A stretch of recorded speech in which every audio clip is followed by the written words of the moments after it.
away and racing. That is a brilliant manoeuvre. Oh!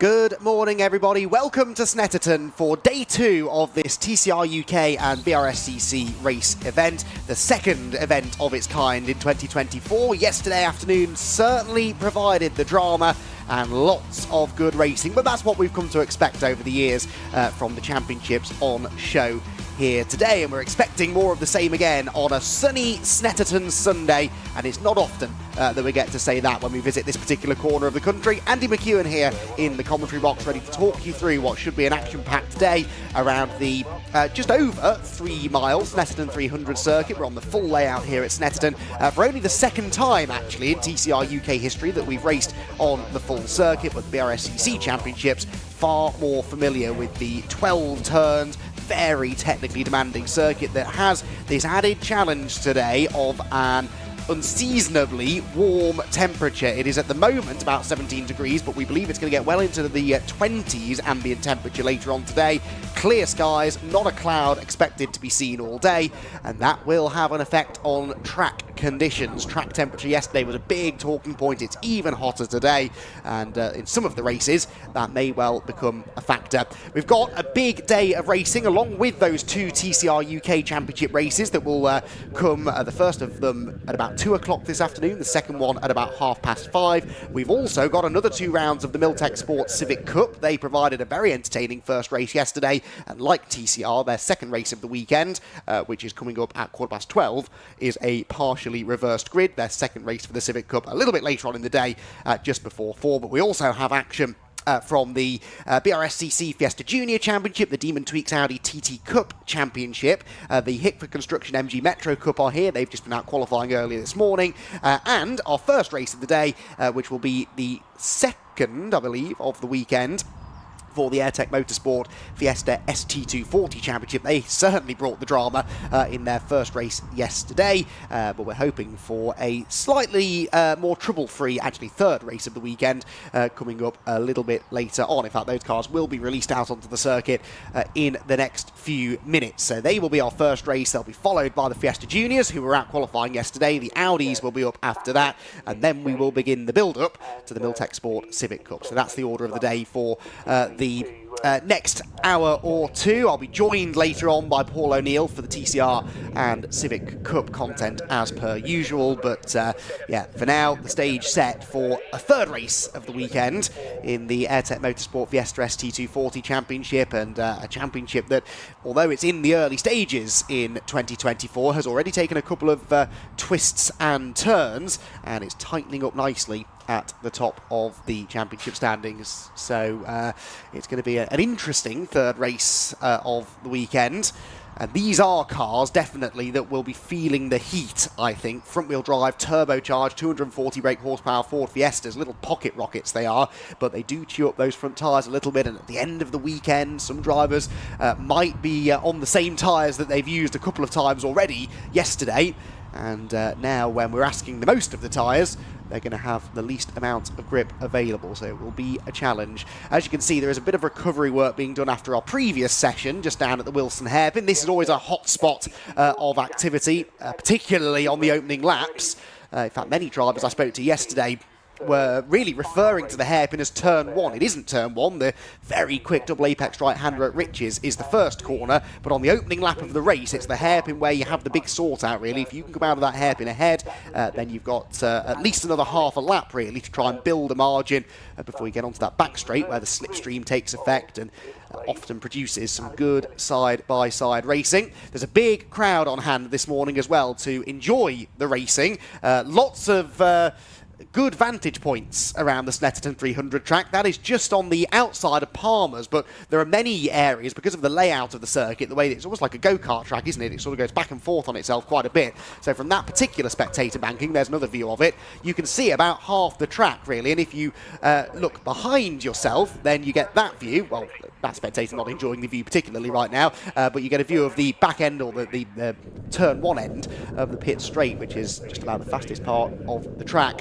That's the Brundle and Nelson complex down at the end of the back straight. We saw a few shenanigans down there yesterday. It's always a tempting place to try and launch an overtake, but it can sometimes go a little bit wrong.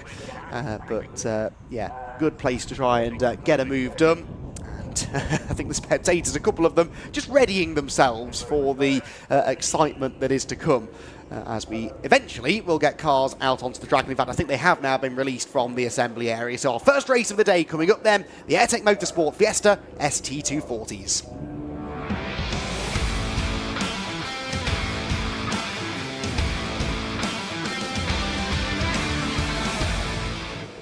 So the cars making their way to the grid, and they will line up, not in the order, actually, in which they finished yesterday's race, because this is the sort of partially reversed grid now. It's a top 10 reversal by the looks of it, which means that, in fact, no, it's not a top 10 reverse, but I think they jumble up the order amongst the top 10. So Alistair Kellett, double race winner so far this weekend, now has it all to do and is starting 10th on the grid, alongside Zach Lucas, who has finished second in both of the races so far. And what that means for the championship is that it's tightened up quite nicely. We had 3 races at Brands Hatch, the season opener. The first was won by Lucas, but the second by Alistair Kellett, and actually the third race by Dan Lewis. At the top 3 in the championship, all netting a race victory apiece at Brands Hatch, but it really was Lucas and Kellett, the 2 more consistent scorers. There were 9 points between them in Zach Lucas's favour, arriving here at Snetterton, but of course Kellett has beaten him in both of the 2 races so far, so that gap is down to virtually nothing now.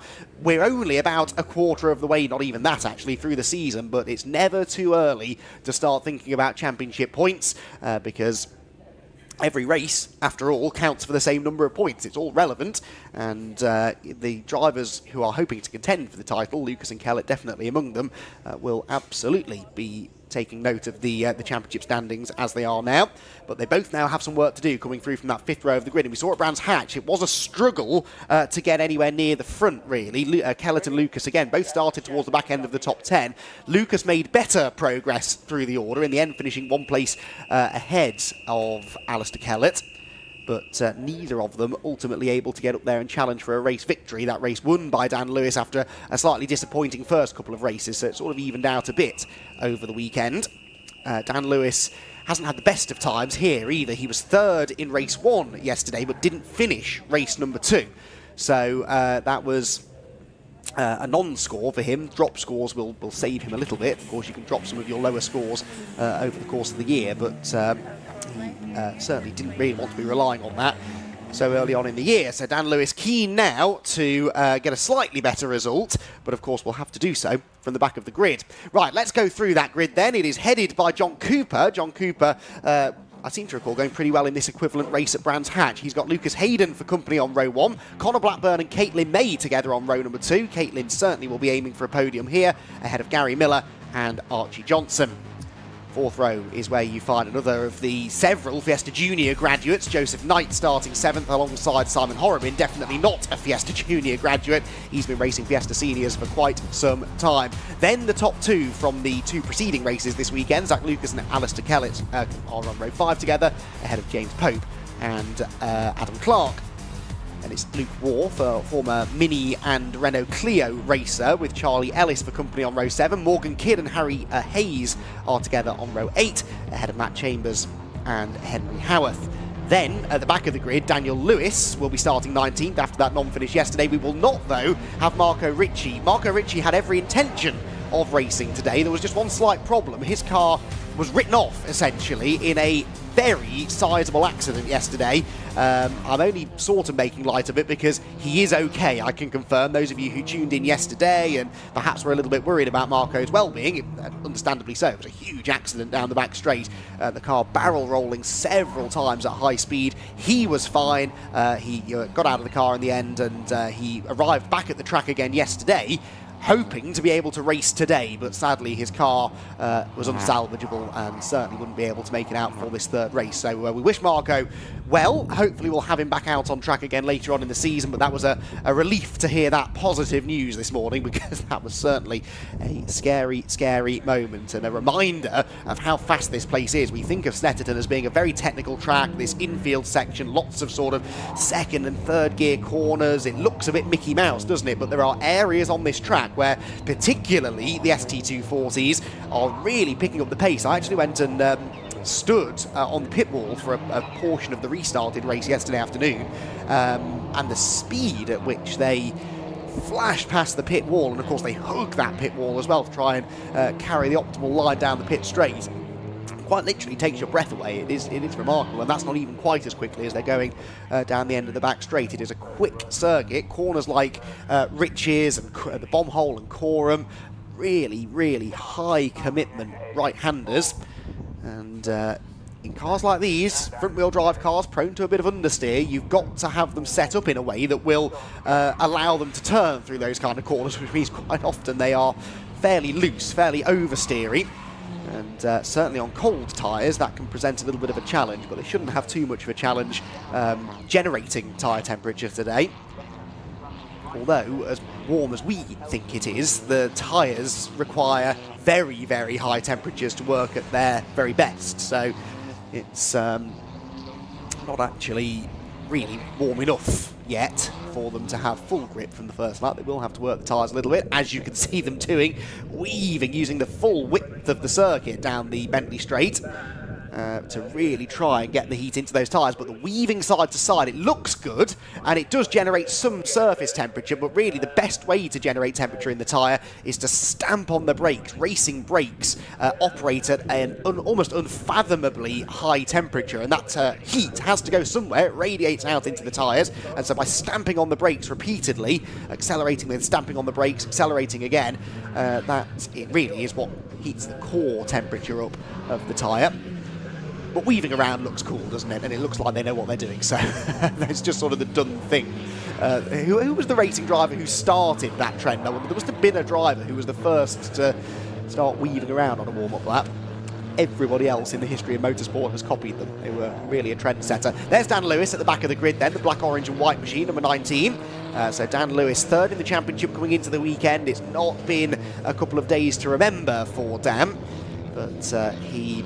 Race Car Consultants machine will definitely be looking to work his way through. I mean, he's 19th on the grid, appropriately, in car number 19.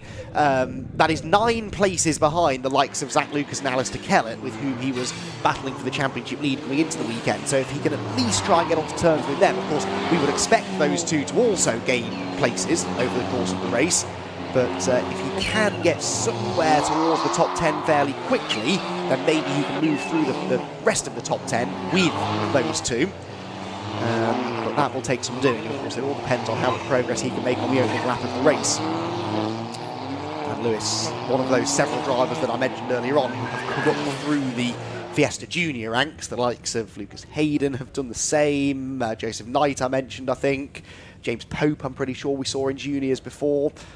I've got a funny feeling Morgan Kidd might have done Fiesta Juniors. I might have made that up. But yeah, there are several drivers on this grid who have come through the junior racing ranks within the BRSCC's Ford Fiesta community. And the natural next step, really, is up into the ST240s, and it's good to have that mix of youth and experience on this grid. You've got that youth, but then you've also got the likes of Alistair Kellett and Simon Horrobin, who have been around for quite some time now, very experienced campaigners, and it's always fascinating to see those two generations almost of Fiesta driver doing battle together. Right then, we're almost ready to go. It's a 20-minute race, the 6th round of the AIRTEC Motorsport Fiesta ST240 Championship about to get underway here at sunny Snetterton. The red lights are on, they will go out now, and a good start looks to have been made there by John Cooper from pole position. He's on the inside line. A slow start I noticed there for the number 11 car, mid-grid. That was Charlie Ellis going backwards, but it is going to be car 88 that leads them into Rich's corner for the first time. They're 2 and 3 wide further back. Hold your breath, they all get through, a bit of hopping and skipping over the curbs, but they all still seem to be there. Dan Lewis has gained a couple of places from the back, I saw, but John Cooper leads the field into the Wilson hairpin for the first time. Archie Johnson there, number 10 on the outside of Alistair Kellett, who is, I think, behind Zach Lucas, isn't he? So, no, he's ahead of Zach Lucas. So Alistair Kellett up one already and ahead of the driver that he beat to the 2 victories yesterday. He only won those 2 races, though, by about 1.1, 1.2 seconds. Both of them did Kellett, so he's not that much quicker. Up the inside on the grass goes Alistair, gets a squeeze from Simon Horrobin. That's all going on towards the back of the top 10, but he is gaining positions, not getting past the number 14 car, but Alistair Kellett now actually has put a car between himself and Zach Lucas. And by my rough calculations, is about 8th, I think, as they turn through Hamilton. Now, I mentioned a slow start for Charlie Ellis. I'm hearing that he has actually stopped on the start-finish straight somewhere, so he didn't even make it to turn 1. There he is. Now, that almost looks like it's a drive shaft or something, doesn't it? When a car breaks down under acceleration off the line, it's almost always drive shaft related, but that car is definitely in a dangerous position, so I'd be surprised if we don't get the appearance of the Jaguar safety car at the end of the lap. We'll wait and see. Meanwhile, they're still very much racing down the back straight, and the battle appears to be the one for 3rd place, doesn't it? That's Caitlin May on the inside, defending from the number 46 machine, which tries to go right round the outside. That is Lucas Hayden, and he's up the inside then into the right-hander at Nelson and through the bomb hole, but the yellow flags and safety car boards are out. He got the move done just in time and moves back up into the top 3. The safety car then is scrambled. As soon as they see a board, they will stop racing. The boards I can see are being hung out now from the marshal's posts, and so they'll slow down through Coram and Murray's with John Cooper the leader. He hadn't really started to get away anyway, I suppose, so the safety car won't affect him too badly. Oh, right up over the curb, someone there, and a little bit of side-by-side action as well. I suspect a couple of drivers hadn't spotted the safety car boards, which won't go down terribly well, but there you can see them, not only the boards, not only the flags, but also the LED panels now that are based at almost all marshals points around the track. And that's just an extra method for the race control team to let the drivers know it's time to stop racing for a moment. And there you can see the reason. The number 11 car of Charlie Ellis on the left-hand side of the road sadly didn't make it much further beyond the end of the pit lane. Now, thankfully, he is near the pit lane exit. They should be able, you can see the tow truck heading towards his car now, they should be able to just tow him back into the pit lane. So I don't think it'll take too long to get the car out of the way.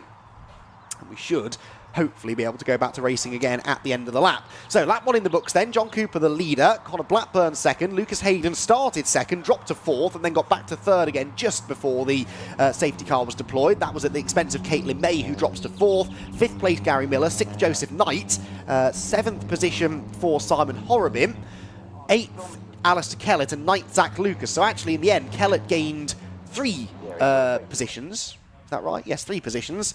2 positions, sorry, and Zach Lucas gained none. He started 9th, he is still 9th, and crucially behind Kellett now, so that's not gone to plan really for Zach Lucas. That was his opportunity, this race was his opportunity to try and get some points back out of Alistair. He may still do that, but he's got to overtake him again, and he's not been able to do that in either of the 2 previous races, so Zach Lucas will be a tad frustrated, I think.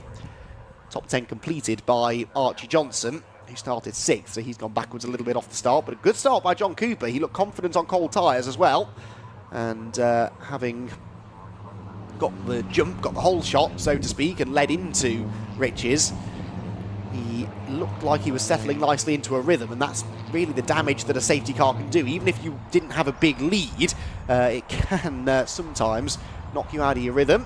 Now, whenever there is a safety car, the main source of interest for our camera ops seems to be local wildlife, and they found some. I'm not sure where that is, but a career in nature documentaries beckons, I think, for a few of our camera workers who have done a splendid job all weekend so far, out and about around the racetrack. And least they're getting a nice bit of a sun time. One of them did have the cheek to complain that they were a bit cold yesterday.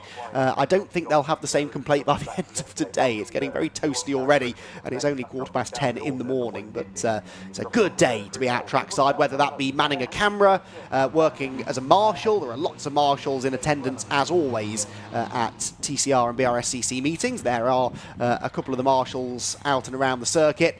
Spare a thought for them, because they're there in their marshal's overalls and usually big, heavy boots, several layers of clothing, even on a warm day like this. So they'll be a tad uncomfortable, I think, by the end of the day, but they'll have enjoyed themselves. They get front row tickets, don't they, free of charge to get the best view of the racing.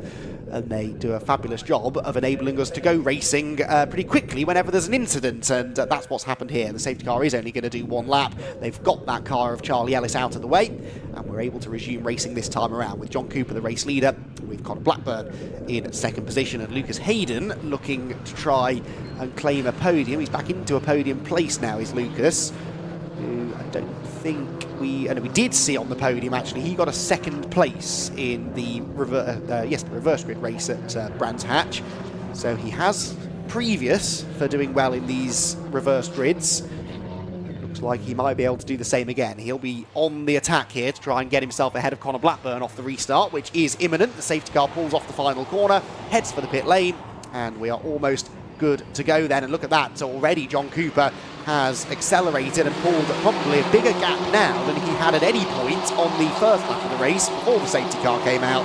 So a really good restart that from John Cooper.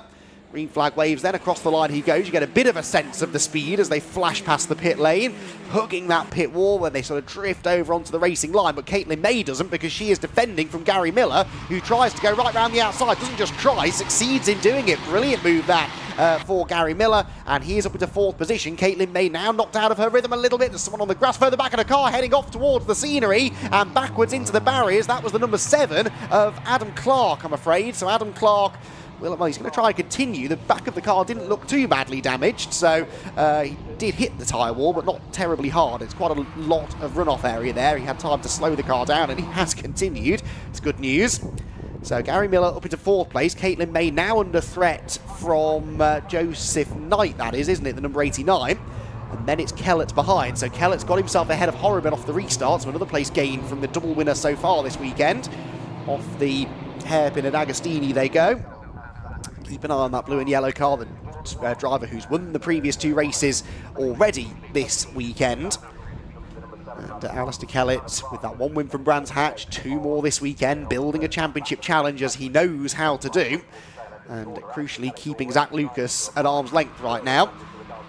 Caitlin May has been overtaken by Joseph Knight and might now be overtaken by Kellett, because Caitlin is very wide coming out of Williams. Over the curb, scrubs off speed, loses momentum all the way down the straight, and I suspect that Kellett's definitely going to have a go here. So too, I think, is Lucas Hayden. This is where he got past Caitlin May just before the safety car, remember, and he's having a go now for second place against Connor Blackburn. Kellett's, in fact, they've all gone past Caitlin May, haven't they? So Joseph Knight had already gone through, but Kellett and Horribin both getting by. This is looking pretty interesting now, isn't it, for second position? And actually, I'd say they've all caught Simon Horribin since the restart. So Connor Blackburn closing in on, sorry, Simon Horribin, John Cooper, I should say, the race leader.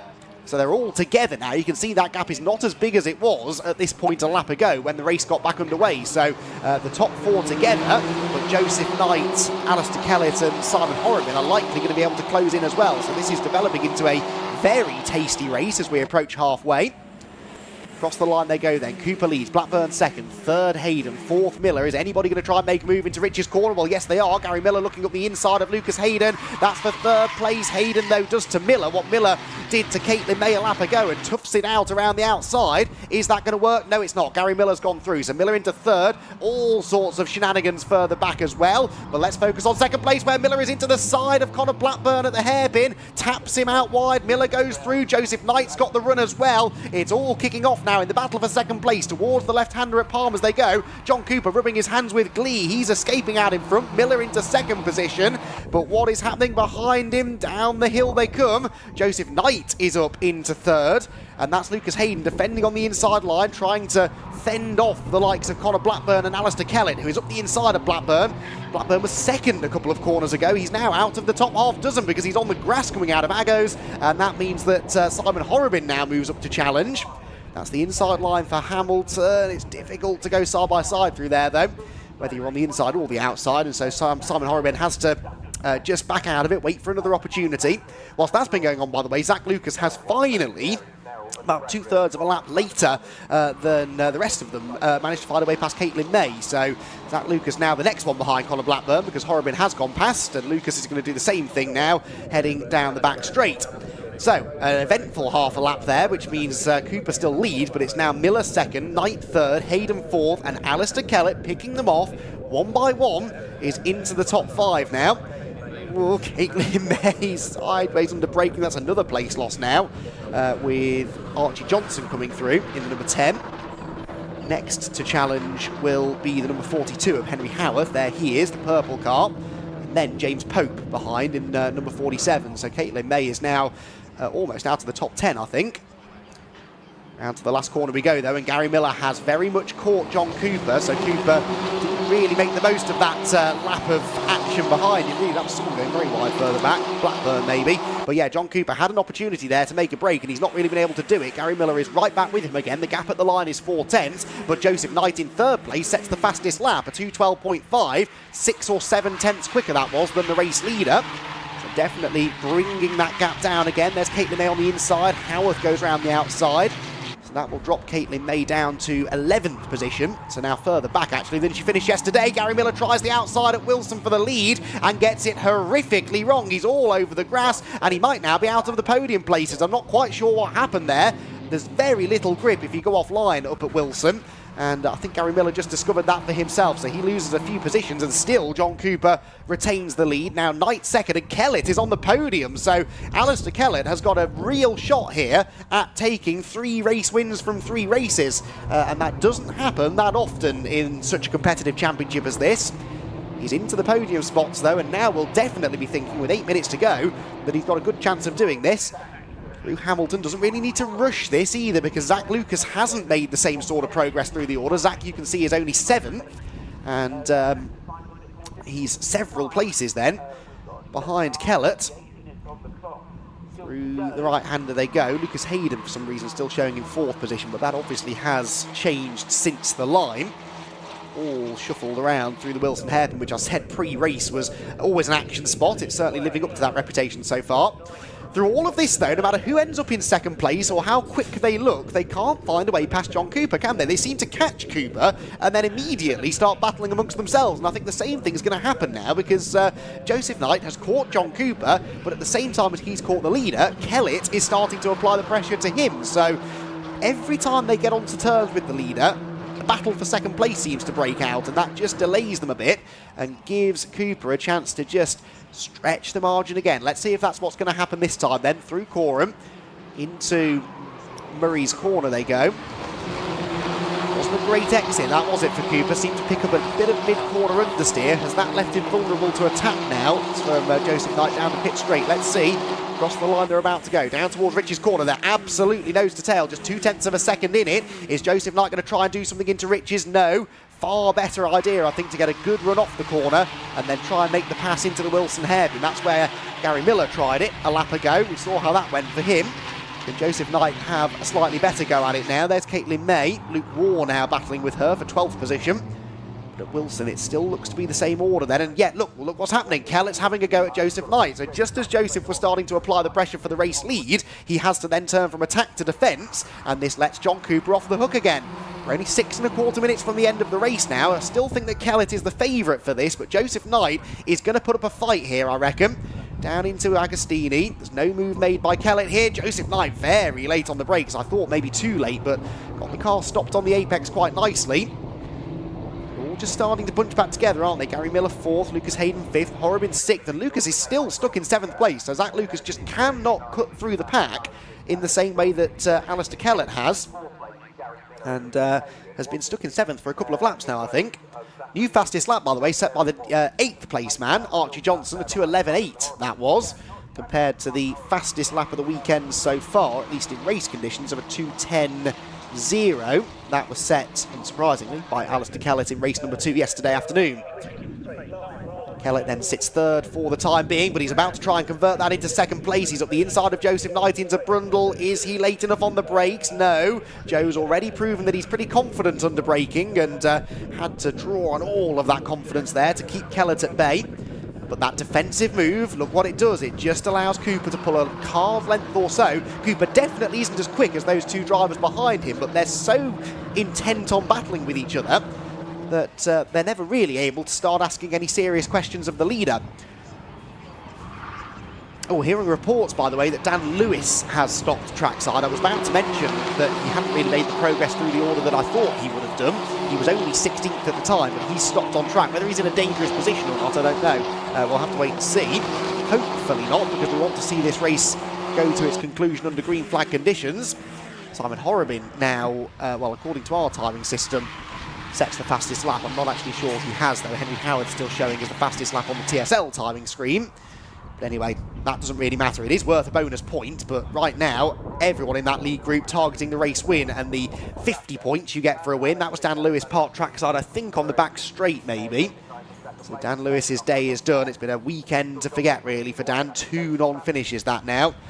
And podium yesterday in race 1, 3rd place, but that's the only positive to come out of the 3 races here at Snetterton. Now, can Alistair Kellett get into 2nd place here? You feel that if he's going to win this race, he really has to try and get past Joseph Knight on this lap to give himself the chance to catch and then challenge John Cooper for the win. But I suspected that Joseph Knight might be the toughest man for Kellett to overtake in this race, and that's proven to be the case so far. And Hamilton, 2 wheels on the dirt there for Kellett, which is a possible track limits infringement, but Zach Lucas has definitely been exceeding track limits. He's been shown the black and white warning flag. Down in 7th place still, and actually now 1.4 seconds behind Simon Horrobin. So Zach Lucas not really at the races this morning, which is a bit of a shame. He's going to lose some valuable points here to Kellett, it would seem. But how many? It's now really in the hands of Alistair Kellett, isn't it, to see how many more places he can pick up. But not close enough this time to attack Joseph Knight into Brundle. And Joseph's so strong on the brakes, that's going to make it very difficult for Kellett to pass him. In a way, you wonder if maybe the best thing for Alistair to do here is just sort of let Joseph go and chase after John Cooper. And then maybe if they start battling, that will open the door, because I think he's going to struggle to actually overtake Joe Knight here of his own volition. Let's see what happens into Murray's. We saw a few overtakes here yesterday, but it's a tricky place to execute a pass. Off the corner, accelerate down the pit straight. Kellett's had a good exit there. And with a bit of a slipstream down the main straight now, might be able to challenge into Riches. We're going to have time for 2 more laps of racing then. So 2 more laps, 6 and a bit miles to go. And the lead gap, 0.6 of a second, but it's 2nd to 3rd that is the closest of the battles. Where, if anywhere, can Alistair Kellett make his move? It now doesn't look as though Joe Knight's got the pace to go after John Cooper, so Kellett might have to take matters into his own hands. Is there a chance at the hairpin? No, because Joe Knight, again, the later of the 2 under braking. Oh, maybe a bit too wide at that time, though, a bit too late on the brakes, but again, you can kind of go wide there and then straighten up the steering, get on the power nice and early, and still carry good momentum off the corner. It's a strange turn, Wilson, where it isn't necessarily a bad thing to run a little bit wide. Down into Agostini, we know yet again that Joseph Knight's going to be the later on the brakes. Look at he distances himself visibly from Kellett and closes right back in on John Cooper. Then on corner exit, Cooper gets away again. So I do think Joseph Knight, as strong as he is under braking, he's braking a bit too late. He's getting away with it, but not actually gaining as much time as it looks like he's going to, if that makes sense. Zach Lucas, by the way, perhaps listening to me, saying that he was off the pace a bit, has just set the fastest lap of the race at 2:11.5. That's still quite a long way away from the fastest lap from yesterday's 2 races. But he's at least now closing back in on Simon Horrobin. He's going to have a lap and a half to try and pick up another place or 2. It has all stagnated a bit, hasn't it, in the second half of the race. Everyone's sort of finding their place in the line now. Not Not really able to go any further forward. Look at Kellett closing right in through Brundle and Nelson, trying to get the power down on corner exit to get up the inside into the bomb hole. If you can get an overlap to the inside into that right-hander, then you're probably going to get the place, because it's not a place that you want to be stuck on the outside. Now Coram they go then, and Joseph Knight definitely now dropping back away from John Cooper, isn't he? It's now all about this fight for second. I think Alistair Kellett's chances of winning the race might have gone. Same true of Joseph Knight, but who is going to stand on the second step of the Snetterton podium? Well, we've got one lap to settle it then. Across the line they will go. The checkered flag will not wave. There's another lap of racing to go. The last lap board should be out though. And Alistair Kellett knows now that he's got to get on with this. 3 Riches they go. Not close enough to do anything there. What about at Wilson? Has Alistair been keeping a little bit in reserve, maybe? Or does he genuinely not have an answer? Oh, Lucas Hayden with a huge moment in 5th place there. And Simon Horrobin sees the opportunity to get to the inside. Can Zach Lucas capitalise on this as well? He's going to try. He's up the inside. He's on the power, but that's the outside line for Palmer's. He could do with gaining this place, but I don't think it's going to come easily. The left-hander will favour Lucas Hayden, who probably is still catching his breath after a huge moment at the first corner. Not a good place to be snapping sideways, but he managed to survive it, thankfully. Still on the inside defending as Alistair Kellett tries to do something about Joseph Knight. There is Hayden on the inside, and he's going to keep Lucas at bay for now. Zach tries to get the switch back, but just gets a face full of Fiesta. And Lucas Hayden holds on at least to 6th place, so very fortunate there, Lucas, to only lose 1 position. That could have been a big moment, and thankfully, some quick hands, he managed to gather it together. So round around Oggies towards Williams they go then. Horrobin up into 5th. What's going on for 2nd place though? Kellett right in behind Joseph Knight as they head onto the Bentley Straight. What will be the final time? Past Dan Lewis, who'll be watching on as an interested spectator, hoping that Alistair Kellett doesn't find a way past Joseph Knight, but it looks like he might. He's on the inside into Brundle, and look at that, he's drawn fully alongside, but that's the outside for Nelson. He's got to be careful here, Alistair Kellett. Joseph Knight will defend this place, but he might have run a bit too wide. This is the opportunity Kellett was waiting for. No, can't get the overlap into the bomb hole, and Joseph Knight hangs on. There's realistically one more place to try and pass, but it's a risky place to try and pass. It is this corner, Murray's, and is Alistair Kellett going to try and throw everything at this? It looks as though John Cooper is going to claim the race victory, but for 2nd place, I think Joseph Knight has probably done enough now. Gets on the power, decent exit from the last corner, and I don't think Alistair Kellett is going to get there. So John Cooper heads for the line, and it's going to be a race victory, a well-deserved and well-managed race victory, that for John Cooper. Checkered flag for Cooper. Joseph Knight hangs on to 2nd, and Alistair Kellett, in the end, has to settle for 3rd, but that was a really terrific race there. The crowd enjoyed that, and as did we. That was a fantastic battle between Joseph Knight and Alistair Kellett, but John Cooper managed that race perfectly. He led every lap of it from pole position. Not easy to do, really, in a reversed grid race, because naturally you're putting people at the front of the grid who perhaps haven't ultimately had the pace this weekend, and yet John in clean air wasn't the fastest, but played that race very sensibly, I thought. Positioned his car well. Didn't ever really see him defending. He just sort of followed his own line, followed his own rhythm, and came out a race winner by 1.1 seconds. That's been about the same winning margin in all 3 races this weekend for the ST240s. John Cooper, though, this time the winner, and Joseph Knight just hanging on to 2nd position from Alistair Kellett, who has 2 wins and a 3rd place to take home from Snetterton. Not a bad weekend's work. Gary Miller was 4th ahead of Simon Horrobin, then Lucas Hayden and Zach Lucas, with Archie Johnson, Henry Howarth and Connor Blackburn completing the top 10. Then it was James Pope, Luke Waugh, Harry Hayes and Caitlin May. And in 15th position, Morgan Kidd, with Matt Chambers a lap down at the flag. In fact, I think Matt's just coming through to take the checkered flag now. Dan Lewis, a non-finisher, as was Adam Clark, but for Dan Lewis, there's not been a good weekend here at Snet. 2 non-finishes means he's on the back foot in the championship standings already. So as we saw yesterday, the cars for anything that isn't TCR, basically, are all being led into Parc Fermé the back way, if you like. So they come off the track halfway between turn 3, Palmer's, and turn 4, Agostini. There's a back entrance into the paddock. They then drive through the paddock and arrive at Parc Fermé just opposite the commentary box at the end of pit lane. It's a unique way of doing it, but it works quite well. It means they don't have to do a full cool-down lap of the very lengthy Snetterton 300 circuit. And it means that once the track is ready, the clerk of the course can release the next group of drivers onto the track pretty swiftly, and that next group of drivers will be more Fiestas, but this time the BRSCC Fiesta Junior Championship. That's the race that is coming up next. So, good start to the day. That's the last we will see of the ST240s, unfortunately, this weekend. They'll be back out again, of course, at the next TCR UK round. But before all of that, let's hear for the first time today from Richard John Neal, who is down in Parc Ferme, enjoying the sunshine and about to enjoy chatting to our podium finishers. Welcome along to a very sunny Parc Ferme, Victory Lane. Nearly got run over then, but let's go and have a word with John Cooper. Apparently we've got to be quick, so well done, Alistair. Thank you. Good stuff. We'll have a word in a minute. Triple podium for Alistair. John Cooper. Afternoon. Race winner. Many congratulations. How are you? Thank you. Tired after that. And quite warm. So, but yeah, good race. Enjoyed that one. So. It looked like you had it under control because there were threats, but you had a gap. Yeah, it was just a case of managing gap. I could say Alistair and Joe were battling, so it was pointless killing me tyres trying to get away. It was just a case of keep it steady and don't fall off track. It's nice to get that first win of the season.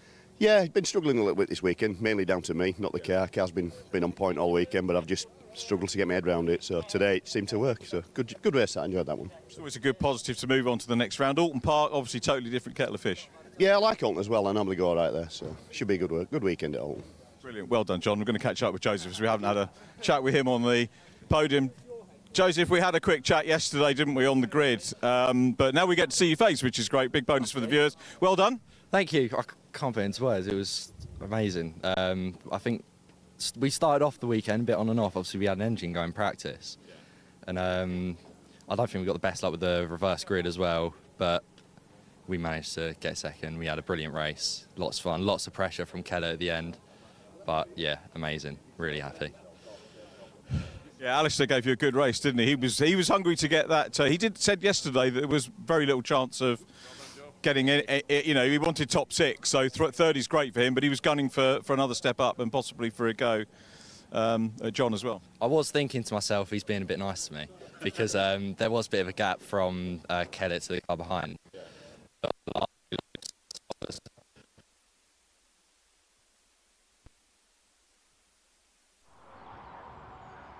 Well, we've just lost Richard John Neal temporarily. I hope we'll try and get him back if we can in a moment, because we've got a few minutes, I think, before the juniors are sent out onto the track. It's the recovery of Dan Lewis that will create a little bit of a delay here. So hopefully if we can get Richard back, we'll hear from him in a second or two. And be good to carry on with those interviews, because they've got some interesting things to say, I would imagine, after what was a fascinating battle between those top three in particular. But we'll hopefully get back down there to hear from them before too much longer. So, in the meantime, the marshals go to work to get Dan Lewis's car out of the way over on the Bentley Straight. In fact, as I say that, I can see there the Fiesta Junior drivers heading out onto the track. And so, our second race of the day coming up next. More Fiestas, but this time, the juniors.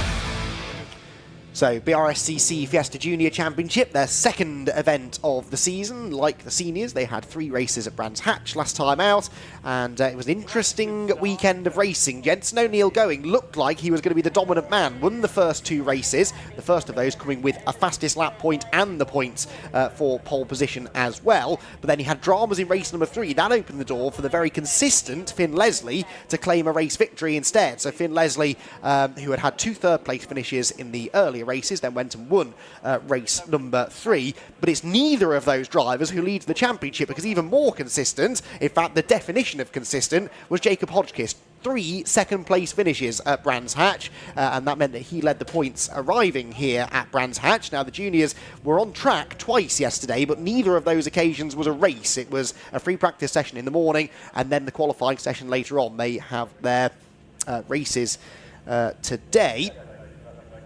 And that is a busy day for the juniors. It is just the 2 races this weekend, so not the triple header that we had at Brands Hatch. Only 2 opportunities to score points, but Jensen O'Neill going is the man who has set himself up perfectly for the win, because he was fastest in qualifying yesterday. You can see he's parked on the grid at a very aggressive angle. not a particularly sensible angle, I would say, aiming straight towards the pit wall. You would probably want to be staying away from that, Jensen.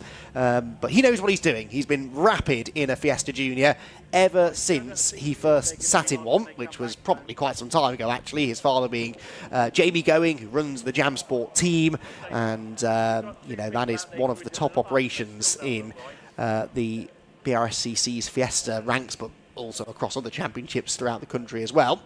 And Jensen O'Neill going in a car, a chassis that has won this championship before, also run by Jam Sport at the time, and Jensen hoping to give them and this car a second title by the end of the season. Let's take a look at the grid then, shall we? It's a big one because, as has been the case really the last couple of years, the Fiesta Junior Championship extremely well subscribed with this weekend, I believe, 23 of them on the grid, but there are others who we expect to see joining us again later on in the season. It's Jensen O'Neill going, though, who was fastest by, in the end, 0.2 of a second over Tommy Harfield in qualifying yesterday. So they share the front row. Jensen Mason and Finn Leslie together on row number 2. Finn Leslie, the winner of that third race at Brands. Alfie Garford and Callie Clifford are on row number 3.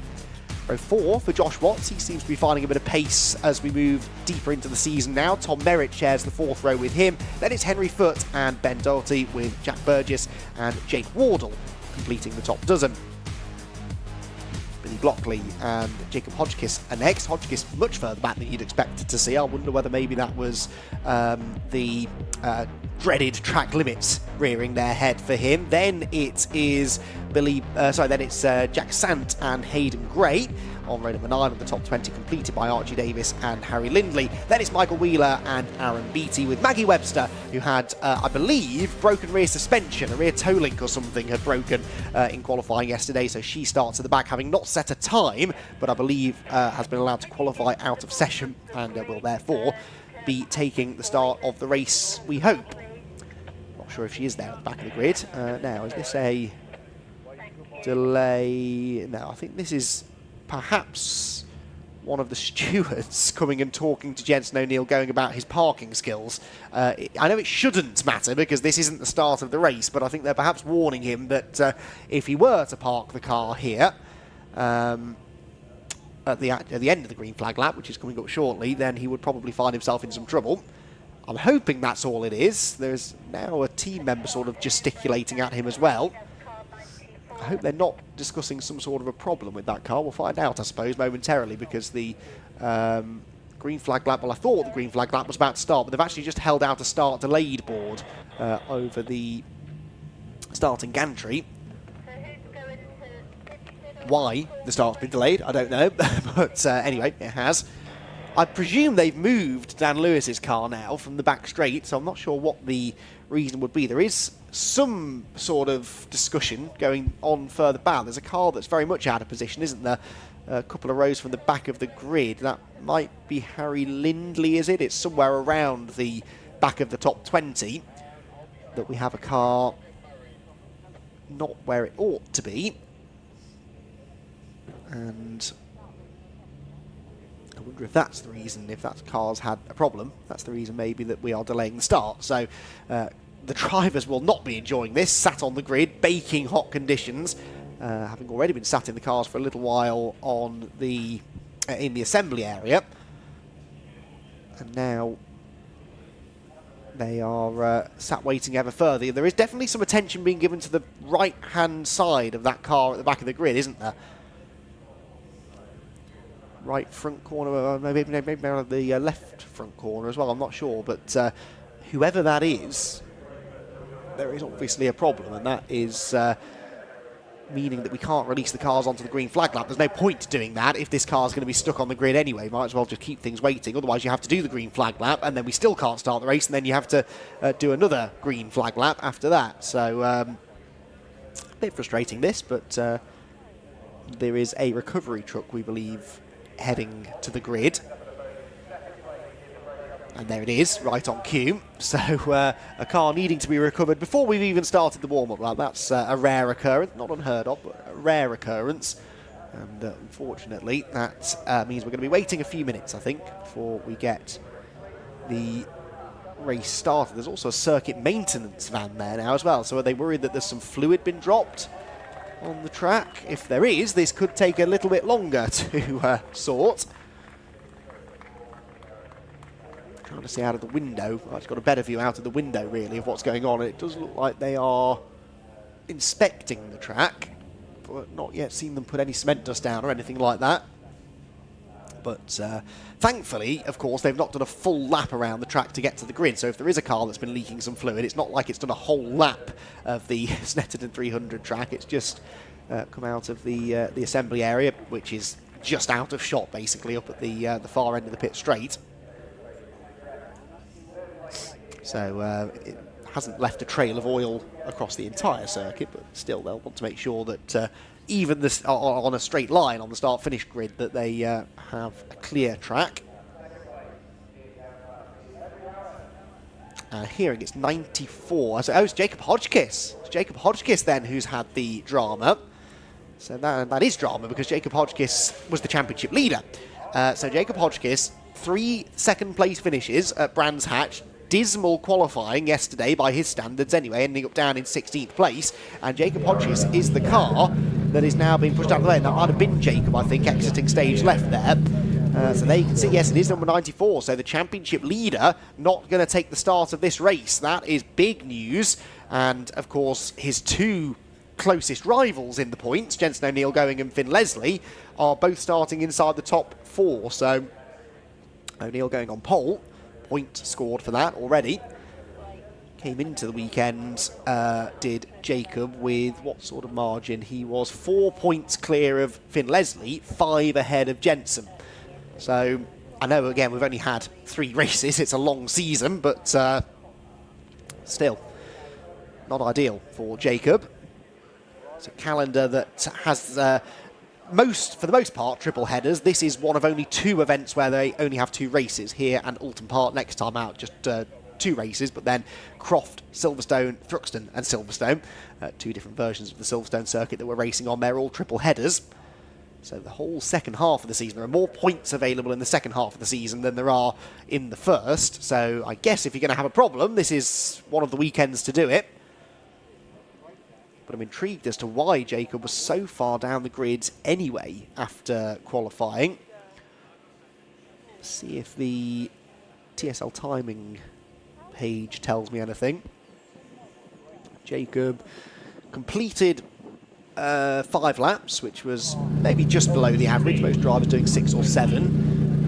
Hodgkiss had 1 lap time disallowed for exceeding track limits, but he wasn't alone. It was half the grid who had lap times disallowed, including Tommy Harfield, actually, who was second fastest. So not really sure what the issue was for Jacob, but whatever the issue was, it's a bigger issue now, and I can see there is now cement dust being placed, so it's obviously a oil leak or something like that. You can see Jacob wandering off in background, being guided off the grid by the marshals, and look at the drivers there fanning the doors, trying to get some cool air into the cars, but it's not cool air really. It will feel cool compared to the temperatures inside the car, but it's not really that cool, it's not really that refreshing.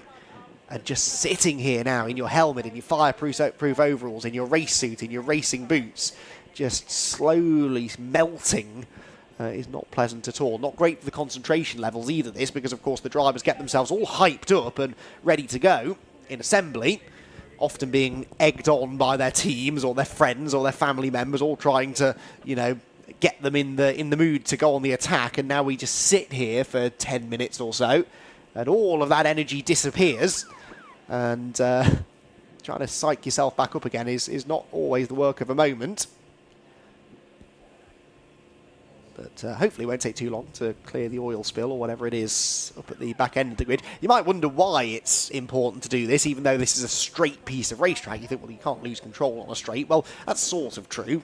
It's possible, I suppose, if you make a sudden move with the steering and happen to hit the oil. But it's actually mainly an issue on the start of the race, because that grid bay will now have oil all over it. Presumably the grid bays just behind it will as well. And that's obviously then going to present a big disadvantage for the likes of Hayden Gray, Harry Lindley and Aaron Beattie, who are starting directly behind Jacob on that left-hand side of the track. So they obviously don't want them to be slipping and sliding on oil as they accelerate away. So that's the reason for clearing it up. The crowd on hand, though, happy to wait. At least they're not stood in the rain. They're enjoying the weather, although quite a few coats and jackets on. And you can see there, the wind a lot stronger today than yesterday. There was hardly any wind yesterday. There's quite a stiff breeze blowing across the track this morning. And it is quite a cool breeze. Doesn't really cool the track down any, but it does just keep the ambient temperature down, perhaps into the lower teens. Not sure if that's going to persist through the day or not, but it's obviously a very flat, open expanse, the Snetterton circuit, and this whole area really sort of famous for it. So there's nowhere to hide from this wind, and it won't affect the car's handling particularly. Certainly not something like a Fiesta, but it means the spectators are perhaps still having to wear their jackets, but. We'll see. Hopefully that will die down as the day moves on. So for whatever reason, this is taking quite a long time to clear the fluid. I don't really know why, but there is obviously some sort of complication down there. There is Jensen O'Neill going, the 272 car. Still parked at that very jaunty angle. I'm not really sure why. But Jensen looking pretty calm. Always a pretty relaxed character is Jensen O'Neill going. But I wonder whether that will change as we go through the season. He's certainly stolen early march on the rest as far as overall performance is concerned. I would argue he's been the quickest driver so far this season, but not necessarily being reflected in the points situation. And that will frustrate him a little bit. You know, yes, he had those 2 victories, but he will argue really it should have been 3, or certainly 3 podiums. But I forget what the problem was now in that third race for Jensen. I seem to remember him slowing at one point. I don't think he went off. I think he just slowed with some sort of problem late in the race, I seem to recall, and that's why he had a pretty lowly finishing position.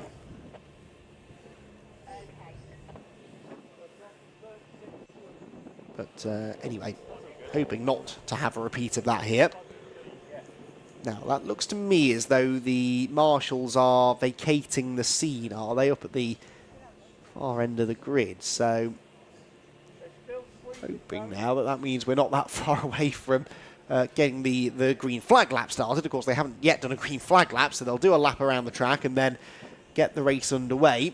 Got a fairly lengthy lunch break in the schedule, a full hour of lunch, we are hoping. So we shouldn't have to delay or have to shorten the race. Being only a 15-minute race, you really don't want to be taking any time off that, do you? So we should get the full 15 minutes still. Just being made to wait for it, but I'm sure it'll be worth the wait. Now, I thought they were leaving the track, but they're not, are they? That's still a bit of work being done back there. So obviously a fairly substantial oil spill, which is odd, isn't it, really? I mean, the car, all it did was came and pulled onto its... Well, it didn't pull onto its grid spot, I suppose. It pulled into the middle of the track, but it looks like it's dumped all of its oil on the circuit.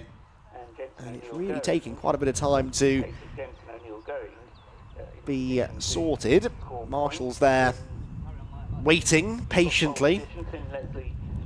See the crop field in the background. That often gets a couple of visitors over the course of a race weekend here at Snetterton. And it did yesterday in, I think, one of the ST240 races. We had a car vanished into the field. Hopefully it was recovered at some point. But it's sort of a rite of passage, isn't it, really, at Snetterton? If you're going to go off the track at Riches, then at least try and get yourself into the field. There's far less in there that will damage your car.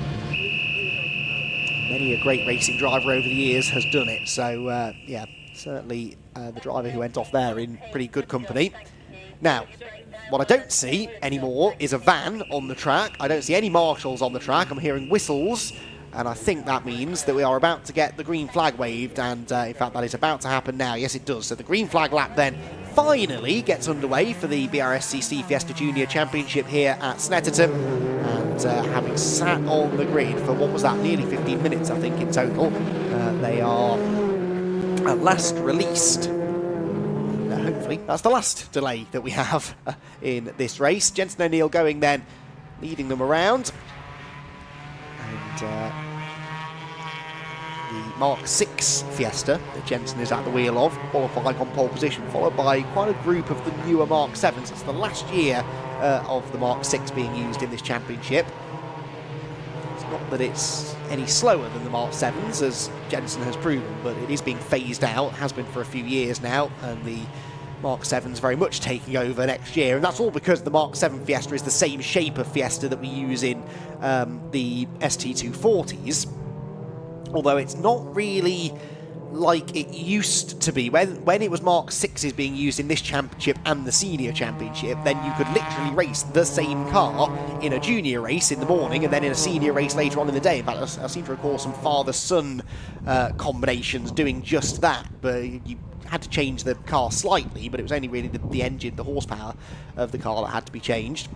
But now these ST240s, they are a bespoke junior car, and they are different, very different from the ST240s that we saw out a little bit earlier on, but still great looking cars. They drive really well. The Mark 7s have come on really leaps and bounds. It was only this point last year that we were sort of waiting for the first race to be won by Mark 7, and now it's, well, in fairness, Jensen O'Neill going is booking the trend, isn't he? But generally now it's the Mark 7s that seem to have the edge, only because they have an advantage in numbers, I think, really. There are more of them now, more of the quick drivers are in them. But Jensen O'Neill going wanted to race specifically in this car, in this chassis, because, as I said, it has this history within the championship. It is the very same car that Aaron Thompson won the 2015 championship in, and Jensen watched on from the pit lane with his dad and the rest of the team and the family as Aaron, a good family friend of the goings, went and won that championship. And that was 9 years ago, and now here Jensen in the same car, winning races, and about to start from pole position in it again. He is planning, I believe, on racing a Mark 7 next year. That's sort of the idea.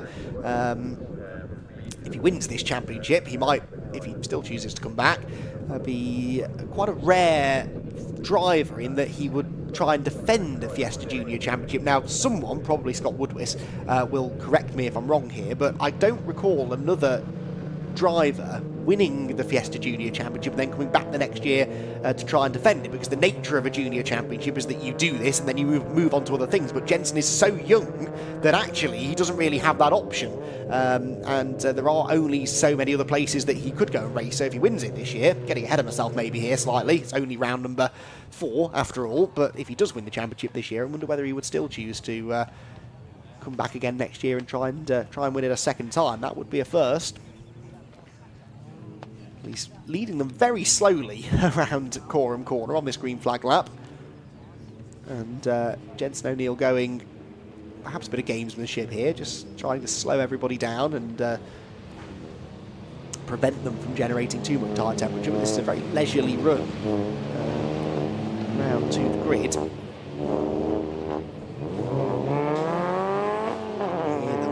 Accelerating off the final corner. They make a really nice noise, actually, these junior cars. Probably the best sounding junior car out there, I'd say.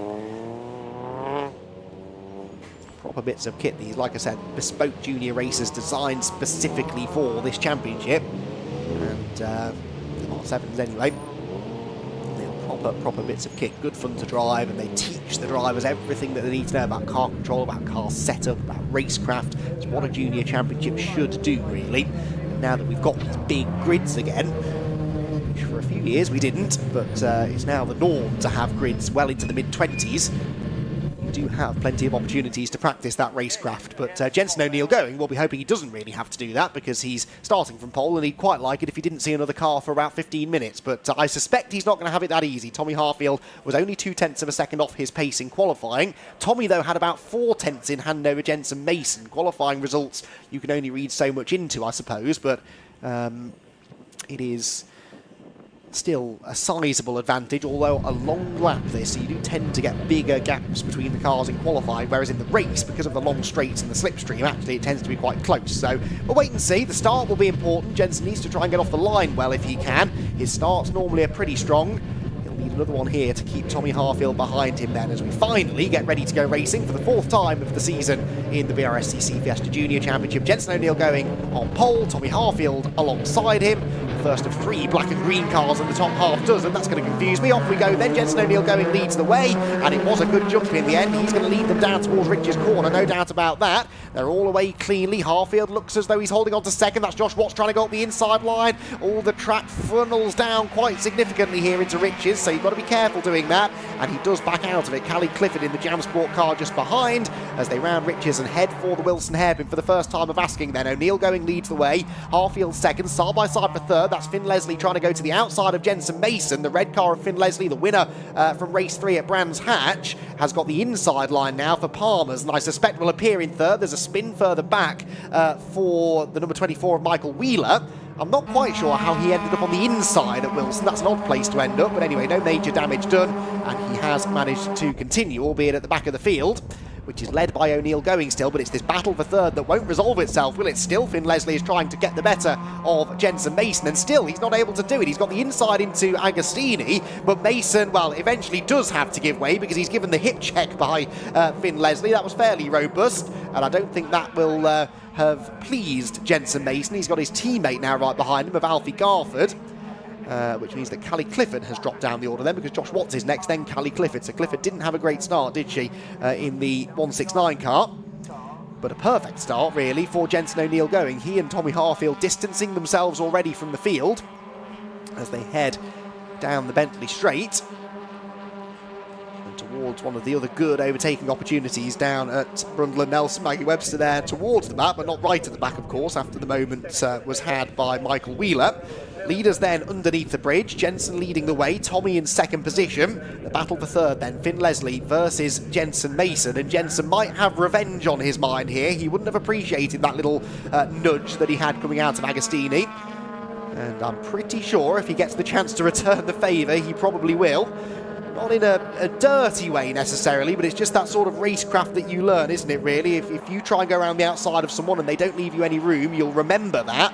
And if you find the roles are reversed, then you'll probably not treat that driver as kindly as you would some others. For now, Jensen not really able to get onto terms with Finn Leslie as they drop through the last corner, come across the line, and Jensen O'Neill going's lead is a reasonably significant one. He crosses the line then 1.1 seconds clear already of Tommy Harfield. That's the 138 car that didn't make it to turn 1. Second race in a row that we've had somebody pulling over there. That's Henry Foote. Unlike the car from the ST240 race though, he's off the track, he's well off the track, so hopefully race control will be happy to leave it there. There's no sign of a safety car yet. The driver's out of the car, so I think they're going to be pretty happy to leave his car where it is. Oh, that's a lunge that almost ended in tears. Who was that? That was the 194 car trying to come through, and that was Jack Burgess, not quite able to get the place. I think that's Wardle, isn't it, that he's battling with? Yes, it is, the number 3 of Jake Wardle. But positions stay as they were. Oh, green flag at Palmer's, that means yellow flag at Wilson. Why is there a yellow flag at Wilson then becomes the question. Someone perhaps has had a moment. Yes, they have. It's the number 12, and that is Thomas Merritt, who was inside the top 10, wasn't he? 8th at the end of the opening lap, so Merritt's had an off at the hairpin, but again, rejoins. So a few little problems on the opening lap, but generally a pretty clean start to the race, which is what we like to see. And Jensen O'Neill going's race is going absolutely according to plan so far. 1.1 seconds up the road from Tommy Harfield already, and looking to try and extend that margin now on the second lap. This battle still raging on further back then. Wardle, as well as trying to fend off the car behind him, Burgess, also trying to get past Ben Doughty, the number 28 machine. This is the battle then for 9th position. The pink Parrot machine of Benjamin Doughty dropping away slightly from the group ahead. There are the leaders. That gap possibly a little bit bigger than it was at the start of the lap, but not by a huge amount.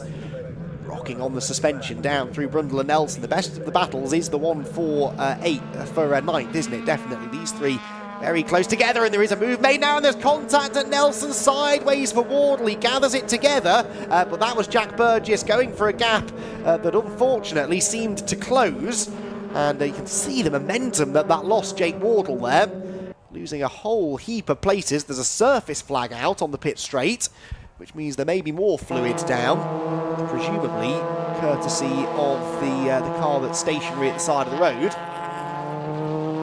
there's also a bollard on the road at Nelson as well. Bit of bodywork maybe there, flying off one of the cars. So the track is being littered with things that shouldn't be on the track at the moment, but it's not really affecting Jensen O'Neill going. He was 2/10 quicker than Harfield that time and extends his margin slightly. The fight for third, though, starting to build back up again.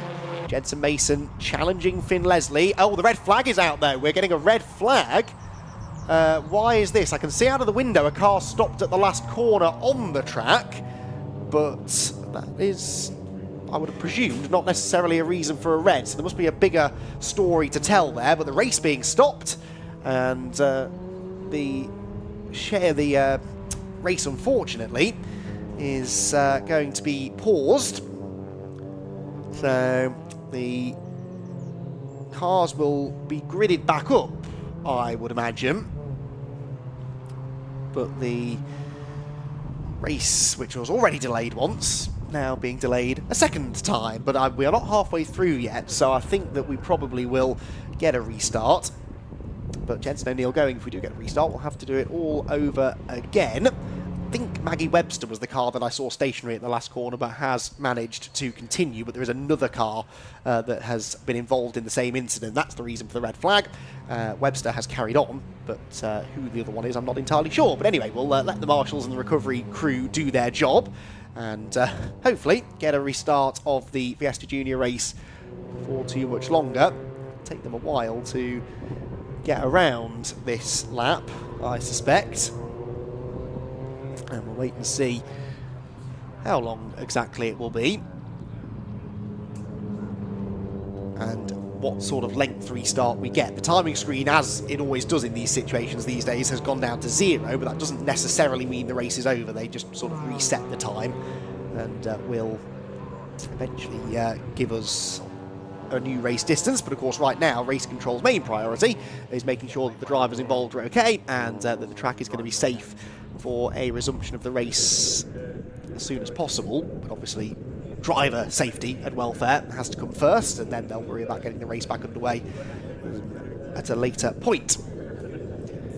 We had done 2 laps, so I think it's my understanding that we would no longer go back to original grid order. I think it would probably be the order that they were at the time of the red flag, more than likely.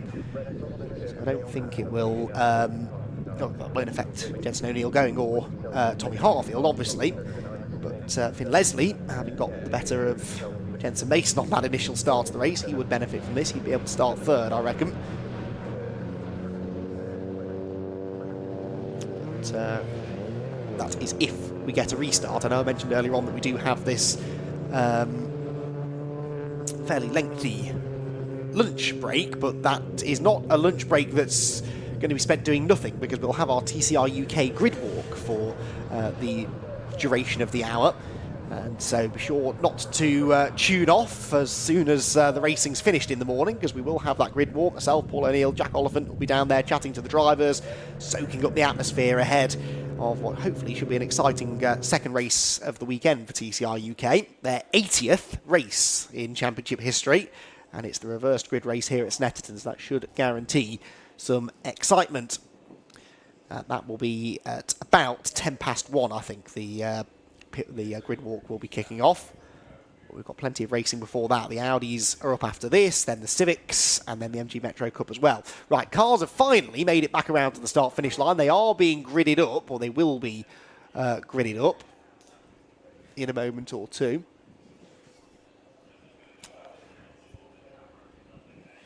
And they are going to wait at the moment. I think you can't see them because the red flag's in the way, but they are going to wait in a single file line and then await further instruction. But the fact that they've not been ushered straight into the pit lane is a good sign. That probably means that they're going to be having a restart. There's Richard John Neal getting some information from the start line marshals about what the plan is going to be, and we're hoping might be able to chat to a few drivers possibly in a moment or so once they do head down into their grid positions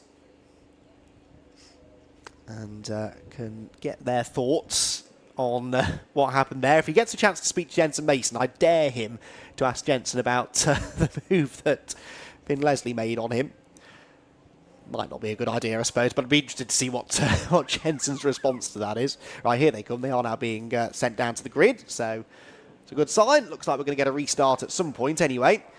And Jensen O'Neill being ushered into pole position. An 8-minute restart we're seeing on the timing screen, an 8-minute restart.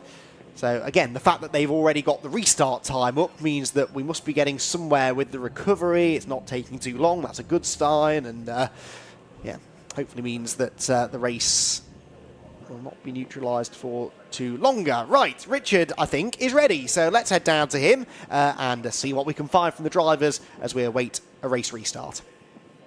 Yeah, this is where we see whether the drivers need any media training, or indeed whether I do. Let's have a word with Tommy Harfield. And we'll get through the door. We've got the safety net, which is up as well. Tommy, frustrating situation for you as drivers, isn't it? And what's your mindset as you look forward to the restart? Yeah, you just kind of have to forget about the red flag. Is he okay? Yeah, I think so. Yeah, cool. Yeah, just focus on what you're doing. Focus on turn one, and yeah, just focus on driving. Obviously, Jensen got away well first time out. Was there anything that you could do? Were you happy with your first start? Yeah, I think he's always going to get a better start, different day. But yeah, mine was good enough. I just want to hold second and then see. I think we should be quicker nearer to the end than the start. So yeah. Right, nice prediction there. So you think the car will come on stronger maybe towards the end of the race? Yeah, I think so. Nice one. Thanks for letting us have a quick chat with you. Good luck for the race. Tommy Harfield there in P2. Now, the reason I didn't talk to Jensen is that possibility, because he got pole, I'm hedging my bets that he may get the win, and therefore we will have a chat with him, perhaps on the podium. We might also with Tommy as well, and indeed Jensen, who's there. I'm going down the outside of the grid. Let's see if we can have a word with Finn. Are you okay? He's giving me thumbs up. Finn Leslie. Good lad is Finn. You might remember, double winner last year. Finn, how are you doing? Yeah, good, thanks. I wanted to ask you, how much did the racing that you did towards the end of last season in the championship set you up for this year? Quite a lot, to be honest. I mean, it just sort of gets you used to being around other cars and, you know, the places where you can and can't overtake, sort of thing. And now you're up at the sharp end, obviously taking a race win already this season. Happy with the performance so far this weekend, or what have you learned? Yeah, well, I had exams on Friday, so I missed all the testing, so I only had 5 laps of testing on Saturday morning. And yeah, to come away with 4th in qualifying, you know, I think we've done all right there. A lot of youngsters, sometimes you hear sort of mums and dads and youngsters saying, oh, you know, I'm going to take a year off for the exams. You can get that balance right, though, if your family and school are supportive. Yeah, I mean, exams are obviously quite important, but, you know, you've still got other things to do. Exams are quite important. Racing is more important, as they say in the joke. What subject were you doing, by the way, on Friday? Chemistry and geography. Yeah, I was never very good at those. Yeah, neither am I. Wish you well with the exam results. Thanks for chatting to us, Finn. Finn Leslie, star of the championship. How good was it when he came in last year and took a win? There was no pressure on him last year. Not saying there is this year, but a super competitor. We've got Callie Clifford. You all right, Callie? You all right for a quick? Callie's up for a quick chat. And I'm going to go and have a word with Josh Watts, I think, if we get time as well. Callie, lovely to see you. We caught up for I think the first time, wasn't it? Was Silverstone, the non-championship round. Was that a nice way to bed yourself into the championship, having a non-championship event at the start? Yeah, especially with my first time in cars, it's nice to be able to get that practice and just sort of understand what you have to do throughout the weekend. And I think that's really helped me develop for the championship. And obviously you're making progress, so I think, was it your best qualifying this weekend so far? Yeah, best qualifying in P6, but we've still got pace, so let's see if we can push up the order. Okay, wish you well with the race. Thanks for having a quick chat with us. Callie Clifford, scholarship winner for Jam Sport. Of course, we've got Daniela Sutton, who won the BRSCC Fiesta Junior Scholarship. So let's pop over and have a word with Josh Watts. Now, I haven't spoken to Josh this year, so I had my first chat with Josh. Josh, we caught up, didn't we, last year? I think it was Donington, I think, the first time I chatted to you. And you'd had a couple of issues, gearbox issues or something that day, and betting yourself into the championship. Nice. How are things going? Give us a summary of the season so far. Well, at Silverstone we did pretty well in the opening round. I think we got 4th, which was good. And then Brands that has just gone, it's been good. We have good lap times, good pace. you know, everything's looking promising, but it's just getting used to the cars from not doing karting, so it's a big jump just going straight into a car, and a lot of these lads doing karting, so we're just getting used to the car and everything, so good. How much pressure is there? I'm sorry to refer to mum and dad, but obviously they're well versed in motorsport. Yeah. Does that put added pressure on you, being a sort of semi-known name in the Formula coming in, and give you a little bit more focus? You know, it's because my dad is obviously quite well known and my mum's well known. There's a bit of pressure to perform and maybe match what they're doing. So, you know, I aspire to be like my mum and dad, obviously, but, you know, I'm trying my hardest to be like them. And sponsor-wise, a glorious car, wonderful colours, and also even inside, look at the, I don't know if Laura can see the sponsor logos on side there. Boston Bowl, is that somewhere you go a lot? Yeah, Boston Bowl, it's my granddad's business. They're a great brand, bowling alley, food. They're really good. I've also got other sponsors like Mill Tyres who are helping me pay for my tyres, and there's Alliance Transport, they're really good with transport and stuff like that. So yeah, I really appreciate all my sponsors who help me go racing like today. Nice one, well done for remembering those. Good luck for the race, Josh. Thanks for having a chat. Josh Watts there, let's get the door shut. This is the thing I usually flunk. I've been all right so far, maybe doing it a little bit too much. Should we have a word with Ben Doughty? If we've still got time, if the directors want to tell me if we do need to crack on. I'm just going to see if Ben's okay. You okay for a chat? Ben's all right, isn't he? In the pink Parrot car. Hi Ben, good to see you. How's the weekend so far?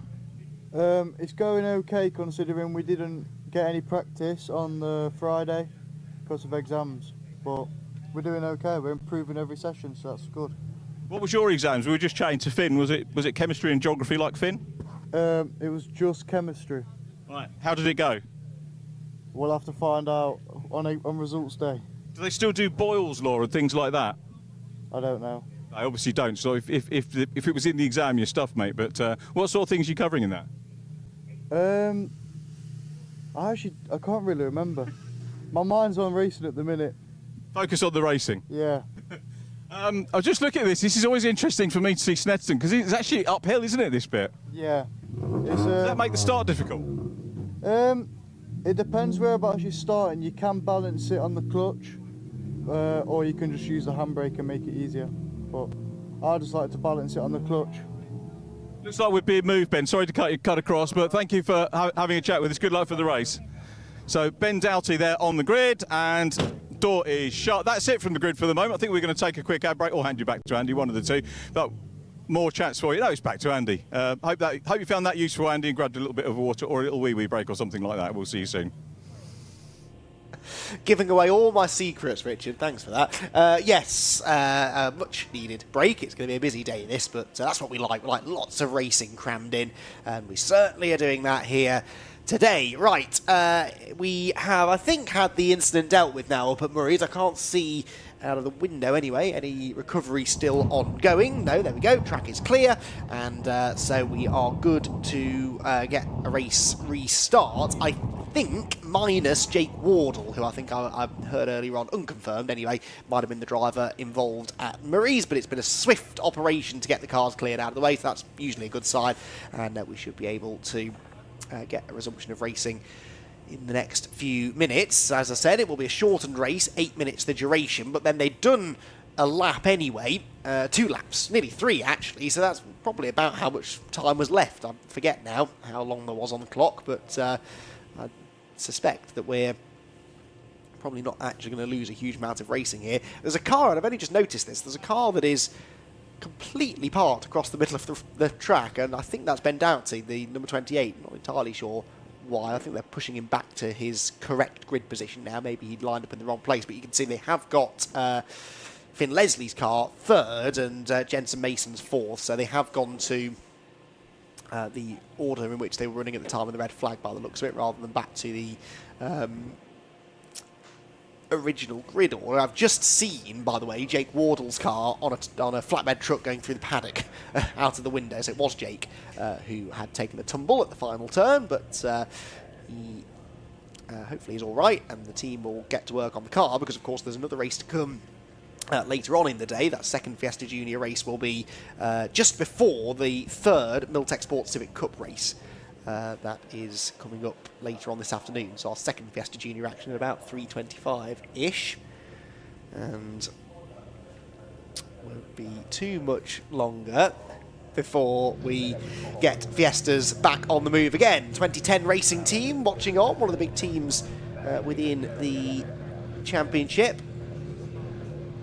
Watching on with interest to see how their drivers will do. And now a little bit more activity on the grid. Now actually that's certain what the reason for this particular delay is. Oh, there's a conversation being had. That's Charlotte, I think, from the BRSCC, who is having a chat with Jensen Mason. Now, is she telling Jensen that actually he is in the wrong position or not? I don't know. But the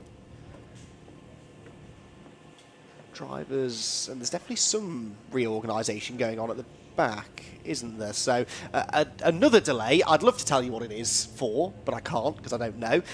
So what we'll do is we'll assess the situation, we'll find out what's going on, and we'll have a resumption of racing in the Fiesta Juniors in just a couple of minutes.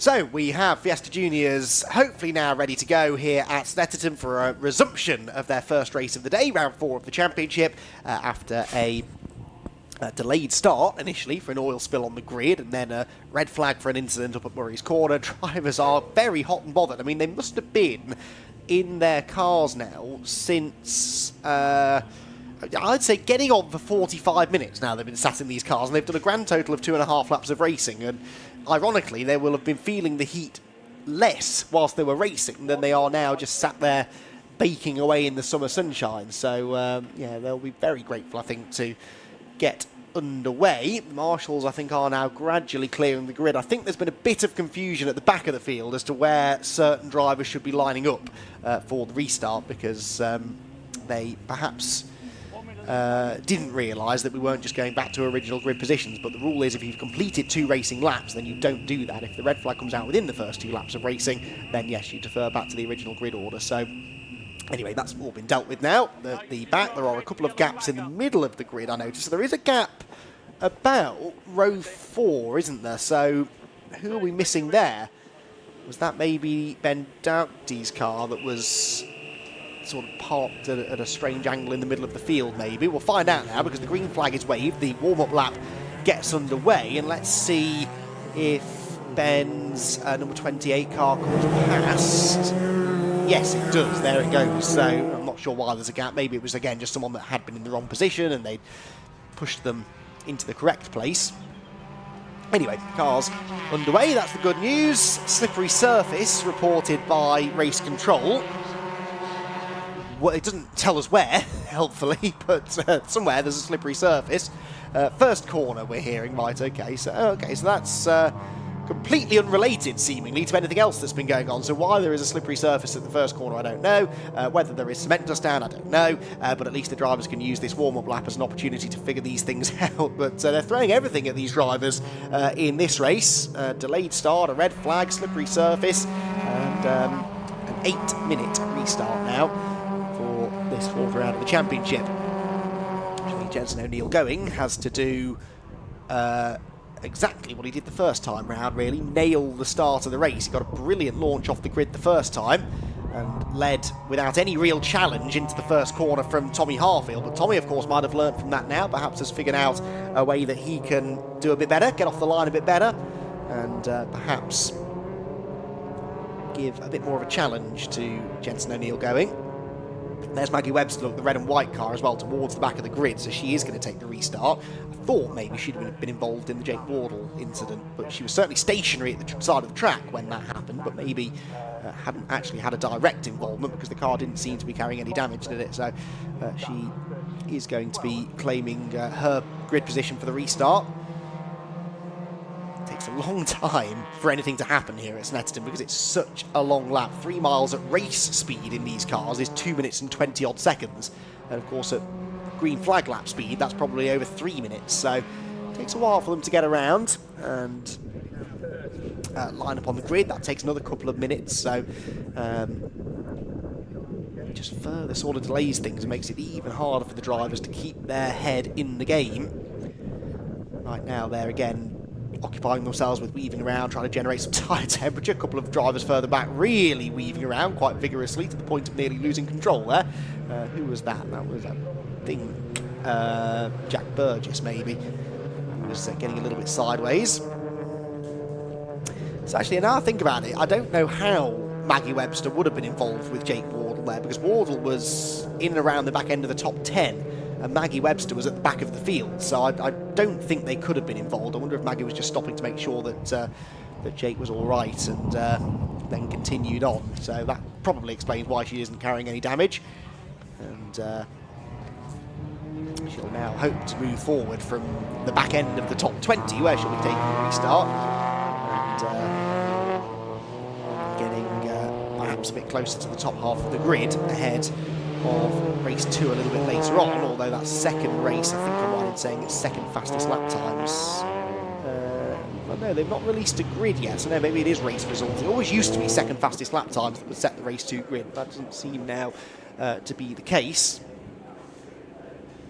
So cars then gridding up, Jensen O'Neill going, again, very slowly, leading them onto the grid. Tell he's got nothing else planned for today, can't you? He's in no hurry at all to get this race restarted. Eventually, sort of meanders his way into pole position. Parks pretty much perfectly, I'd say, there within the grid markings. And Tommy Harfield alongside him likewise. There is a slight advantage, I'd say, here to starting on the right-hand side of the road, the inside line, because that is the racing line. A bit more rubber down, a bit more grip, a bit less chance of any wheel spin impeding your start. Still got that gap, haven't we, on the 4th row. In fact, it looks like quite a big gap, almost like there are 2 cars missing. Now, one of them might be Jake Wardle. Who the other one is, I'm not entirely sure, but we'll try and figure it out when the race gets underway, see who's missing. 8 minutes then on the clock, and take 2 for round number 4 of the BRSCC Fiesta Junior Championship then. Red lights go on, they go out now, after a long hold, and a very good start made by Jensen O'Neill going once again. Finn Leslie, though, as he did the first time, was away pretty well as well, and he's looking to try and get to the inside of Jensen Mason, who can't close the door, so that suggests that Finn had an overlap. Not anymore, though, by the time they get to turn number 1, so a single file running through Riches for the first time. And is that going to change, maybe, as we arrive down at the Wilson hairpin? Well, no, not really. No one actually able to launch an attack up the inside until you get to Ben Doughty there, who's up the inside of Callie Clifford and manages to get past the 169 car. So Ben picking up a position, or perhaps actually defending a position. I think, no, he did start behind Callie, so yeah, that was a place gained. Very neat and tidy restart to the race then, round Palmer's. Downhill slightly towards Agostini, where Jensen O'Neill going, tries to get into the rhythm a little bit. Looks a bit like that from bumpers loose, doesn't it? Oh, there are bigger problems, though, for Daniela Sutton, who is off, where? Wilson, I think? Now, how on earth has she ended up there? Because that's on the entry to Wilson. That's a long way after Riches. If that moment started at Riches, then that was quite a big moment. And if it started in the braking zone for Wilson, that's still a slightly odd place to end up. So you suspect that she didn't get there on her own. But anyway, she carries on, but unfortunately on such a short restarted race, she's got no real chance of gaining any more places. That, meanwhile, is Billy Blockley up the inside of somebody through Oggies, picking up the place. And Billy Blockley, who I think took the restart down in about 16th position, picking up a spot. Jack Sant, I think that might have been, that he managed to overtake. Leaders, though, down towards us. And as I started to say, you can see the front bumper on Jensen O'Neill Going's car. It does look a little bit dislodged, doesn't it? I think it's been like that since the start of the race, just not attached properly, maybe. But doesn't Doesn't seem to be slowing him down at all. Here comes the 87, that's Archie Davis, the black and yellow car, in behind George Foxlow, number 144. Just ahead of Jack Burgess in the 194. Three of them battling away, I think just outside of the top 10 then, as they head for Coram Corner for the first time. This restarted race. Looks to me though like Tommy Harfield is having a bit more of a go at this, isn't he? He's staying a bit closer to Jensen O'Neill going than he was on the initial start of the race, and might just be able to pose a little bit of a threat here to the double winner from Brands Hatch. Across the line they go. There you can see the gap. It was 1.1 seconds after the first lap last time around. This time it's only 6/10. So definitely Tommy Harfield learned something, I think, didn't he, from that first start of the race. That was Alfie Garford, I think, with two wheels on the grass. And there, Callie Clifford back ahead of Ben Doughty. So Callie Clifford into 7th spot now. After that changed around at the start of the race, changes again through Rich's corner, and now Burgess is up the inside of Foxlow, which means that Archie Davis has gone through already in the 87, and up the inside of everybody goes Billy Blockley. If that works, that is the move of the day. He's managed to get past Foxlow, and he might get Burgess as well, although Jack will fight back now on the inside line into Palmer's. And actually, it's Billy Blockley who's struggling to find the gap back in line. He did squeeze in between those two cars, and might yet have another go heading for Agostini.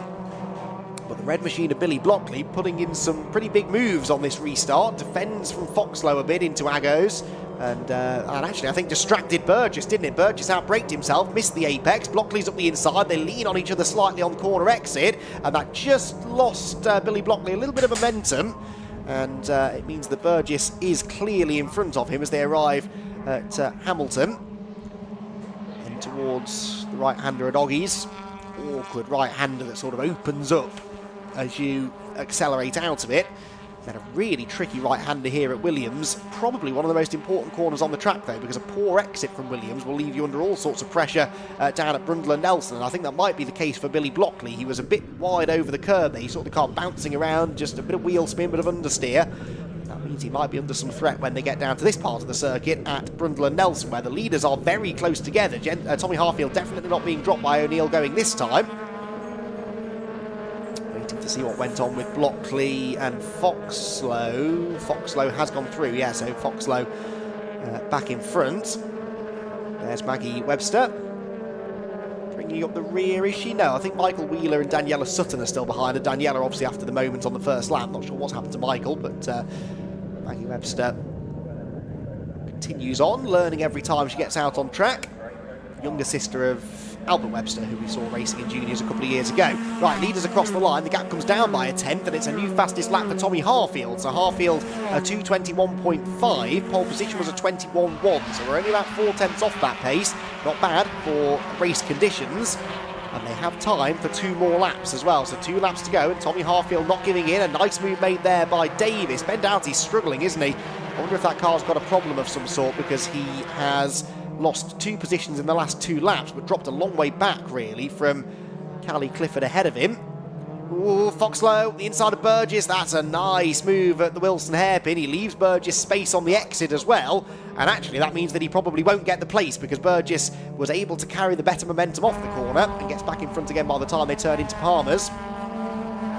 George Foxlow giving it his best effort, and that is for the race lead, and that's Tommy Harfield past Jensen O'Neill going at Agostini, but he's wide, he's outbraked himself, and Jensen O'Neill going goes back through, but that was very briefly a change for the race lead. Tommy Harfield, for whatever reason, looks a lot quicker on the restart, doesn't he, than he did the couple of laps of racing we had before the red flag.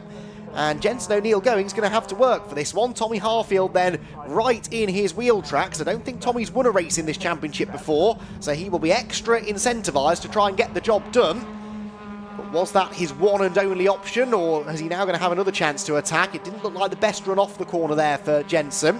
And with a bit of a slipstream, Harfield will try to close in now as we head down the back straight towards Brundle and Nelson. Flashing of the lights from Finn Leslie just to try and distract the 2 drivers ahead, but they are very much focused on each other right now as Harfield pitches the car through the left into the right at Nelson and looks to try and get a run off the corner towards the bomb hole. What's going to happen then? Tommy Harfield had a go, didn't quite work, but credit to him for trying. And Jensen O'Neill going now knows that he's going to have to keep an eye on the mirror. He might have to start defending, which he won't want to do. Car on the grass there in the background. That was an adventurous line being taken by Aaron Beattie, number 33. What's going on for the race leaders then? They are coming across the line, and I think we've got a new race leader, haven't we? Out of the window, I can see Tommy Harfield leading the race. So Tommy's got back ahead of Jensen O'Neill going. We start the final lap, and Tommy Harfield is back in front. Jensen O'Neill going, though, is right on his tail as we head towards Rich's corner, and now Finn Leslie buying into it as well. 3 of them covered by 3.5 tenths as we start the last lap, but Jensen is sideways over the curb. He's almost on the grass, and he loses second place, but does a great job not to lose control completely. Finn Leslie, who's just set the fastest lap, is suddenly in second. He's on the tail of Tommy Harfield and could yet claim a second victory of the season then. Out of the Wilson hairpin they go. Jensen Mason joining in as well. But this Fiesta Junior race has come alive all of a sudden with Tommy Harfield hitting the front. But can he stay there, or is Finn Leslie going to have a go? Finn didn't look quite as quick as Tommy or Jensen before they started battling. He closed in when they did start going side by side, but now he's going to go for the move up the inside into Agostini. There's an inevitable contact. The wing mirrors go flying. They're both out wide, and Jensen O'Neill going sees a chance to get back up the inside of both of them. It is Finn Leslie who leads. Tommy Harfield leaning on Jensen, heading towards Hamilton. Can Jensen O'Neill go and get back into second place? The answer is yes, but again there was a bit of paint traded, and Harfield will certainly try and get back up the inside into Oggies, which he does through the right-hander. Door handle to door handle for second place. They're bouncing all over the place and letting Finn Leslie get away. Finn Leslie from third to first in 3 corners. Look at the state of Harfield's car after contact with not one but 2 drivers, and it might be now that both of them lose a place because Jensen Mason's got the run down the back straight, a double slipstream, a much better exit from the preceding corner, and I think he's almost certainly going to try and have a go down to Brundle and Nelson. Leslie looks like he's got this one wrapped up, but the lower positions on the podium, it's anyone's guess. Jensen O'Neill going, is he back ahead? No, Harfield still has the inside line for Nelson, but he's too late on the brake, surely. Shuffles Jensen O'Neill going way wide over the grass. Jensen keeps his foot in it, though they're 3 wide into the bomb hole. That will never work. Contact is made around, surely goes Jensen. No, he's still there, and up the inside of everyone. Is that Alfie Garford or Josh Watts? It's Alfie Garford, I think, now, who comes through from 5th position to 2nd as they go round Coram. Finn Leslie escaped that madness at just the right time, and he will lead the field off the final turn. It will be a drag race between the teammates for second place, and Jensen O'Neill going hasn't given in yet either. Leslie for the win, but place your bets, everyone. Who's going to come home second? Finn Leslie gets the checkered flag. Jensen O'Neill going is going to be third, and I think that is Jensen Mason in the end who goes second. O'Neill going third, and Alfie Garford down to 4th with Tommy Harfield, who led the race going on to the final lap, finishing only in 5th position. Well, that was pretty exciting stuff, and I think there's going to be a few interesting interviews to be had after that race. I'm not convinced that all of that result will stand necessarily, but it was certainly exciting to watch, and you could just see it coming, couldn't you? As soon as Finn Leslie tried to make that move down into Agostini's, he was so late on the brakes, you just had a feeling he wasn't going to stop the car, and that was ultimately the case. And that just set about a phenomenal sequence of events. I have never seen 3 wide work through the bomb hole, and I still haven't seen it work, but quite how Jensen O'Neill going didn't end up getting fired off the road completely, I don't know, and he did at least manage to stay on the podium. So, provisionally, it is a win for Finn Leslie, very provisional. Finn Leslie, we think, won the race, there we go, by 3 seconds over Jensen Mason second, and Jensen O'Neill going third. Alfie Garford was 4th, and Tommy Harfield was 5th, ahead of Josh Watts, Callie Clifford, Archie Davis, Ben Doughty, and George Foxlow. Billy Blockley then was 11th, ahead of Jack Burgess and Hayden Gray, with Jack Sant in 14th position. 15th was Aaron Beattie, 16th Harry Lindley, 17th Michael Wheeler, 18th Maggie Webster, and Daniela Sutton 19th and last. Right, lots to unpack after that. I hope we can get some of the initial reactions of drivers as they get out of the cars, because I think there will be a few conversations to be had. I can see out of the window Finn Leslie being congratulated by somebody. That somebody will probably not be Tommy Harfield, because that was a fairly robust move that Finn made. But it got a lot more robust after that, really, so maybe it's all been forgotten about now. But anyway, Richard has the unenviable job of having to dive into all of that now and get their thoughts. So, Richard, good luck. Over to you.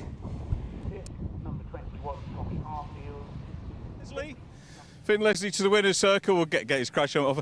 Have a quick look at the side of the car. So we've got a little bit of work to be done on the car, and so here's Finn. I'm going to stick a mic in your chops while you got all the bit. Congratulations on the win. Good timing. Yeah, it was good. I mean, I just sort of played it out well. Jensen had a bit of a moment round the first corner. I just managed to sneak up the inside into the second hairpin, got it stopped. You know, just then led from there. Yeah, going on to the last lap, you were in third place, but did you look in your mirrors at all? Well, I tried not to, but as soon as I saw them scrapping, I just knew I need to get my head down and keep pushing. And you did. You were clear by that point anyway. Yeah. Yeah, good second win, hard earned. So there's plenty of life in this championship, isn't there? Yeah, I mean, I should be leading the championship now after that. So yeah, good. I normally ask a driver that, and they don't know. But you see, this proves that you guys, you do your sums, don't you? Yeah, I mean, I was 4 points off Jacob going into that, and he's not. He obviously didn't start. Yes, and I beat Jensen, who was behind me, so I should be. Yeah. Well done, Finn. Good to see you. We might see you a little bit later on. Congratulations, mate. We've got TTs on the grid, so I'll see if we can get a quick word with Jensen. Jensen, can we grab you for a quick word?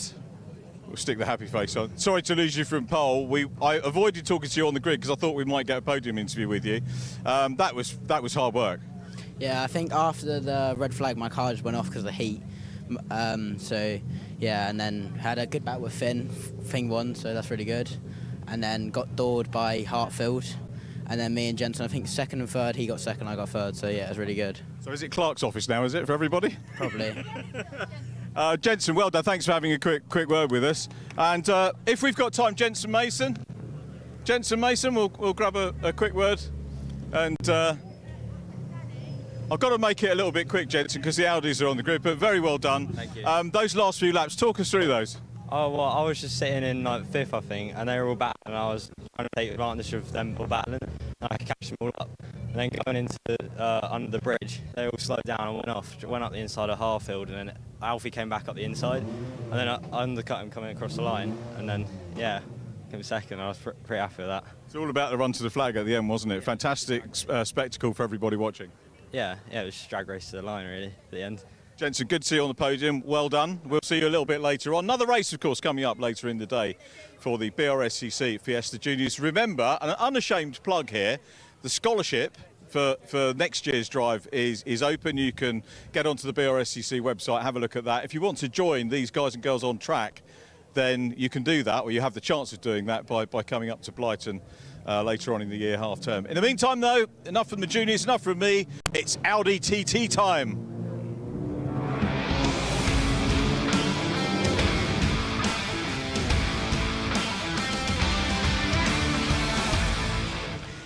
Thanks, Richard. Yes, okay. I could do with a nice quiet race now, really, just to calm myself down after the juniors. I don't think that's what we're going to get, though, because it's the Audi TT Cup Racing Championship. Rolls off the tongue, that, doesn't it? But title aside, this is really one of the true success stories of the 2024 season in British motor racing in general, really. A huge grid of cars, a brand new championship. They ran as a series last year, started off with grids immediately in the mid-teens, and it's just grown from there. We've got well over 40 drivers, I believe, subscribed to this championship. There was talk of split grids if they all turned up at once, but thankfully that hasn't had to happen. But still, really, really good grid sizes and fantastic racing. We had two races from the Audis yesterday, both won by Carl Swift, but in very different circumstances. The first one, Carl absolutely disappeared up the road. He dominated that one, won by 3.7 seconds. But race two, Bradley Burns gave him a run for his money, and of course now it's a reversed grid for race number 3, and that changes everything. It is actually the reigning Mazda MX-5 champion, Steve Foden, making a switch to front-wheel drive this year with the number 77 car that starts on pole position. Adam Blair for company on row 1. Then it's Jason Pelosi and Rob Boston. Yes, the Rob Boston of Rob Boston Racing fame, with Luke Handley and Matt Luff, former Civic Cup champion, on row number 3. Matt had a disaster yesterday with a spin on the opening lap of race 1 and has spent the rest of the weekend really recovering. Row number 4 then for Ross McCarr and Andrew Dyer, with Bradley Burns and Carl Smith, the top two from the earlier two races, starting 9th and 10th respectively, but Brad certainly looking more of a threat in that second race. Now he and Carl having to move through the pack together. They're just ahead of Rob Boston Racing driver Will Stacey and Patrick Booth, who share row number 6. 7th row for Sean Smith and Paul Luty, with Sam Meager and Harry Yardley Rose together on row 8. Row 9, Danny Hobson and David Robb, and the top 20 then completed by Ryan Edgecombe and Sam Laidlaw. Charlie Bird, who for some reason is going by Charles again now, I've always known him as Charlie. Charlie Bird starting 21st alongside Morgan Root, who had brake issues in yesterday's first race. Brad Kaler and Jonathan Williams together on row 12, ahead of Nick Brady and Dan Bird, brother of Charlie, on the 13th row. 14th row is where we find Paul Savage, I believe, yes, and Mark Grice, with Ruby Smith at the back of the field. So really interesting grid this, having Steve Foden up on pole position. Steve had some mechanical dramas, I seem to recall, at Brands Hatch. He really didn't see the best of Steve, who's a very talented driver. One of a handful of drivers on this grid actually to have moved up through Mazda MX-5 racing and now finding themselves at the wheel of these 2-litre front-wheel drive Audi TTs. For Steve so far this weekend, he's looked a lot more competitive. He was 6th in yesterday's first race. He was 7th in the second race, and again, it's not a straight-up reversed grid, it's a jumbled grid, so it's not necessarily just the top 10 getting inverted. Steve finished 7th, but starts on pole position alongside Adam Blair. Championship-wise, coming into the weekend, Carl Swift, having won both of the races at Brands Hatch, from pole position, had a 11-point lead over Bradley Burns. Well, he's extended that with another 2 victories so far this weekend, but this is the first of 4 triple header weekends, and so we have this reversed grid now rather than just 2 races with the same sort of drivers at the front. So yeah, this will be an interesting race, and keep an eye to Matt Luff as well, coming from where did Matt start? 6th place, had that spin at the start of race number 1. In race number 2, recovered nicely to 4th position though, so he's got a good shot at battling for a podium. He's the silver number 72 car, you can just see there on the 3rd row. It's a 2x2 start, which does make me a little bit nervous on such a narrow track as this, and with such a large grid as this, 29 of them starting this one. I think we might have lost a couple over the weekend. No, I think that's about right. I think we've still got 29 that have been here all weekend. They've provided some fabulous racing, and I'm sure they will do so again now with a reversed grid race to end their weekend. The 5th race in the Demon Tweeks Audi TT Cup Championship about to burst into life. The green flag then waved at the back of the grid, and it is Steve Foden versus Adam Blair on row number 1, Jason Pelosi and Rob Boston row 2. Who's going to get the best of the starts? Who will lead them into riches? Let's find out. The lights are out. A good start made by Adam Blair, I would say, better than Steve Foden, and so I think it will be the man who started on the outside of row 1 who leads the field into riches. There's a car on the grass further back. It's such a narrow run. Carl Swift actually was going backwards there, the man who's won every race so far this year, and Matt Luff. They both had terrible starts, so 2 of the favourites maybe dropping down the order in the early stages, but it is Adam Blair who leads. Foden is 2nd. 3rd place, good start made by the number 15 there of Andrew Dyer, from 8th on the grid to 3rd already, so it's a very jumbled order as they arrive at the Wilson Hairpin for the first time. They're all through cleanly though, making their way now down towards the left-hander at Palmer's. Tried to catch a glimpse of where Carl Swift and Bradley Burns were in relation to each other. Oh, there's a car heading off towards the barriers. That was a tiny little touch, I think, just on the apex of the corner. I didn't quite spot who that was. Might have been Patrick Booth, maybe, number 33. I can't see him in that picture. And I think he is running that sort of Martini-inspired livery, so I'm pretty sure that was Patrick who just ended up off the road, although there is a Martini car further up the road. I may be wrong. We'll figure it out in a moment. Anyway, out wide goes Andrew Dyer. Up the inside goes Will Stacey, and here comes Matt Luff. That's not going to work, surely. Matt Luff, how did he get the car stopped? He was so much later on the brakes than everybody else. That is not Patrick Booth that he's battling with. It's Ross McCarr, so I think it was Booth in the other similarly liveried machine who went off. There's a sideways moment there for the number 99 car through Williams, thankfully gathered together. That's Rob Boston. So Rob Boston started 4th and has, for whatever reason, plummeted down the order as well. So a lot has gone on this first lap, and it's still going on down at Brundle now, where Andrew Dyer is trying to get up the inside of Jason Pelosi, but actually that delays him and allows Will Stacey round the outside. We're finally seeing the best of Will Stacey here, I think, a driver that many were tipping to be a championship contender. Hasn't had a terrible start to the season by any means. Will Stacey was 4th in the points after a couple of top 5 or 6 position finishes at Brands Hatch, but maybe not been quite the standout driver that we thought he'd be. He's such an experienced driver for his very, very young age. We are getting a safety car. This, I'm guessing, is for the car that's off at Palmer's, which I do think is Patrick Booth. We'll double check whether or not he comes through at the end of the opening lap. But safety car being scrambled. And yes, it is Patrick Booth. There he is. Whether he made the barriers, I'm not sure. You can see Patrick's out of the car, chatting to the marshal on the right of shot. And that's good news, but just a tiny little tap, I think, just on the point of the corner at which you're really leaning on the tyres. And of course, it's that right rear tyre you're leaning on, but it has the least temperature in it, the right rear, because it's a clockwise circuit, so you warm the left-hand side tyres up a little bit more than the rights, and it only takes a small touch at that point to send you off the road. But doesn't seem to be too much damage done. Patrick is okay, and that means it shouldn't take too long to get the car cleared out of the way. So, Adam Blair leads, Steve Foden second, Jason Pelosi third, and Will Stacey fourth, with Andrew Dyer fifth, then Matt Luff sixth, Bradley Burns up to seventh, good start from him, Ross McCarr is eighth, Carl Swift is only ninth, and Morgan Root completes the top 10. Where did Morgan start the race? Morgan Root started 22nd on the grid, and is 10th at the end of the opening lap. That's an incredible start for the number 38 machine. That is pretty impressive. So Morgan Root then is one to watch. There's the recovery truck just arriving down at Palmer's to recover the Patrick Booth car. But yeah, some big movers on that opening lap, weren't there? There were 7 places gained by Will Stacey, 11 by Morgan Root, but of course where there are big winners there are often big losers as well, and I would say Luke Handley was one of them, down to 12th position, 7 places lost.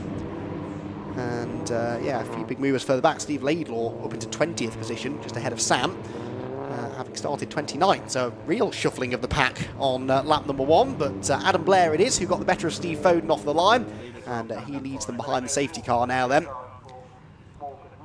So Matt Luff, I thought Luff had a poor start, but I think he then picked up a few places later on in the lap because he was actually back where he started in 6th position. But obviously allowed through Andrew Dyer and Will Stacey, which he could have done without.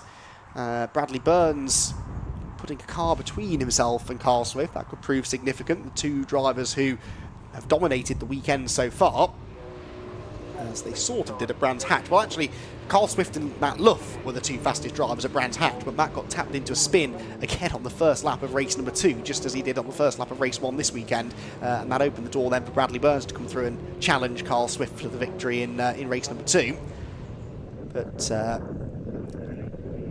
this weekend, Matt, again, has been quick, but another little bit of contact, and that's unfortunate for Matt, because again, I don't think his results have at all reflected the pace that we know he's got in that car. This, of course, the venue at which Matt won the Civic Cup Championship a couple of years ago in the most exciting race that I think I've ever seen. And who knows, we could have another similar conclusion to this championship on the international circuit at Silverstone come season's end, but they're going to really have to get the better of Carl Swift, aren't they, if they're going to make a fight of it. So are we going to get the safety car in this time? I haven't seen a notification on the timing screen to suggest that, unfortunately, so we might be having another lap. We're getting to the end of this second lap now, and the lights are still on, so it's taking them a little bit longer than I anticipated to get Patrick Booth's car out of the way. Good news for Adam Blair, it's only a 15-minute race this, and so he gets to spend nearly half of it now, I guess, behind the safety car, not having to worry too much about defending from Steve Foden, and the likes particularly, I suspect, of Will Stacey charging through the order. Will has raced a lot of things in really not very many years. First time I was sort of really aware of Will Stacey, I guess, was back pretty much the first year of TCR UK, actually. He was in the Mazda MX-5 Super Cup at the first ever round of TCR UK in 2018 at Silverstone.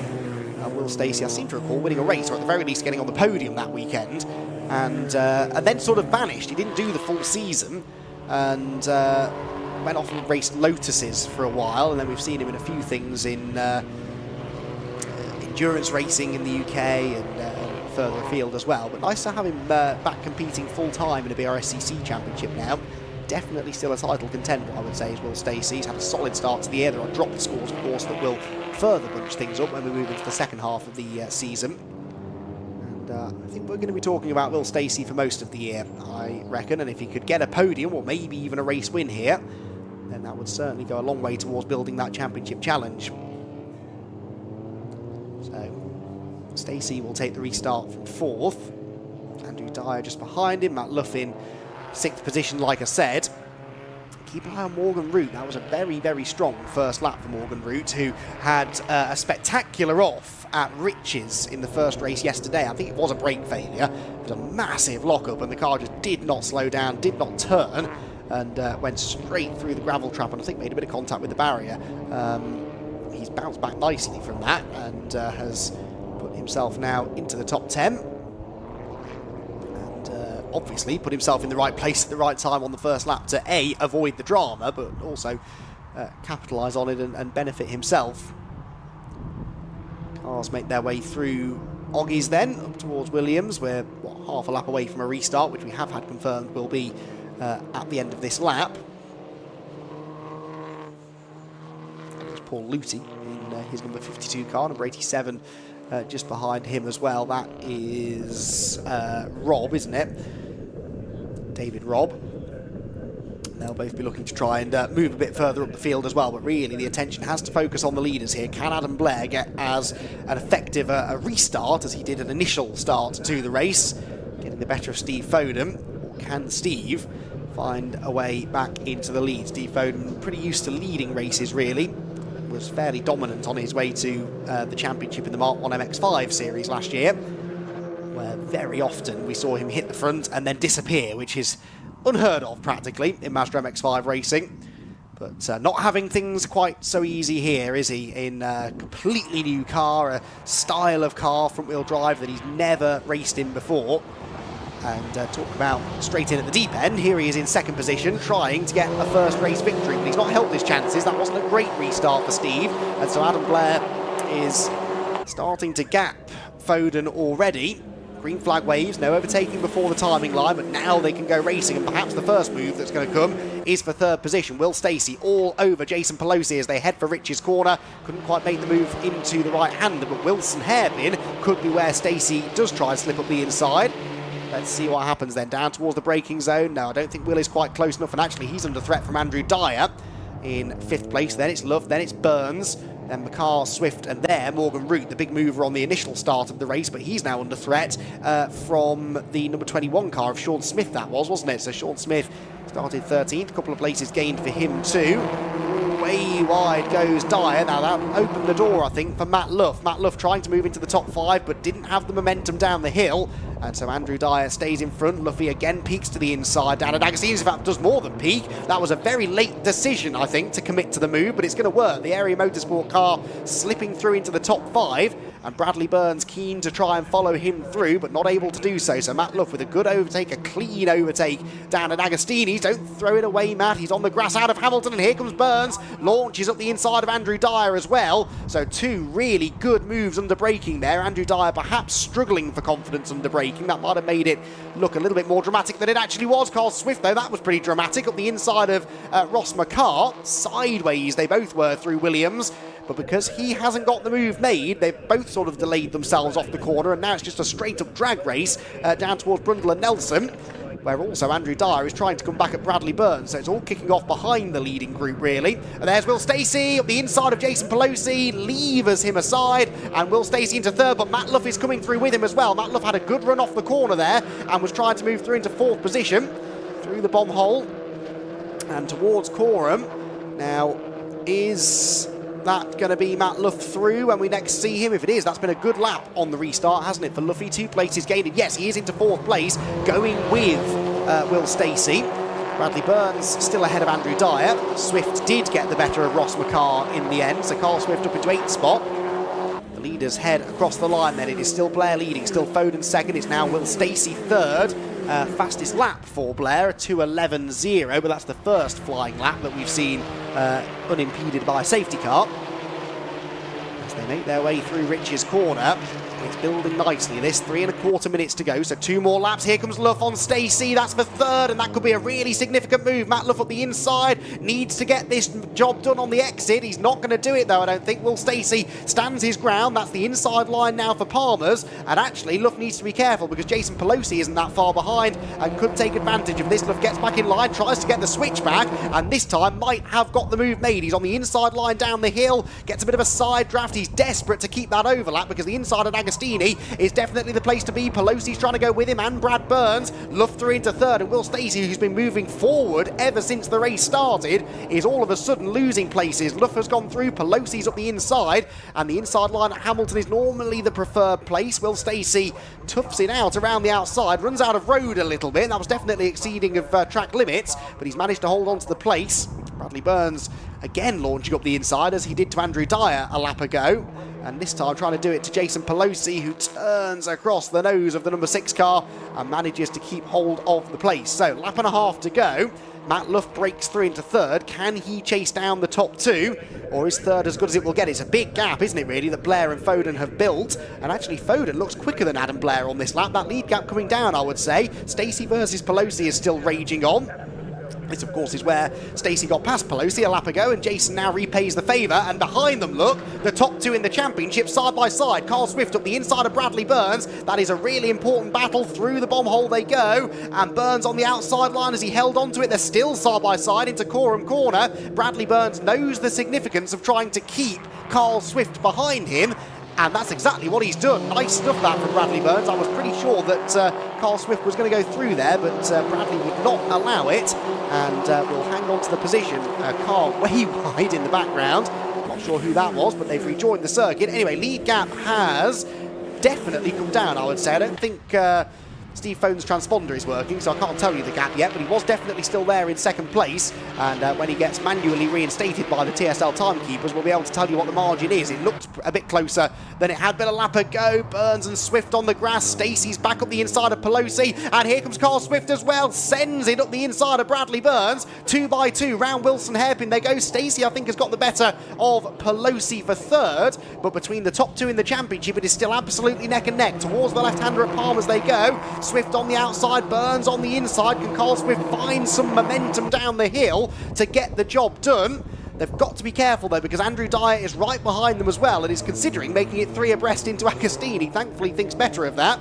And Bradley Burns, I think, might still keep Swift at bay here. He had the inside line, gets off the corner still in front, and that is still them. Car number 6 in position number 6. The timing screen has, by the way, now updated to show that, yes, the lead gap came down, and it came down because Steve Foden set the new fastest lap, a 2:10.9, and that was 4 tenths quicker than Adam Blair that time around, and he was 4 tenths behind at the start of the lap, so that could be building to a real crescendo as we're now halfway around the final lap of racing this weekend for the TTs, who once again have shown us how it's done. This is a proper show, proper racing, and are we going to get a proper finish? Here we go, down the hill then, towards Brundle and Nelson. This is where Foden looks strong, closing in on Adam Blair. Will Stacey and Jason Pelosi still not leaving each other alone, are they? Pelosi back round the outside at Brundle, and this time is going to get back in front of Will Stacey. And Will might now not have much of an opportunity to come back at him, really. But what's going on for the race leaders? Is Steve Foden going to have an opportunity to really challenge Adam Blair here and steal a first victory in the championship? Adam, of course, has not won a race in the championship yet either. One of them's going to take the checkered flag. I think it will be Adam Blair. Steve Foden's not really close enough into the last corner, but a really good showing this from Foden. Much, much more like it. He is going to be a threat, I think, moving forward in the season. Across the line, they're about to go then. Adam Blair is going to claim victory in round number 5 of the Demon Tweeks Audi TT Cup Championship. Second for Steve Foden. Third for Matt Luff, one of the drivers of the race, that I'd say, from Matt to bounce back from that disastrous start to the weekend, really. Then it's Jason Pelosi and Will Stacey, with Brad Burns, Carl Swift, Andrew Dyer, Ross McCarr and Luke Handley completing the top 10. So Luke Handley, who I seem to remember mentioning had lost a load of places at the start. Yeah, he started 5th and dropped, I think, down towards the back end of the top 20 at one point, picked his way back through to 10th and managed to stay there to the line. Really, really good racing that, though. And Adam Blair, a deserving race winner. Steve Foden, so close to getting that first victory, but just in the end, 4.5 tenths shy. But that was a brilliant race. The TTs fast becoming one of the highlights of this particular package, but I think really of the British motor racing scene in general.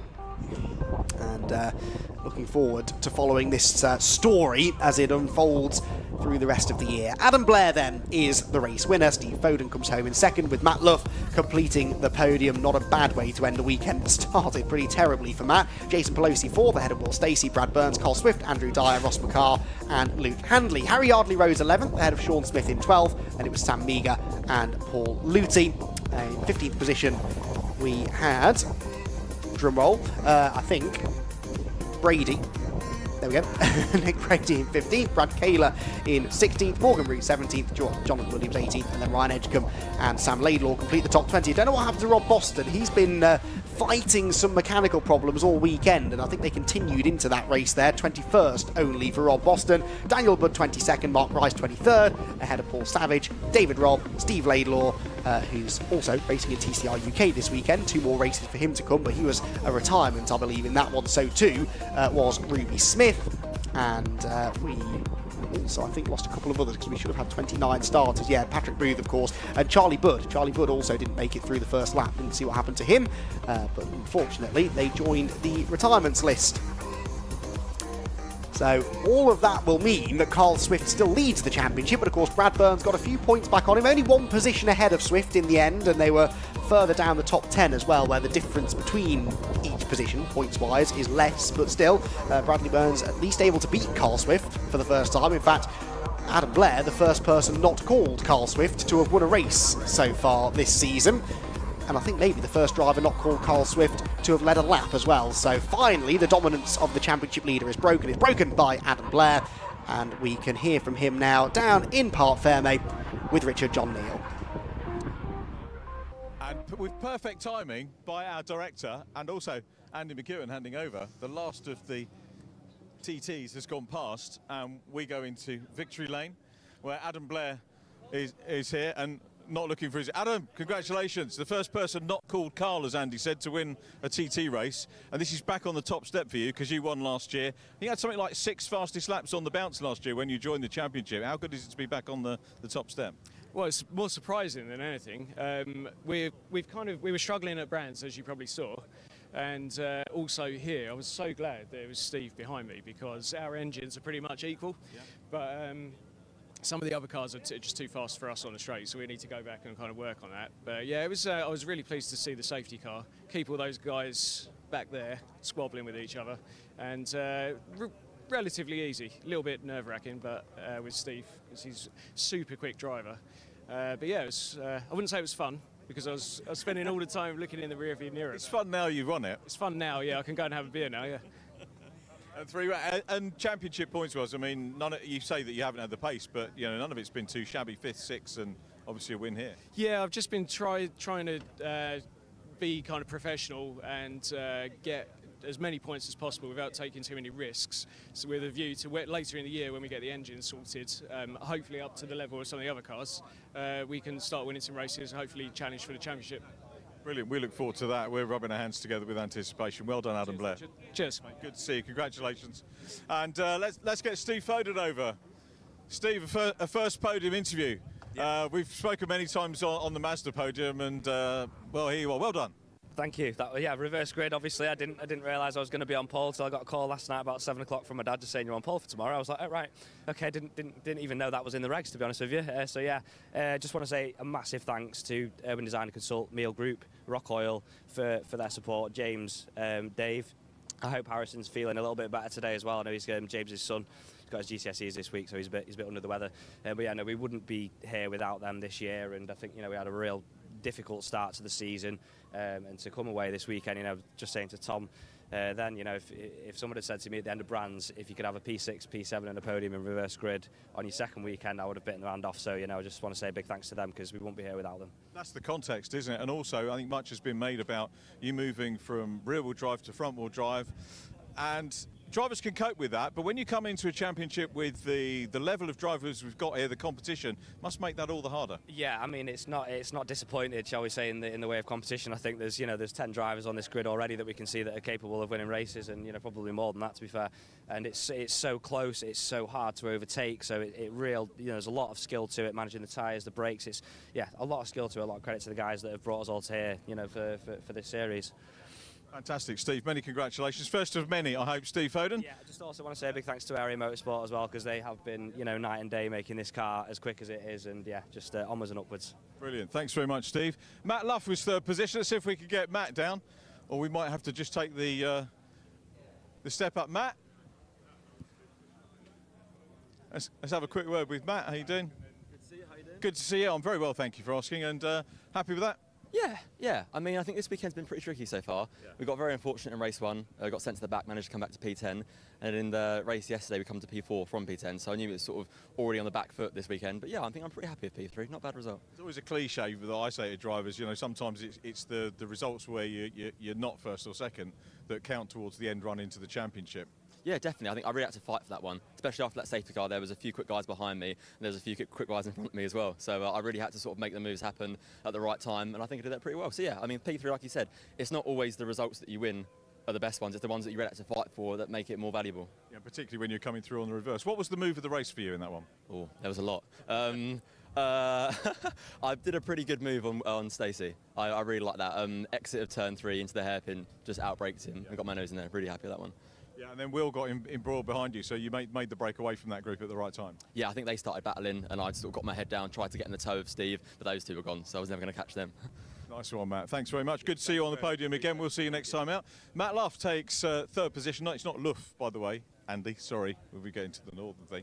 I did wonder whether Sean Smith here. If we've got time, I'll grab Sean Smith, who took the Masters win. Getting the go for it thumbs up from our director. Just thank you for that. Sean Smith, sorry to interrupt. Masters win, well done. We spoke to Patrick yesterday. Only fair we talked to our Masters winner today. Obviously, you took a clean sweep at Brands Hatch, and Patrick got the better of you yesterday, but back on the top step of the Masters podium today. Yeah, we had a bit of, I don't know what was the matter actually. It might just have been a bit of me really. We don't know. We've done a lot of changes on the car last night. And it seemed better in that race. I mean, he was right behind me at one point before he went off, I think, in that race. So I don't think there was a lot between us. So, but the car was definitely better, but we still got a bit to make up to get to the front boys, I think. How's the transition going? Obviously, Legends cars, a lot of people talking about that with the performance they did on Touring Car Weekend last weekend, but big change, isn't it, coming into Audi TTs? Yeah, it's a massive difference. We're not allowed to bump draft to start off with, so I do like doing that. So you have to back off a bit. And front wheel drive, it's a massive change for me because I've never driven it. So, but we're trying to learn all the time. Can't get as much testing as what we like. There's a lot I think the front boys are doing. So, but I think another couple of meetings we'll be a bit further forward. That's good to see. And obviously your dad and daughter team, how's Ruby settling in with the championship? She's been okay actually. She's been enjoying it. She's finding it a bit hard. Just learning the tracks more than anything. So we're trying to get a bit of testing. I'm not sure. I think she pulled off in that one, so I'm not sure what happened with her there. So, but I'll go and see her in a minute, I think. Yeah, nice one. Sean, well done. Good to see you on the Masters. Top step podium. Sean Smith wins the Masters, and our top 3. That sadly concludes our Audi TT Cup, sponsored by Demon Tweeks Action for Snetterton. I nearly said Donington Park there. I don't know why I was thinking about Donington, because next time out they're at Alton Park, aren't they? What's next on track? Well, next on the stream will be the Milltek Civic Cup. Good opportunity now to find out a little bit more about it. I'm with Owen Hillman, with Will Butsey, I'm with Alistair Camp, Dave Marshall. Now, right, I'm with Josh. Well, I was with Josh Fowles. Look. You see, get the sponsors in. Yeah, he knows. Right, Josh Files, we're going to play the yes-no game. Are you familiar with the rules? I'm not sure. Okay, well, I'll explain them to you, don't worry. If you say yes, no, or any kind of yeah or nah or anything like that, you are basically out when we end the interview right there and then. Are you ready? Yeah. No! Oi, come back here! Owen Hillman, do you understand? I understand. Very good job. Okay, right, so we're in Pro Alloys machines. They do a cracking job, don't they, this team? They do. Yeah, and how was the racing yesterday? Was it pretty decent, wasn't it? It was good, yeah. Got a good race. No. Dave, we're actually playing a game. We're not having well, we could have a serious interview, but we're playing the yes-no game. Are you familiar with the rules? Yes. No.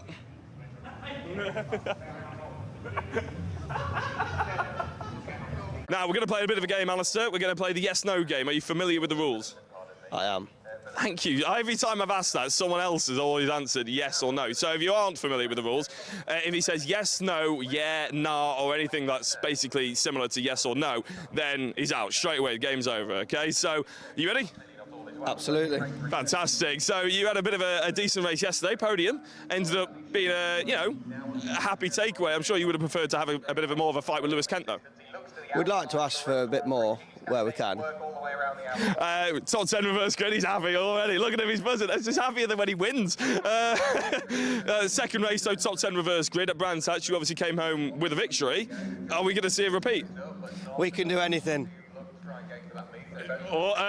He wants to carry on. Fair enough. But you're starting about that sort of, because you obviously were a little bit quicker in race 1 here this weekend than you were in race 1 at Brands Hatch sort of thing. Do you feel like you sort of got the car dialed in a little bit better? I feel like it's where it needs to be right now. Where it needs to be for what, though? Are you winning championships lately? Absolutely is what the game is. Is that what we're going for? With the FN2, obviously, you're the only car in the garage, though. Do you feel like you're a bit of a trailblazer for the rest of, potentially, the paddock to jump onto this car? We don't. You don't? How come? We just feel that we are developing a new car for my gorgeous friend here, Josh Files, when he struggles against Don't turn the camera his EP3.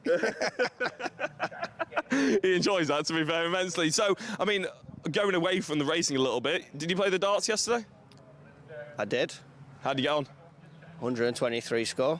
Was that first, second? I was commentating, I didn't get... In second best, Lewis was number 1 dog. Doesn't he play like professionally or something like that? Doesn't he play all the time? He had a nap and everything. To me, that's basically professional. He doesn't. He comes from the land of like white teeth and permed hair until whatever it is came over, so they don't have pubs around there.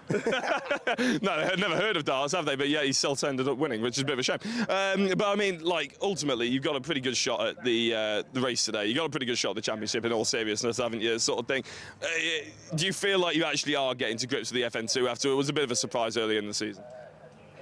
It's a car that's hard to develop and it changes track to track, so we're just going to do what we can and keep changing stuff. And I'm not going to say them words for you. No, Alistair Camp, I mean, I'd say you've won that one. Congratulations. He's the first driver who we haven't got out. Fantastic. He can win on the track, he can win on the social media as well. Well done, Alistair Camp. Well, I'm going to take it seriously. Alistair is the only driver that actually has managed to get through all of this interview, okay, without saying any of them. So you've got to try and at least equal him. If you're up to the challenge. I'll give it my best shot, as always. Fantastic. Right, race winner in the Civic Cup. It feels like finally, but I mean, we've only had 3 races before. And is that a bit of a weight off your shoulders at all? Yeah, it's a nice feeling. No. Now, we just did your teammate Simon Welch over there, the yes-no game. You understand the premise of the rules? Yeah. No! This is the second round. I felt sorry for Will. So, OK, if he says yes, no, yeah, nah, any form of confirmation like yes or no, basically, then you're out. You've already been given the baptism of fire, so you ready for the second go?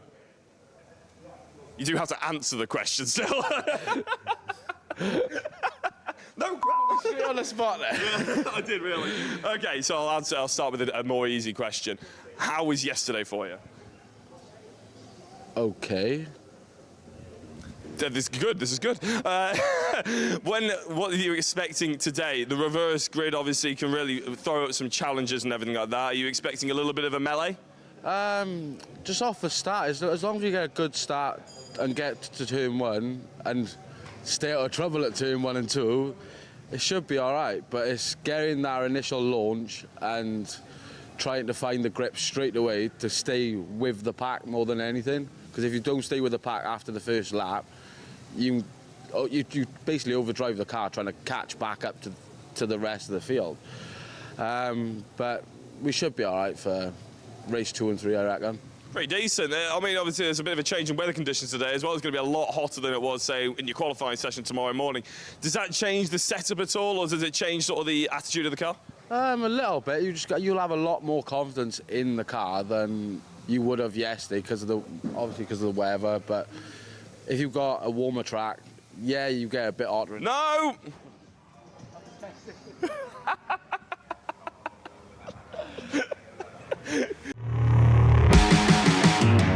Got so much weight on my shoulders, enough to knock me out, but I'm still holding the throne. You'll never know till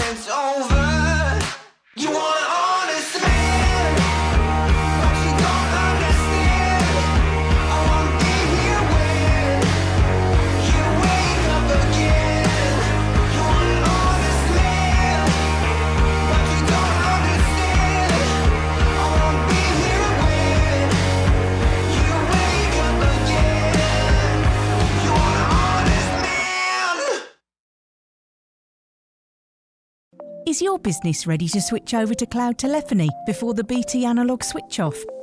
If you're not sure, you can get a telecoms and IT health check from Maximum Networks for free, covering broadband, phone systems, IT support and more. Arrange your free audit today at maximumnetworks.co.uk.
Next year, BT switch off their old analogue network for good. Make sure your business is ready to switch over to cloud telephony. Get a telecoms and IT health check from Maximum Networks today, for free. Future-proof your business now. Arrange your free audit today at maximumnetworks.co.uk.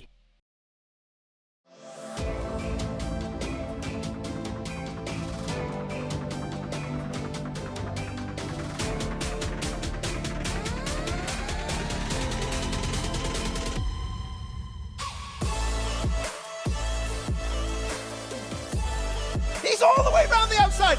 Miles for the lead. Side by side, who's going to be the bigger man?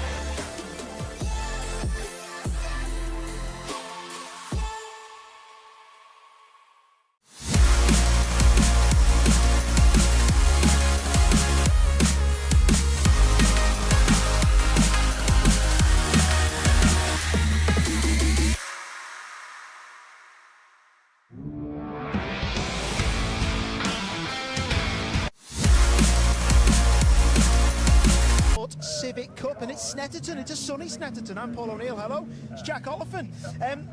First of all, cars are still coming in, but have a look around. We're in the middle of the assembly area. There are a lot of Civic Cup cars. Milltek Sports Civic Cup is stronger than ever. The cars, the drivers, it's amazing, isn't it? Cars still backing in. I don't think they've got enough numbers. If you have a look here, they don't actually go up to 40, but yeah, I'm thinking they're going to have to pull some more cones and numbers out soon, aren't they, Jack? I was going to say, that's for the minis, and all of a sudden they just sort of culminate in the middle. But it does look awesome. I mean, in the basking in the sunshine, it's the first time we've been able to see the liveries really looking strong, don't they? And it's a shame that a few of them aren't as clean as we'd like. Obviously, after a little bit of damage yesterday, Dave Marshall is a prime example of that. But the cars still look good. They look shiny. They look great. I'm looking forward to it. The racing yesterday was epic. So. Yeah, it was absolutely fantastic, wasn't it? Talk to us a bit about yesterday and how it was from your point of view, as we might get stuck in a bit of a traffic jam in a minute.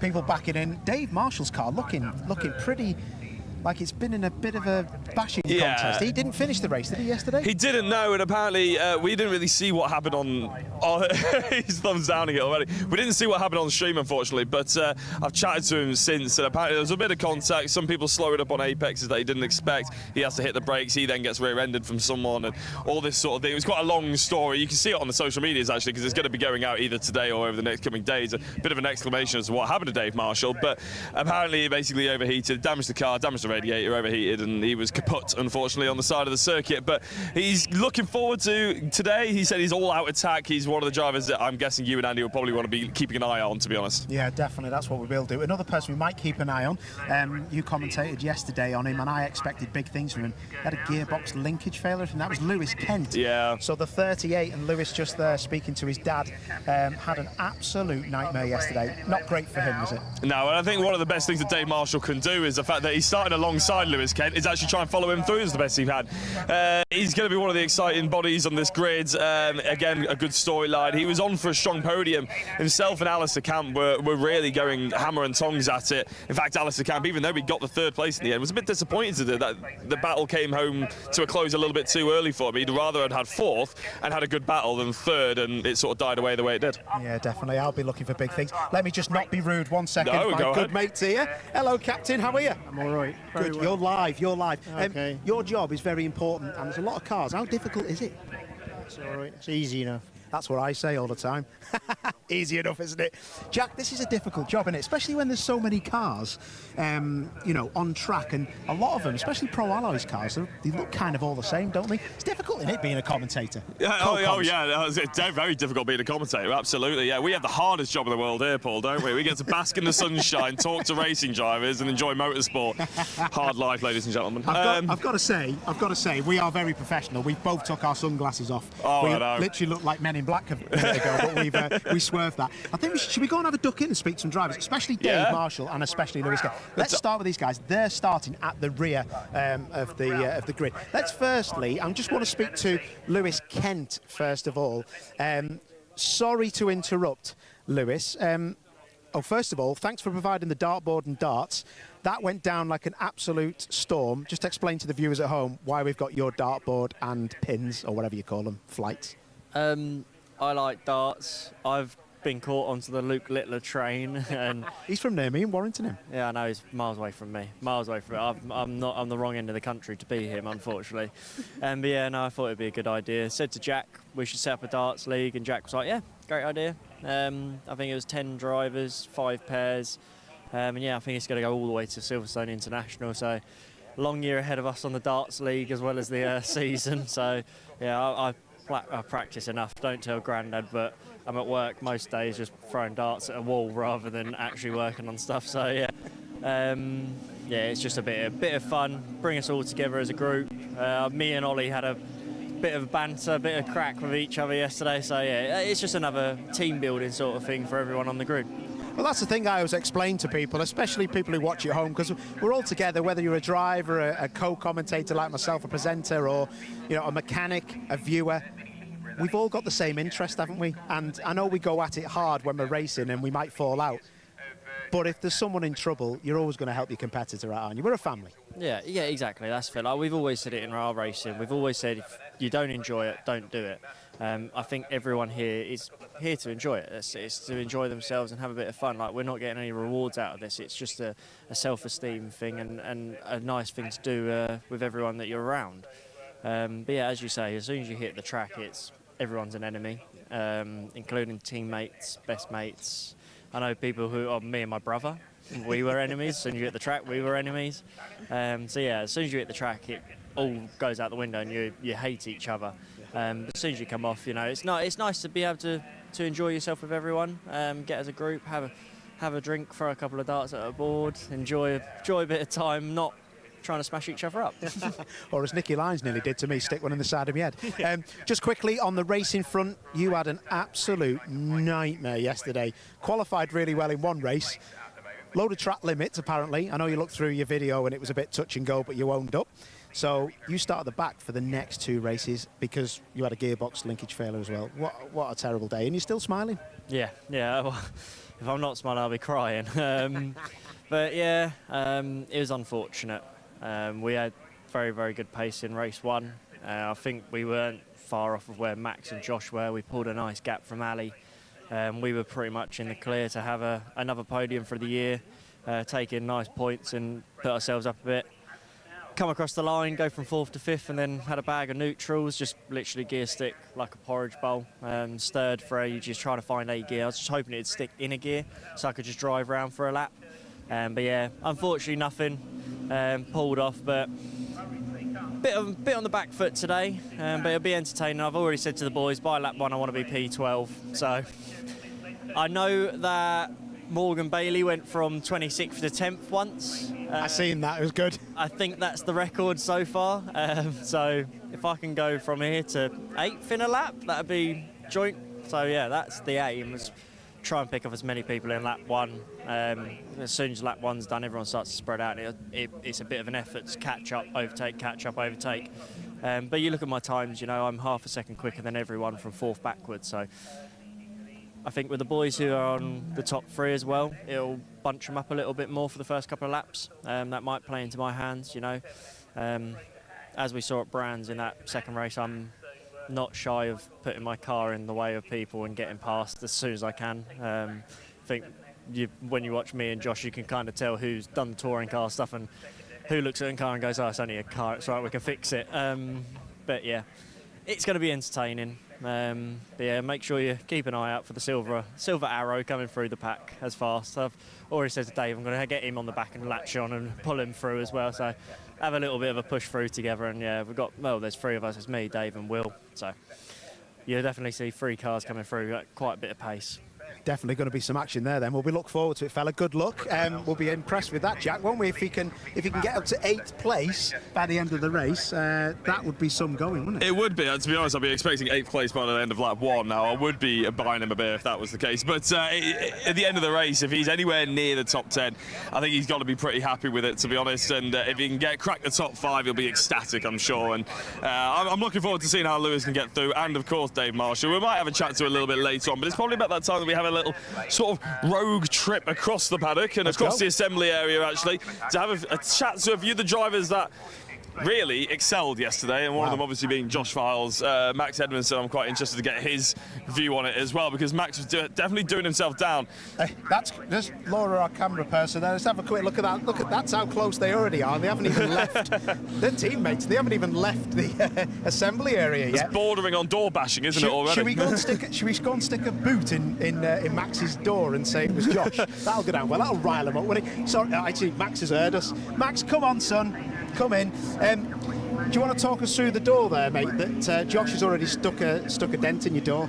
He said he was going to give me the door. He's given me a bit early, but yeah, I think the wind's closed. To be fair, they were both open, but mine's now closed and his is doubly open. How are you, boss? I got a nice little live stream yesterday of you racing, and I seen Josh calling you Max Verstappen. That's quite a compliment, isn't it? Yeah, Max Verstappen was last night, man. I don't know what we're up to today, but should be fast. Trying hard yesterday, mate. Big lock-up. I know you probably spoke about it already, but big lock-up into the hairpin. But great to see, you know, internationally renowned drivers in the championship, and you going hard at them and not giving up and giving them a good go, because that's what's going to happen now, isn't it? Yeah, I mean, I was struggling in Friday testing. I don't know if you were watching the stream. Struggling in Friday testing, so I was happy to be there or thereabouts with Josh, but he had that little edge across the race. I think I got fastest lap. But after like lap 4 or 5, he had that extra little 10 to 2 every lap, which slowly built the gap. Is it all about the points this year, do you think, and sticking to your guns and not getting caught out by, you know, silly manoeuvres by other people, maybe leaving the door open, that kind of stuff? Or what have you learned from that championship last year? Just be consistent, mainly. Don't do anything stupid. Obviously, there's like 17 races in the season, and obviously if you might not be at fault for some things that happen, but obviously mechanical stuff happens as well. So you just need to literally get as many points as you can per weekend, and obviously just try to stay ahead of the certain people you want to be ahead of. Yeah, we'll give it a go, mate. We'll leave you to it. Jack Oliphant, who should we speak to next? Go and have a word with Campy. Well, I was going to say, it's either Alistair Camp or it's Josh Files, and to be honest, they're probably both going to run away, but Josh Files here, pretty terrible at the yes-no game, pretty good at driving a car, so what's the plan here that's going forward? I'm going to hit Max Verstappen first, then Ali, and then hopefully win. You hear that, Clark? Of course, it's going to be. It's already admission of guilt. We haven't even got going yet. Baking hot out here. I know you've probably dealt with every car and every single conditions going, but this surely is going to change a few things from yesterday. Yeah, I'd have thought so, but we've made some little changes for the temp, so I think the car will be good. Area know how to put it together, and my guys know what they're doing, so we'll be all right. You're loving the Civic Cup, aren't you? We were chatting off camera earlier on, and I was saying, what's it compared to the likes of everything else you've done, the TCRs and everything like that, but you just thoroughly enjoying your racing. Yeah, no, it's wicked, and I was saying to you, wasn't I, like, me and Rob Baker, obviously, we did clear a cup together 11 years ago or whatever it is, it literally feels like we've just leapfrogged forward about 11 years and we're doing the same thing again. So it is wicked fun. I was going to say, the cars, though, are obviously slightly different potentially to what you're used to. Is it a bit more like going back to those sort of raw driver skill level days rather than having to worry about aero or anything like that? It's just more about sort of the club racing feel and getting to grips with it and ripping it out there? Yeah, I mean, they're the hardest things I've driven for a long time, to be honest. But they are good fun, and when you get the hang of it, it's really good fun. The racing's close. All the guys so far have been pretty well behaved, so it'd be nice to keep it up. But I'm sure at some point fireworks are coming. What's it like working in a team with the likes of AIRTEC Camp and a fair few others? I mean, you've got a whole host of really quick drivers in your team as well. Is it a case of maybe sort of sharing the data happily, or is there a little bit of sort of constraint and keeping a few things back from each other, knowing there's a championship in the running? Oh no, we share it all, but obviously Campy heard I was coming into the team, so he switched cars to make sure he didn't actually have to fight me. But it's good. Like, we're having a laugh, and we're all like egging each other on, and that's why I think we did well in qualifying yesterday, because obviously we're learning off each other, so it's working well. Looking forward to it. Josh, congratulations on yesterday, and good luck for the race too as well. Paul, I believe you got the other half of the work marriage here, is Alistair Camp. My word. Honestly, no disrespect, I did hear some of what you're saying, but Ali Camp was just telling me about the antics of last night, which we won't talk about too much, because you weren't involved, were you? You're pretty pro. What's been going on behind closed doors? We were just watching the boxing last night, and Max decided to go for a run across the tarmac, but hey, yeah, it's improved him a bit, but... He had a big jump, didn't he? Yeah, big jump. Like hitting a sausage curve, that's all we can say. We'll leave it at that. So tell me about this FN2. Things are looking a lot better. We speak about the rear beam that's on the car compared to the independent suspension with the EP3. It's looking like a proper car now, but the characteristics are completely polar opposites, aren't they? Of an understeer and oversteer and where it is in the corner with your car.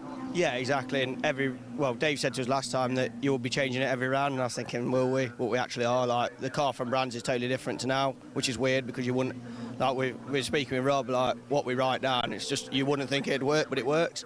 So yeah, it's frustrating with a low down grunt with it. It's got no low down grunt. Like, when we've looked at the curve map from my EP3 last year to this year, we've had a look at, obviously we're doing a lot back at home, see what we can do, but no, I'm happy with it. Obviously at brands we're struggling to make the apex because we're trying to keep the minimum up on the speed, so it was if you weren't making the corner, just get your foot back on it to keep the rolling speed up, because as you could see in a straight line we were just getting eaten up all the time. But it's a lot better than what it was. It's not where we want to be still. Like, you'll probably see now in this race, we'll come off the last corner and the lads will gain like a car and a half length on me, and then it will maintain, and then we seem to catch on the brakes. I like pressing the brakes as late as we possibly can, but it's just hard work, because you are literally driving your heart out, and then when you get on a straight line, when you want to be relaxing, you're not, because you're just thinking, right, I've got to do it all again now, and just hope for a mistake. That's all you're hoping for. Like yesterday, you seen Lewis drove a brilliant race. I stuck with him, but I didn't have anything to give to overtake. So I think we'll get there with him, and it's great to see, obviously, they're this high up, because last year I didn't like them one bit, and I just thought, what, new challenge, let's do it, and it's good. And like, everyone gets on, like the community in here, we all talk, like me, Dave, we're all talking, like even Neil, we all have chats about it and try and bring everyone up, because if we can bring these cars as well, it just means you haven't just got to buy an EP3 to go racing in this championship. How on that note, actually, on the FN2, how impressed have you been with Dave Marshall? Because he was a bit of an unknown quantity in that FN2 on his own, but he can pedal, the boy, can't he? Yeah, 100%, and like Dave was saying to me, and it is the main thing into its budget, and like Dave, he doesn't put new tyres on, he doesn't test, and that's what I'm saying, so credit where credit is due. He drives that machine as good as he can with what he is given. Believe me, if he probably had where I get the chance of obviously testing new tyres, I'm sure he'd be exactly where we are, and that's what I'm saying. I don't want people to be watching this thinking, well, Dave's not, he is 100% just as good. Like, you've seen it with the EP3, it's just that it's budget, unfortunately, and that is what holds a lot of young drivers that are very good back, it's the budget. Just quickly, while we were just listening to Josh Files, Leanne, who's the coordinator for this championship, just come over and said, can you speed up your green flag laps? What's all that about? Is that's a message from race control? Yeah, no one chucks someone under the bus, but yeah, Lewis left about, I'm going to say, a lot of gap. Basically, they were going into Hamilton as we were just coming into Agostino, so on the green flag lap, he slowed it down. He did the same at Brands, so I think that's what it is. But obviously, everyone's got to be told, because other people might want to do that. And I know why it is. It's to let them cool down so you can get the advantage. But yeah, we just got to get on with it, and everyone wants to get the timetable back on track, and we go again. Bit of gamesmanship, you'll be fine. I'll let you go, fella. Good luck in this race, we'll be watching. intently, which will be nice. Good stuff there. Josh was saying some interesting things. Yeah, no, I think Josh was just happy. He's enjoying his racing, and I think you can sort of tell that. I mean, the camaraderie in the team, taking the mick out of each other, the sort of fun that they have, and you can tell he actually likened it to Clio Cup in 2011, 2012. The sort of enjoyment that he had from that, the sort of car that he was racing in there, and he's back to loving it. So yeah, I'm glad to have those sort of high echelon drivers in the paddock. And I was actually thinking a little bit of your opinion, but also the top 10 reverse grid. What's it like when you're finishing in 10th, you're used to battling in that, and then all of a sudden you get shoved right to the front? Do you get nervous or anything like that? You work with a lot of drivers who probably have that situation. Yeah, that's a good question. I mean, I've been on a few reverse poles myself at the back end of my touring car career, and it's difficult. The only thing I will say is when it gets reversed, if it is a top 10 reverse, which this is, you're battling directly with people you were battling with in the race before, so that's not too bad. But it's when you know that you've got the race winner and other people like Alistair Camp and Max Edmondson and Josh Files, obviously, not that far behind. So if you battle away too much, they will come and catch you. So it is nerve-wracking. You know yourself, mate. When you're on pole and all you can see is a set of lights, a little bit of the front of the car alongside you, and then nothing else, and just the corner, you're thinking, can I take the first corner flat? Because you always break off someone else, don't you? Isn't it? Yeah, that's genuinely terrifying when you go and you think, I've actually got to be the one to make this up now. I've got to be the one who's actually figured this out. When it's wet, different. I mean, it's different kettle of fish. You let everybody fly into the first corner when it's wet and see what happens. But when you're the first person there, no, that's terrifying, to be honest. It's heartbreaking, isn't it? Yeah. What I was going to say to you, actually, Ben Sharp Racing, good to see them out there, and with young talent and drivers doing well. Harvey Caton yesterday, I need to ask him the question, and you might know, did he have contact with his teammate yesterday? Well, I think there was queries with Will Redford. Yeah. I don't know, because of the way the camera angle was sort of anchored up, we just looked like maybe Will Redford sort of outbroke himself, but it did look like his nose dipped a little bit too harsh for my liking, so I thought maybe there was a little bit of contact, and Will Redford obviously locks him, goes straight on and beaches himself. He does manage to get back out, fortunately, but that is one of those sort of inter-team rivalries that can break down a relationship like Alistair Camp and Josh Files currently have, sort of thing, because a lot of people are going for points, and this means a lot to a lot of young drivers. I will probably actually have the opportunity. I wanted to chat to Ben Sharp as well, but he seems to have disappeared. But let's have a chat to Harvey Caton, who he is over there. Mr. Caton, do you mind bringing him down? First of all, yesterday, we'll get to the incident that me and Paul were just talking about in a second, but overall, how did you feel the day went? It was a pretty good race, to be honest. We were struggling all of yesterday with the understeer in the car. We can't seem to fix it, and for how the car was, we did pretty well, going from 8th to 5th. Not really with any overtakes of my own, just picking people off because they're making mistakes, and obviously people breaking down, which is unfortunate, but no, it was a really good race, yeah. We're talking about picking people off and stuff like that. There was a potential incident with Will Redford going straight on. We don't know who was behind. We don't know if there was any contact. There was a suspicion that it may well have been you behind. Was there any contact? Yeah, so I was behind Will, and we were planning to work together to get through the pack and catch up, but it looked like his rear brakes locked up into the first corner and he just went straight on. So there was no contact with you? No, I was quite far back. I braked quite early just because we're teammates as well, so you don't want to have any contact, so it wasn't me, no. Oh, that's good news. I was going to say, in the live stream, it looked like you could see Will Redford just go straight on. It looked quite aggressive, the nosedive. I didn't want to accuse you at the time, but I thought, ooh, a bit suspicious. Ben Sharp Racing, obviously, is sort of the front runners here at Snetterton to try and take over area motorsport and to interrupt them. Does that feel like a big sort of team objective that you've got going for it? Yeah, definitely. I mean, you always want to be on the top, and with us becoming a bigger team now, it's definitely one of our main priorities is trying to take over area. So we're doing as much as we can, working on the cars. I mean, a lot of the drivers like Spencer and Nick, they're quite new, so it's good to see a father coming and getting up here already. So we're doing quite well so far, I guess. I was going to say, you've got a very young team as well, haven't you? As obviously Area Motorsport have a lot of experience behind them. You've got the Pro Alloys, quite a young team as well. Do you feel almost a bit of a camaraderie with Pro Alloys in trying to take down the juggernaut that is Area, who do seem to have their vines in every single championship here at BRSCC? I mean, they've been in this for ages, and they've got all the experience. I mean, they know it all, really. They've got all the setups, and the drivers are amazing as well, so it's definitely the team to beat. And yeah, it's good to have all the young drivers as well. It's quite good. Awesome. Right, I've just been told that you've got to get in your car, so I won't interrupt you anymore, Mr. Cason. Thank you very much for having a chat to us. Paul, it's about that time when the nerves start bubbling, isn't it? Yeah, it is. Yeah, especially mine, because I'll be going to comms in a bit. But yeah, I think we'll let Owen and the other guys just try to get in the cars and sort themselves out. So what we will do is I'm going to go off to comms in a bit, and then you guys are going to have a little ad break, and then we're going to go straight into the racing. But I will leave you to it in a second. But should we just try and quickly? I wanted to try and chat to Owen Hillman, to be honest. Yeah. You're welcome to try and stick a microphone in his face before you run off. He likes me. He doesn't like you. No, I'm yeah, joking. he probably doesn't. I beat him at the yes/no game. Quickly, while he's getting changed, we'll get him in there. I know you're strapping in, fella, but pole position, how are you? It's good to see you. I've not seen you yet. Are you good? Yeah, feeling good, yeah. Looking forward to it. You look like a bowling ball. Feel like one. I'll let you get in the car in a sec, mate. You can win this, come on.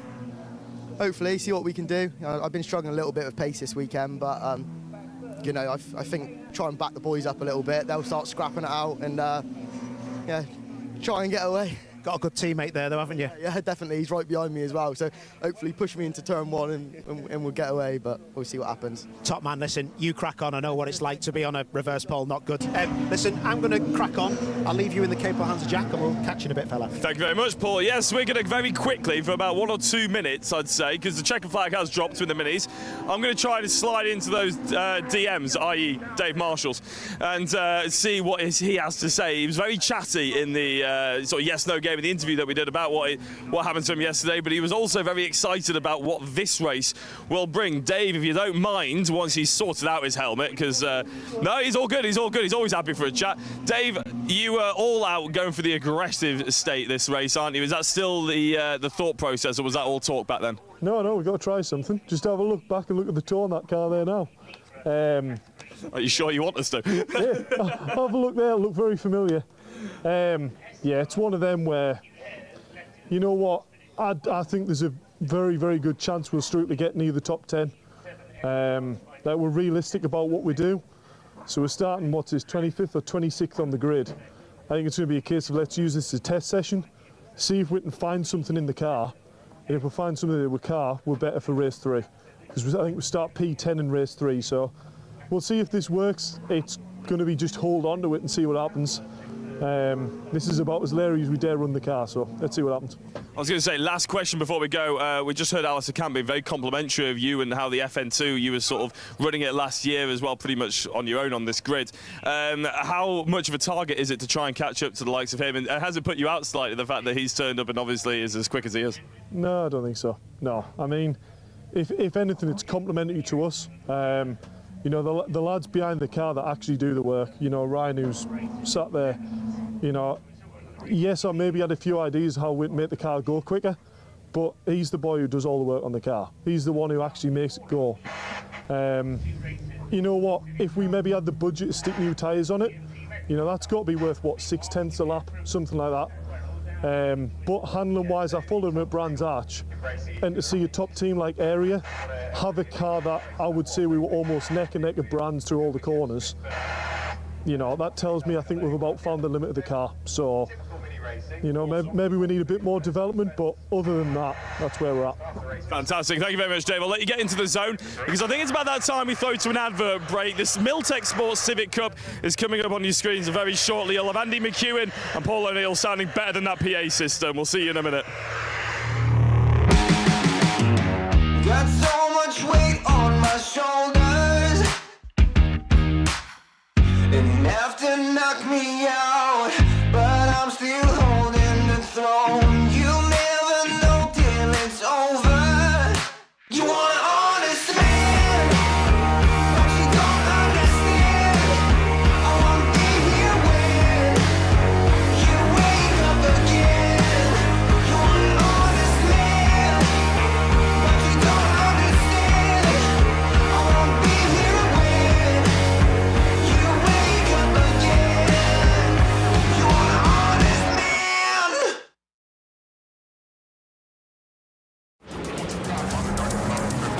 Let it go.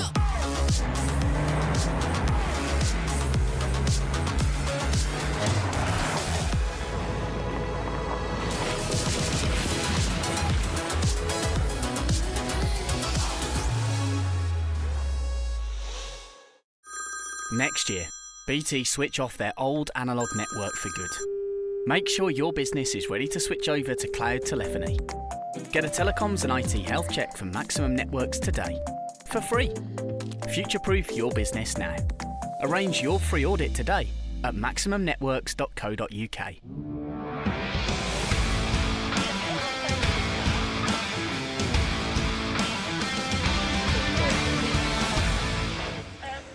So the Milltek Sport Civic Cup drivers on the grid in the sunshine at Snetterton for round number 5 of their 2024 campaign. It's the reversed grid middle race, usually the highlight of the weekend. This certainly at Brands Hatch it was a good race. This one has an intriguing grid, doesn't it? The drivers at the front all hungry for their first ever victory in the championship, and a few of them I think have a real chance of achieving that. It's going to be an interesting race this. Of course, the top 2 from yesterday's race coming from the 5th row of the grid, and a couple of names further back. Dave Marshall, who we just heard from as well, Lewis Kent coming from right at the very back. Will Redford is massively out of position too.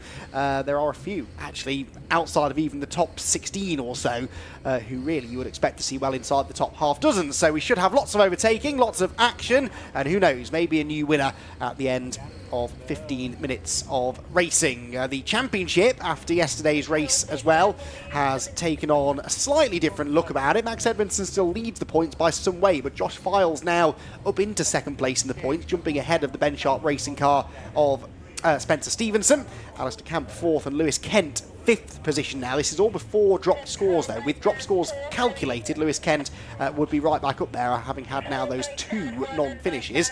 One of course in the reverse grid race at Brands Hatch when he looked on maybe for a race victory, and one yesterday when he was definitely on for a podium finish, but sadly not quite able to get to the flag.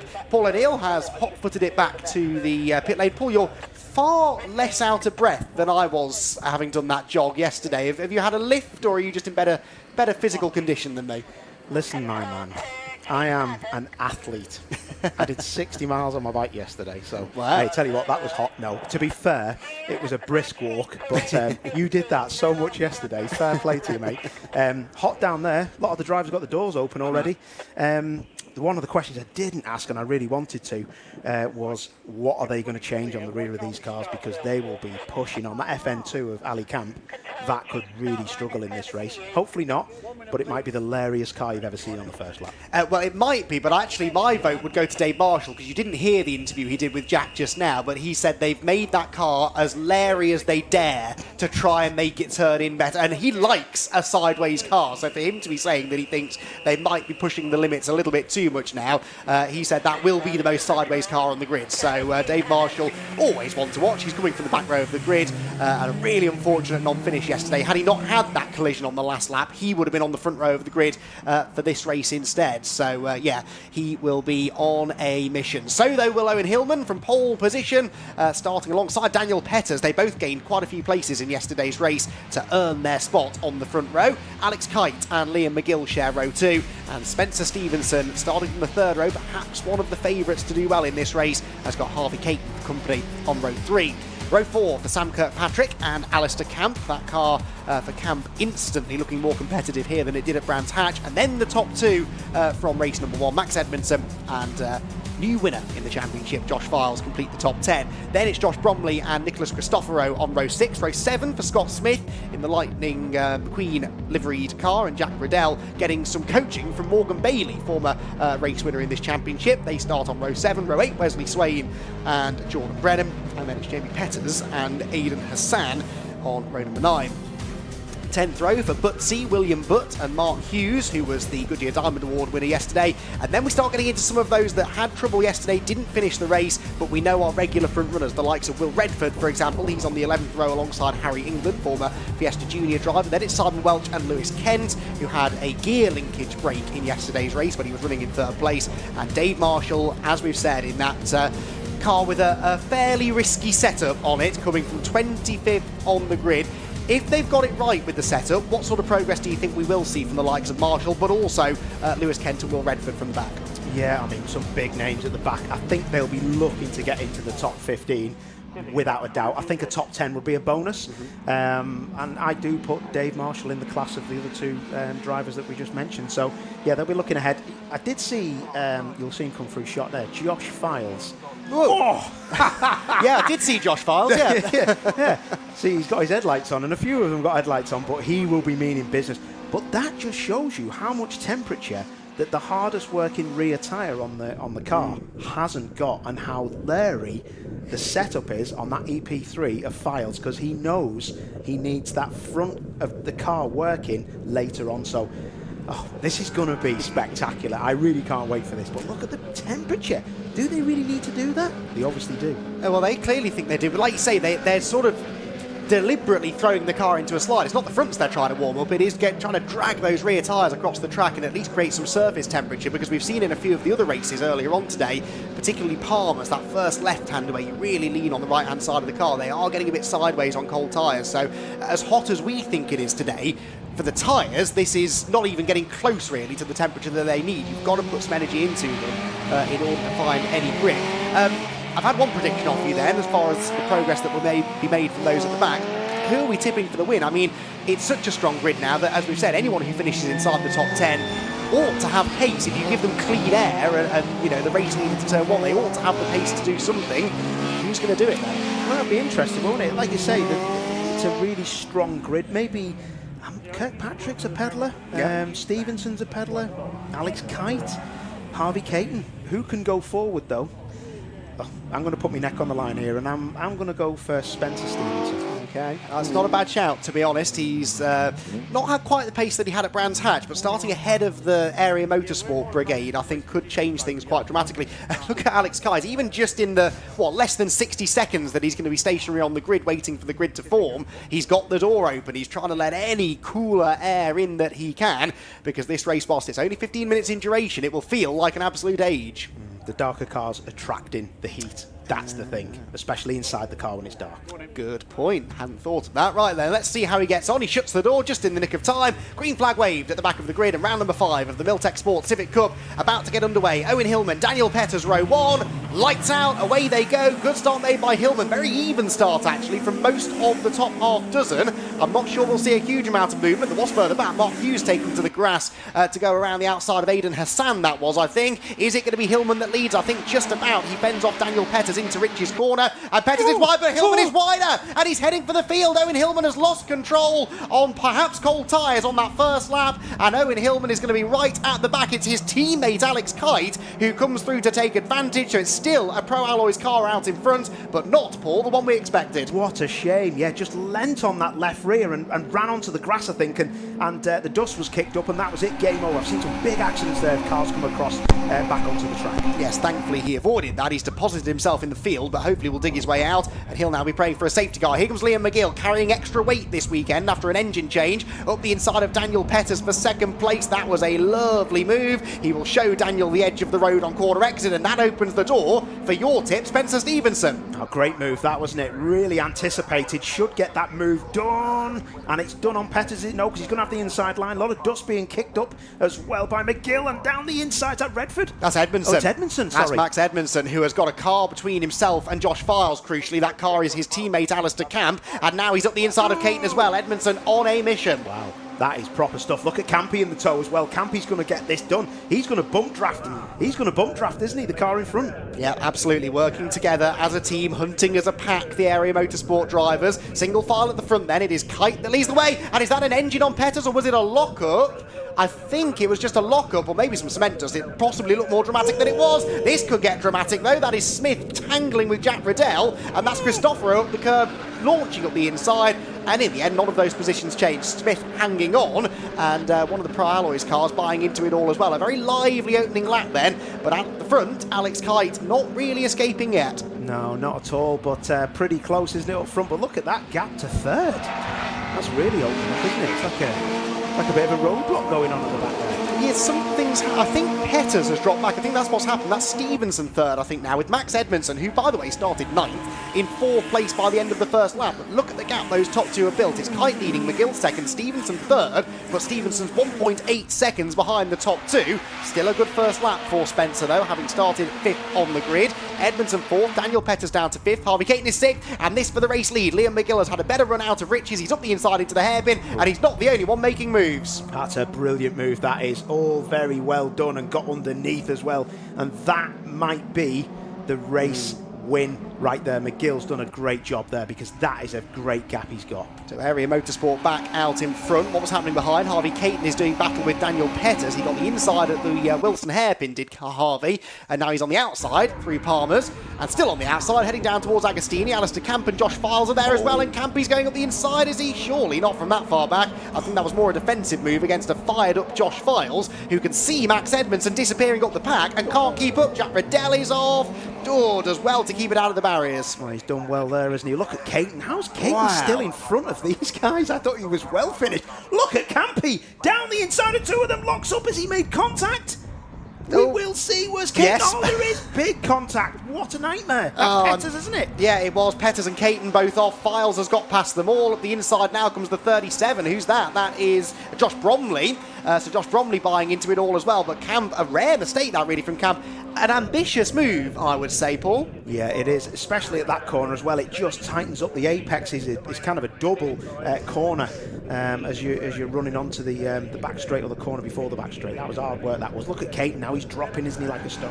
Yeah, he is. He's on the outside. We didn't see the contact, but it might have damaged the car, possibly. And I think he's just finding the red mist descending a bit now as well. Bromley goes through. Camp is back up the inside, and this time makes the move cleanly. But they're all starting to stack up. That is Lewis Kent. That is Lewis Kent from the back of the grid, knocking on the door of a top 10 now. That's a fantastic effort. Wow, that is, because he crossed the line with 14th. Yeah. So, that's proper stuff, Campy. Keeping it round the outside at Coram, and Josh just has to give him room in that 37. Yeah, that was pretty Larry stuff. Let's get the order across the line. McGill into the lead, as we've seen. Alex Kite second, Stevenson third, but Max Edmondson fourth has the fastest lap. Josh Files is fifth. That's all about to change, though, because Edmondson's on the outside of Spencer Stevenson. The top four cars together, but there is no doubt, Paul, which the quickest of those four is. Yeah, it's getting pretty feisty out there. Look at Max Edmondson in the number one. That's down the inside of Stevenson, and he has got a flapping window, isn't he? That number 12. And so has Files, actually, behind them, I noticed. The left-hand side window is loose on Files' car, too. It's not slowing him down much, but you might see it here as he comes through, maybe not from that angle, but yeah, there's a couple of them with those windows popping loose. Anyway, not affecting Edmondson. He's through into third position. The progress that he can make now and how quickly he can make it is vital. I think if he can get past these two quickly before Files gets on his tail, then he might well win the race. But Josh has been quicker than Max all weekend long, so he'll want to get this job done quickly. I think what you're seeing from the champ at the minute, the number one, Max Edmondson, is something he is doing because he knows how quick Josh Files is behind him. He's just trying to get to the front as quick as he can. Josh Files has been an absolute diamond of a signing for this championship, and it's made everyone up their game. That number one is thinking, I don't need this fella behind me now. Yeah, they're all very friendly at the moment, those two, but whether that lasts over the rest of the season, we'll have to wait and see, because it really does look like it could boil down to Edmondson versus Files for the championship. I know it's early days, but those two consistently now look to be the quickest. Here comes Edmondson up the inside of Kite for second place, not quite close enough. That, of course, is where he tangled with Jack Harding whilst fighting for a race victory here last year, and perhaps he's learned his lesson from that, Paul. Yeah, but McGill will be looking in his mirror leading this race thinking, you just keep doing you, Alex, because this is helping him out massively. Look, Max Edmondson's got to get this done now. Does he make the move at the last corner? I think that'll be difficult. If he goes round the outside of Coram, which he's doing, that is absolutely spot on the lock stop, gets it slowed down. That's the move of the race. Awesome. Unbelievable. Max Edmondson into second position with one of the bravest moves you'll see all day. They're three abreast now behind him because Kite and Stevenson got tangled together, and Josh Files sees a chance to get them both. If he can clear them both, this could be game back on again for the race victory. They're three abreast into Rich's corner. Something has to give. Files gets the move done. Brilliant opportunistic driving that from Josh Files, and actually as impressive a move as that was for Edmondson, he's lost time to Files through that whole process. Oh, that was just unbelievable. Like you say, it bunched everyone up, and then everyone kind of got spat out, and that's where they are now, line astern again. But brilliant stuff that, to go around the outside where you can hear the rubber being picked up off the floor and fired into your wheel arches. It's horrible. That's on the marbles around the outside. Still got it slowed down, didn't he? Headlights on. But Josh Files will not let up. This is going to be fascinating. We're only halfway through the race, and these two are already into podium contention. It's an Area Motorsport 1-2-3 once again as well, worth reminding you. So this is going to be a good day for Area Motorsport, but will their 3 drivers play nicely? That's the question. Meanwhile, speaking of playing nicely, this is all looking pretty entertaining, and we've now got Will Redford part of this group as well. So Will Redford started the lap where he was, Will Redford's 13th, so he's knocking on the door of the top 10 and on the tail of Josh Bromley, looking to try and make more progress. Yeah, he kind of backed out of that. He kind of didn't do. He didn't. Oh, look at this. This is Marshall, isn't it, on the move? Yep. Good effort. On the inside of Cristoforo. So Marshall and Redford moving through sort of together, aren't they, really? So not making... Oh, is that Kite? Is that Alex Kite going slowly? I think it's 87. I'm pretty sure that's Alex Kite going slowly down the Bentley straight. It is, I reckon, isn't it? And that is a nightmare. Pro Alloys had 2 dogs in this fight who I really thought both had a shot at getting a good result. Riddell is off as well. Wow. Where's that? He's been speared off. That's at the hairpin. Is that Agostini? Could be a brake failure, that, do you think, in these temperatures? No, I mean, because, well, it might have been a long pedal, but he's definitely, those tyre marks were a braking tyre mark, so the car had been trying to slow down, but maybe he's had a bit of a problem with the brakes, but we don't know, so let's see. But lots going on here. This has been a brilliant race. If Max Edmondson can win this race, it'll be one of the best race wins I've ever seen in the Milltek Sports Civic Club. Well, he was slower than the race leader on that lap by 1,000th of a second, so almost identical lap times for the top 2. Files did a 2:10.7 though, and was 2/10 quicker than them both, and he's right on the tail now of Edmondson as they round Wilson, and that is Smith around, coming off the first corner, stationary, thankfully off the racing line, picks it back up again, another lucky escape. What's going on there? There's a lot of damage at the rear of that car as he just gives it a little bit of a squeeze, probably by accident. Well, that damage might actually be on the side still, so... And I did see Harvey Caton as well locking his rear, so I think the brakes and the tyres are starting to work really hard now. Marshall fully involved. His car looked battered before it started. It does, but at least it's still pointing vaguely in the right direction, which he wasn't convinced it would be. He is on the attack now, trying to find a way past Josh Bromley. This is for 11th position, but of course into a yellow flag zone at Agostini. He has to bail out of any potential overtake, but yeah, he's made good progress. They've got Redford inside the top 10 now then, I reckon. Lewis Kent, 8th. I've only mentioned him once in this race, but he has come from almost dead last, 24th out of 25 cars on the grid into the top 10. That is unbelievable, isn't it? That is unbelievable. Fair play. If Max Edmondson doesn't win this race, Lewis Kent has stamped his authority on maybe a driver of the day. Yeah, I tend to agree with that, to be honest, but Max Edmondson could yet win this race. We haven't seen him on this lap to see whether he's bridging that 1.5 second cushion that Liam McGill had. We'll get our answer now. Not really, Paul. A little bit, but not as much as I expected. That's a bit closer than 1.5 seconds, I'd say. Files is pushing him on, isn't he? Oh, Files is struggling now with front axle understeer. The front tyres are giving up. The car just needs to keep rotating to take the weight off those front tyres. But that last sector, it does look like McGill has got it nailed. Sorry, if you did hear that at home, that was my iPad getting smacked off the metal chair. Wasn't Andy McEwen's hip. No, although I wouldn't be surprised after yesterday. But anyway, I've said I'm not going to complain about that again. Across the line we go, 1.1 seconds. So you're right, it did come down by 4/10, nearly 5/10 actually. So McGill slower than Edmondson. Files was slower than the pair of them, but that was probably after that moment that we saw through the bomb hole. Josh did say yesterday that they were really working on losing grip from the rear of the car to try and help it turn, particularly in the heat. But he's pretty good on his tyres normally, Josh Files. He sort of he backs himself on that, and he'll need to draw upon that now if he's going to have a shot at a race win. That Dave Marshall car, that's a good effort. That from where he was, that is a great effort. And that's why I said on the build-up, I'm very impressed with Dave Marshall and that FN2. He was an unknown quantity last year. and even Campy's got his respect, so spot on. Absolutely. Those two are working together quite a bit. I don't know whether Alistair's told you this, to try and sort of gang up on the EP3s and show them that the FN2 is the future of the Civic Cup, and, well, starting to believe them, really. Camp's had a fairly quiet race after that knock that he had earlier on. In 6th position at the moment is Alistair, but I wonder whether maybe that's knocked the steering out or something. He's not as quick today as he was yesterday. It's such a shame that's a yellow flag zone, because that is one big overtaking place, because you have another left-hander here at Hamilton's to get the move done if you do get your nose down the inside at the hairpin. Indeed so. A couple of drivers being warned about track limits. One is Josh Bromley, the other is the number 54, which is Harvey Caton. Although one of the times he exceeded track limits, in fairness, he got nerfed off by Alistair Camp, so I hope they didn't count that towards the tally that they've got on him. Dave Marshall out onto the back straight, actually not really close enough now, is he, to the cars in front to attack. Camp struggling, actually, and in fact he's got Harvey Caton for company once again. Harvey trying the outside line through Brundle and Nelson. Risky place to do it, but a point to prove here, maybe. Yeah, I think Harvey will be a bit annoyed maybe about what happened a bit earlier on in this race.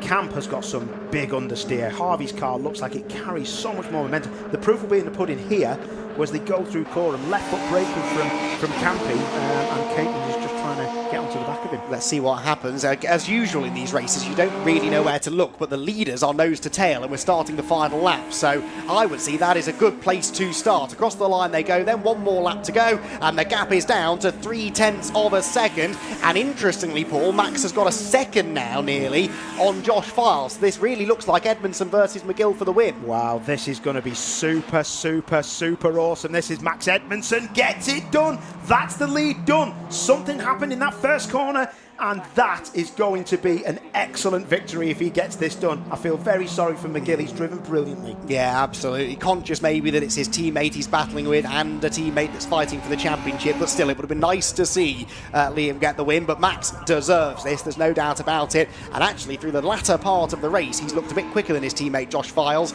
who isn't yet within striking range of McGill. So Edmondson then through to the lead at the beginning of the final lap. Has McGill got an answer for him, I wonder, because he's not dropping him massively. I'd be surprised though if Liam went for a 50-50 move here.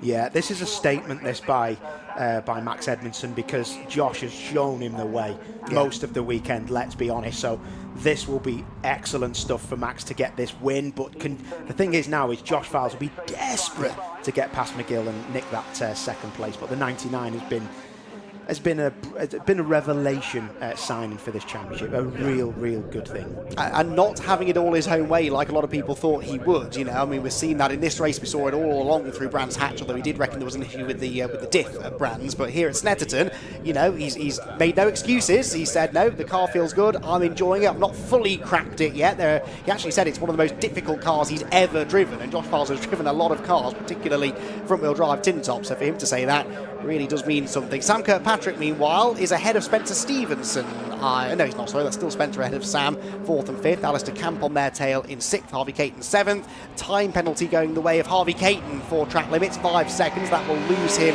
probably 2 or 3 places, but Max Edmondson has gained 9 places in this race. He started on the 5th row, and he will get one over on his teammate Josh Files with another race victory, a 3rd of the season for Max Edmondson, and this time it comes in the reverse grid race. A brilliant performance that from Max, wins over Liam McGill, and Josh Files completes that area motorsport 1, 2, 3. And Spencer Stevenson, the best of the non-area cars, in 4th place. The rest of them coming through. Daniel Petters losing out to Will Redford there, so Petters ends up finishing in 10th this time. And Will Redford in 9th position, getting the better of him at the end. Dave Marshall just misses out on a top 10 in the end. 11th place for Dave, but a solid result nonetheless for him. And from the back of the grid, certainly a very solid result, really.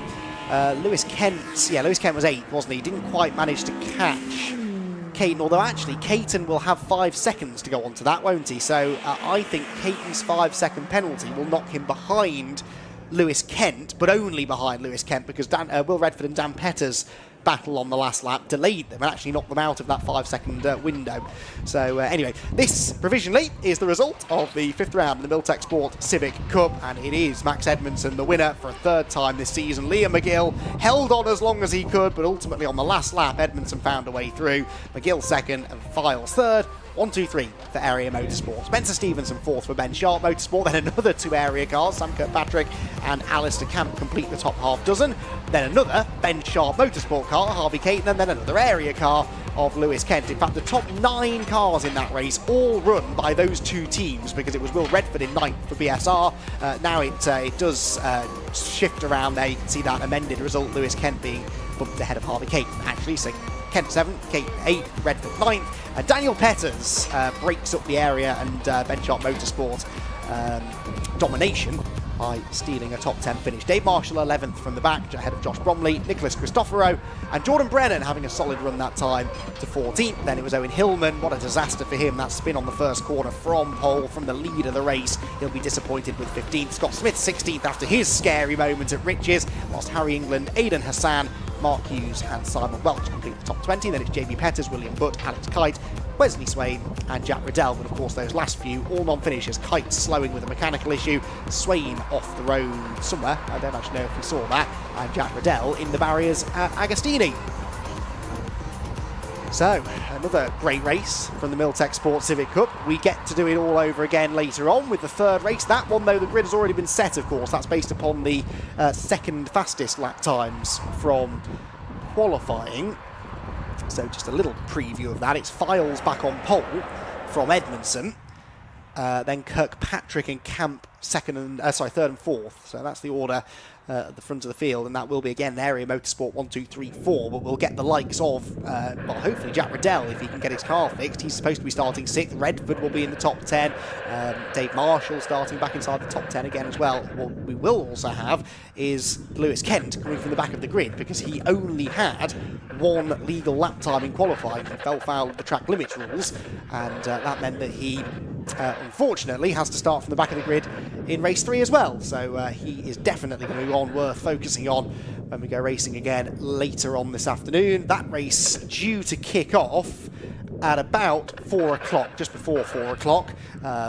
But obviously the timetable has been changing a little bit as we've gone through the day. We've got one more race before lunch. That's the Hickford Construction MG Metro Cup. And then we're into our grid walk ahead of our first TCR action of the day. Right, let's head down into Parc Ferme and hear from Paul O'Neill with our podium finishers from race number 2. Wowzers, what a race that was. I did say on comms, if Max Edmondson won this, that would be a super, super special victory. But let's first talk to 3rd place man who had a fantastic race, Josh Files. You've seen all that unfold in front of you, but you must be happy with the podium, mate. Oh yeah, I mean, I hoped for a podium on the reverse grid, but it's never easy, is it? Civic Cup so close and so tight. In hindsight, with the weather being so hot today, I should have taken a set of new tyres like Max did, because it was obviously a benefit. But you know, I'm happy to get a podium, and shame I just can't get the little bugger. I did laugh on comms when on your warm-up lap, it was unbelievably Larry, mate, round Palmer's, and I was like, are you all right, mate? I thought your car was broken. Yeah, no, I've gone for a spicy setup all weekend, and it's worked. But yeah, as I say, I've got the best of the tyres now, so they've been on since quali, and I think they're a bit rooted. So we'll put a new front pair on for the next race. Well, it was wicked to see, mate. And turn your lights off, or have you still got your engine running? No, they're fixed, mate. Fixed beam. Just so everyone knows I'm coming. My word. I was going to make a joke, but I'm not going to anyway. But let's skip the winner for a second. 2nd place, Liam McGill. Can we have a chat? Oh, mate, I am devastated for you. I honestly thought this was it. You were going to get it done. I know you've been up the front many times, but this was yours, wasn't it? But Max was so good. The first corner we didn't quite see. Did he just get underneath you? Yeah, he did. Actually, I made a mistake into the first corner. Actually, a few corners before I also made a mistake, which allowed him to catch up to me, and I just went in a little bit too deep. Max got underneath, but you know, he had the pace. I think there was a lap and a half left, but he was that much quicker. I think he would have got me at some point anyway, and it was mainly just once he was past, let him get by cleanly, tuck in behind him, try and get some sort of slipstream off him to remain in second. So I'm happy with second, to be honest with you. So yeah, mate, it's a good effort, isn't it? When you're driving up against these guys, they are proper pedallers, aren't they? And I mean, to be fair to Max, he is on another level this year. To be completely blatant with you, proper stuff, isn't it? Definitely. I mean, Max kind of had a wee bit of struggle in practice, and then he bounces back and he's like a second and a half quicker the next day. So aye, you can never certainly count them out, that's for sure. Top man. Well done, mate. And my apologies. I thought you were really going to do that one. So well done, mate. I have got to say that was one of the best drives I've seen for a long, long time. And for you to win after that move around the outside of Coram, did you get all the marbles banging on the inside of your arch? Slightly sideways. I don't know if it's hard on camera, but it was pretty deadly. That was unbelievable, mate. I mean, why did you even think that was on? So much grip. Well, I was sort of like coursing into the corner and sort of keeping it like, let's say 50% all the way around, and he was sort of braking, then jabbing the throttle. I saw that the lap before, so I was like, well, I was literally right up his bumper, so I was like, well, I might as well just go for it. And then he broke as I went to the left, so I was like, well, I have to go for it now. So then I went for it. Well, it was one of the best things I've seen, and me and Andy were loving it. Have a look back at that comms, mate. I nearly lost my voice on that one. Well done to you. Thank you. Top man. Right, let's go and see the two other podium winners, if we can find them. Where are they? Here we go. Follow me. Let's get them over. They're going to come over here. Can I have you? Perfect. Let's talk to Spencer Stevenson, Paul Winfield trophy winner. Got to be happy with Paul Winfield trophy winner. It's great, isn't it, to take some silverware, but I had you down for maybe a win there. Yeah, definitely. We're struggling a little bit compared to the area cars, but a lot better than what we were yesterday, so we've definitely made improvements, but just need a little bit more, and then, yeah, I'll be happy. How hard was it to get the tyres up to temp at the rear? A lot of people seem to be struggling, even though it's quite warm. People are probably at home thinking, why are they bothering doing that? It's hot enough. Yeah, no, mine was okay. It's just I was struggling a little bit with understeer, actually, if anything. So we'll go back and make some more setup changes, and then, yeah, go from there, I think. Top man. Race 3, what do you reckon? Same again, hopefully. Maybe a few more positions higher up. That would be nice. But, yeah.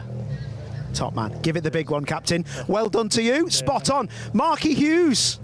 Overhead kicks for Manchester United. What are you saying about my my legs? Lovely, nice and tanned. Oh, thanks, mate. I've been to Florida. Lovely. Very nice. All right for some, eh? I don't know why I put the microphone in front of you for that. Mark, it's nice to take a bit of silverware, isn't it? Goodyear Diamond winner. Good race, though. It was all right with it. You really cracked on. Bit stuck in the middle. I'm stuck with this car, with this track. It's a very technical track, infield especially. It's quick through the bomb hole and out around Coram, but apart from that, I'm just sort of trying to keep ahead of Simon. There's only two of us in this Goodyear one today, so yeah, just trying to keep ahead of him. Well, you keep doing you, fella, and you'll be sound, and we'll see you out for the next one. Thank you very much, yeah. Top work, Marky. Catch you in a bit, and keep telling everyone how lovely my legs are, mate. That'd be nice. Cheers. Back to you guys.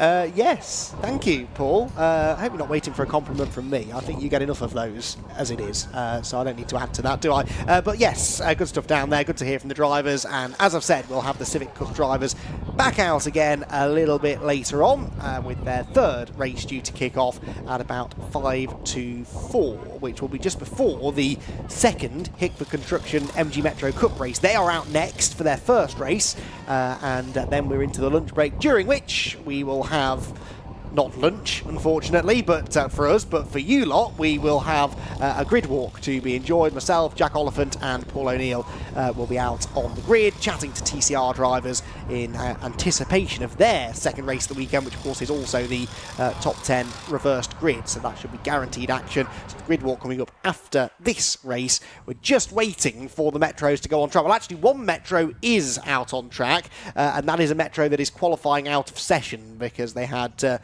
issues in qualifying yesterday, weren't able to get out, or maybe they just weren't here yesterday, so they are going to be starting from the back of the grid, but to be eligible to race at all, they have to complete a certain number of laps, 3 laps usually, at a controlled pace behind the safety car, so that's a big part of qualifying. Qualifying doesn't just set the grid for a race, but you literally qualify yourself to be allowed to race, and if you haven't completed those 3 laps, then you are not able to do so. So yeah, that's what's happening, and we will have hopefully the rest of the Metro grid released onto the track. Like I said, it's their first race of the weekend. They had qualifying yesterday, and it was...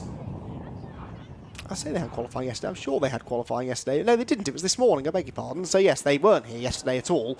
They qualified first thing this morning, 9 o'clock, and they've got their 2 races all in one day. And it means that keeps the costs down, really. You see a few series do this, where they only race on one of the 2 days of these events, because otherwise, you know, if you're here 2 days, then actually that means you're here 3 days, really, because they tend to come on the Friday to test, and that's 2 nights in hotels for you and for the team, and, you know, you've got to feed them, and yeah, it all adds up, doesn't it?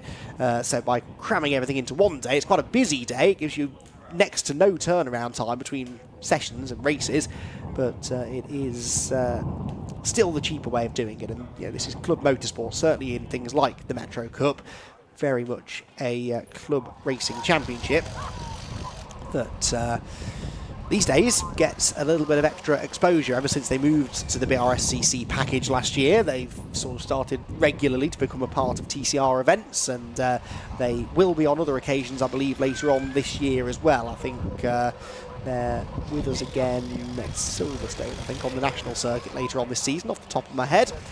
But they had 2 races at Brands Hatch a few weeks ago, which was also on the TCR package, and they were won by Dick Trevitt and Robbie Kenning. 2 good races at Brands, those 2 pretty evenly matched, but neither of them on pole position for this race. It's Mike Williams who was fastest in qualifying. Now, Mike, I seem to recall, qualified on pole at Brands as well and was leading the first race, I think, only to retire late on with an engine failure, and wasn't then able to get out for race number 2. So he is now out for race 1, hopefully here at Snetterton, and starting off pretty perfectly from pole position.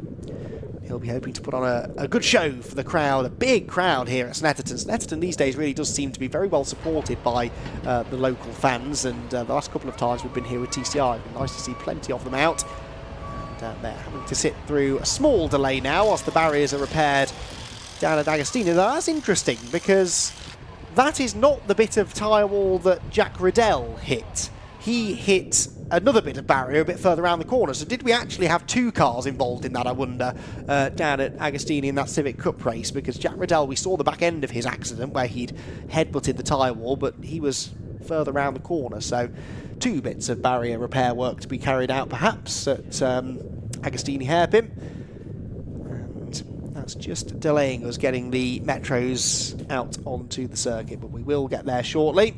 Oop, that's one of our... Oh, that's... I believe that's Mr. Holmes, isn't it? Over at the far end of the track, getting himself unintentionally on the stream. There we go. But he's looking the wrong way, but he's on camera anyway, so that's something. Our camera operators doing a brilliant job out there in the heat. Hopefully they're keeping themselves refreshed. One more race to go before they have a little bit of a lunch break. The Metros coming up soon here from Snetterton. Got so much weight on my shoulders,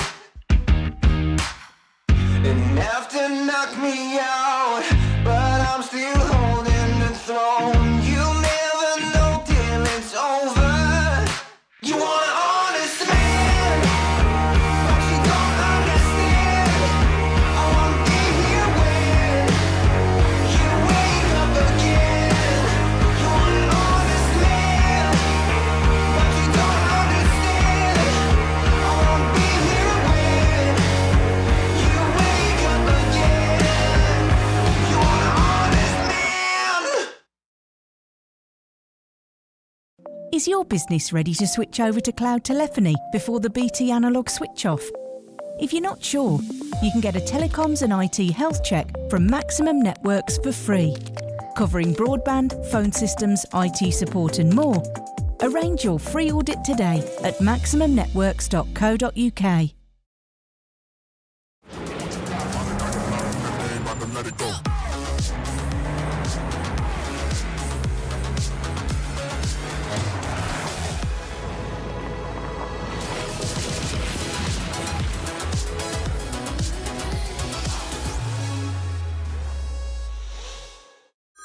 Next year, BT switch off their old analogue network for good. Make sure your business is ready to switch over to cloud telephony. Get a telecoms and IT health check from Maximum Networks today, for free. Future-proof your business now. Arrange your free audit today at maximumnetworks.co.uk.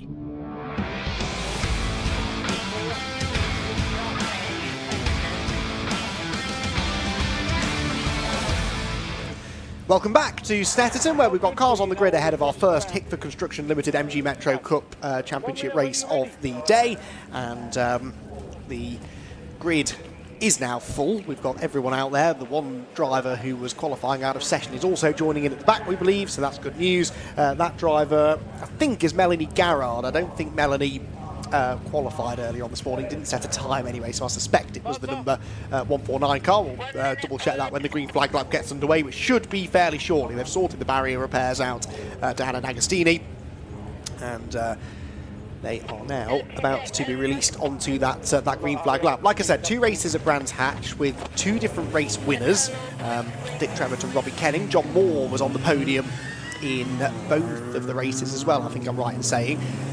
Those top 2 who were very evenly matched, Dick Trevitt and Robbie Kenning, and in fairness, so too Mike Williams. There wasn't really a lot to choose between them at Brands, and there was next to nothing to choose between them in qualifying this morning as well. The top 3 covered by only 0.2 of a second, in fact less than 0.2 of a second, separating Mike Williams, Dick Trevitt and Robbie Kenning. They're the top 3 on the grid, with Matthew Simpson alongside Kenning on row number 2. Row 3, John Moore and Phil Goodwin, with Tim Shooter next on row number 4 ahead of Richard Garrard, with Richard Cowley and Ben Young completing the top 10. Neil Burnett is 11th, Carl Wheaton 12th, and then row number 7, Zach Gardner and Paul Deacon with Melanie Garrard at the back of the field, we hope. I did mean to keep an eye out for Melanie's car on the green flag lap, and I forgot as she drove past the commentary box, so let's have a little look. I think that's Melanie, the green yellow car at the back of the field. So yeah, I think that is the 149 car, which will be taking the start.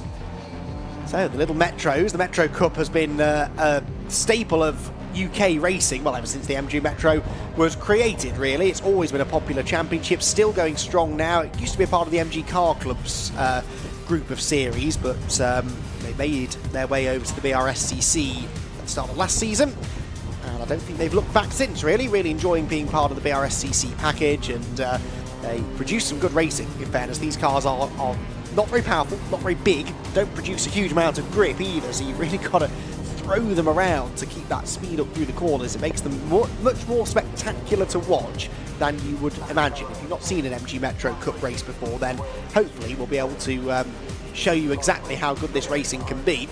They're little pocket rockets, they're not very big, they don't fill much of the track, so you can go side by side, basically wherever you want to try it. And here at Snetterton, lots of opportunities to try and make some overtaking, so yeah, should be an interesting race this, and those top 3 so close together in qualifying.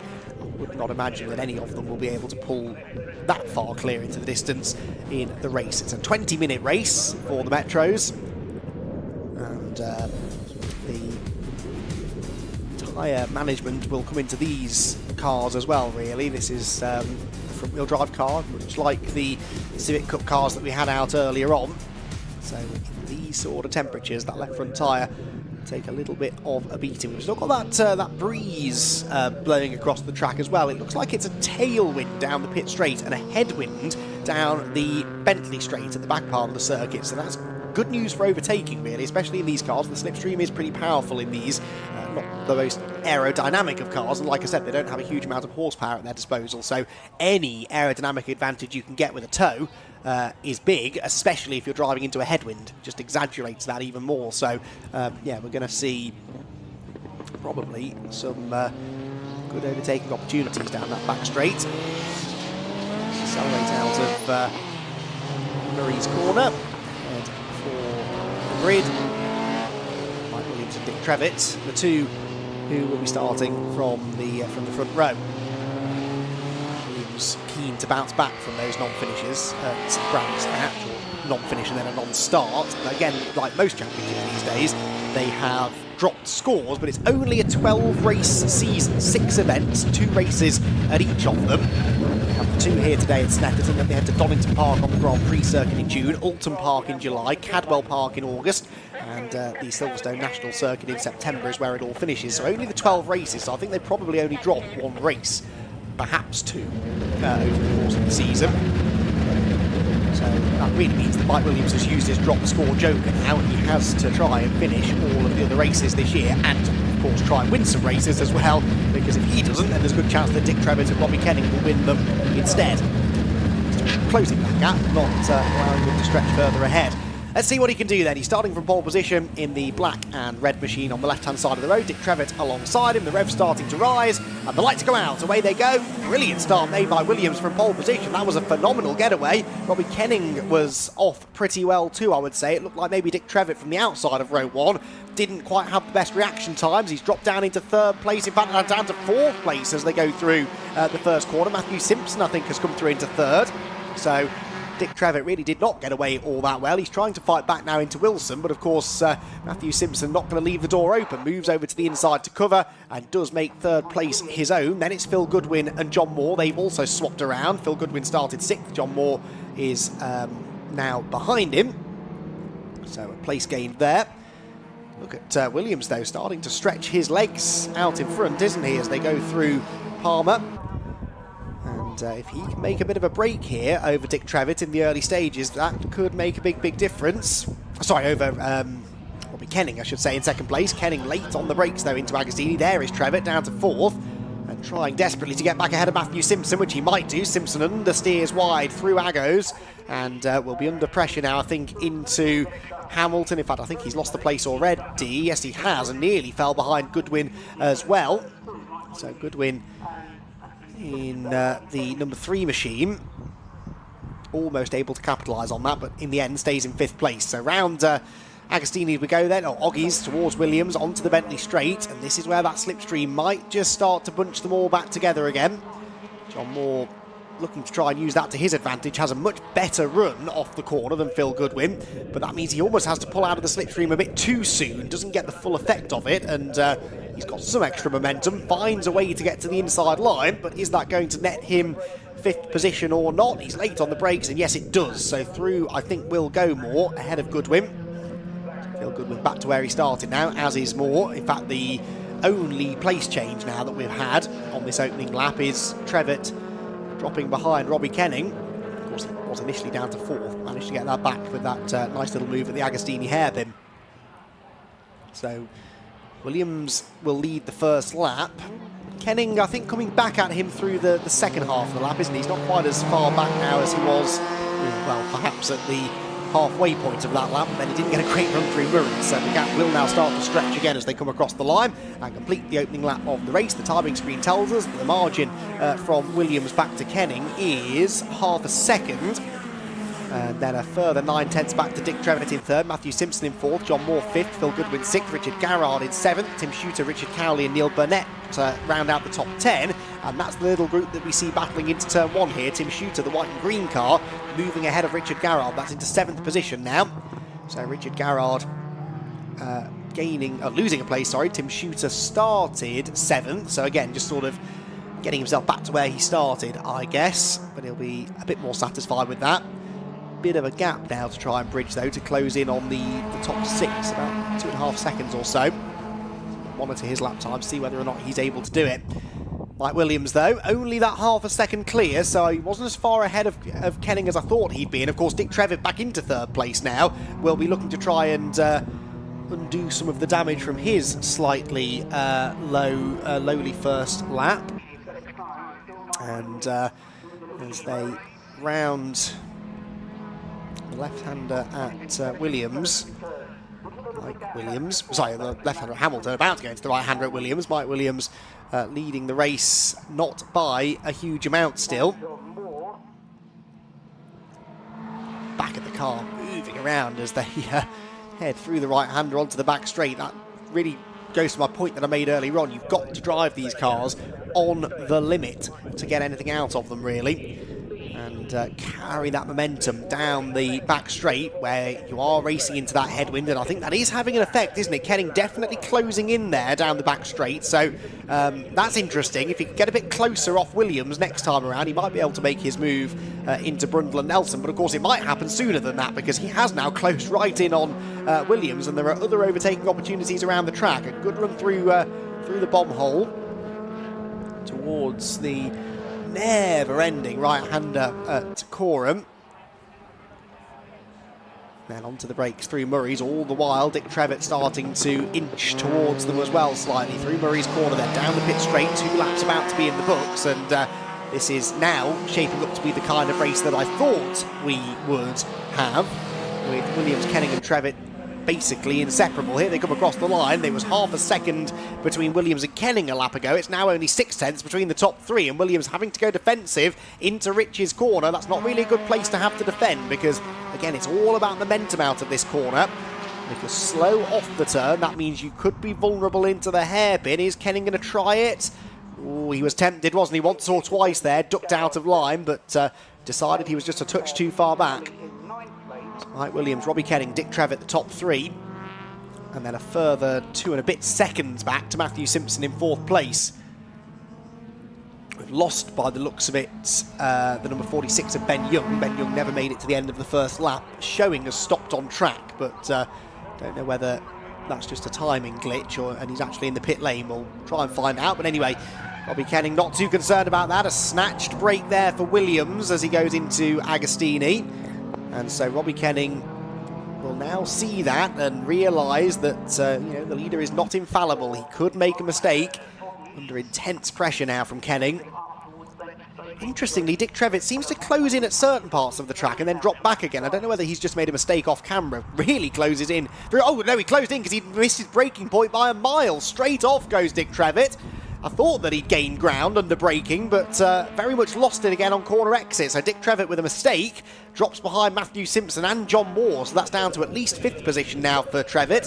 And surely any realistic shot of a race win gone, but not for Robbie Kenning. He's much closer this time down the back straight. He's got that slipstream, pulls to the outside line. Is he brave enough under braking? He's trying to crowd Mike Williams out of the way, and he succeeds in doing so. And so Robbie Kenning gets the lead through Brundle and Nelson. And that was sort of what I saw coming, really. He got a bit closer onto the back straight and used that slipstream to his advantage.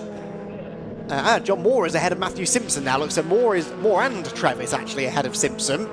So I thought that Trevitt had fallen behind the two of them, but actually no, I think it was just that Moore had gone past Simpson already and Trevitt slotted in between them. But Dick Trevitt looking to try and get back at them as Williams has a big slide out of Coram. Across the line they're about to come. With Kenning now out in front and looking like he might be able to build a bit of a lead. Perhaps now the attention has to fall on the 3rd place battle. Here they come, look, Dick Trevitt in the slipstream across the line and trying to reclaim that 3rd place from John Moore. The leaders go through with Kenning having set a fastest lap, even whilst overtaking. That was pretty impressive. Moore, Trevitt and Simpson is your fight for 3rd position. Certainly Dick Trevitt's made this difficult for himself, hasn't he, with a bad start and then that off at Oggies. Perhaps not particularly happy with how that car is handling. You can see it really sliding around, picking up a bit of understeer into the Wilson hairpin. Oh, and is that... I thought Simpson was slowing there, maybe he just missed a gear. He's definitely dropped back from those two on the exit of Wilson, so possibly that was a bit of a missed gear, a bit of a fumble going out of 2nd, maybe into 3rd. Gearboxes can be a little bit temperamental on these cars, as you would expect. And in the heat as well, it's something we don't often think about when we think of drivers making mistakes, which you're far more likely to do in these high temperatures. We often think about them going off the track or locking a brake or something, but it can be something as silly as just missing a gear, putting the car in the wrong gear if it's a very short gearbox. Easily done. So round Williams onto the back straight we go again. Robbie Kenning in strong position now, you'd have to say. 2nd clear of Mike Williams at the line. Now is Williams able to use that slipstream to close back in down the back straight? I think the answer is no. He's dropping back, isn't he? So Robbie Kenning, who was the slowest of those three in qualifying, admittedly only by a couple of tenths, but he was slower than Williams and Trevitt this morning. And yet in race conditions certainly seems to have a pace advantage over Williams. Difficult to say really with Trevitt where he stands because he's been a bit up and down in this race, but he wasn't really massively quicker than those two in the few laps that he spent in 3rd place. And he has now got John Moore back in his sights. John Moore hunting for a podium finish if he can get it. John had himself of his results from Brands Hatch. John Moore, yes, he did have that pair of 3rd places, so he's consistently finishing on the podium, albeit a couple of steps lower than he'd like.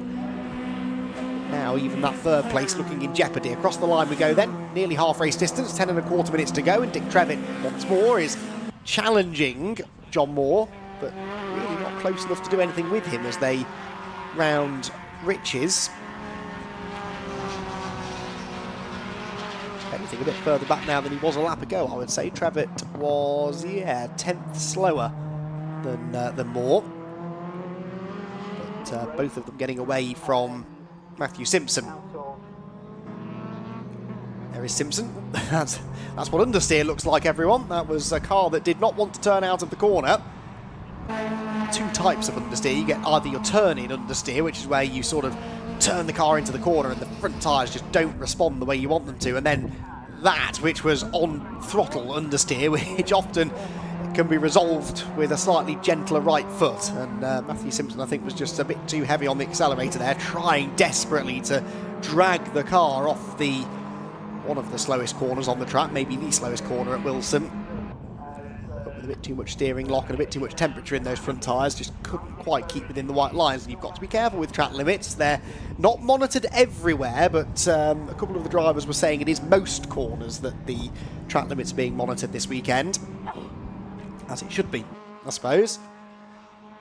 And this is a good battle going on further back. This is Carl Wheaton, who's just battling with Paul Deacon at the moment, and also Melanie Garrard. So this is actually the fight not to be last, but it's still a pretty entertaining battle. Melanie Garrard is last at the moment. Paul Deacon is her target, and she's up the inside into Agostini. That should be a done deal, I imagine, which it is.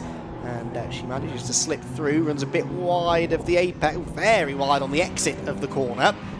But Paul Deacon can't retaliate. So Garrard into 30th. Carl Wheaton not that far up the road now. They are about 7 seconds behind Zach Gardner, who is 11th. Tim Shooter, by the way, who I mentioned earlier on, had got himself back into 7th place. Well, he has chased down Phil Goodwin.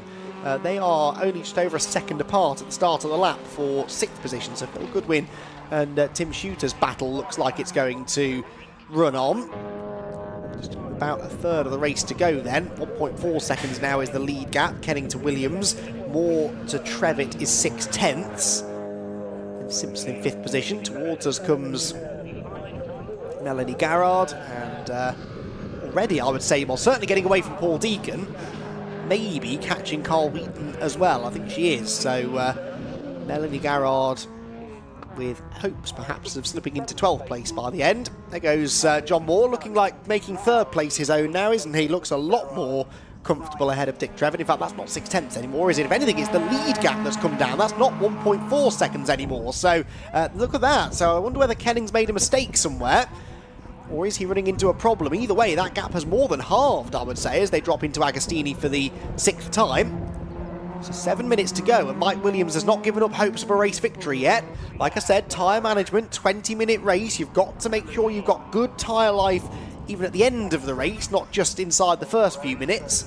Not like Kenning maybe pushed a little bit harder through the first half of the race to get the lead and then to try and pull away. Has Williams just been playing the long game? Wily old fox is Mike Williams. He tips 2 wheels in the dirt coming off Oggies, but a bit of dirt on the tyres might actually help rotate the car through Williams. He certainly had plenty of rotation there, and he's much closer now, within slipstreaming range, I'd say, down the Bentley Straight. So is Mike Williams going to make a move into Brundle? This is where Kenning made the move on him a number of laps ago. Mike Williams not quite close enough, but certainly making a nuisance of himself again now. Making Robbie Kenning think about this. Through Nelson, Kenning maybe just picking up a bit of understeer himself there. Not yet putting a foot wrong. Certainly not making enough of a mistake to open the door for Mike Williams. Mike definitely close enough now that if a mistake did come from Kenning, he would be able to capitalise, you'd have to say. Melanie Garrard had caught Carl Wheaton and looked as though she was having a go at getting through there into Hamilton. For some reason seemed to then go very slowly through Hamilton. I think maybe she backed out of that, or has she got a problem because Deacon's right with her again now. Anyway, leaders are across the line. 5 minutes 25 to go. And the gap 9/10 of a second. Personal best lap that for Williams. coupled with quite a slow lap by Kenning's standards anyway for the race leader, about 7/10 off his previous best, whilst Williams went faster than he'd been at any other point in the race, so that's why the gap came down. John Moore is now 1.4 seconds, nearly 1.5 seconds actually clear of Dick Trevitt. There go Goodwin and Shooter, so Tim Shooter's definitely caught Phil Goodwin now. And this was a sizable gap that he's had to jump across here, so pretty impressive stuff to be on terms with them. Down the hill come the top two though, and it does seem that in the first half of the lap Williams is able to close. Look at the wide line that he takes into Agostini. That looks like he's lost him lots of time on the way in, but then he picks up the late apex and carries a lot more speed off the corner, so two completely different approaches to the Agostini hairpin there. In the end, I think maybe Kenning did gain a car length or so, but it looked like he was going to gain a lot more than that, and then Williams picks up the throttle, straightens the steering up a little bit earlier. That's what allows him to get on the throttle sooner. Mentioned earlier on with Matthew Simpson, if you accelerate too hard with too much steering lock, it will just understeer, whereas if you can straighten the steering up and then get the power down, you'll get a much better run off the corner. That's what Mike Williams did, and now you can see he's really got Robbie Kenning thinking. Robbie weaving around to try and break that slipstream, but is Williams going to be able to have a go here? Down towards Brundle and Nelson, closer than he's ever been, but ultimately not really close enough, and now running out of opportunities. There will be 2 more laps to go at the end of this one. Mike Williams knows, I think, that he might have one shot at this, and if it doesn't work, he might never get back on terms with Robbie Kenning, so he's got to think this through. Carries a lot more speed through the bomb hole. Look at the tight line that Kenning takes there, not utilising even half of the road really, and that slowed him down on the exit. So Williams all over him, looks around the outside at Coram. We saw Max Edmondson do this in the Civic Cup race earlier on. Is it going to work for Mike Williams? He snatches the break into Murray's and just bailed out of that. I think he could tell that was going to be a bit 50-50. And Robbie Kenning lives to fight another day, but a fascinating battle here. 2 more laps to go. And I do think that Mike Williams has better tyre life at the moment, but look, by going in on that tight line at Murray's, he lost all of his exit speed. He's nowhere near Kenning now, 1.3 seconds back, and that's why I said maybe he would only get one shot, because if you do go for a move and it doesn't work, because you don't have the power to recover from that, you just drop so much time. You must have dropped a full second between the final corner and the timing line. That means he's probably going to need the entirety of this penultimate lap to close back in and maybe, just maybe, have enough of a chance on the final lap to try again. Dick Trevitt also coming back at John Moore here. Dick Trevitt, impressively, just set his personal best lap of the race, a 2:23.9, about half a second off the fastest lap of the race, set by race leader Robbie Kenning, but quite a bit quicker than he's been so far. So late in the day, you're starting now to see who has got the tyre underneath them. And Mike Williams definitely seems to, because actually he's caught back up to Kenning an awful lot more quickly than I expected him to. This is the Goodwin Shooter scrap. Goodwin still ahead, but Tim Shooter looking for an opportunity to get past as they drop into Agostini maybe. And I think Goodwin knows the attack might come, just moved over to the middle of the road to cover, but then he realised that Shooter wasn't really close enough. Got back onto the racing line. Having said that though, Tim Shooter so much later on the brakes and almost got close enough to have a go. Right, speaking of being close enough to have a go, Mike Williams is going to have another crack here, I think, at Robbie Kenning. He's actually closer to Robbie, I'd say, than he was a lap ago down the back straight. Kenning once again deploying the weaving tactic, but is that going to be enough to keep Mike Williams at arm's reach? I think it is. Williams not able to attack into Brundle. Kenning again takes a very interesting line, a very tight line into the left-hander. Oh, and Williams' car all over the place, just about kept within track limits, I reckon, but that was touch and go. And this is pretty good racing between the two of them. Both of them, I think, are grip limited at the moment.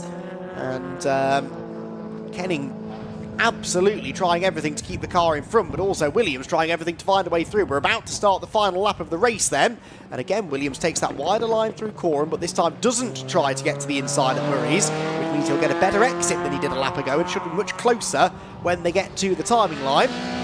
The last lap board is waiting for them. Then across the line we will go. We've got these 2 pairs, 3 pairs really, battling, haven't we? We've got the battle for the lead between Kenning and Williams, the battle for 3rd between Moore and Trevitt, and the fight for 6th between Phil Goodwin and Tim Shooter. In into Rich's though comes the lead pair, and it's almost touching distance now. In fact, there might have been a bit of paint traded there. Up the inside tries to go Mike Williams, but Robbie Kenning gets over to cover, so Williams goes to the outside instead. Surely not going to try and go right round the outside. No, tries to cut back to the late apex again, but just sort of got himself a bit tangled up there, did Mike Williams. Didn't quite execute that perfectly. And so Robbie Kenning stays ahead through Palmer's. The long left-hander, bit of camber there to help turn the car. And that camber very quickly disappears on corner exit. Easy to understeer beyond track limits. And then down towards the Agostini hairpin they go. Now Williams, I think, is going to have one more chance at this, and it will probably come at the end of the back straight or into Murray's. I think if he has a go at the end of the back straight and it doesn't work, he won't be close enough to have a go into Murray's.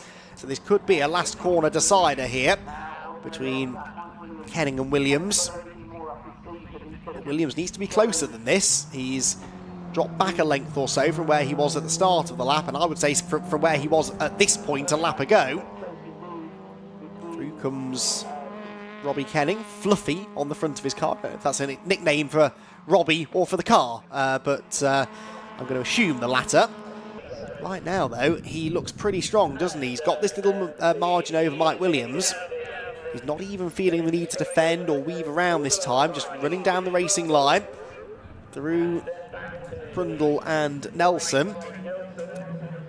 And Robbie Kenning hanging on here, and I think might just be okay. A bit of a mistake there from Williams coming off Nelson as well. So yeah, I think actually Robbie Kenning is going to weather this storm, although again he takes that really slow, tight line out of the bomb hole. And so Williams might still have an idea of attacking here. If he's got better front tyres, he will be quicker through Coram. He's sideways through Coram. Can he get to the inside at Murray's? I think the answer's going to be no, but that was 10 out of 10 for effort for Mike Williams. He's just going to run short of getting the race victory. The checkered flag awaits, and the first race of the day in the Hickford Construction MG Metro Cup will be won by Robbie Kenning. The winning margin in the end is going to be, what, 0.6 of a second? Doesn't really do that justice, does it? It was a really close battle between the two of them, but ultimately it was the track position that counted. Robbie Kenning getting out in front early. Mike Williams, as quick as he was in the second half of the race, just not able to find a way through. So Kenning the winner, Williams second, John Moore gets the better of Dick Trevitt for third, Matthew Simpson a lonely fifth, and then looking the top of the shot, you could just see Phil Goodwin and Tim Shooter coming round the final corner. There you go. That's going to be a bit of a drag race to the line. It's still Goodwin ahead at the moment. Tim Shooter looking to try and maybe get that slipstream, try and pop out at the last second, but he's not close enough, and it will be Goodwin who hangs on from Shooter in 7th position with a good race there. Robbie Kenning and Mike Williams doing battle at the front. It was a battle of wits, wasn't it, really, as much as a side-by-side battle. They weren't necessarily, you know, passing and repassing each other, but the pressure from Williams was constant upon Robbie Kenning. Kenning knew that he could not afford to make a mistake, and in the end didn't make a mistake, managed to keep it on the straight and narrow, and was a very, very deserving race winner. So Robbie Kenning then 0.6 to the good at the flag, picks up the race win, and for Robbie Kenning that is a second consecutive win because he won the second race at Brands Hatch last time out. Dick Trevitt took more points over the weekend, despite them both having the same results. Actually, they both had a win and a second place, but Trevitt, when he won the first race, took the fastest lap, and then when he was second in, sorry, in fact he was third, I should say, in the second race, but took the bonus point for fastest lap as well, so he came out with the better points haul, and comes out this time, although with only a 4th place. It's Robbie Kenning the winner, Mike Williams second, John Moore third, and Dick Trevitt in 4th place. Then it was Matthew Simpson and Phil Goodwin, Tim Shooter 7th, Richard Cowley in 8th, and Richard Garrett 9th, with Neil Burnett completing the top 10. Carl Wheaton and Paul Deacon had that good battle with Melanie Garrard, but in the end they both ended up ahead of Melanie by the flag, with Zach Gardner in 14th. So Zach Gardner was the one who really fell back there at the end. We lost Ben Young, not sure what happened to him on the first lap, whether he even took the start, but he sadly was the only driver not to see the checkered flag. So, right on cue, Richard John Neal is ready with our podium drivers down in Parc Fermé, so once more let's head down to Richard. Thank you very much, Andy. I'm just going to head round to the front of the car because you were referencing Fluffy, so yeah, we're going to find out what Fluffy is all about. Robbie, Robbie, well done. Thank you very much. Congratulations. Question from Andy McCoon. What's fluffy on the front of the car? Is that you or the car? I get to a certain point and my hair just goes like a mushroom. So I've had it for about 10 years, the nickname. Very good. So we needed to know, so all our viewers know that. Well done on the win, 2 on the bounce. Yeah, well, I felt like I earned that one, not under safety car, so that's my first win. I'm happy with that. Oh, okay, fair enough. And Mike was keeping you honest, wasn't he? Well, it was really apparent when his misfire was there, because he'd be up my bumper at one point, and then I'd get probably 4 or 5 lengths on him. Yeah. And then my tyres were starting to go off to the ends anyway, right. So he was closing the gap right back up when I was struggling with the braking and tyres. So it was a fairly even match, but yeah, I enjoyed it.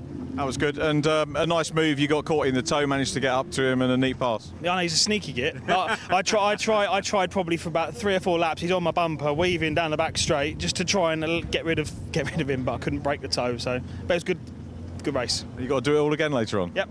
Go back, recharge, go again. Nice one, Robbie. Congratulations. Thank you for chatting to us. Let's go and grab a quick word with Mike Williams. Mike, well done. Lovely to see you again. Yes. We thought we were going to talk to you on the podium at Brands. It wasn't to be. No. First of all, this race, still issues? Yeah, still a bit of a misfire. Really hampered us in qualifying, so to be fair. I only probably got 3 clear laps in qualifying, and I think they were at the beginning. So should have done a bit better in qualifying, but I managed to get first anyway, so I can't really complain about it, can I? But it's still there, and we've swept riding, we've changed things, but there's still a bit of a hesitation every now and again. And it's obviously you get a hesitation, someone's passed you.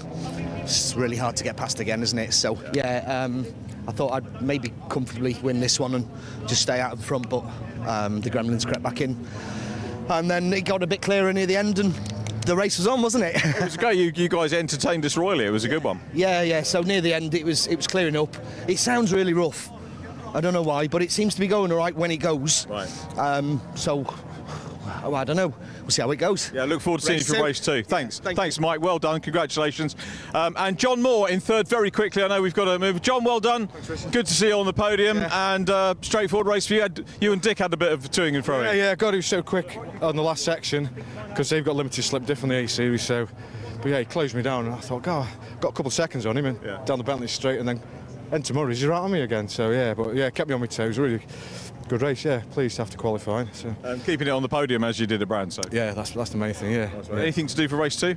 No, not really. Just maybe change my tyres. I'm not sure yet. Well, it's only a 15-minute race, so but yeah, they went off massive then. The last couple of laps, really hard. So yeah. Well, rather you than me in the car, and well done. Thanks for a great race, John. Well done. See you on the podium. Hopefully for race 2. That concludes our first podium for the Hickford Construction MG Metro Cup Championship. Great race, and we look forward to another one a little bit later on. We're now looking forward, of course, to our second TCR race of the weekend, and the build-up for that coming for you in just a few moments' time. Got so much weight on my shoulders, enough to knock me out, but I'm still holding the throne. You never know till it's over. You want an honest man, but you don't understand. I won't be here when you wake up again. You want an honest man, but you don't understand. I won't be here when you wake up again. You want an honest man.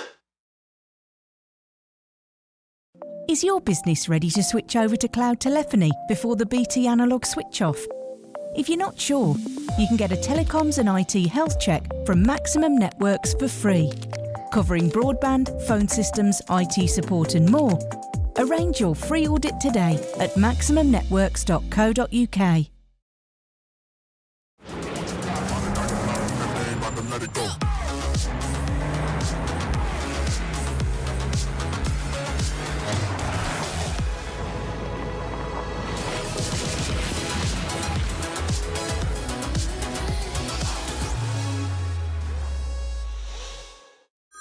Next year, BT switch off their old analogue network for good. Make sure your business is ready to switch over to cloud telephony. Get a telecoms and IT health check from Maximum Networks today, for free. Future-proof your business now. Arrange your free audit today at maximumnetworks.co.uk.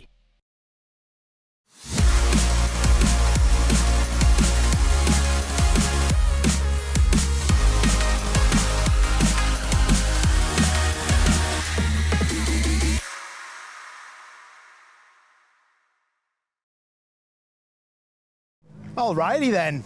I am catching a tan. I'm Paul O'Neill, it's TCR UK. Jack Oliphant is with me, Andrew McEwen is with me, and we are the TCR UK team. It's reverse grid time, and this is going to be awesome. Gentlemen, first of all, Andrew, you've had a busy day. TCR UK, its first race today. Great race yesterday, top 10 reverse. A lot of new people at the front, missing their marks by the look of it. So, yeah, I wonder what Steve's thinking in that Hyundai. He's just getting back onto the grid, isn't he? Well, poor Steve's had a busy weekend, busier than me even, really. He's doing 6 races in total this weekend, 3 in the Audi and 3 in the Hyundai. So, yeah, he's had a bit of busy boy. He should know, really, where the grid markings are by now, but hasn't been on the front row yet. You know, this is his opportunity now to get a really good result. Mark Smith starting from pole position as well. This is how a reversed grid should be, really, giving people a chance to be at the front, who we don't normally see there, and giving the regular front runners a bit of a headache, which they're definitely going to have. Yeah, we don't usually see it so much, do we, with the reverse grid? Sometimes it's names that you know that would maybe be on the front row anyway, so this is a bit different, isn't it? Yeah, absolutely, and you know that they're not going to have the pace of the likes of your Adam Shepherds or whatever coming from further back, but there's no obligation on their part to move out of the way. You know, this is their moment to shine, and you never know if there's a safety car, if there's a big battle behind them, they could still get a podium out of it. There's no reason why not. And of course, a lot of them battling for the Gen 1 Cup as well, so they've got their own race that they're fighting for.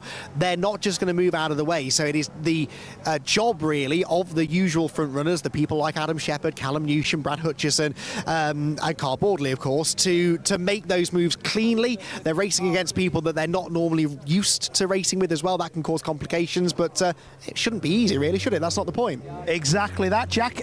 Looking forward to this one, mate.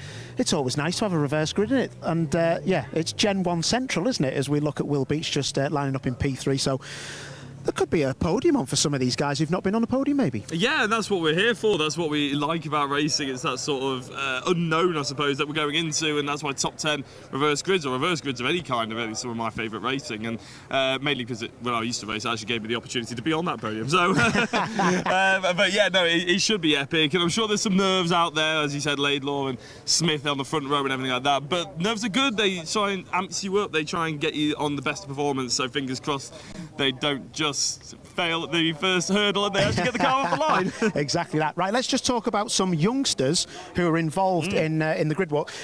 Just quickly, these are the Fiesta Junior drivers. Jensen, how are you, fella? You've had an interesting day. Yeah, well, we just had race 1, came P3 overall. Had a little bit of contact, but yeah, we'll let the stewards sort that out. Well, I'm sure you'll be grand, but what's the idea of you guys coming up here?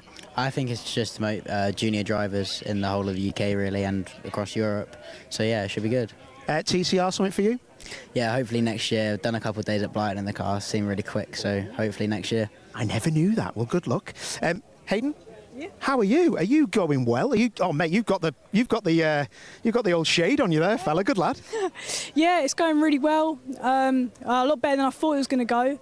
I started P18 and I finished 13, so top 10, top 15 for us is amazing, and without any damage is an even better bonus for us. So yeah, it's going really well. Oh, top man. Listen, keep up the good work, kids, because I love watching the junior racing. Remember, keep it clean. All right? I know what you lot are like. Callie, how are you? Good to see you here. Thank you for coming on the grid. That's right.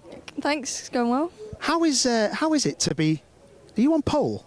Actually, no, you're on the front row anyway, aren't you? How difficult do you think it might be for these guys? Because some of these people have never been on pole. They've never been on a front row. It's hard work, isn't it? Don't know what to do. They'll sort it out. You know exactly what the score is, don't you? I know what's going through their mind. It's going to be difficult. Well, listen, thank you for coming along. Keep up the good work in the juniors and good luck for your race later. Okay, thank you. No problem. Right, come on, let's speak to some drivers. Who are we going to talk to, Jack? Well, I don't know where Mr. Smith is, but I can see Steve Laidlaw over there. So it'll be interesting to get their perspective and see if Smith turns up at some point. Mr. Laidlaw. You fancy coming and having a chat? I don't know if he does fancy having a chat, but I'm going to make him anyway. Make him. I didn't know I had an option to say no. No, you don't really. We're just trying to be polite.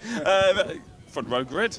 You've done a lot of racing so far this weekend. Are you sure you were waking up for this? I've done more miles at the track than I did driving down from Huddersfield to get here. That's a fair take. I've up near Leeds, and it's a long old way, isn't it? But no, I mean, you've done enough racing around here, as you said already this weekend. Is this something you were looking forward to as soon as you found out, though, that you would be starting on the front row? You want the honest answer? Yeah. I probably can't say how I'm feeling right now because this is going on TV. But no, what an experience it's going to be trying to hold on to a decent position.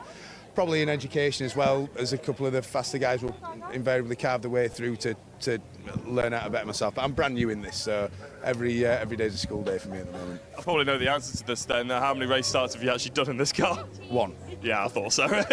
And it wasn't particularly successful. It can only go up then. It can only get better. Well, you say that? Well, let's see. No one's going to stall in front of you. At least you got a clean run into that first corner, have you? How much do you think you're going to be actually looking in the mirrors though, rather than looking forward? Because obviously that's the aim, isn't it, to look forward? Yeah, look, I've got a lot of good friends in the paddock who are much more experienced than me, and the one thing that they said is don't look in the mirrors. Yeah.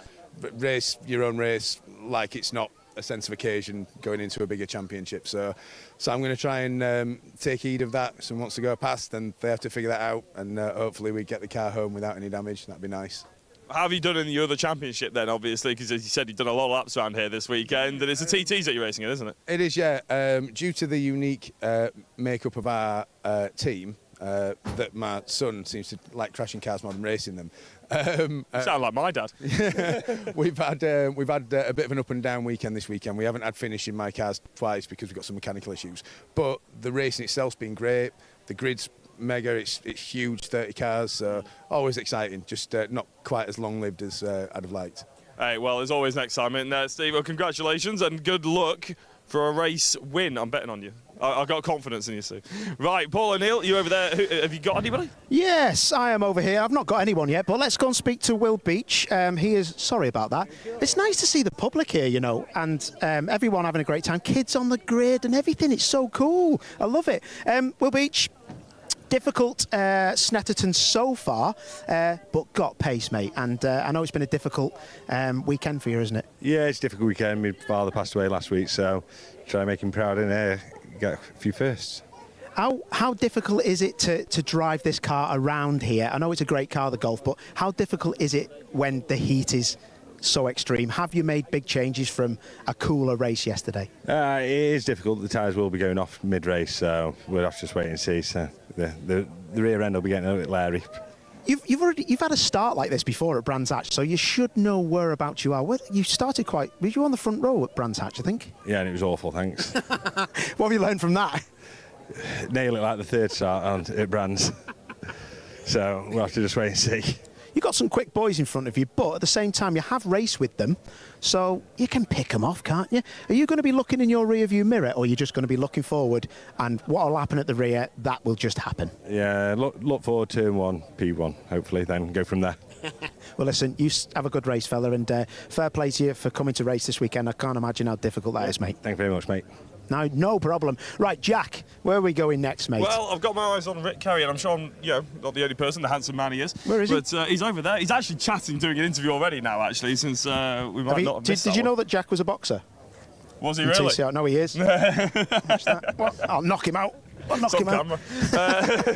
also sort of half hoping to chat to a few marshals, to be fair, because we quite like to do that on the grid walk, don't we? But I can't seem to see any now. Unfortunately, they've all ran away. I thought they'd be up in their box. No, don't you worry. I think that... I think they're having lunch, actually, to be fair, aren't they? I don't blame them. I need my lunch. But just thinking about where we are on the grid, I think, Rick Carey and these people, even though it's a reverse grid, they know... what to do from here. The reverse grid race is always difficult, but they've been here before. They were here at Brands Hatch. It's a difficult one, but a lot of them have got, I'm just looking at Will Beach's car. He's got sticker tyres on the rear of that Golf, but at the same time, they're going to go on the front. He's going to have a lot of front grip. He's actually going for a big result.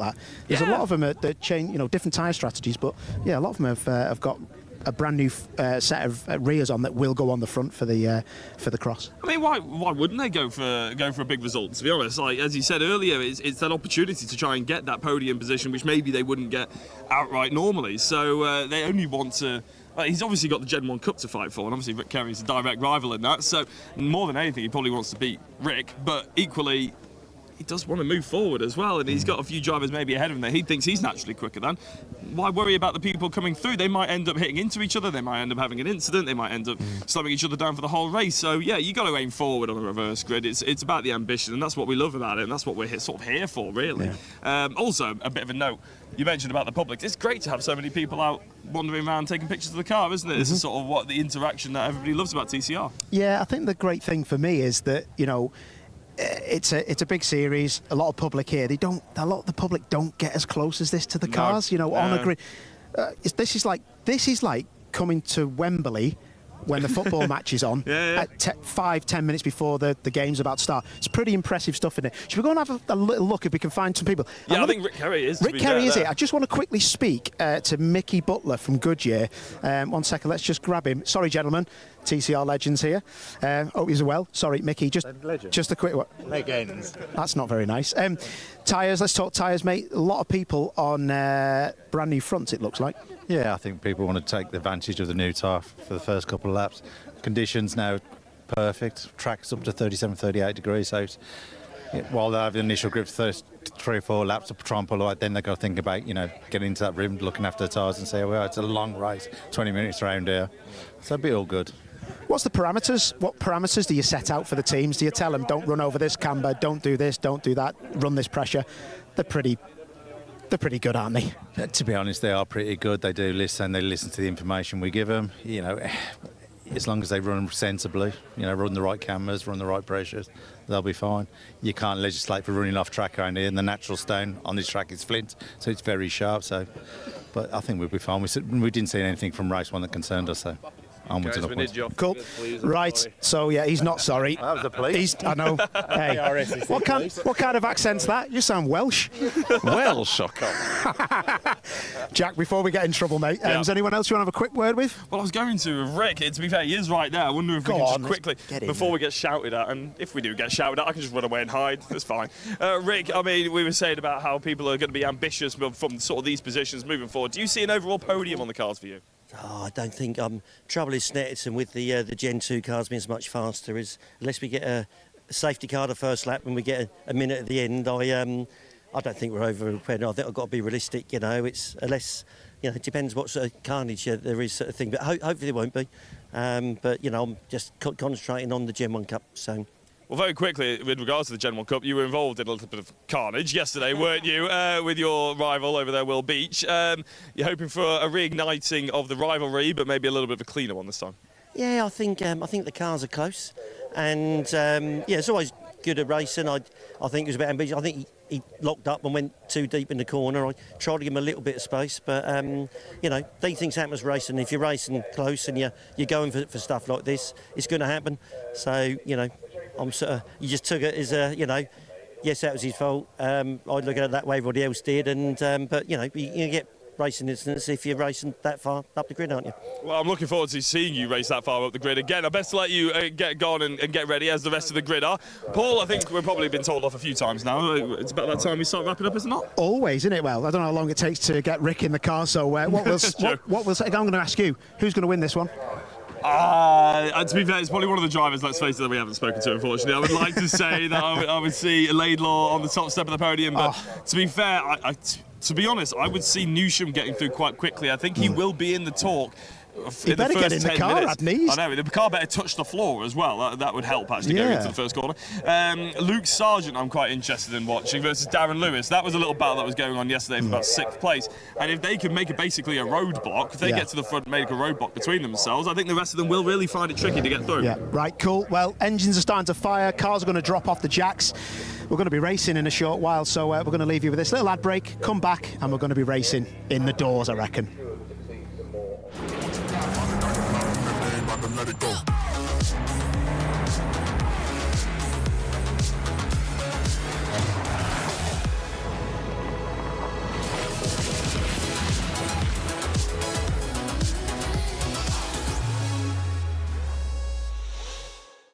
Is your business ready to switch over to cloud telephony before the BT analog switch off?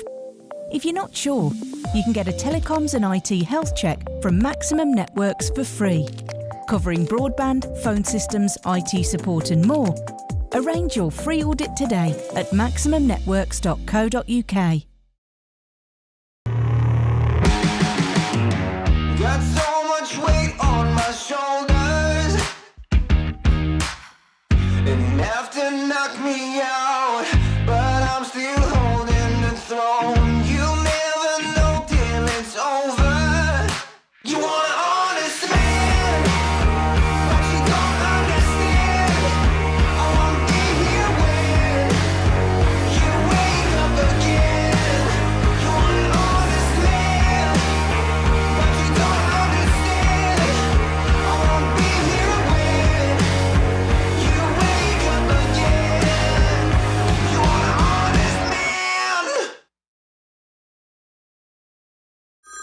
Next year, BT switch off their old analogue network for good. Make sure your business is ready to switch over to cloud telephony. Get a telecoms and IT health check from Maximum Networks today, for free. Future-proof your business now. Arrange your free audit today at maximumnetworks.co.uk.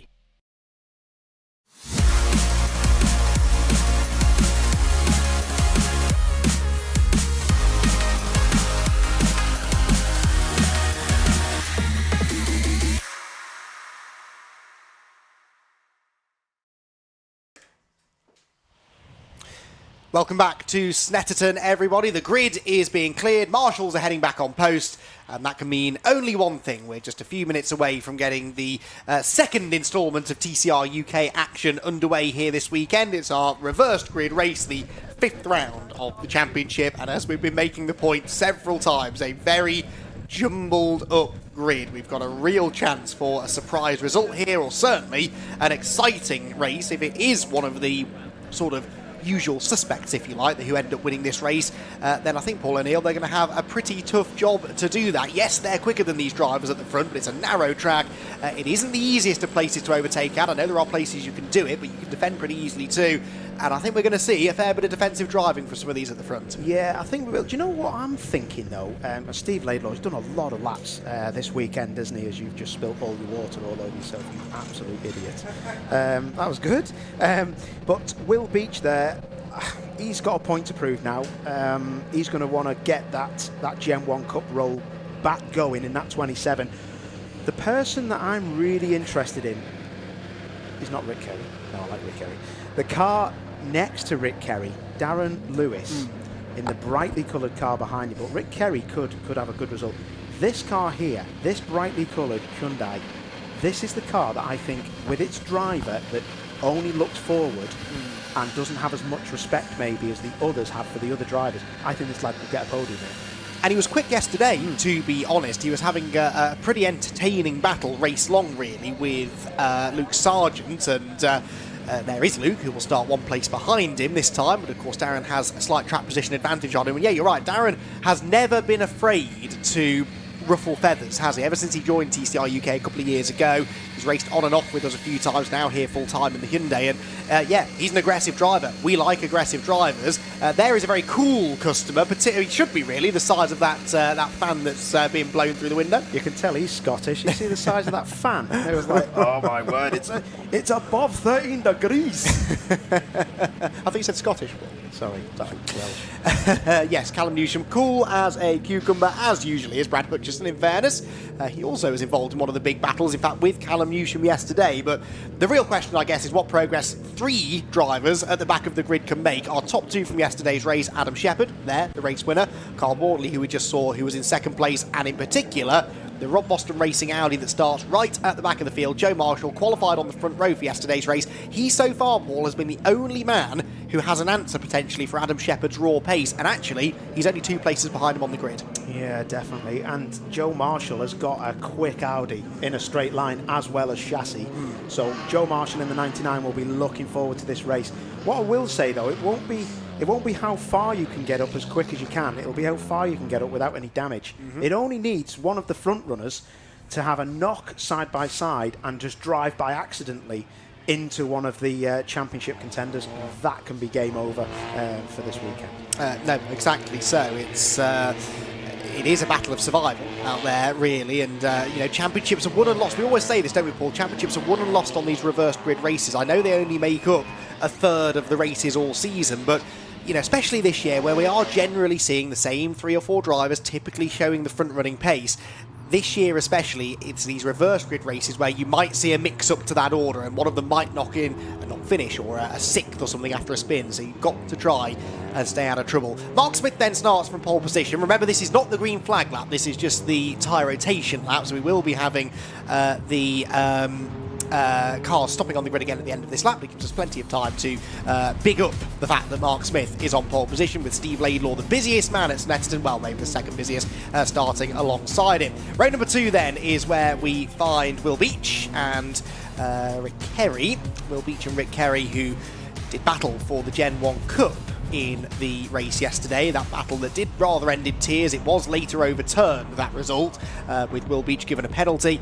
It was a one-place penalty, which is a fairly sensible one because it knocked him back behind Rick Kerry. So those two definitely will be doing battle for the Gen 1 Cup element of this race, you would imagine. Darren Lewis, all's tip perhaps for a shock result, starts 5th ahead of Luke Sargent in exactly the same position in which he started race 1, but this time he's ahead of all of the guys that beat him yesterday. Callum Newsham was one of them. He could not find a way past Brad Hutchison for that final step on the podium, but now does start one place further up the grid with Carl Bordley and Adam Shepherd at the back end of that top 10, with then next in line Jeff Oldham and Joe Marshall at the back, Paul.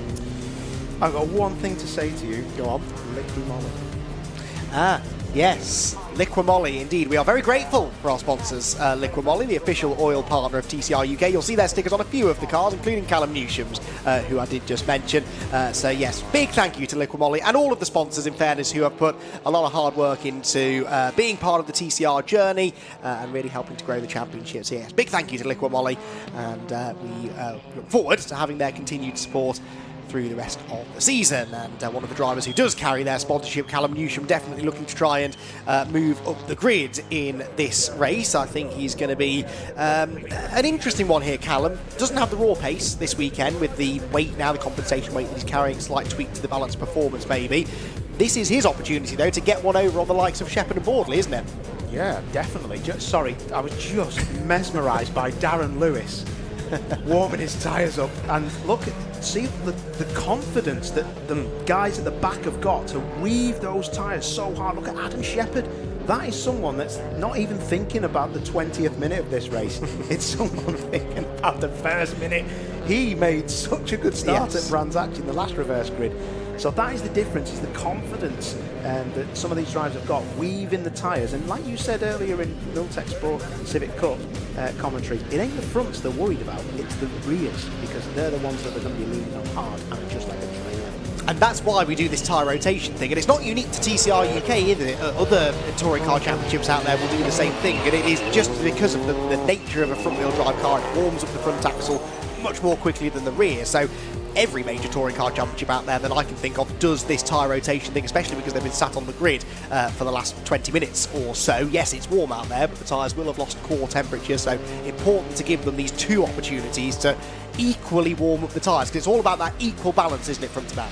Yeah, that's all it is. It's what we call the delta in temperature across the front and the rear axles, because if you just sent the tyres out as they were, went off, round, one lap, got on the grid, and then the lights went out, you would have super hot fronts and really cold rears. But what you're going to get now is really warm fronts that will now go on the rear, which you're seeing happen, and that then means that you can put temperature in the fronts as you go around on the next lap. So if you have a really bad delta of really hot fronts and very cold rears, honestly, I have driven enough tin tops to tell you, you go into the first corner hoping that you just don't go backwards and go upside down, because the grip is just not there. So yeah, once this rotation is done and they're sent away again, you'll probably see the more inexperienced drivers, more confident to really rotate the car and make it all warm up at the front and the rear. That's an interesting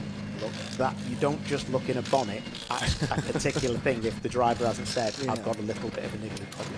Yeah, I don't think he was checking that the engine was still there. There was obviously something that Darren Lewis had mentioned, perhaps worried about temperatures. I mean, we talk about the tyres needing to be as warm as possible, but other parts of the car you want to keep as cool as possible. Look, even there, a fan being sort of blown into the radiator grille on Brad Hutchison's car, because engine temperature is a concern, particularly really in a race like this where you're going to be in traffic quite a lot. The hot exhaust fumes coming from the back of a car, that can help overheat the car.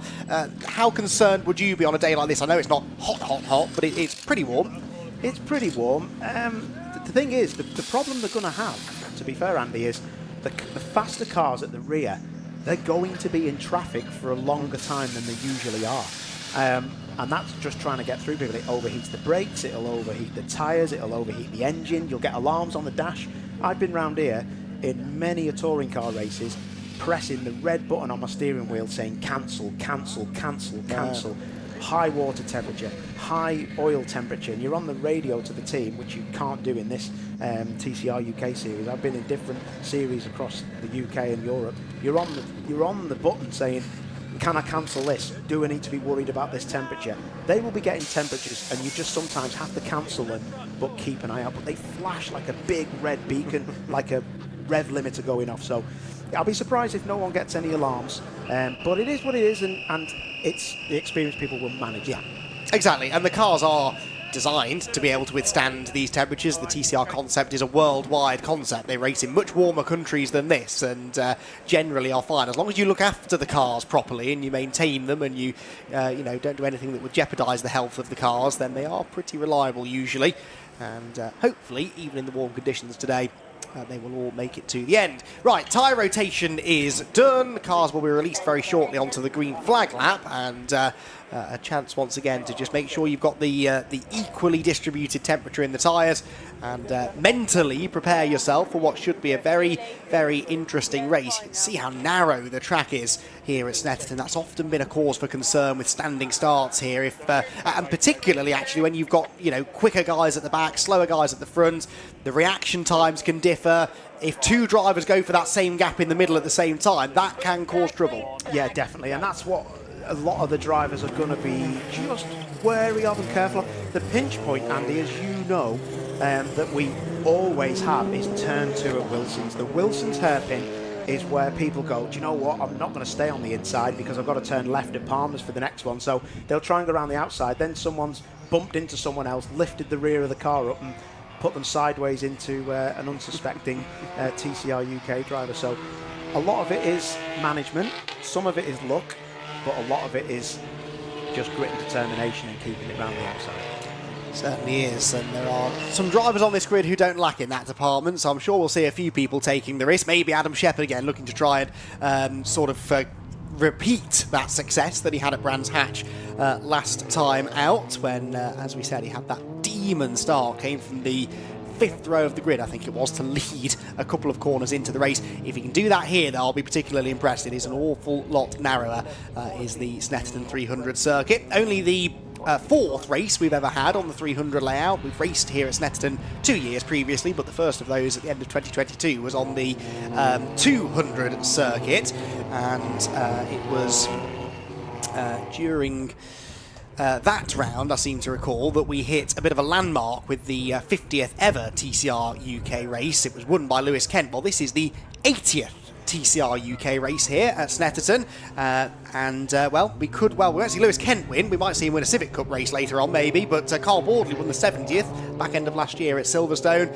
What do you think his chances are of maybe taking another landmark victory here? He's been tinkering is not strong enough word actually, he's been making massive changes to the setup of that car all weekend long. Don't know if you've spoken to him today. Is he confident they've got it right now, or is he still learning? No, it seemed to be, still tinkering about. I think the proof will be in the pudding with this now, and hopefully he can go forward and really make sure he stamps, a mark back on the championship trail. So, yeah, I think that it's difficult.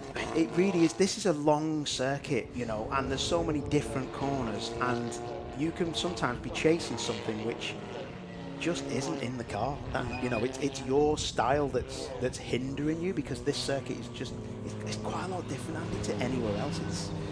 It's flat, it's got a lot of fast corners, medium speed, slow.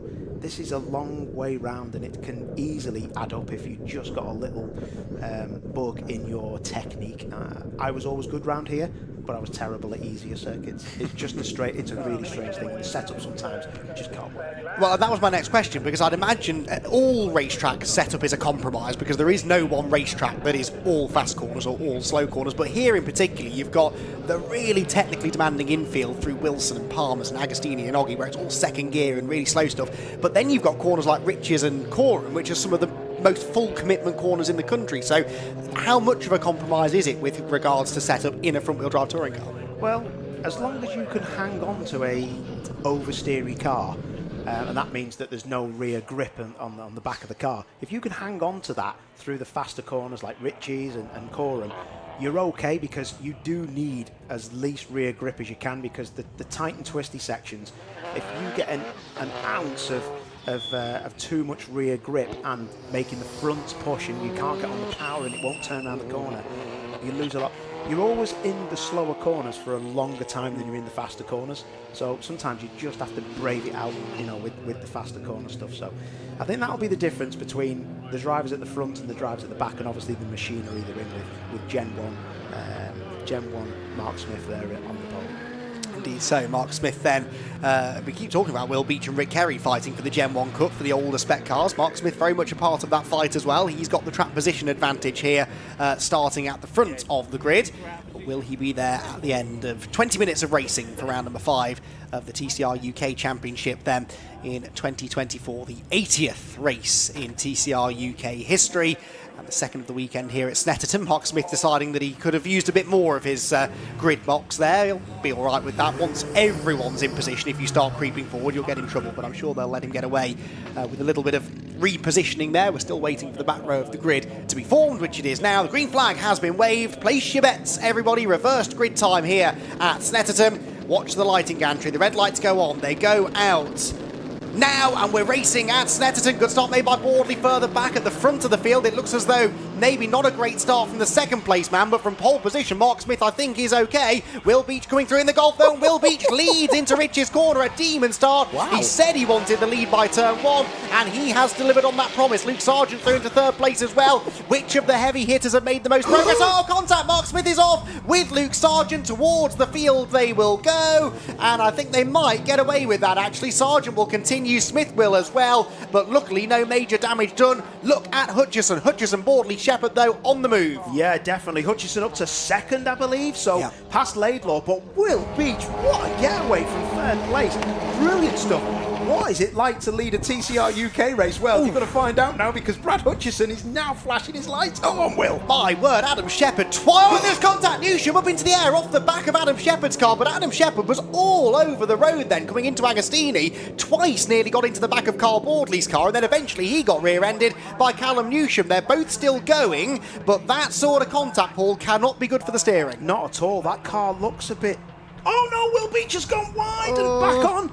That's it, Will. Gather it all up, mate. You deserve to be up there, so keep it going. He's only lost one place, though. The lead is now Hutchison. Yes, Brad Hutchison then, who, remember, has had podiums. He won a race on the road at Donington last year, but has never been able to keep a race win because he was disqualified post-race for a technical infringement. Early days, but he is the race leader now down the back straight. Here, though, come Boardley and Shepherd. They're both up the inside of Steve Laidlaw, and Shepherd is really on his toes. He's up the inside of Boardley. Couldn't quite make the move stick, but they are now into the top 3. It's a Cupra, 1, 2, 3. The one that hasn't made the progress, really, I would say, is Joe Marshall. He's still sort of mired back in the midfield, but these 3 Coopers have made excellent work of the traffic. Yeah, definitely. Darren Lewis, was it, or somebody was down the inside of another car going on the way to Coram, but Boardley, oh, look at that. Is that Shepherd? Yeah. He's hitting everything. I mean, he's certainly been getting his elbows out, but it's worked. He's gone from 10th on the grid to 3rd at the end of the opening lap. There goes Callum Newsham, look, battling away with Will Beach and Darren Lewis, and Joe Marshall flashing the lights behind them. A brilliant view there of the chaos that you feel when you're on the pit straight as they flash by you 3 abreast, and 3 abreast into Riches won't work. Will Beach and Darren Lewis leaning on each other, and Joe Marshall says thank you very much. Wow, Will Beach has just been beaten up, and Rick Kerry's now into the back of him, and that's for the Gen 1 Cup. And what's going to happen down at the hairpin? Rick Kerry's not having any of it. He's going to try around the outside. Will Beach says, no, mate, not on your life. And he keeps the place. Feisty stuff then in the opening stages. Hutchison leads by 2 seconds. Boardley second, Shepherd third. That's their battle there. That is a significant one. They've both got their eye on each other for the championship early stages in the season. And that, I think, is why Adam Shepherd really wants to make this move stick before the race settles down. Because once things settle down, they're both pretty evenly matched. It will inevitably get harder to make the move as the tyres wear out. So Shepherd knows this is his chance to try and find the way past, but so far Boardley defending well. Yeah, that right rear of Shepherd's car, the car behind Boardley's, how that has not damaged that right rear and maybe not broke a toe link or whatever, I'm not sure, but he is keeping Carl Boardley honest. There's nothing wrong with that car at the minute, but he's just lost a bit of speed there because Boardley went in late and got a later apex. All about momentum, isn't it? Out of that corner, it leads on to the longest straight on the track, down the Bentley straight. The thing I'll be interested to see at the end of this lap, though, is whether or not they're catching Hutchison. I think they are. I don't think that's 2 seconds anymore, Hutchison back to Boardley. And then when they do catch him, what happens then? Because, of course, Boardley will find himself stuck in the middle, attacking and defending. He'll want a race win. Remember, Boardley, the reigning champion, hasn't won a race yet this season, and he knows now that he should have the pace to do it. Round Coram we come at the end of lap number 2. Brad Hutchison leading the way. But I think those two are coming, well, I don't know, actually, second half of the lap, Hutchison may be stabilising. Yeah, it looks like it, doesn't it? 2-second lead. Brad's won round here before in Mini Challenge, I remember. That was his first win in Mini Challenge, if I remember. So he knows his way around the Snet 300 in a front-wheel drive tin topless. Marshall now down the inside of Laidlaw, and he has got that done. Newsham follows him through. And that's good stuff. And he's kept out of the way and he's not caused himself any grief. So good stuff from Laidlaw. Yes, indeed. Right, Joe Marshall here then battling with Callum Newsham as they drop through the Wilson hairpin. 3 Hyundais together here, really, with Newsham, Laidlaw and Darren Lewis. Darren Lewis, I don't think got the rub of the green, really, on the opening lap or so of the race. I, like you, expected him to go forward, and actually he's sort of stabilised. I think he started the race about 6th or so, didn't he? He was 5th on the grid, 7th at the moment, although trying to do something about that. Oh, here we go then, side by side. That is interesting. Is he going to get that done? Yeah. Early doors, wow. Shepherd past Boardley with a hobbled car, in my opinion. Down the inside. That's not going to work. It turns him round. Shepherd sideways on the grass. Boardley will probably have to stay behind him. This will be interesting to see what happens now. Well, he's not stayed behind him. Shepherd sideways, dirt on his tyres maybe, but Boardley goes back through. We don't know how Shepherd got the move done in the first place, so it's every chance that that wasn't the first bit of contact between the two of them, because Boardley certainly is showing no remorse, is he? He is not backing off, and he is not letting Shepherd back through. So briefly Shepherd into second place, but this is really benefiting Brad Hutchison. The gap did come down by about 0.4 of a second on the previous lap. It has now almost doubled, I would say, after these two tangled up at Oggies. Wow, game on then, because Hutchison is Hutchison is up the road. I reckon he's 4 or 5 seconds up the road there, but this battle is absolutely astounding. Boardley, you might be laid back, but he don't want to sit down and be beaten by these guys. This is great stuff. Oh, wide again.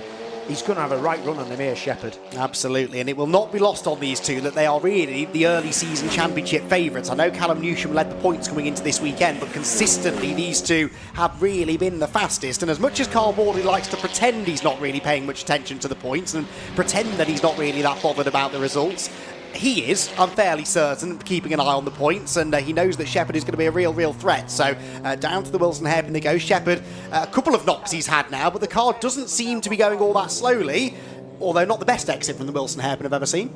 No, I'd just be so interested. Mark Smith, the pole sitter. That's a shame, isn't it? That was contact maybe with Luke Sargent. Maybe they wanted to check the car. It's going back out, so hopefully they can have a little run to the end of this race and just see if it's all good. Marshall flashing his lights at these two, the 117, Shepherd and Boardley. Yeah, he wants to tell them that he's coming, because this Audi should be a lot quicker than it is at the minute, and if they hold each other up, these podium places will change. Absolutely so. We're not even halfway through the race yet. Remember, there goes the race leader. And Brad Hutchison in the Bondit Ellen Roofing Cupra is looking pretty handy out in front, isn't he? But this battle refuses to die. Adam Shepherd right back on the tail of Carl Boardley. Carl does like that wide line, doesn't he, into Williams? I've seen that a few times. And, Adam Shepherd taking the tighter line. It looks good at first, but then down the straight, Boardley stretches the margin. There's one of your burnt sausages off the barbecue. That's it. That's on the outskirts of the first corner T1 at Richie's. That'll be interesting. It should be off the line, but there's a slippery surface flag out there because it wasn't there at the start of the race. Yeah, exactly. The surface flag is out. Doesn't necessarily mean there's something slippery on the track, just that there's something there that shouldn't be, and that, by the looks of it, is the bollard up at Richie's corner. And the barbecue flag. Barbecue. Get your sausage out. And we are moving on from that one. Carl Boardley, second place to the final corner.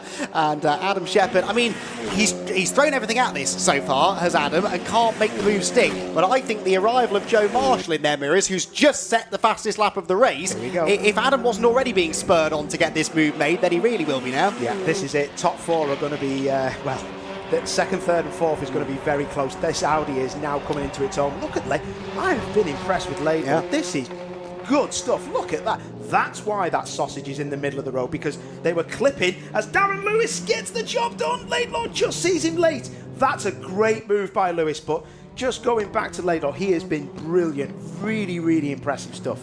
Yeah, absolutely. For a debut weekend, it's not just the fact that he's doing well in this race, but from where he was at the start of the weekend to where he is now, pace-wise, huge improvement, and that's exactly what you want to see from someone making their first steps into the championship. Right, new fastest lap for Joe Marshall at 57.4. That was 8/10 quicker than the race leader. He is 5.5 seconds behind the race leader, but between him and the race leader are these two, Carl Bordley and Adam Shepherd, and they were both quicker than the race leader on the previous lap as well by about 3/10. I thought I spotted in the background a slowing car, and it might have been a white and red Hyundai. I'm going to wait to see where Callum Newsham is before I say anything for definite. No, there he is. It's all right. It was my eyes deceiving me. Callum Newsham's still there, but just doesn't have the speed of the group of cars ahead. But yeah, they're all bunching together is my point. Hutchison is slower than Bordley, who is slower than Shepherd, and they're all slower than Joe Marshall. Yeah, that car may have been Luke Sargent, but let's just wait and see. It could have been. See how that contact didn't he with Mark Smith. So look at how hard they're pushing. Shepherd ain't giving up on this yet, and it looks like they've just plateaued. Was he late? Look at the speed that Shepherd carries in. He's just took about 3 car lengths out of Bordley. Brilliant stuff. And I think he wiped out another bollard as well then, so that's at least 2 at Coreham that he's claimed, and he may well be responsible for the one at Riches as well, because he's using every inch of the Snetterton 300 circuit that's available to him. Lead gap down again. It's a 58.3 for the leader, another 57.9 for Bordley and Shepherd. They're quite consistent, and they're consistently 0.4 of a second a lap quicker than Hutchison. So if they leave each other alone, these two, they will catch Brad, I think, but probably only in the final 3 or 4 minutes. This could really build nicely. Yeah, this could build nicely, but look at what's going on with Joe Marshall. Joe Marshall is definitely catching now. He looks like he's catching in this sector in particular, which the Audi isn't that strong in, I wouldn't have thought, against those guys. I've driven that Audi, not that particular one, but an Audi of TCR category. That one is pretty impressive round here, but it's usually in the faster corners. He's catching, isn't he? Yeah, most definitely. Although on the previous lap, they all did 57.9s, these three, although he was fractionally the quicker. But I think you're right. In the first part of this lap, we don't have sector times available this weekend, but if we did, I think they'd be lighting up green for Joe Marshall. He's definitely closing in through the first part of the lap. That's Will Beach in the pit lane. That's a shame. So a weekend that promised much for Will, but we've seen him involved with a couple of knocks. That damage on the left front was there from Brands Hatch, but I think there's now been a further knock maybe to the rear of the car. Leon from Capture Motorsport there just leaning in to assess the situation, but that's a shame. Will Beach has had good pace this weekend, but can't stay out of trouble. No, it's been a bit of a difficult weekend for him personally, and also for the racing. So hopefully he can make amends in the next race later on this afternoon. Carl Bordley, he takes the randomest lines. It seems to work for him. I thought it was lack of front grip from Adam Shepherd, but you watch him. He goes round Coreham. It's Larry, that 117. They go round Coreham, and when they come out of Murray's, the last corner, Bordley literally gaps him, so that looks pretty close there.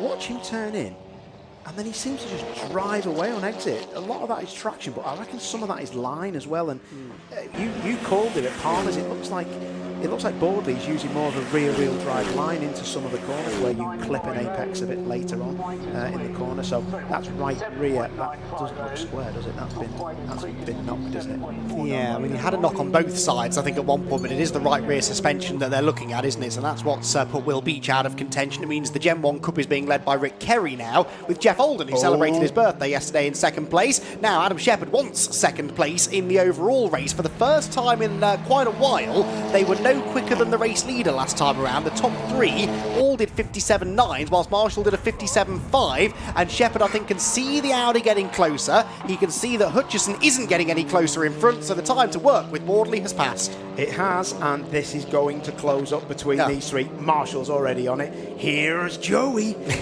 He's going to be right into the back. He ain't catching up there to just go, oh, this is good fun, isn't it? Marshall is there to pass, and this will be very good now. He's an intimidating enough bloke to have creeping up behind you anyway, but when he's at the wheel of that Audi, which looks pretty fearsome, doesn't it, in the mirrors, that would certainly catch your attention if I were Adam Shepherd, who again takes that early turning into Williams. But going to be fascinating now to throw a third driver in this mix, a different car as well in the Audi. Where is the Audi strong, and will Joe Marshall be able to use that to make a move? He's got the overall lap pace, but it all depends where he's generating that lap time. Oh, left rear lockup for Shepherd. I don't think he's ran wide, but I don't think it helped him out. He really did struggle getting under the S's. Marshall is on a mission. he must have took a second out of these two at least, and Boardley hasn't defended. I just think 2 cars in front of him. So look, the left foot braking, you can see them all the way round this right-hander corner. It's such a difficult corner that tightens as they get round to it. I don't think the Audi will be as good as the cars in front through the last corner, but especially coming up now to this first corner, Ritchie's, it'll be right there. Right, then across the line goes Brad Hutchison. That is 7 laps in the books. The gap goes up to 3.9 seconds. Before this really starts to ignite, let's head down to the pit lane. Jack Oliphant, I believe, has some news for us.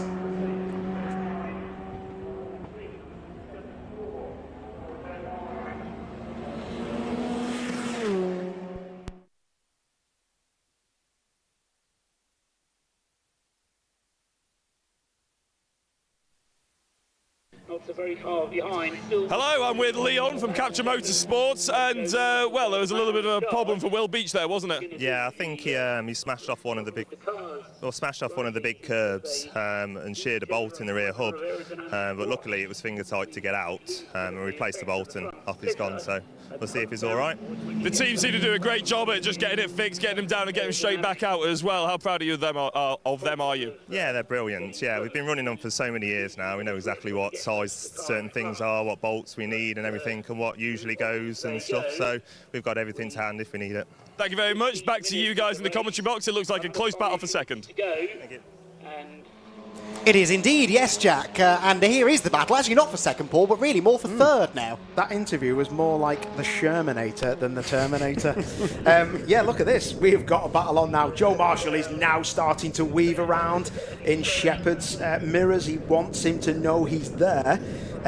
This is going to be close now. And Brad Hutchison has now he's got to start thinking about just managing the tyres and the gap. Yes, because there was the temptation there, I suspect, when the gap was coming down to respond and to start pushing harder and harder and harder, which, you know, is understandable. But if he takes too much out of the tyres, they might catch him anyway, although I don't think there's been a lot of tyre management going on across any of this leading group, really. Certainly Joe Marshall not helping the tyres there, just snatching a break into Murray's. But having caught them, passing them is now proving to be a little bit more of a challenge. 4 minutes to go. Leader Hutchison goes through, does a 58.0, 58.0 for Boardley and for Shepherd and for Marshall, so they're all within a few hundredths of each other. The gaps are no longer coming down. It's now all down to racecraft, and I suspect really, Paul, trying to force the mistake out of the guy in front. Yeah, definitely, and a little flash of the indicators there from Boardley, which is weird. But I mean, we've got 3 minutes and 30 seconds left. If Marshall's took this time to get up to the back of the cars in front of him, he has got to really now think, do I just stay here or do I give it the large one? He's got fastest lap, the car's quick enough, but has it used its tyres? So. Well, he needs the points as well, really, doesn't he? He's had a bit of an up and down start to the season, but as he's demonstrating here, and he did at times at Brands Hatch, he's as quick as the likes of Boardley and Shepherd, but just isn't scoring as heavily as they are. So, given an opportunity maybe to get past one or both of them, I think he'd be silly not to have a go. And he doesn't strike me as the kind of driver who enjoys settling for fourth, so I think we'll probably will see him have a little go at Shepherd, but whether he has the time to get both of them, we'll have to wait and see. Through the right-hander at Williams, Shepherd again turns in early, the back of the car rotating round nicely, but how good was his exit? Pretty decent, I think, and that is really the most important corner to get right, isn't it? Because down at Brundle and Nelson, there are a couple of different ways that you can try and overtake. It's difficult to defend down here, but a good exit from Williams means that Shepherd isn't under any threat hitting the brakes, and as they round the left and the right, if anything, he's coming back at Boardley. Yeah, he is, isn't he? I'm so surprised how strong the right rear of that car is. From having that little, I've seen glances less than that snap toe links at the rear, and it just destroys somebody's race. So he'll be counting his lucky stars if that hangs on. But we've seen Shepherd before just have the worst luck, so hopefully he doesn't. Well, yes, I was just thinking that, but I wasn't going to mention it. Across the line they will come then. Final lap. No, 2 more laps they have time for. Brad Hutchison crossed the line with about 2 minutes and 6 to go. Brad Hutchison just set his personal best lap of the race, a 1:57.8. 2 tenths quicker than the group of drivers behind, so perhaps he has been saving some tyre for the end after all. Yeah, it looks like it. That's something we can hopefully ask him if he gets this job completed. Bit status quo this, isn't it? Joe can't get any closer. Those cars are so different characteristic-wise, and where they work better in the slower and the faster corners. Well, let's wait and see if Shepherd gets tempted into a move on Boardley. That could open the door. If Adam makes a mistake chasing after Carl Boardley, that could also open the door. But the one driver who never really has looked like making a mistake in this group is Carl Boardley. Here comes Joe Marshall, not really looking for a move, just trying to distract Adam Shepherd. Sometimes that flash of colour in the mirrors can sort of prevent you from turning in. He's had good traction off the corner, but Hamilton's not really a place to try it. He's certainly winding up for a move here, though, isn't he? Yeah, definitely. He's caught himself out a bit there, though. He's turned in a little bit early to show his nose, and it's made it a bit too acute on the exit, so he's lost a car length, hasn't he? That car's definitely faster than Adam Shepherd's, and Boardley will be loving this because he doesn't have to look in his rear view so much now. But Marshall, for me, he might have just gone too early with that move and it's dropped him back. Yeah, absolutely. Well, he sort of went into Agostini on a tight line and then still got off the corner better, so that does tell me that he's got more front tyre than Adam Shepherd. And again, turns in early, just trying to distract Adam and maybe force the mistake out of the man with more wins so far this season than anyone else. The championship leader, I suspect, or if not championship leader, certainly very close to it, Adam Shepherd, after yesterday's race. And Joe Marshall wants to try and get a piece of the action as well. Takes a nice wide line into Coram. You can see the gap grows on the way in, but then maybe starts to come back together again on corner exit. Shepherd is good through Coram though, isn't he? Gaps the Audi, closes on Carl Boardley. Such an ebb and a flow to this battle. The gaps between the drivers varying by the corner, it seems, but so far Boardley defending well. We're on the final lap now though, lap number 11 of the race. Brad Hutchison 3.9 seconds clear. It looks like he will be the race winner, but who will join him on the podium and in which order? Yeah, definitely. So let's keep our fingers crossed for Brad Hutchison. This will be a great win for him, and hopefully one that he can keep. So let's hope that he gets it done. But the battle between these three has just been raging on. It's like a game of chess, isn't it? And 1 minute I think that Boardley's getting away scot-free, and then next minute he's got Shepherd in the back of him. The line difference that they take is phenomenal. It's literally like a different class of car. It's fantastic. Yes, down the head to the hair he goes. He's going to look again up the inside, but just not close enough. That's what he tried a lap ago, and it didn't work. But I guess maybe he felt that was his best opportunity. Again, weaving around. But actually, Shepherd's sort of closing back in on Boardley again now. They're all bunching together on the final lap with half a lap to go. This ain't over yet. Carl Boardley's second place is not secure, and Adam Shepherd still with the lights on. He's not given up hopes of moving into that second spot. It could all kick off in the final sector. Shepherd's had a really good run there, I think, through Williams. I know that he has been gaining on corner entry, but maintained most of that, I think, on the exit of the turn. What can he do, if anything, under the bridge at the end of the Bentley Straight? Joe Marshall flashing the lights. He'll jink to the inside. There we go. Trying to distract Adam Shepherd again, but he's just that half a length too far back to do anything with him. Yeah, definitely. I think that should be game over now. There's no way you can pass Bommel. You can't pass Coram.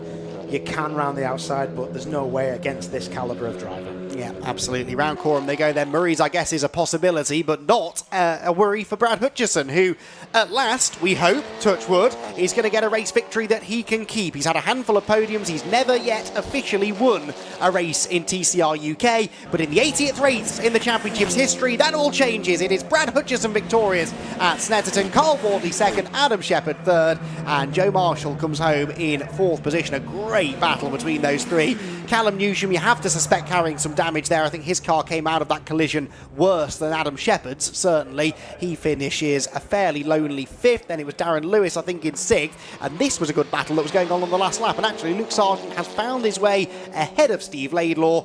Luke Sargent, who tangled with Mark Smith at the first corner of the race, is at least going to salvage a 7th place finish.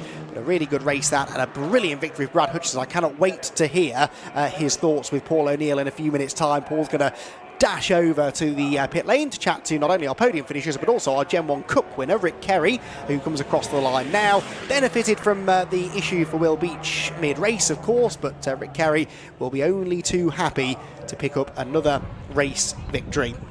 Class victory, I should say, anyway, in the Gen 1 Cup. So Brad Hutchison, a very popular race winner, and like I said, he did win that race on the road at Donington, and post-race scrutineering checks meant that he didn't get to keep it, but hopefully this time he'll be taking the trophy home with him up north. Brad Hutchison the winner, and Carl Boardley in second position, Adam Shepherd third, and Joe Marshall fourth, with Callum Newsham completing the top five. Then it was Darren Lewis and Luke Sargent, Steve Laidlaw and Rick Kerry. Rick Kerry the winner of the Gen 1 Cup, ahead of Jeff Alden, Will Beach and Mark Smith. They were all running, I think, at the flag, even after those last two, Beach and Smith, had to visit the pit lane after their collisions and issues earlier on. Mark Smith dug his way out of the field and probably had a radiator full of grass. I'm surprised, actually, that Luke Sargent also didn't have to make a pit stop for that reason, because he was through the grass at the same time. But he managed to continue, dug his way up into 7th place by the flag. But it was Brad Hutchison who got the win, and he will be absolutely delighted with that, and deservedly so. The Bondit Ellen Roofing Cupra, a race winner for the first time in the championship. Of course, he was racing a Cupra when he led at the line at Donington, and he really has gelled with this car. I think a few people were perhaps counting him out as a championship contender this season. I know he's only won one race. I'm probably getting a bit carried away here, but the way in which he won that race, you know, matching the pace of Boardley and Shepherd behind him, and actually in the latter part of the race looking quicker than them, he gapped them in the last 2 or 3 laps. You know, his long run pace over a race there was as good as anybody else's, so no reason why he can't win more races, and no reason why he can't score enough points to be a title contender. We get dropped scores, remember, so he can sort of forget about some of the bad results that he had maybe at Brands Hatch. Well, not bad, but, you know, the not amazing results that he had at Brands Hatch, perhaps. Brad Hutchison came out of Brands Hatch in 5th position, but it was that collision in race 1 with Luke Sargent that cost him a whole heap of points. Well, he can forget about that now with dropped scores. He's had a solid weekend so far here at Snetterton, with a podium yesterday and a win now. He's actually had the same results then so far as Adam Shepherd, a win and a 3rd place. Carl Boardley with 2 2nd places might be the more consistent scorer, but yeah, it'll be interesting to see actually what the point situation looks like after that race, because I reckon Shepherd, Boardley and Hutchison have all scored about the same amount of points so far this weekend. Of course, they've got the 3rd race to come. Shepherd had the advantage coming into this race. He was 8 points clear of Callum Newsham, but Newsham having a bit of an off weekend, and that collision at the start of the race didn't help him there. So he will slip behind Carl Boardley now, certainly. But like I said, that's all before we start counting drop scores, which will also benefit Joe Marshall. Joe Marshall's non-finish yesterday will count as one of his dropped scores. Non-start it was really, wasn't it? But I do think that Joe Marshall is the fastest man here, to be honest. He got the fastest lap in that race. I think he's the fastest driver, just hasn't been able to show it yet, but he'll be back at the front of the grid for that 3rd race later on. In fact, Joe Marshall, yeah, he'll start 2nd to Adam Shepherd in that one, so another chance maybe to get his first ever win in the championship. But it is a first ever win in the championship for Brad Hutchison today, and he will get out of the car now to be greeted by the team, and this should be quite the celebration. There's his dad, the first man that he wanted to greet upon getting out of the car. These two have been through the ringer a little bit in their journey to get Brad here. And it is a small family-run team. It's not one of the big organisations. They do the majority of the work themselves, do Brad and his dad. And to see them getting their reward is well, very rewarding, really. I'm very, very happy for them indeed, as I'm sure is Paul O'Neill, who joins Brad now in the pit lane.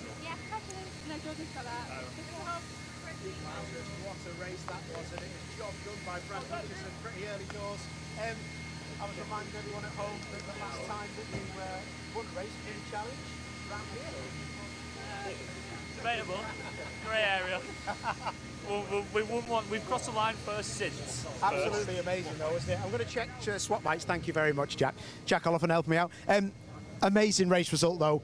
Absolutely awesome, mate. Job was done early doors, but you had to battle through, didn't you?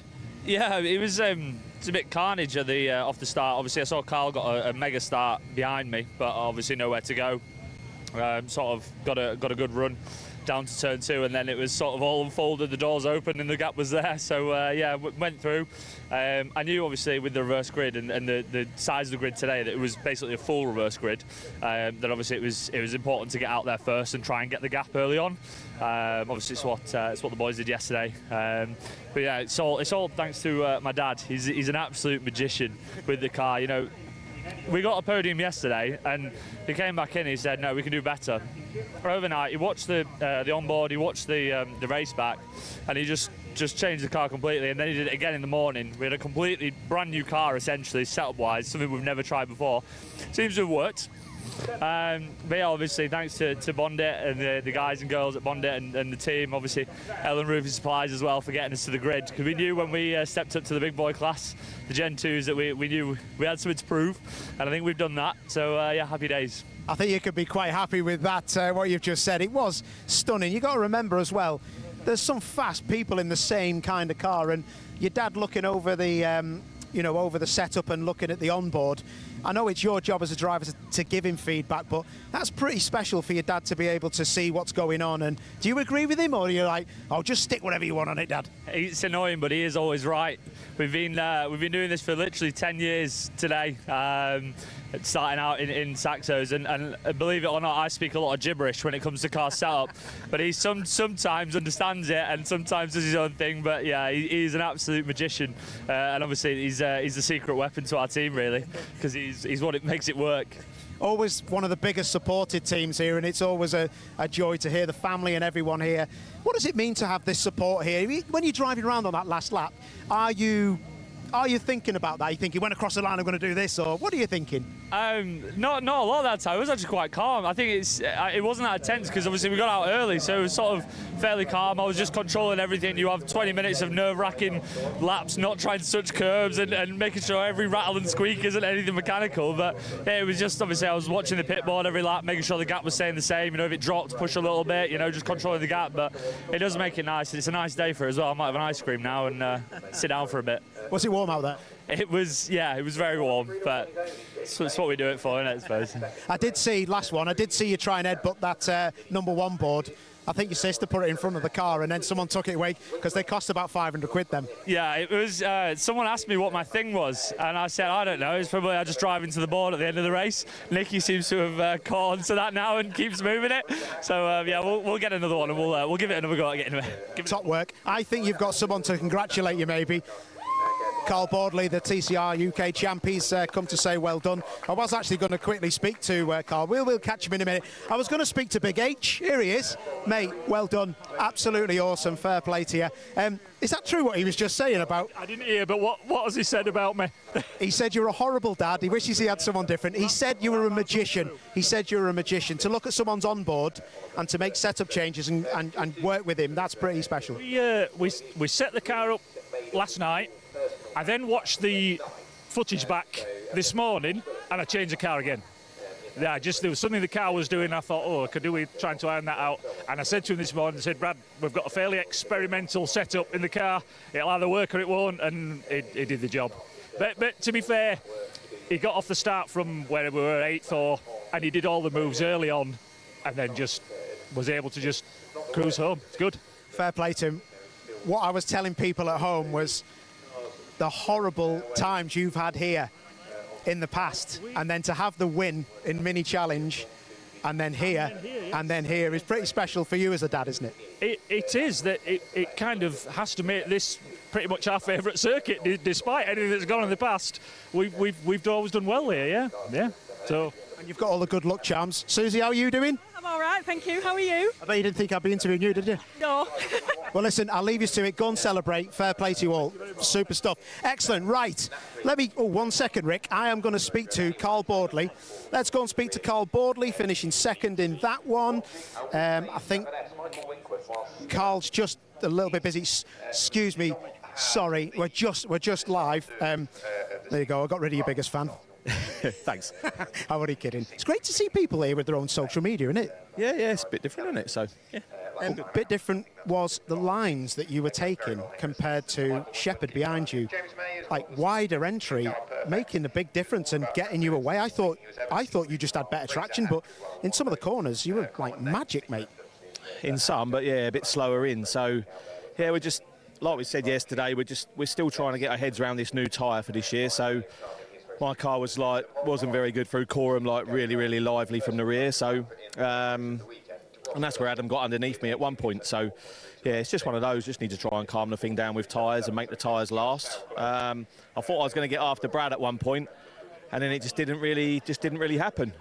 Tyres seemed to switch on, and as soon as they switched on, they sort of pretty much switched off again. So, yeah, again, bit of thinking to do. But yeah, me and Adam had a little battle, and. yeah, we've had a chat about it afterwards, and I think it's all good. So yeah, it's what it is. Well, it looked lively and it looked like good fun, and that's what it's about, isn't it? You always say, don't you, you know, as the press, we're always like, if you do this and you do that, you'll do this, and you're like, nah, mate, I just want to have a good time, and that's how I live my life. And if you can do that, then it's cool, isn't it? Because it'll come. Yeah, exactly. You know, that was our ethos for the whole of last year, and it's not going to change, and it hasn't. So, you know, we go out there, we want to have fun. I wish we'd have brought Brad back 5 car lengths and made it a bit of a 3 or 4 car mix, but it's what it is. So, yeah, we'll go again in race 3 and, yeah, have another load of fun and, you know, rattle some door mirrors and see where we get to. Top man, Carl, I'll leave you to it, mate, 'cause we talk to you a lot, and I know that it's difficult talking to the press all the time, especially me. Rick, 1 second, I'm going to speak to Adam. I'll come and speak to you in a second. Adam Shepherd, can I quickly grab you? Sorry. Having a little chat from Darren Lewis there. We're all in the pit lane here. We're going to get told off. Now we'll be all right. You've got some damage on that right rear. That was quite a big hit, and to be fair, the car stood up well. It must have knocked the toe out. It's got to have done something. Yeah, it wasn't handling too great, so I think it might have knocked the geometry out a little bit. But yeah, we got roughed up a little bit there, didn't we? Big time, mate. And to be fair, did the car feel any different? I know it was early on, so you wouldn't really know if it had made a big change, would you? No, we're struggling with the balance. The high-speed stuff we were fast. It's just we're struggling with traction and a bit of understeer. So who knows? We'll have to go back and look at the car. And it seems like as the temperatures come up, we've lost a bit of pace. So you don't know if it's damage or what. We'll have a look. See what goes on. What about this last race we got coming? Are you going to make any big setup changes? Quite hot out there. Did you struggle with any push? Doesn't Carl Boardley take the weirdest lines? Yes, yeah. What was that all about? Oh, what's this? Oh, that's just come out of my mouth. It's not really, it's a fly. What is that? It's quite cool, isn't it? It's nice. Is that actually, looks like a World War II helmet. That's what she said. Anyway, Adam, talk to me about them lines that Carl Boardley took. I really was like, he made it work though. Yeah, well, to be honest, that's a lot where I was catching him. I was a lot faster under the bridge, a lot faster through turn 1, and a lot faster through Coram, and then struggling in the slower speed area. So it was odd, to be honest. He was losing a good 4 or 5 car lengths through that, but who knows? He kind of drilled me in the side quite hard, so I don't know what's going to happen with that. Maybe it knocked his geometry out as well. Who knows? Anyway, the cars look good, mate, but fair play to Brad. He's in the same car. He made it work, didn't he? Yeah, he was very fast, yeah. I was kind of looking at how much he was going to tag the gap, but, yeah, we just didn't have the pace then. Fair play, mate. Listen, let you crack on. Have a good one. Let's find Rick Kerry. Here's Rick. Come here, Rich. Oh, how is it going, boss? Gen 1 Cup winner. That sounds nice. Yeah, it was good. I just would have liked a bit more of a race. When my mate and the golf come off, that was like, well, I just want to finish now, don't I? But there you go. So that's great to get a trophy this time, isn't it? Exactly, mate. How was your car? Was it okay? Yeah, good. Yeah, a bit understeering. We'd sort of gone a bit more aggressive on the rear, but you know, I'm just sort of learning it and working on it, and I'm still getting used to front-wheel drive, like, you know. It's hard work. The Gen 1 Cup's a great addition, though, isn't it? I think it's fantastic, especially when you've got Gen 1 Cup cars, you know, that can qualify on the front row on a reverse grid. It gives you a real good chance. Did you see Will Beach was leading the race? No, I know, I see that, and then I see him all in the carnage. I thought, I'm just going to tag on behind the Gen 2s and hope they draw me to him, which is what happened, so it was good. It was awesome to watch, mate. Well done. We'll catch you later on. Have a good one. Darren Lewis we're actually looking for now. Where is Darren? Darren was here, but he's kind of disappeared. He's like kind of walked off on me. That's nice. Oh, there he is. Darren. He doesn't want to speak to me, does he? He just said, hold that while I hit him. If you come away from that speaker for us, fella, it's quite noisy. Mate, I actually had you down. It's Goodyear Diamond Trophy winner now, but I had you down for maybe a podium because you're the one with the racecraft and you're the one, no disrespect, but you're the one who doesn't really have massive respect to the faster drivers. You'll go with anyone. And I thought, he's on for a podium here. Car just didn't go forward, did it? Nah, so initial start we sort of got boxed in, so we were stuck on the inside from the start, and then all the fast boys all went around the outside, and then there was carnage. But it just didn't work for me. But I did do some radical setup on the car. And how was that for you? It felt a bit scary that time. So we got like 18 mil toe out across the rear. Don't tell us your secrets. Anyone can do it if they want. Good luck to them. But yeah, so we just tried something radical because I'm struggling with the car. But to be fair, it was unstable in the fast stuff, and it was still no good in the slow stuff, so that didn't work for us. So we need to go back to the drawing board. But once I got past the new chap in the, I don't know what his name is, in the Hyundai. Sorry, mate. We got past him, and then we sort of found a bit of pace, but we were sort of in nowhere, you know, no man's land. But it's still some points, isn't it? Still some points. It's a trophy, isn't it? And I mean, finished, yeah, exactly. But with being as radical as that, where do you go now? Is it just backing off from that radical setup? I mean, we was a little bit quicker yesterday than what we went today, so I was hanging on. It just wasn't working for us. But we're just trying. So we can't get the car to turn in the slow stuff, so we need to have a look at it and see what happens. The fast stuff, the car's amazing. It's just the slow stuff, I just struggle to get off the hairpins. But we'll see what happens. It's such a compromise, isn't it, when you've got a car that you don't want to over-rotate in the fast stuff and then getting that rotation in the slow stuff. It's a difficult one, mate, but it's good to learn, isn't it? Yeah, no, we'll get there slowly, hopefully. Callum was quick, so we just need to. My driving styles must be just different to Callum's, but we have got slightly different springs and all sorts of stuff, so we're not quite the same, but we're close. We'll give it a go. We'll just let the race winner back his car up. I think he's saying that we're big lads there, aren't he? Well, should we knock him out? Got one. He's got to win. He's got to win, isn't he? He's bigger than us, isn't he? Yeah. We'll give him a go. I'm going to wander on down and go and speak to a couple of people. Well done, fella, and good luck for the rest of it. Bit of a race going on around the circuit, but we're not going to be covering that, so let's see if we can just speak to a few people as we go down the pit lane. There's a lot going on in that race. Jeff Alden was someone I didn't see that much of, actually. So we can... Actually, Les might know what went on with Jeff. I'm just going to ask him. Les, can I just quickly ask you, Jeff Alden, what was going on? You're getting a bit of grief off your team, mate. You own the team, don't you? Yes. Tell him to shut up. Shut up. What was going on with Jeff? Birthday yesterday. Too much drinking.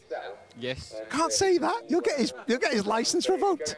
Is he all good? Is he okay for the next race? Yeah, fine. We're good. Peace. Perfect. That's what you want. Are you having any problems with overheating here? Is any of the teams struggling with it? No, we're all right now. We're all right. We're on top of that now. He's too fast, isn't he, for the air that's going through the vents? That's what it is. It won't overheat because he's going too fast. Anyway, listen, you crack on, Les. Keep up the good work, mate. No problem. Will Beach was somebody that... he's actually just there. I'm going to try and grab... If you just see Will there with the glasses on, he's just obviously showing people what's going on. He's probably looking at the stock exchange, to be honest.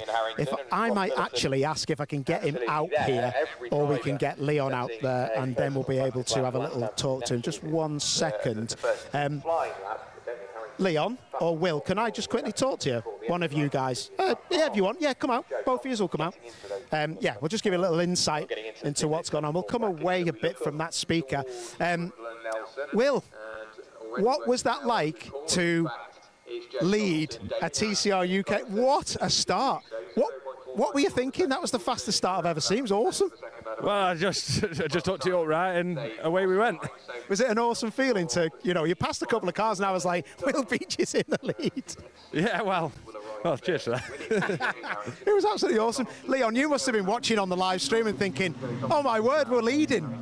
He hooked it up, didn't he? Yeah, no, definitely, yeah. It was a fantastic start from him, which is he had a bog down in brands and stuff, so like to smash it on that first one, it was phenomenal. So yeah, put him in a good position. What about Steve Laidlaw? He has been a brilliant driver today. I've been very impressed with him. How impressed have you guys been with the team as him? Oh yeah, so obviously Steve's done a bit of racing before, but never jumped into a TCR car. And to jump into a Hyundai and hold on to it is phenomenal. And he's just done amazing all weekend. He's learned so much. He's been brilliant. You must be proud of Capture Motorsport. I know you're both involved in the team, but you must be so proud of how far you've come in the cars that you've got. Let's be dead honest. They're not the fastest cars, they're not the newest cars, but it's great, isn't it, to come here and lead a race and be up the front when you've not really done much. It's good. Are you proud? Yeah, we're very, very proud. We just keep it rolling now and try our best every round we go.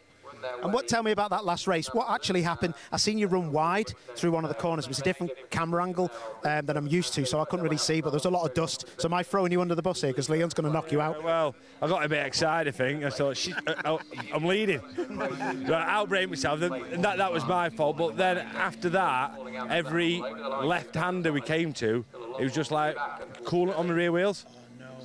So every time I spun out on turn 3 and I think there was another corner, every time I turned in, the back end just went. So the guys are going to have a look at it now and see. Is there much damage on the car at all from that last round? No damage at all. So we're just going to get it back on the patch now and string it up and just make sure the wheels are pointing in the right direction and just give it a good overhaul and see what's broke or if there is anything. So. Like a pro. I love how Leon runs the team and he's just looked straight down the camera and addressed the whole audience. You after my job? No, yeah. Listen, you rascals. It's them teeth. I'll let you go, but well done, spot on. But great stuff from this man. Steve Laylock was an absolute star in that race. So he's probably gone out now to go and join the other grid that he is involved in to go and race. But he was fantastic. But these Darren Lewis we've spoken to, Callum Newsham I wouldn't mind a word with because he got a big bang up the side of his car. You see the front left of that car that you can all see at home now. And it's quite a big hit. That'll be expensive, and it will be a bit of a pain as the team just try to get involved in it. Callum, thanks for coming out, mate. It's the last thing you want to do is come and talk to us. I'll just get out the way of that speaker. That's so loud that you probably can't hear it too much at home. But Callum, I was devastated for you there, mate, because that really did. It must have knocked the geometry out in the car. No, it didn't actually. What? No, you went up in the air? I know. I was surprised. The steering was still dead straight. And the car was fine? Yeah, the car was fine, but we're just lacking so much straight line speed around here. Stupid. It's actually the worst place you could be on a compensation way. Just tell people at home they might not understand the compensation, but basically if you're good you get penalised, don't you? Yeah, it goes off the championship lead, so I gained 40 kilos of ballast, 6S ballast. But the BOP isn't helping us either because all the Cooper and the Audi have more horsepower than us and less weight overall, so yeah, I just got passed by the Audi down the straight at start-finish straight, and yeah, that's just ridiculous to me. That is one thing that is a strong point with the Audi, isn't it? The actual straight line speed, and it is a good chassis. I've driven that car before, that type of car, so I do know its strengths. But once you get the BOP relieved, if that is the case, wherever you finish in the championship this weekend, it should get easier, shouldn't it? Yeah, we'll see. I don't know if they actually do the I-30 anymore, because I think it's the Elantra, so we'll just have to see what happens. You know, can't race him here. I think the 5th is the best we're going to do in the next race as well. It must be disheartening when you've had such a good Brands Hatch, but you can take heart from that, can't you? Because there's nothing, like you say, there's difference in the compensation, but the BOP is the BOP, isn't it? So it's got to be better at the next round. Yeah, Alton Park's not as. I don't think you need power around there as much, so it's more tight and twisty. So we'll see. Hopefully, I can bring it back then. Is that an expensive bit of the car to change? I mean, it's all carbon fibre, so hopefully not. That'll be a yes then. Well, listen, I'll let you crack on because I know you're still in your race overalls. You don't want to be in them all day. Let you crack on. Well done, mate.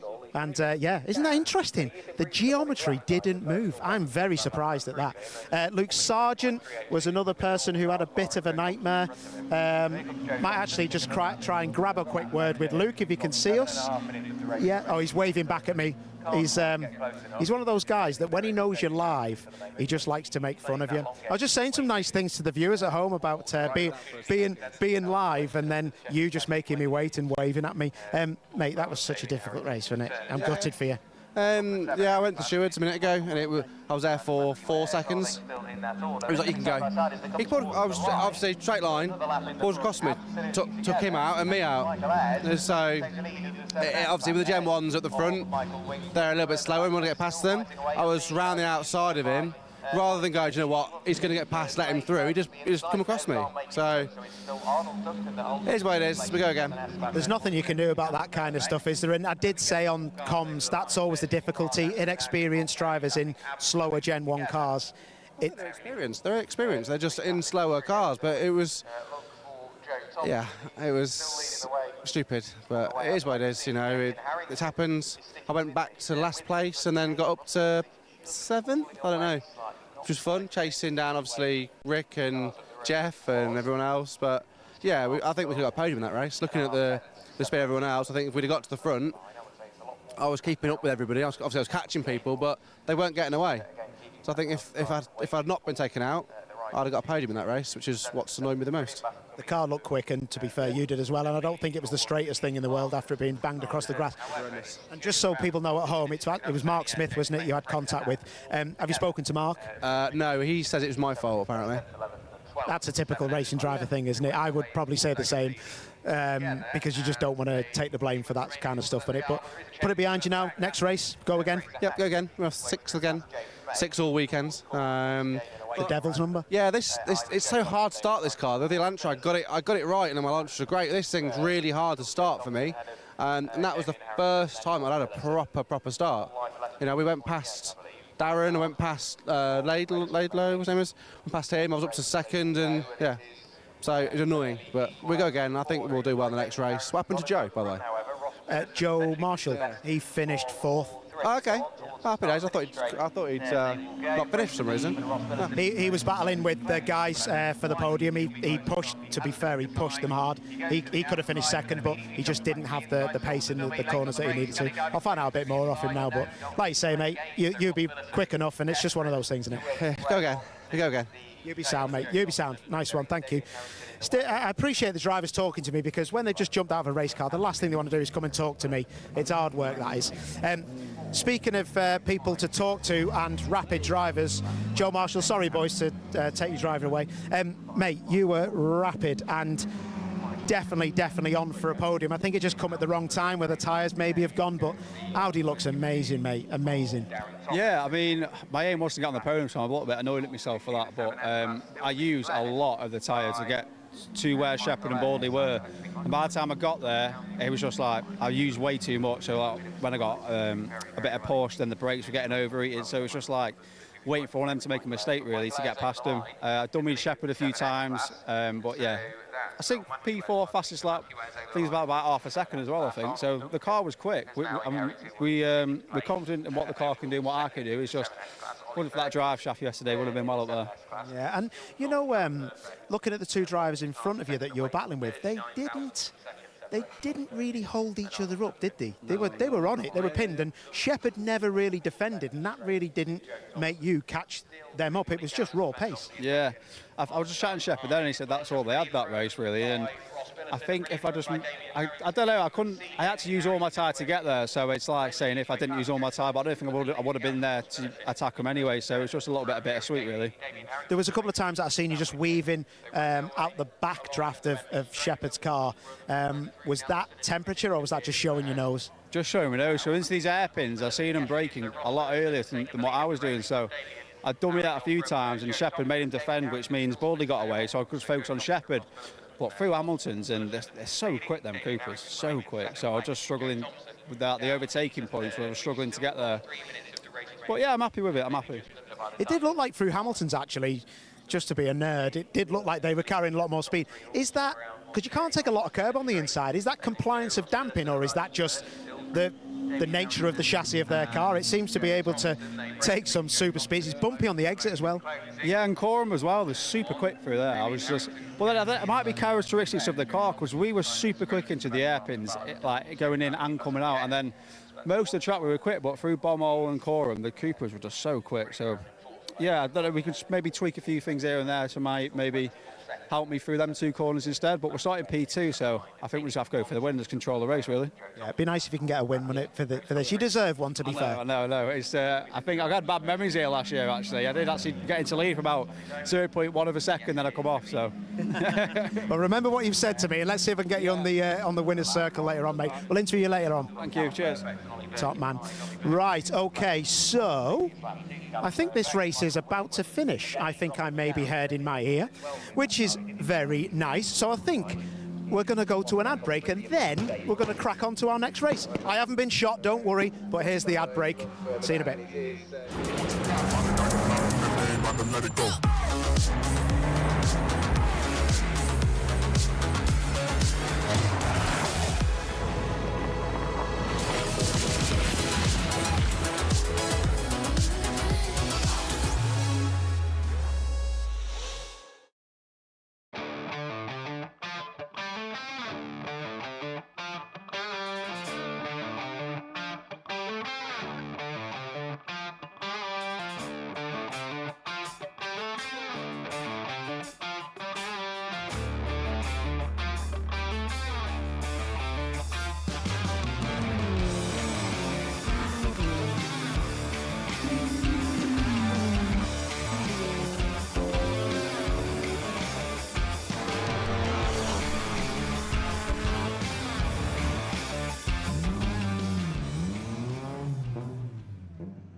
Is your business ready to switch over to cloud telephony before the BT analogue switch off?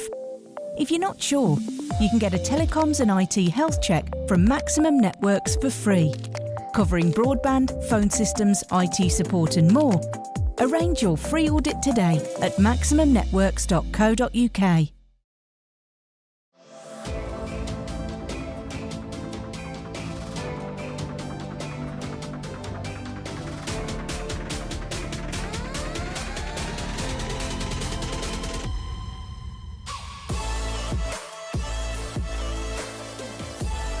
He's all the way around the outside. Miles for the lead. Side by side. Who's going to be the bigger man?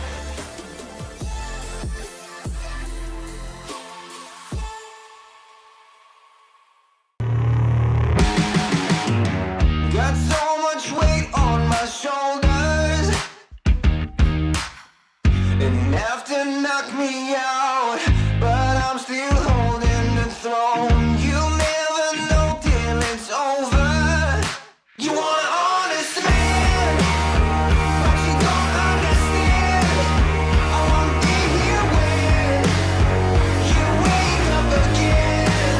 You want an honest man, but you don't understand. I won't be here when you wake up again. You want an honest man. Next year, BT switch off their old analogue network for good.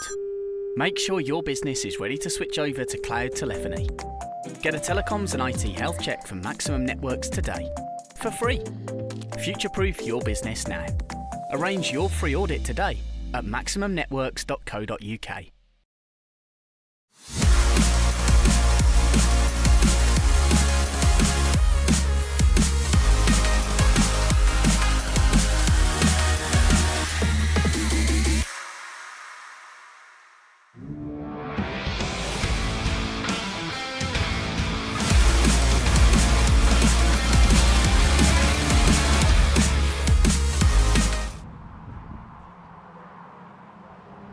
Welcome back to Snetterton, everybody then. TCR Race 2 is in the books, but we'll have more TCR action a little bit later on today. Their third and final race kicking off at around about 5:30, our final race of the afternoon.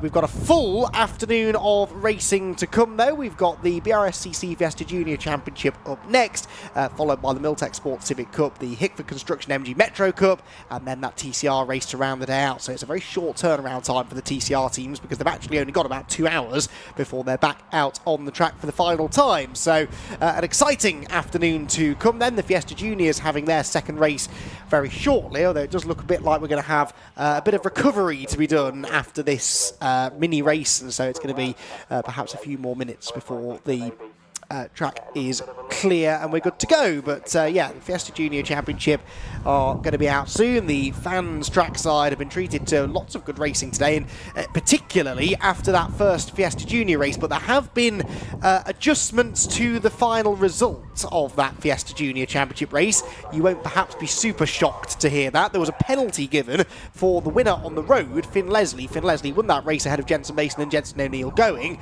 but was penalised for the contact that he had with Jensen Mason, or in fact it might have been Tommy Harfield. Anyway, one of those cars that he had contact with at Agostini when he got the lead, basically, and was seen to have gained an unfair advantage. So he was given a penalty, a one-place penalty, which knocks him behind Jensen Mason, and it means that Jensen Mason inherited the victory in what was a shortened race in the end after that early red flag. Finn Leslie still gets second place though, so still some good valuable points scored, and Jensen O'Neill going was classed third. Jensen part of that lead group, the top four really all absolutely together in what was a sensational final lap, and yeah, hoping that we'll get another exciting race this time around. The grid for race number 2 is based upon the race result, the amended race result from race 1, so Jensen Mason picks up pole position ahead of Finn Leslie and Jensen O'Neill going, and the group at front all looking set to pick up exactly where they left off, basically, after that race. And yeah, should be an entertaining scrap between them all. Minis, as you can say, are heading off the track, and so we're going to have the Fiestas up fairly shortly, with Jensen Mason keen to try now and get that second victory. The championship, remember, coming into the weekend, led by Jacob Hodgkiss, but Hodgkiss didn't start the previous race, so that's the other big story. Are we going to see Jacob Hodgkiss out on the grid at all for race number 2? The car made it to the grid, but then seemed to have an oil leak or something, and unfortunately didn't make it out to the start of the race. It led to a delayed start as well, so yeah, it was a bit of a tough start to that race, but Jacob Hodgkiss should be starting off the back this time. A couple of reasonably quick drivers back there as well, actually, so we could have a bit of a back to the front challenge from a few of those. But the great thing about Fiesta Juniors this year is that there really doesn't seem to be a dominant driver, does there? Jensen O'Neill going at Brands Hatch, I think everyone sort of thought, oh, he's going to be tough to beat, and he is going to be tough to beat, but he said the car did sort of fade a little bit as we went through that first race earlier on. Started strong, did Jensen, leading the way, but then was reeled in and overtaken, and as he was overtaken, that brought Finn Leslie into the battle, and when Finn joined him, it all started kicking off in the closing stages. So I'm sure Jam Sport will have made a few adjustments to Jensen O'Neill Going's Mark 6 Fiesta, and they'll be hoping that that will help to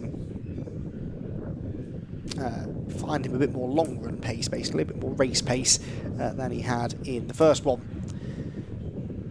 Got Tommy Harfield, of course, starting from 5th as well. Tommy Harfield was on the front row of the grid for race number 1, and slipped back really midway through the race, having lost the lead. He then sort of came out the wrong side of the shuffle as it all kicked off around him, but this time around has another chance to go a little bit better, getting himself back onto the podium. Josh Watts up there as well. Callie Clifford had a strong run as well. She was actually the second of the Mark 6's home, the older generation of car, in 7th place at the flag. Smattering of spectators up at the top end of the track. A wild Jack Oliphant spotted wandering aimlessly across the racetrack. Hope he's bringing me a coffee. That would be very nice. He's come from the area of the track in which the cafe is, but I see a disappointing lack of hot beverages in his hand. But I shall be having words. Anyway, Jack Oliphant, who we will probably hear from a bit more during the TCR race later on. But yeah, waiting for the stricken cars from that previous race to be dealt with, and then we will have a start, we hope, to the Fiesta Juniors. There's the issue. There were 2 minis that were stuck on the exit of the Wilson hairpin. One of them has been moved, the other one in the process of being moved. So another 3 or 4 minutes. Hopefully we should have cars out on the grid in the next few moments or so.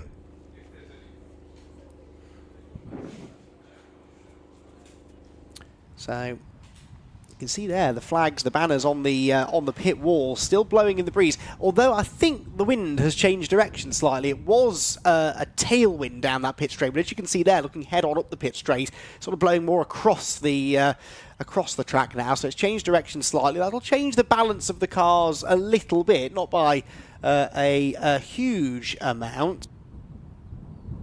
Not by a huge amount, but through some of the fast stuff, Coram, for example, it will affect them. They're going so quickly there, and it's such a wide open expanse of space. You can see that here on the infield around Agostini. There's not like places like Brands Hatch where it's very undulating and you can sort of hide away from the wind in the dips. It's not like a place such as Alton Park where there are lots of trees to shield you. Here it is just a wide open expanse of greenery, and they made good use of the space they've got here, in fairness, when they reprofiled the circuit all those years ago. But it is a little bit on the featureless side. And it just sort of means you're very exposed to the elements here at Snetterton. but things like Fiesta Juniors, wind speed, wind direction doesn't really affect them too much. It's more when you've got a single seater or a prototype style car that you really start to feel it. But the juniors, I believe, are very shortly going to be out of assembly area. I think we're probably more or less done with the recovery. Yes, we are. Here we go. Cars heading out of assembly right on cue. And hopefully we won't have to sit here for 15 minutes now and delay the start like we did last time. That was an unfortunate sequence of events, really, in race number 1 that delayed the start. But hopefully everyone will be able to pull up on their grid positions and get going on the green flag lap, and also hopefully we will have Jacob Hodgkiss amongst the drivers on track.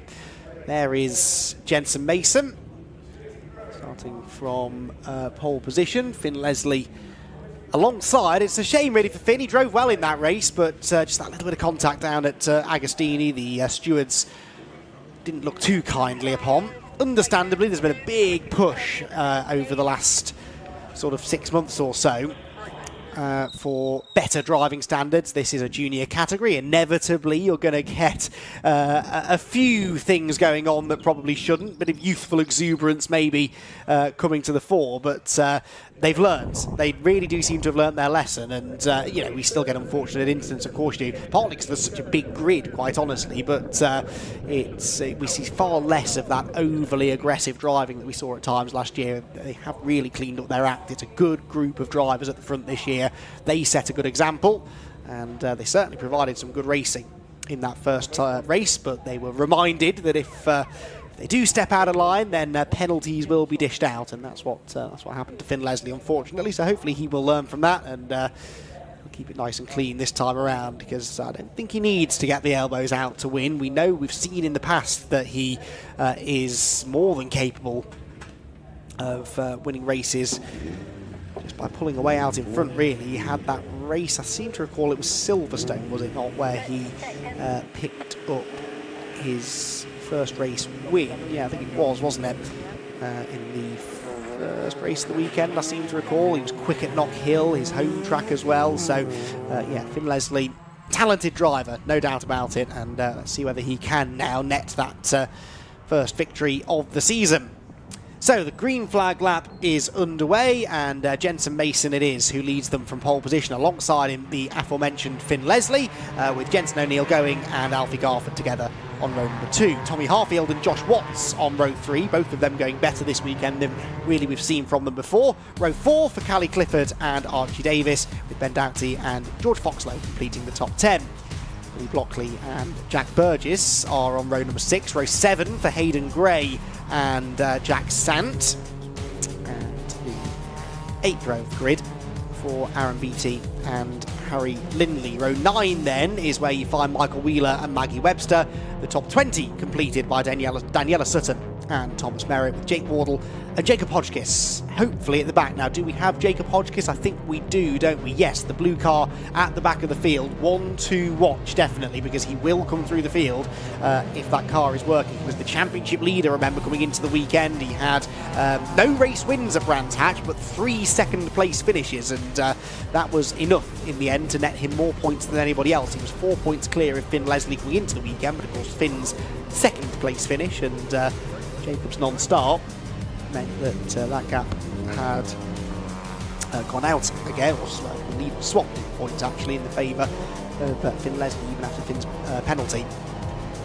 Worth saying though that actually, although he didn't start the race, Jacob Hodgkiss, he wasn't starting that race particularly high up anyway. He qualified only 16th for race number 1, so how many points he would have scored, I'm not sure. They've obviously been fighting some sort of a drama all weekend, but hopefully they've got to the bottom of that now, and if they have, he should have the performance to gain a good number of places. Only a 15-minute race though, so he doesn't have all the time in the world to get there.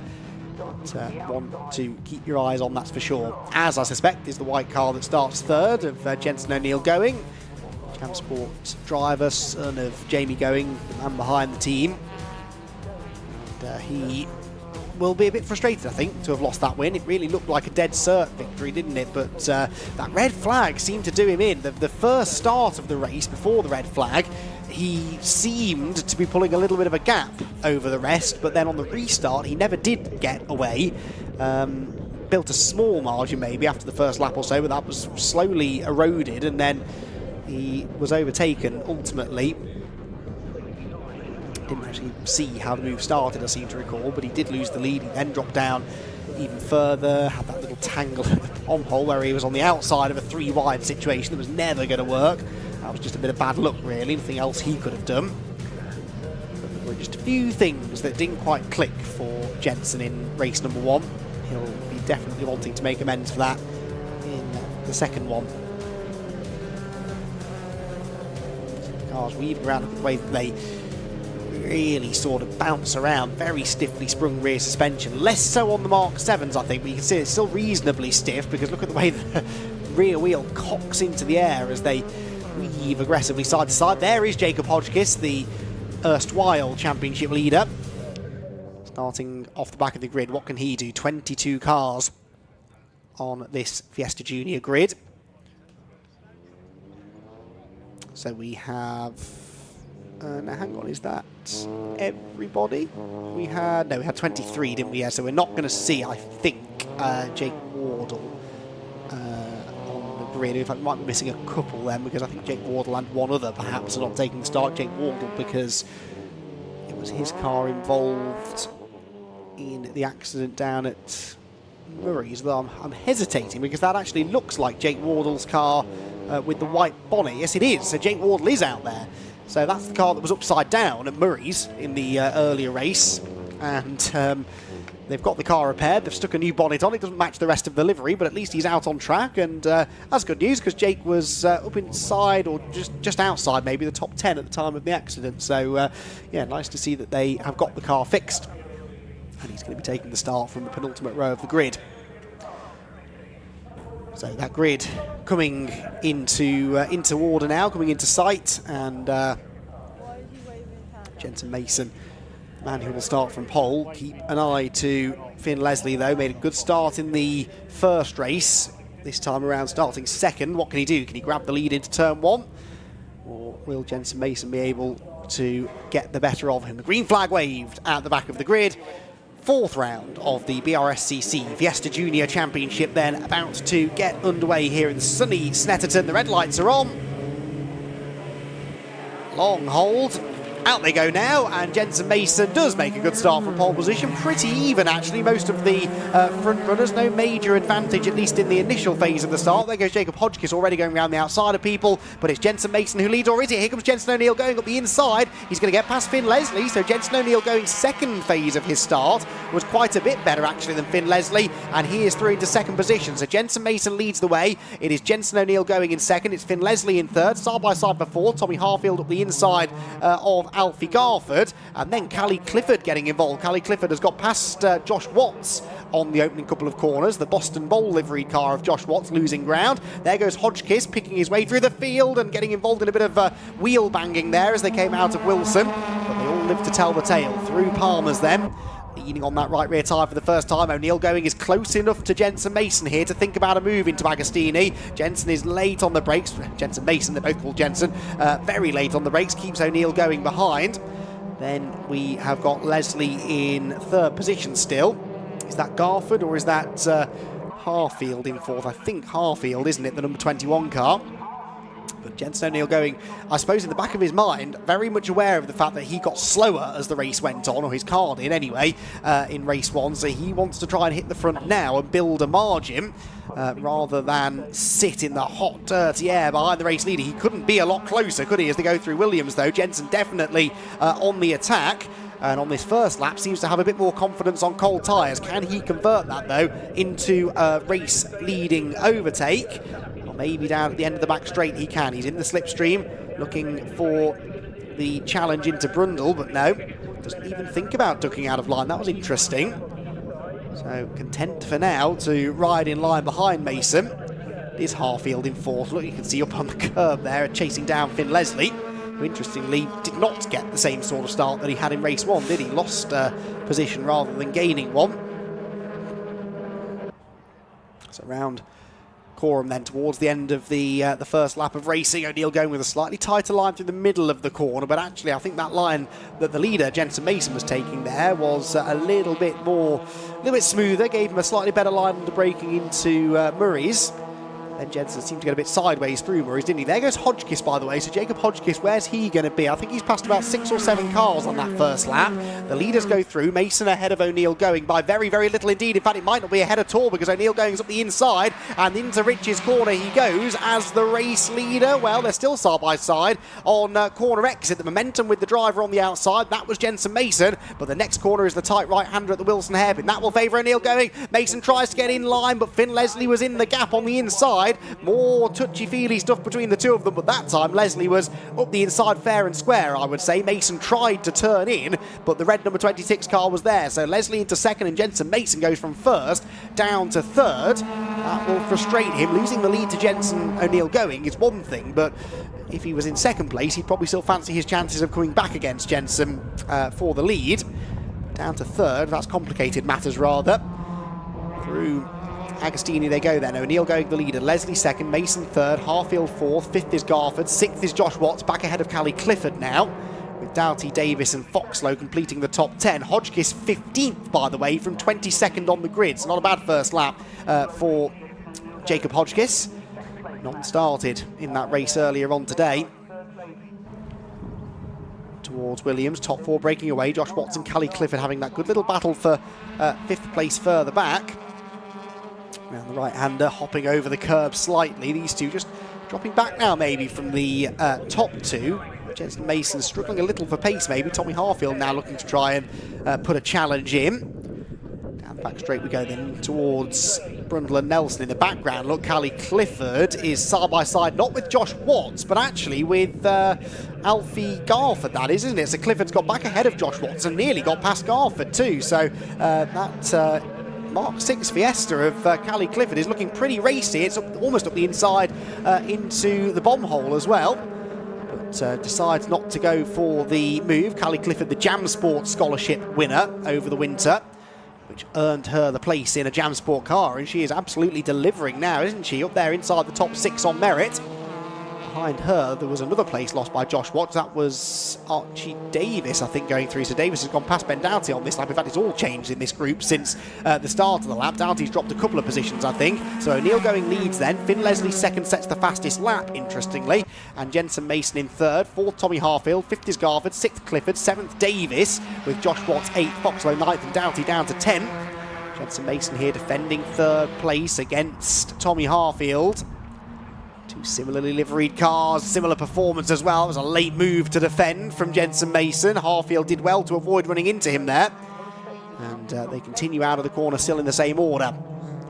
This fight for third is just allowing those top 2 to break away now. Look at the gap that these two have got over the third place squabble.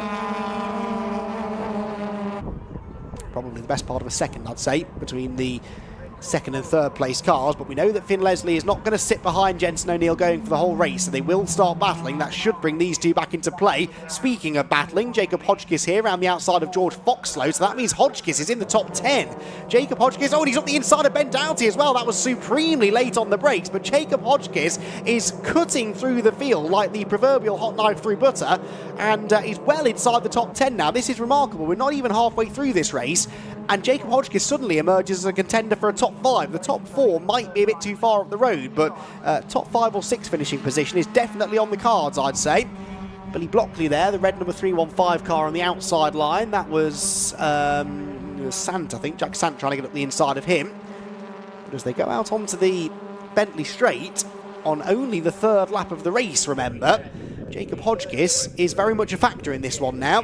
He is 1, 2, 3, 4, 5, 6, 7, 8th, I think, going down the back straight. Maybe 9th behind Josh Watts. But that might change by the end of the lap, I suppose. So through the right-handers at the bomb hole and Coram we go. Harfield still challenging Jensen Mason, but not been able to find a way past him just yet. Lead gap for Jensen O'Neill going is still not a significant one, and under braking into Murray's it seems to come down ever so slightly, with Leslie certainly not letting him off the hook. No, that is 8th, isn't it, for Hodgkiss, because Josh Watts has lost a few more places on this lap. He might be out of the top 10 now. Leaders go through. O'Neill Going steals the fastest lap back, but he's only 100th of a second faster than Finn Leslie, so they are trading lap times at the front of the field. But now 1.6 seconds clear of Jensen Mason in 3rd. Hodgkiss goes through and is confirmed in 8th place. Jacob Hodgkiss with one of the best races of his life here. He was a front runner last year in the championship, very much expected to be the championship favourite, I think, coming into 2024. Started off well with those 3 second places at Brands Hatch, but now here at Snetterton, he's having to work for his points. That's a lunge, and it might just be a successful one. That was Burgess, Jack Burgess up the inside of Billy Blockley for 11th, but they both go out wide and opens the door for Hayden Gray in the silver, orange and black car. Hayden has gone past Billy Blockley. Is he going to get past Jack Burgess as well? I don't think he will. Down towards Agostini comes Callie Clifford, meanwhile, up the inside of Alfie Garford, and that was touch and go. There might have been a tiny bit of paint traded. Clifford goes through, but runs wide on the exit, so Garford comes back at her. Meanwhile, this battle, temporarily at least, has now settled itself in the favour of Hayden Gray. Ahead of Billy Blockley, ahead of Jack Burgess. I think they swapped places 3 times in 2 corners, that group. Typical Fiesta Junior racing this. 6.5 minutes of it to go. Callie Clifford did not make that move stick against Alfie Garford, and they've now been joined by Archie Davis. A 3-way battle heading on to the Bentley Straight now. Clifford's car seems to be working really well in a straight line. I know she's getting a slipstream, but whatever they've done to that car, it is certainly producing the horsepower down the straights. Can she now use that to her advantage to move back into the top 5? She temporarily was in the top 5 at Agostini, but not quite able to do anything this time at the end of the back straight. Garford hangs on.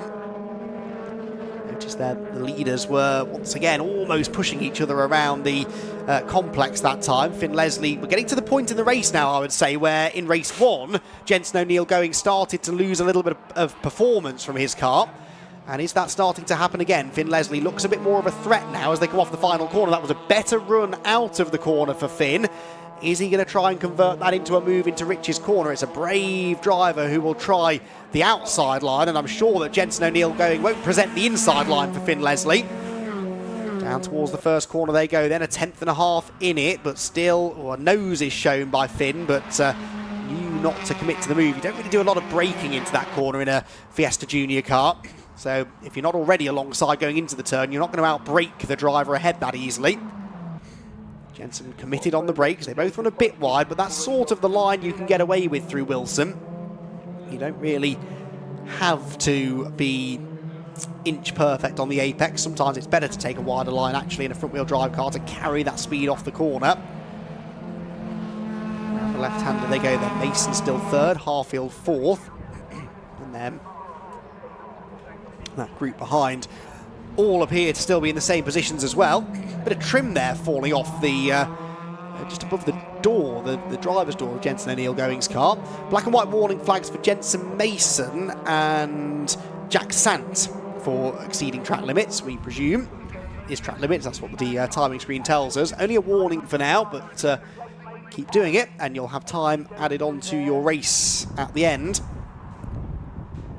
Given how evenly matched the majority of this field are, that will lose you a good number of places. Into the back straight we go then. Finn Leslie with a little bit of work to do now, actually. He's dropped away slightly from Jensen O'Neill Going on this lap, so Jensen might not need to be watching the mirrors quite so intently as we head underneath the bridge for the 5th time. Probably going to have time for 2 more laps at the end of this one, aren't we? Oh, Jensen sideways under braking. That was almost a little bit too extravagant. He is committed on the brakes. He's good on the brakes. I would argue perhaps a little bit better than Finn Leslie, but that shows how on the edge he is to be able to brake that late. He's having to take a few risks, and that Mark 6, it always does look a little bit bouncy, doesn't it? A bit stiffer than the Mark 7s, and that means under a very bumpy braking zone such as that one, it's easy to lose control, but Jensen gathered it together, continues to lead them through Murray's corner onto the pit straight again. Jensen O'Neill Going 2 more laps to try and defend, to try and hang on and claim a 3rd victory of the season, get his season back on track after a couple of slightly disappointing races. Crosses the line then, Leslie 3/10 of a second back. Lap times have dropped off now by about 3 or 4 tenths, which isn't a lot, but just not quite finding the performance they were earlier on. Had some changes here, by the way. Callie Clifford is back into the top 5 now, but she's brought with her Archie Davis. They're both ahead of Alfie Garford, and that is Jacob Hodgkiss all over the grass out of the first corner, but Hodgkiss is with this group now, so I said he could finish in the top 5, and I still think that he could finish in the top 5. He's got 2 laps to try and get past these 3, but needs to stop going on the grass, because that could very easily have ended in disaster there. So, Jacob Hodgkiss on the move. Already been a phenomenal drive this from Jacob from the back of the grid, but can he gain a few more positions before the checkered flag?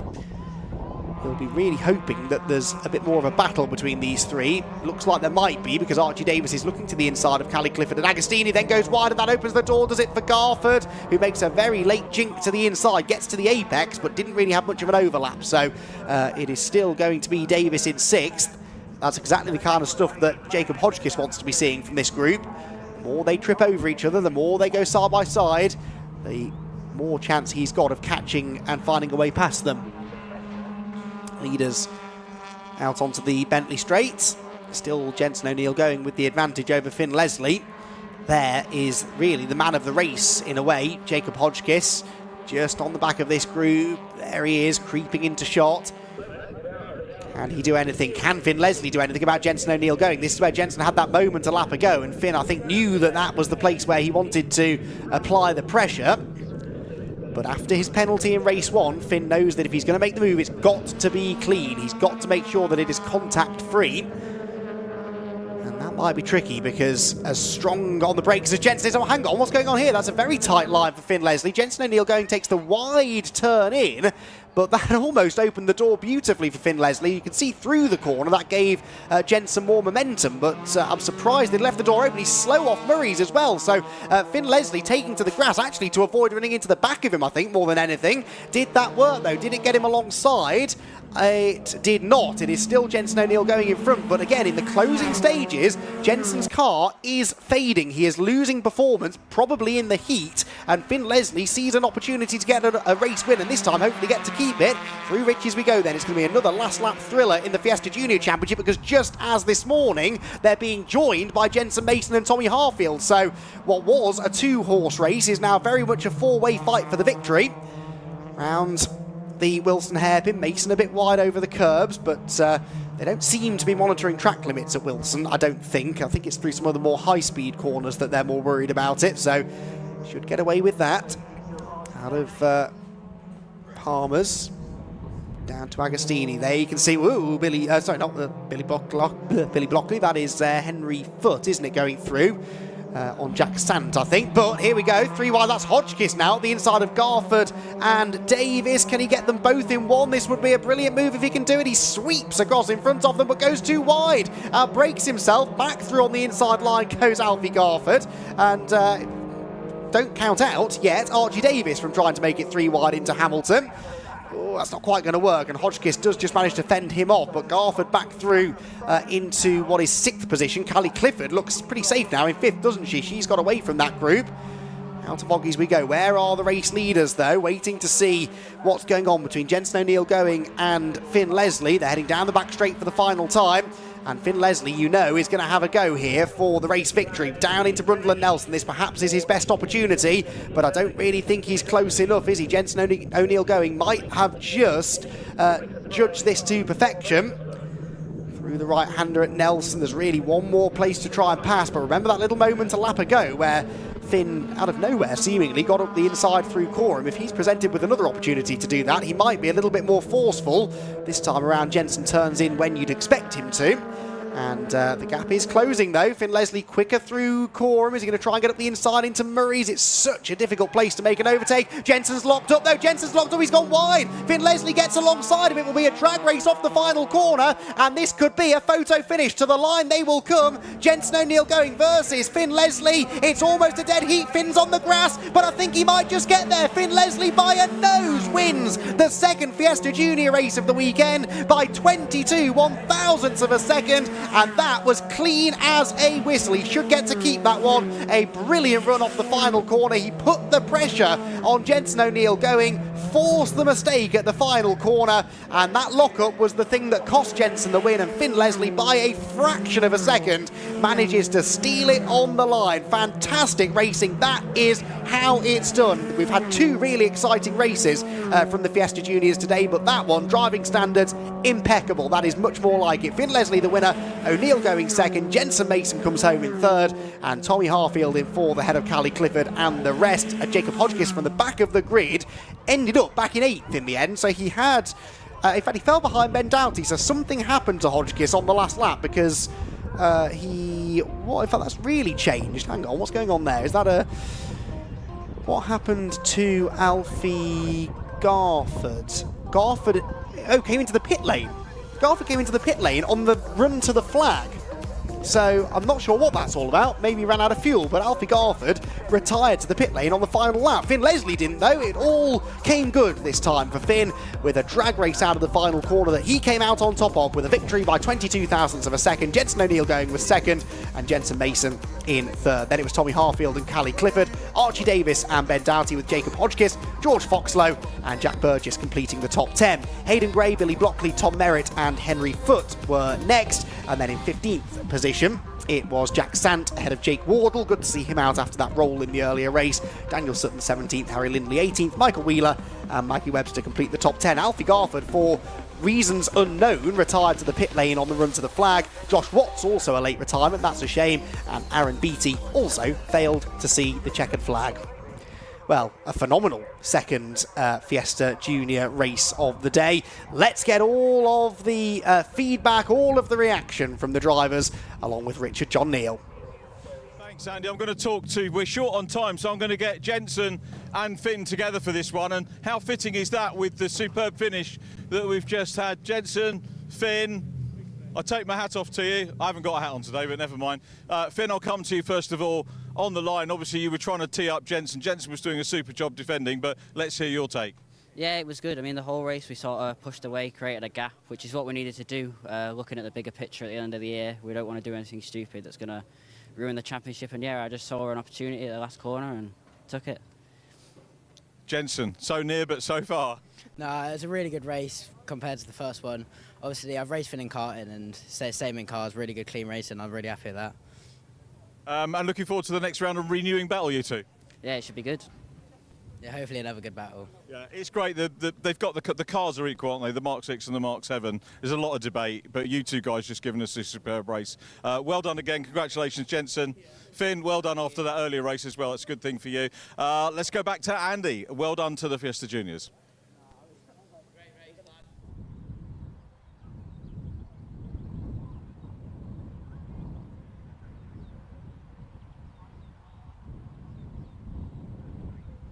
So we've lost Richard down in Parc Ferme. Apologies for the... he threw back. I beg your pardon. He did that sooner than I expected, did Richard John Neal, just keeping me on my toes. But we have to move on to our next race, which is the Milltek Sport Civic Cup, I presume, because I've got Paul O'Neill next to me in the commentary box, and that usually means one of two things. So it is the Milltek Sport Civic Cup Championship. I am paying attention, I promise, I really am. Let's start build up then to our next race. It is the third race of the weekend for the Civic Cup.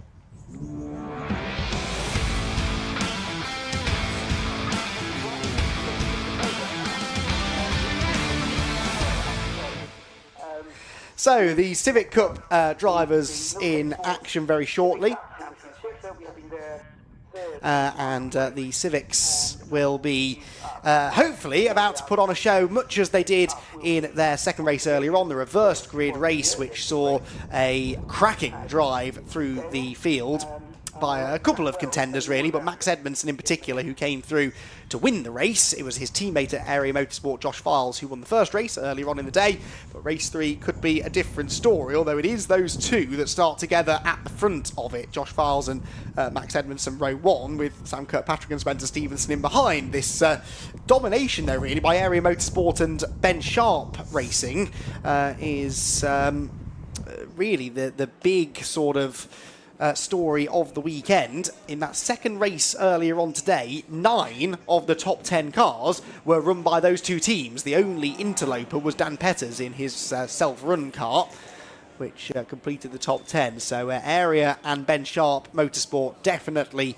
are finding their feet and asserting their dominance here at Snetterton, but whether that will be the case in race 3, we shall have to wait and see. As I said, Paul O'Neill joins me in the commentary box again. You've been out there probably on a deck chair with an ice cream, sunning yourself on what is a lovely day to be a spectator. Not such a nice day, I'd imagine, to be a racing driver stuck inside the cars, but it's been a good day so far for the Civics. 2 good races this weekend, and I'm interested to see what happens here. It's 1 apiece at the moment for Josh and Max. They will both want to leave Snetterton with the advantage. Yeah, definitely. This is the kind of front row that can cause problems, because you've got Max Edmondson wanting to put his stamp probably on the team and back on this weekend after that fantastic win in the second race of the weekend for the Milltek Sports Civic Cup. And you've got Josh Files, who will want to put, obviously, Max back in his place, and it's all friendly banter at the minute. I hope it doesn't turn into anything other than that, but you never know. But this is, as a racing driver, I know you get into this awkward part of the teammate scenario where you kind of like go along with it for a bit, and then after a bit you're just like, no, I really need to either fire this person off or stick one in the door and make sure they know I'm not here for a laugh. So I hope that doesn't happen, because they're 2 great drivers, but there's no way on this earth they're not going to have crosswords this year. But they're just so evenly matched, aren't they? And you know, because their race pace is so even, you know, last weekend or last time at Brands, maybe Max was fractionally quicker. This weekend, Josh is fractionally quicker. But once the race settles down, it's difficult to get one over on the other, isn't it, really? So it's the start of the race which is your opportunity. That's always a chance to be aggressive anyway. And I do sort of agree with you. At some point, you feel that one of them is going to know they've got to make that move aggressively. The other's going to try and defend, and it could end in tears. But I hope it doesn't. But it's certainly going to be a fascinating battle over the season to watch between the 2 of them. It is Josh Files and Max Edmondson then together on the front row of the grid. Sam Kirkpatrick and Spencer Stevenson together on row 2. Jack Riddell, hopefully, is there. Yes, he is. That's good news, because he was in the barriers pretty heavily, wasn't he, at Agostini towards the end of the earlier race, but will start 5th ahead of Alistair Camp.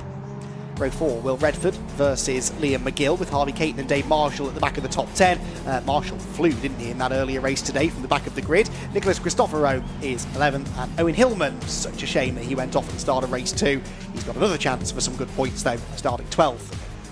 Then it's Scott Smith and Josh Bromley, Jamie Petters and Daniel Petters sharing the 8th row of the grid, the brothers, with Jordan Brennan and Aidan Hassan on row 9. Row 10 then for Harry England and William Butt, with Mark Hughes and Lewis Kent next. Lewis, of course, didn't set a time, second fastest time anyway qualifying, which is what we're basing this grid on, with Wes Swain and Alex Kite at the back. But again, Alex Kite had that mechanical drama towards the end of race number 2. Again, hopefully they have got that car sorted. Cool. Just so the viewers at home might have seen a different little bit of a grid, Petters weren't on the same row. We've got an amended grid that you're reading off, which I would say was the one to go off. I don't know if we picked up a TSL one that is maybe not right, but anyway. It has been amended twice, so that is possible. There were a few amendments. That's not a lot, that. I've seen it worse. I have seen it worse. There were quite a few. There was a lengthy list of drivers who were summoned to race control after race 2, and I think the clerk of the course has been handing out a few penalties. Car 45, Alistair Camp, 2-place penalty for causing a collision. That was the one up at Oggies, wasn't it, with Harvey Caton.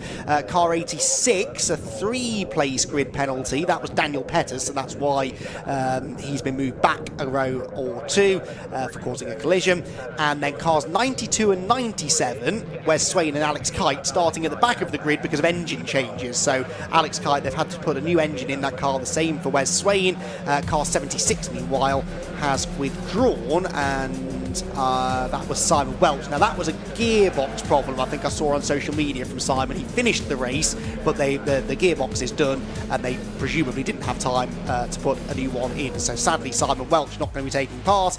We still have 24 of them ready to do battle in what should be, like I said, a really interesting race. We're talking a lot about Josh Files and Max Edmondson. What are the chances, do you think, that anyone can take the fight to those two? I mean, they haven't been able to so far, really, have they? No, unless they get into each other at the hairpin maybe, but you know, the temperature's up. This will be the hottest race for the Civics today, I think.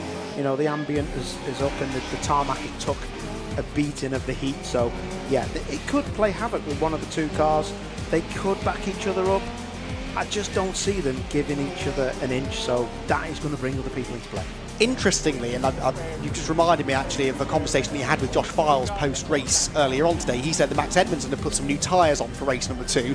Josh hadn't. So presumably that means that Josh has got this extra set of tyres now, front tyres presumably, to put on for race 3. And if that's the case, apparently round here, the new fronts are special. Yes, absolutely. Josh said, didn't he, in that interview that he could quite clearly see that Max had an advantage. Now, he would say that because Max beat him in the previous race. There has to be a reason that Max beat him in the previous race, but, you know, there is probably some truth to that, isn't there? That the tyres on a hot day like this, a technical track, lots of corners, front end limited, you need those fresher tyres, and if Josh has a fresh pair to put on for this third race, that could be the winning difference. He's still got to get the car off the line well, though, and we'll find out in only a few seconds whether he's able to do so, because the green flag's been waved, the red lights are on. For the final time this weekend, we're racing in the Milltek Sport Civic Cup. There, even start from the front row men. Spencer Stevenson's away well from the outside of row number 2, though, and was challenging Sam Kirkpatrick for third as they raced towards the first corner. Edmondson weaving around, trying to get the better of Josh Files, but he can't go around the outside into the first turn, and it is Files who will hold the advantage. Edmondson second. Is that Stevenson third? I think it might be. Spencer Stevenson's gone round the outside of Sam Kirkpatrick into third. Campy's buying into this as well. His car squirming around on the outside line. Harvey Caton trying to gain some ground too, but it is Files with the early advantage as they head out of Wilson and up towards the left-hander at Palmer's. A brilliant start that from the pole sitter. Yeah, that was proper stuff, wasn't it? And look, they're already gapping the rest of the field, so yeah, no one's had any big contact yet. Bit of grass, and there's the sausage has already been hit. So yeah, look, we've already got people on the move. That's Kirkpatrick in the 22 trying to get down the inside. That's not going to work, but Camp's in the mix again. Will Redford there on the outside of Liam McGill, who led until the last lap in the race earlier on today, but now has a bit of ground to make up. That's a Smoky Pro Alloys car, and it was one of the EP3s. Remember, Alex Kite was coming from the back with a new engine in the car. Oh my word, that is Jack Riddell, and he's collided heavily with Spencer Stevenson. That had all the hallmarks of a brake failure, and into Oggies. You don't think of that as being the fastest part of the track, but you could see the speed he was carrying, and unfortunately, poor Spencer Stevenson, no way that he could have known that was coming. That was a scary moment. That was horrible. It looked, hopefully, as if they will both be okay. He glanced it at the best place if you're going to hit a car. Yeah. He didn't hit him in the door or anything like that, so oh, they're both out. Brilliant. Good. Thank goodness for that, because that could have been horrible, and one in the door would not have been good. Oh, that's such a shame. Jack Riddell's team, they'd worked hard to get that car fixed after his off in the earlier race, which I suspected then might have been brake related, and that certainly seemed to be a similar thing, didn't it? So the temperature perhaps playing havoc with the brakes, who knows, but the main thing is they are okay, but a shame that two potential podium contenders are in the wall and out of the race. The rest of them then making their way through Murray's for the first time. That's really shuffled the order through the middle part of the top 10 now. Will Redford seems to have gained out of all of that, picked up a few places. Big lunge on the inside by one of the Pro Alloys machines at the final turn, but it's filed by 1.2 seconds, Paul, clearing off out in front. Yeah, that new front tyre setup on his car is definitely giving him the bite to crack on out of maybe the last two sectors where you just need a front tyre that'll work for you. McGill down the inside of Redford. That's a great move if he gets that done. Spot on. Done it, nicely done there. Liam McGill through past Will Redford then, so that puts McGill into the top 5 actually. Oh, more drama. Ooh. I thought I saw that kicking off in the background. That is Scott Smith, and I'm not sure who he tangled with. Cristoforo possibly, who he was battling with going into the corner, or it was Owen Hillman behind. There's a yellow flag still out at Oggies, of course, but there was briefly one out there at the Wilson hairpin as well. You can tell it's the last race of the weekend, and drivers are pushing a little bit harder now just to get that good result. But a couple of drivers coming out of this pretty well. Liam McGill definitely one of them into the top 5. Yeah, Caton there in that white and blue car was just flashing the brake lights in the straights. That's telling me he's got pad knockoff. So the pads are being pushed away from the actual brake disc when it runs over the curbs. It just rattles them, and the resonance just parts the pads away from the disc. So you have to pump the pedal to get the pads near the disc for when you really hit them hard. So that's interesting, that is. I've not seen that today, actually. So he's feeling he's got a little bit of a long pedal, obviously. So brakes perhaps the talking point more than tyres, actually, in this third race of the day. Notice Dave Marshall was closing in on this group as well. Dave Marshall in 8th position. We saw how rapid he was in the first race, and quite a bit further up the grid this time than he started race number 2. So he is perhaps going to be a bit of a threat as we move forward in this one. We are nearly a third of the way through the race. There is Dave in the red FN2 at the back of that little gaggle. At the head of the field, Josh Files just continuing to charge clear. Edmondson second, third is Sam Kirkpatrick, and fourth place for Alistair Campy. That car bouncing around a lot as it turns into Murray's. It doesn't look like a happy car, and yet he is getting good lap times out of it this weekend, isn't he? So perhaps from the outside the setup doesn't look right, but clearly Camp is enjoying it. Bit like when Michael Schumacher went to Ferrari and the car was not the best out there. He still did the business. He's a champion, listen. He knows how to drive a front wheel drive tin top, so you're dead right. He's definitely outpacing the car this weekend, Campy. Oh, now that is another, possibly the same Smoky Pro Alloys car. I still haven't identified the, no, it is Alex Kite, isn't it? It's Alex Kite again. So, I mean, it's a new engine. They haven't had very long to fit that new engine in as well. So you will know more than I do about this, but it's not as simple as undoing a few bolts, taking one out, putting a new one in. Everything has got to be put in absolutely right, and in a rush, which they would have definitely been, it's easy to get something wrong, isn't it? Yeah, but it could be anything. It could just be breathing heavy, but that would make me want to pull over. That is like a catch tank has fell off, or there's some oil. It might even just be oil dripping onto the exhaust manifold. It looks like it's coming from the bottom of the car as if a sump has cracked or something like that, but I'm sure we'll find out. But I hope he doesn't blow that engine up. Yeah, it's been a tough weekend this for Alex Kite. He's had good speed, but just hasn't quite been able to deliver the results that he potentially could have delivered, but not necessarily through any fault of his own. Battle there, that's one of the Petters, isn't it, losing a place? That was Christoforo, I think, up the inside of Daniel Petters. Lewis Kent, by the way, knocking on the door of the top 10 now as well. He just goes through shot ahead of Josh Bromley, so that's 11th place now for Lewis, who has done more overtaking this weekend than any other driver, and is hardly going to have a top 10 result to show for it. That's a bit sad, that, because Lewis has been absolutely astounding, isn't he? And we need to make sure we come up with a carless driver of the weekend, don't we, for the Milltek Sports Civic Cup? But there's the oil and there's the smoke. Alex is just in the background. He's saying it was doing this and it was doing that. The car obviously had oil on the back tyres. That's what they're looking at. That's a disaster. Alex is such a talented man, isn't he? Yeah, we've seen him go well in TCR machinery in the past, haven't we? We've seen this man go well in TCR machinery in the past too. There are lots of drivers on this grid who have performed well at, some would say, higher levels of motorsport, but actually doesn't get much higher a level of motorsport than this when you look at the cars and how evenly matched they are. And the talent that we have on the grid. If you can come out on top this season, it probably means more than any other year in the history of the Milltek Sports Civic Cup. Will Redford then on the tail of Liam McGill. So McGill's come through nicely here. Started off the top of my head, I think, towards the back end of the top 10. He did, but he started 8th actually. He's up into the top 5, but Will Redford wants to try and find a way through. Yeah, well, it'll be back past him, won't it? Because McGill did him a lap ago, I think. But yeah, Redford is not letting him get away. I thought he would have dropped him because he just passed him pretty easily at the hairpin. Yes, you're right actually, but Will Redford perhaps learning from Liam and figuring out where he could go a little bit quicker. He peaks to the inside of D'Agostini's, and McGill actually has missed the apex, so Redford much better front end on his car, gets the overlap, but that's only half the job done because Hamilton, we've seen, is a tricky place to get stuck on that inside line, but he's got his nose in front, and Liam McGill, in fairness, didn't fight that too hard. No, he didn't, did he? Oh, what were you saying? Back down the inside, McGill. Oh, and Redford, that's contact, that fair play. That's either contact or brilliant close racing. Has he missed a gear or something on the exit there? He's just tucked back in because Caton now is getting apexes and going to be in the toe now. It's that tight line, isn't it, through Oggies in a front-wheel drive car. You just lose your momentum off the corner. Petters in the pit lane now as well. What are they looking at down there then? That might be gearbox. Okay. Ben Sharp on the right. Yes, he's a clever kid, isn't he? Very and a quick driver as well, but knows how to build a car, doesn't he? But if that is gear linkage, that could be the second of the weekend, couldn't it? That's what happened to Lewis Kent yesterday in the closing stages of race number 1. Kent can't be that far behind this little group of cars now, actually, because you saw a very sideways Dave Marshall in 8th place. I think Lewis is up to 9th now, potentially, if not right on the tail of Cristoforo for 9th place. So, yeah, Lewis Kent charging forward. So Will Redford cocking the rear wheel, runs a little bit wide, and Harvey Caton looking to try and buy into this as well.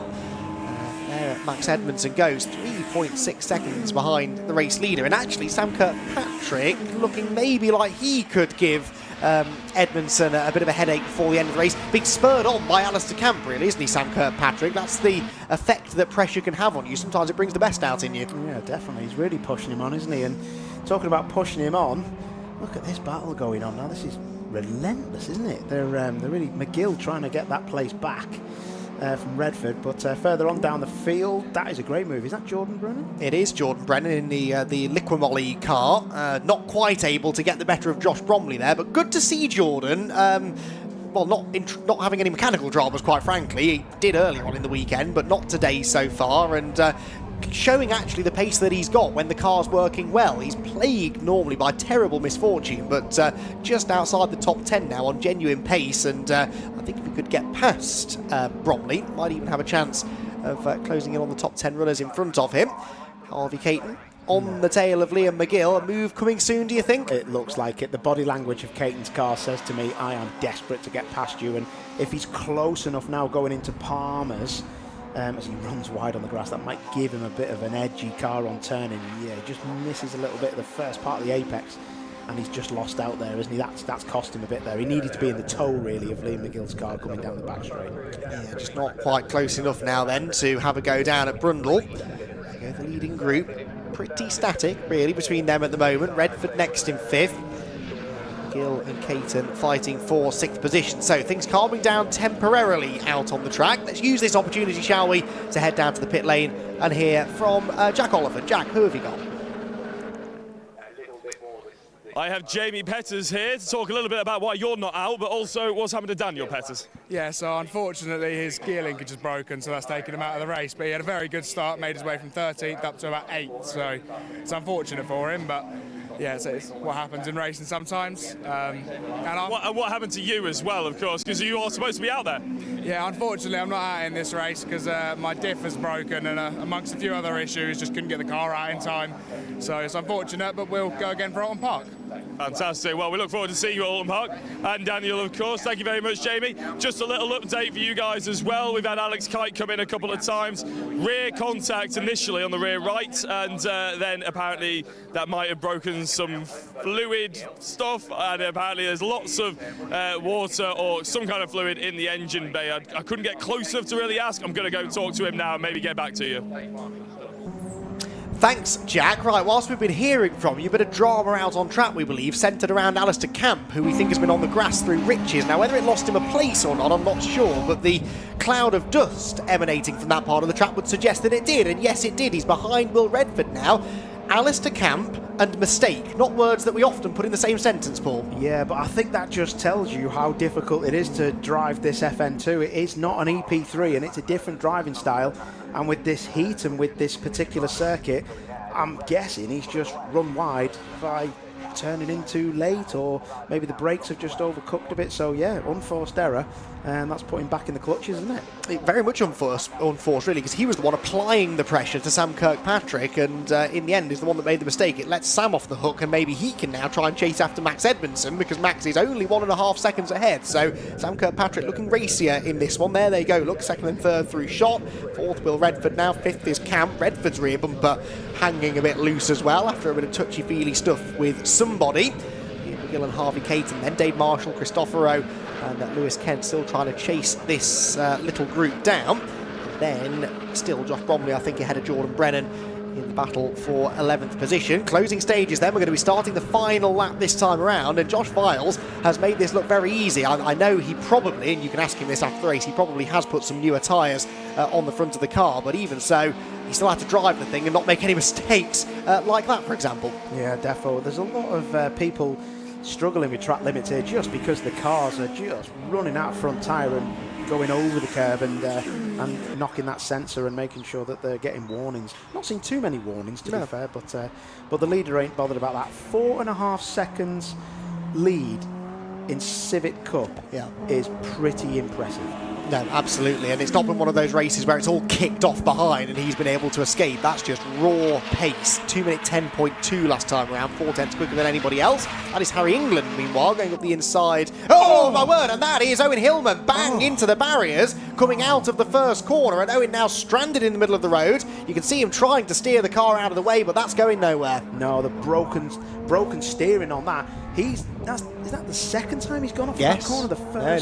First corner, turn one. I mean, he must have dropped the left rear and turned himself into the barrier. That might be a safety car or an early checkered, because that car, he cannot move it. The wheels are just pointing in different directions. Luckily, we're on the final lap, so the majority of the pack, if not all of them, I think, have gone through, so we should be okay, but a scary place to go off. It's such a quick corner, and so often we see cars get fired to the inside on the exit where there is no runoff area, just an Armco barrier, so good to see that he was all right, seemingly. He will have rung his bell a little bit, that's for sure, but Owen Hillman, a bit of a day to forget today, a day that promised an awful lot. It has promised an awful lot for Josh Files, but he is going to deliver on that. A race victory yesterday, a podium earlier on this morning, and now seemingly on his way to a second victory of the weekend, a second of the season. There goes Josh Files through the bomb hole, and this has been an ominous performance, I would say, for the rest of the field, because now he is clicking with his car. They've sorted that diff issue out from Brands Hatch. It looks as though he's pretty much unbeatable. Yes, Edmondson beat him in the reversed grid race, but with a tyre advantage, actually only managing to beat him by a second or so. That will have Max a little bit worried, I think, but Josh Files will be living the dream, comes across the line, claims the checkered flag for the second time this weekend. Josh Files is a winner in the Milltek Sports Civic Cup. Max Edmondson comes home a solid, if unspectacular, second, and Sam Kirkpatrick will complete the podium finishes. Will Redford, good to have Will Redford back up there, 4th place. Campy in 5th, 6th for McGill, 7th Caton, 8th Dave Marshall, and Lewis Kent never did quite catch Cristoforo there and ends up finishing in 10th position. Paul's heading down to chat with our podium finishers at Parc Fermé, and that will be an interesting set of conversations, although I think it's fair to say most of the action took place further back rather than at the front. Race Control putting a message out to everybody that there is a car stuck on the entrance to turn 2, which of course is Owen Hillman, who has really capped off a bit of a disastrous weekend for Pro Alloys Racing. Actually, they've had good pace from particularly Hillman and Alex Kite, and in the end they're just not going to have any results to show for it, and in fact, if anything, they're going to have a couple of pretty badly damaged cars. So, Josh Files, the winner for the second time this weekend in the Milltek Sports Civic Cup by 4.2 seconds over Max Edmondson second. Sam Kirkpatrick is third, ahead of Will Redford and Alistair Camp. Liam McGill, Harvey Caton, Dave Marshall, Nick Cristoforo and Lewis Kent complete the top 10. Then Josh Bromley and Jordan Brennan ahead of Scott Smith and Harry England. 15th for Wes Swain, Aidan Hassan in 16th, Will Butt 17th, then Mark Hughes with Owen Hillman, a late retirement in that spectacular accident at Rich's Corner. Dan Petter's retired to the pits, as we heard, and Alex Kite, we're hearing from Jack Oliphant, had a new engine in for that race, which we know, but he actually thinks it was just a bit of contact that knocked something loose. So not the fact that it's a new engine specifically, but more that it was a bit of contact that did some damage. So thanks, Jack, for the update on that, and shame for Alex. Really do feel for him. I feel for Pro Alloys Racing. There were a few actually after that race who will kind of wish that race hadn't happened, I think. Jack Riddell and Spencer Stevenson with that nasty accident, and Doggies again, good to see they were both okay, but hopefully the car's not too badly damaged, because of course we're back in only a few weeks' time at Alton Park on the Ireland circuit for the next couple of races. Then we go to Croft, then Silverstone's National Circuit, Thruxton in Hampshire, the first time that the Civic Cup and TCR UK will have visited Thruxton. And then we're at the Silverstone International Circuit for the Championship decider. Right then, let's get the thoughts of our top 3 drivers and head down to Parc Fermé and Paul O'Neill. That'll do then. Josh Files going to see his team first. I will not let you do that. Yes, I will. That was nice, wasn't it? I've got to say, let me take my sunglasses off. That's very unprofessional. It's very hot here today. That's one of my first questions to Josh, because, yeah, brand new front tyres on. Not too sure what else strategy-wise the other drivers were doing, but that was a fantastic effort. First lap was gone. That's a massive margin, mate, to win by that amount of time. New front tyres, I always think that's a risky thing to do, mate, but you know better. No, we tried it the other day.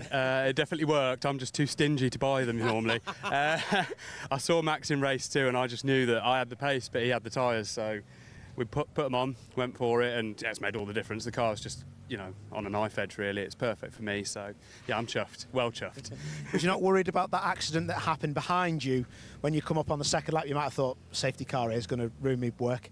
I didn't see a thing, to be honest. I saw obviously Spencer was, I think, in the wall somewhere, but they obviously localised it under yellow, so just backed off a little bit for those couple of laps to make sure that, you know, nothing else happened, and yeah, just kept going. And then just at the end, I was banging in the 9s, but I could see I was just gapping Max, so just stroked it home. It was really good. What did Max say to you when you got out of the car? He said, "I can't keep up with you, go away." Fair enough. I'm going to ask you this. This is early doors, mate, but are we going to have this friendly rivalry, or are you like every racing driver? You're going to end up in the doors of each other, aren't you, later on in the year? Oh, at some point, but I've got a whole car that's painted, ready to go again. So, like, I'm good for it. No, honestly, no. Obviously, Max had a little accident yesterday. So, me and my girlfriend, paramedic, took him home, looked after him last night. So he's already like a little brother to me. So we'll have a friendly rivalry. I'm sure it'll get a bit pushy and shovey at some point, but it'll always be, you know, fair game. So. This weekend, you've really stamped your authority on the championship. A lot of people in the media, press like me, seeing you at Brands, I was like, fair play, you know, he's done well there. But Max just looks far too fast. But did you really know that you had a problem with the differential? Or was it like, I hope it's the differential? Well, I had no traction at Brands on a car that's not really got that much power. You'd expect to have quite a bit of traction. So we were looking into bits and bobs, changing the setup, but nothing was working. So we checked the preload and realised there wasn't any. So yeah, at that point there was a choice for the Sunday to put a new gearbox in and try it, but I just said, look, we know what we've got, let's go with it. And then when we got it back, we found the diff plates were actually broken up totally. So popped a new diff in, and it's literally transformed the car. So yeah, it's wicked. It's like one of the best. People ask you what's the best feeling as a racing driver. It's not actually winning all the time. It's if you're struggling for pace and you find something wrong. It's like I knew it wasn't me. Yeah, exactly that. I was like, I knew something was wrong, but yeah, I don't know the car that well, so maybe, you know, now I'd obviously probably track it down a bit quicker. But yeah, these cars are just absolutely wicked. You've got to come and have a go, Paul. Absolutely not, mate. Looks too fast for me. You look like this is the most I've seen you enjoy your race. I know we all enjoy racing. We're very privileged to do it. This looks like a really enjoyable time for you, mate. It is. I mean, you know, I've obviously done very high-level motorsport for a very long time, and there's a lot of stress and pressure with that, and it honestly consumes you and your life, which you all obviously know. So last year I just took a year out, obviously did that one TCR round, but then, you know, the bug's always there. You've always got to go racing, don't you? It's in your blood. So bought this from Rob. Best decision I made, because it's absolutely wicked. I'm having the time of my life, and yeah, we're just laughing. It's really good fun, and we're just all enjoying it, and yeah, be doing it for a while longer. Perfect. Listen, I'll let you go and celebrate with the team. Well done, mate. Area are doing a great job, and yourself are doing a fantastic job as well. Right, let's give Max Edmondson. He's not going to hear me from here, but let's see if we give him a wave. Here he is. He's like, who's he waving at? Oh, he's got his hat on. Here we go. So Max is coming over, and as Josh touched on, we did speak about it in the pre-race. He had a bit of an accident, and don't worry, we're just talking about something else. But paramedic helped you out, and Josh helped out with that as well, didn't he? But he's not helping you out on track, is he? He was way too fast. I had nothing left. It wasn't fast enough. It's a home track. That's what I'm saying. That's my excuse. But he had new fronts on. Seen what you'd done with new fronts. I had new fronts as well. Oh, you did? Yeah. Right. Okay. So there was just much quicker. What will you take from that? Will you look at data and see where it is? No, I know where he's faster. I just can't seem to do what he's doing. I presume that's from experience and driving lots of things. But yeah, I was pushing 110% the whole way, and then I think towards like the last 3 laps, I knew that I wasn't catching him, so I had to manage the gap to Sam, because Sam was catching up to me a bit. But I'm happy. It's a good points haul. I think he's slightly caught on me points, but obviously it's only round 2, so it's a long way to go. Yeah, you're not too fussed here. You just got to keep scoring points and do what you do. You know how to win the championship, but like I keep saying, it is so good to have someone like Josh around, and this championship just looks even better than it did now, didn't it? Yeah, it's always good to have big names, because then it shows that the championship's good, and obviously big names, fast drivers want to come and do it. Top man. Listen, you crack on.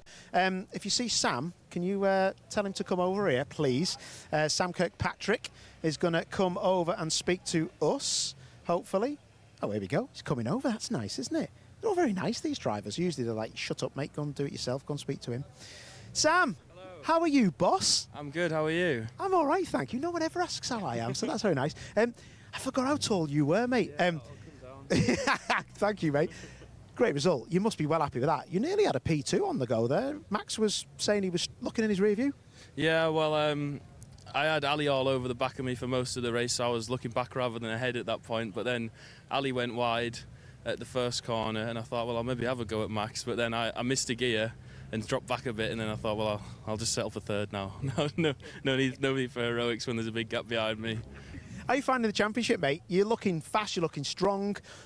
Just been speaking about Josh and other people that are in it. This is, in my eyes, one of the hardest one-make championships in the country, full stop. Yeah, definitely. There's some really, really good drivers, but yeah, it's a lot of fun. It's better having a challenge rather than just going out and knowing you're going to, guaranteed get a top 3. It's nice having to fight for them. What are you thinking about Oulton Park? I'm not the best at Oulton Park, so we'll see how that goes. I've not been for a while, but yeah, I'm hopeful. The car's feeling good, so we'll see how it goes. Top man. Leave you to it. Well done. Really good to see you on the podium, mate. Right, let's go and find, no problem. Let's go and find my man Josh Bromley. Here he is. Hello, Josh. Oh, my word. Who punched your car? What's going on here? Had a bit of a rough time that race, I think. If you look at the left-hand side, I don't look too much better either. So, yeah, good fun though. Good fun. So it looked like a good race. You've been in the wars today, haven't you? Literally every time I've looked, you've been fully involved. And great racing though, as long as you finish. And it's nice to have a bit of silverware, isn't it? 100%. I've had a bit of good fortune with this one. I hope both Spen and Jack are okay. But yeah, we'll take the result. We've had a tough weekend. I think there's both me and the car setup we're struggling with a little bit, but we're making some progress with it. So yeah, a big shout out to AD at AMW, who's doing a really good job. So thank you to him. Top work. I was going to ask you about that accident. You've seen it unfold. It looked to me like it was a brake pedal to the floor maybe, or something like that. It can't have been a sticking throttle. The car just didn't want to stop, did it? No, I think a few people are struggling with brake issues at the minute. We suffer really bad from pad knockoff, but this car so far, touch wood, touch my head there, it's been all right, so we've been okay, but I know a lot of people have been struggling.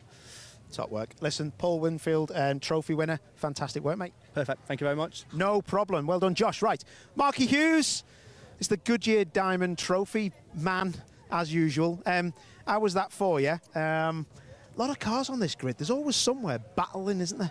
Yeah, there's loads. I mean, I just had to finish this race. Points make prizes, so I didn't really want to race. Done my quickest lap, but that's the typical racer in me. But yeah, no, track was good, but the cars going off left, right and centre must have been great to watch on TV, but not when you're on track. I'll tell you what, mate, it was a great race. The one thing I did take from it was just there was a lot of pad knockoff. There's a lot of people just knocking their pads back on. Harvey Caton was one of them, but the heat doesn't help, does it, in this situation? No, it doesn't. I've got a really bad brake vibration. Obviously, I've seen Ruddle's gone off again, head on into something, and I've just speaking to Dave, my teammate. His pedal went solid, so I think he's got a brake servo issue, something. So he was nursing it last couple of laps. But no, good performance really for the team. Well, listen, mate, it's been a day of silverware for you, so you must be well happy. What are we doing at Oulton Park? Are we going to be up the front again? I will try and get somewhere in the middle. I'm not a good racer, I'll admit that. I just want to, finish the race, enjoy it. That's what it's about, enjoying the weekend. Top work. Listen, let you crack on. I think your cars are all getting cold out of here, but well done. See you at Oulton. Nice one. Cheers, fella. Excellent stuff from the Milltek Sport Civic Cup. I thoroughly enjoyed those two races today. They've been absolutely superb. Right then, I don't know what's going on next, but I think it's Metros. So I'm going to hand you back to our commentator, Andrew McEwen.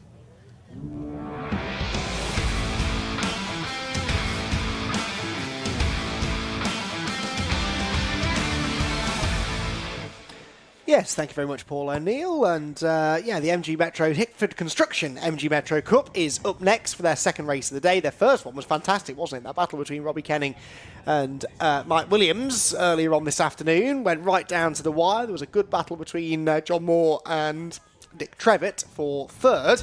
And then another good scrap further back between Tim Shooter and Phil Goodwin. So in fact, up and down the order, really, there was some good racing, and hoping that we're going to see more of that now in race number 2. Robbie Kenning, who was only 3rd on the grid for that first race, but managed to come through and claim the win, with Mike Williams hot on his heels. But it was a move that was made about halfway through the race, ultimately, that allowed Kenning to claim victory, and he... I would say never looked back. Actually spent the majority of the rest of that race looking in his mirrors, trying to make sure he didn't leave the door open for Mike Williams to come back by him. Well, as promised, we've not had a cloud in the sky all day here at Snetterton. Perfect day for motor racing, and with 2 more races to come today, this and our final TCR action. Hopefully we're going to round the weekend off in style for the spectators, many of whom have stuck around now until the end of the day, and hopefully are going to enjoy what the Hickford Construction MG Metro Cup has to offer. See there, that wind still here, albeit not as strong as it has been, definitely, across the start-finish straight, onto which I'm hoping very soon will emerge a grid of Metros. 15 of them we're hoping for, although we did lose no, I don't think we did lose anyone actually in the early race. I think everyone got to the finish, apart from maybe Ben Young. Ben Young, I think, was a non-finisher, but everybody else was still running at the end of the race, and that's no mean feat really in cars that are not the youngest on the package here at Snetterton, and finding spare parts for the Metros can sometimes be a bit of a challenge as well. So mechanical sympathy and keeping the car in one piece over the weekend is important. But most of the front runners in this championship have been here for a little while now, really. Robbie Kenning, Mike Williams, Dick Trevitt, definitely all been around in this championship for some time, so they know what it takes to keep the car together. And many of them, of course, will prepare the cars themselves. This is not a championship like TCR or Civic Cup, where you've got the big teams running lots of cars and, 30 or 40 mechanics working on the cars at any one time. This is proper club racing, and very often the driver is also the mechanic and engineer on the car. Got a course car there making its way around, so we're not quite ready to get cars back out on track, but hopefully it won't be too much longer. And the bit of barrier repair work over at Rich's, and that's after the Owen Hillman shunt in the Civic Cup race just now, where he unfortunately made some pretty heavy contact with the inside Armco barrier, but he was okay, and car a bit worse for wear, but the Pro Alloys team will get that sorted, I'm sure, for Alton Park next time. But the barrier needing to be fixed before we can release the Metros out on track, but that is now done, and we're getting cars leaving assembly area and heading for the grid. So, Robbie Kenning with pole, Mike Williams, I think, knowing the significance of trying to get in front, because actually, although he led early on in race 1, Mike Williams, Robbie Kenning, once he did get through mid-race, just had that one advantage over Williams. Williams, I think, was quicker in the latter part of the race, but couldn't find a way through. There's a big advantage to being the lead car, and that was the advantage held by Robbie Kenning, but he pulls up onto the pole position with Mike Williams alongside. Scott Woodwis there for the BRSCC, taking some pictures for social media. Be sure to give the BRSCC like and a follow on the old socials, TCR UK as well. TCR is on TikTok now as well, I believe, and Twitter and all of the social medias. There are others. X, sorry, not Twitter. Slap on the wrist for that. I was never on that particular social media platform, so I don't really care what I call it. But yes, X. We are on X, our TCR, and Maybe the Metros are. I don't know. This doesn't seem like the kind of championship that would have a particularly strong presence there on X or TikTok, but maybe they do. Give them a like and a follow anyway, and you can get involved if you want to. There are cars out there still that you could drive. Less so perhaps than other championships. It's not really one of those series where you have higher cars necessarily. There aren't many of these cars around, but there will be a couple up for sale every now and again. So if you fancy getting yourself involved, then do head over to the social media channels, and you might just see an opportunity. Whistles blowing. The green flag, I think, is about to be waved, as it is now, and we get eventually Robbie Kenning off the pole position. Bit of a stutter as he began the green flag lap then. And we can take a look at the grid for this second Hickford Construction MG Metro race of the weekend. Robbie Kenning on pole, alongside him Mike Williams. Then it is John Moore and Dick Trevitt, with Matthew Simpson and Phil Goodwin on row 3. Fourth row Tim Shooter, and he's got alongside him Richard Cowley for company. Then it's Richard Garrod and Neil Burnett on row number 5. Row 6, Carl Wheaton and Paul Deacon. And then it is Melanie Garrard ahead of Zach Gardner, with Ben Young hopefully at the back of the field. I'm not sure if he is. Let's see. 15, yeah, I think we've got 15 of them out there, so I think we have got the number 46 car. I think it's the grey car at the back of shots, which is Ben Young, who was the non-finisher earlier on today. There he goes, and is number 46. So we've got all 15 of them back out there. That's good news.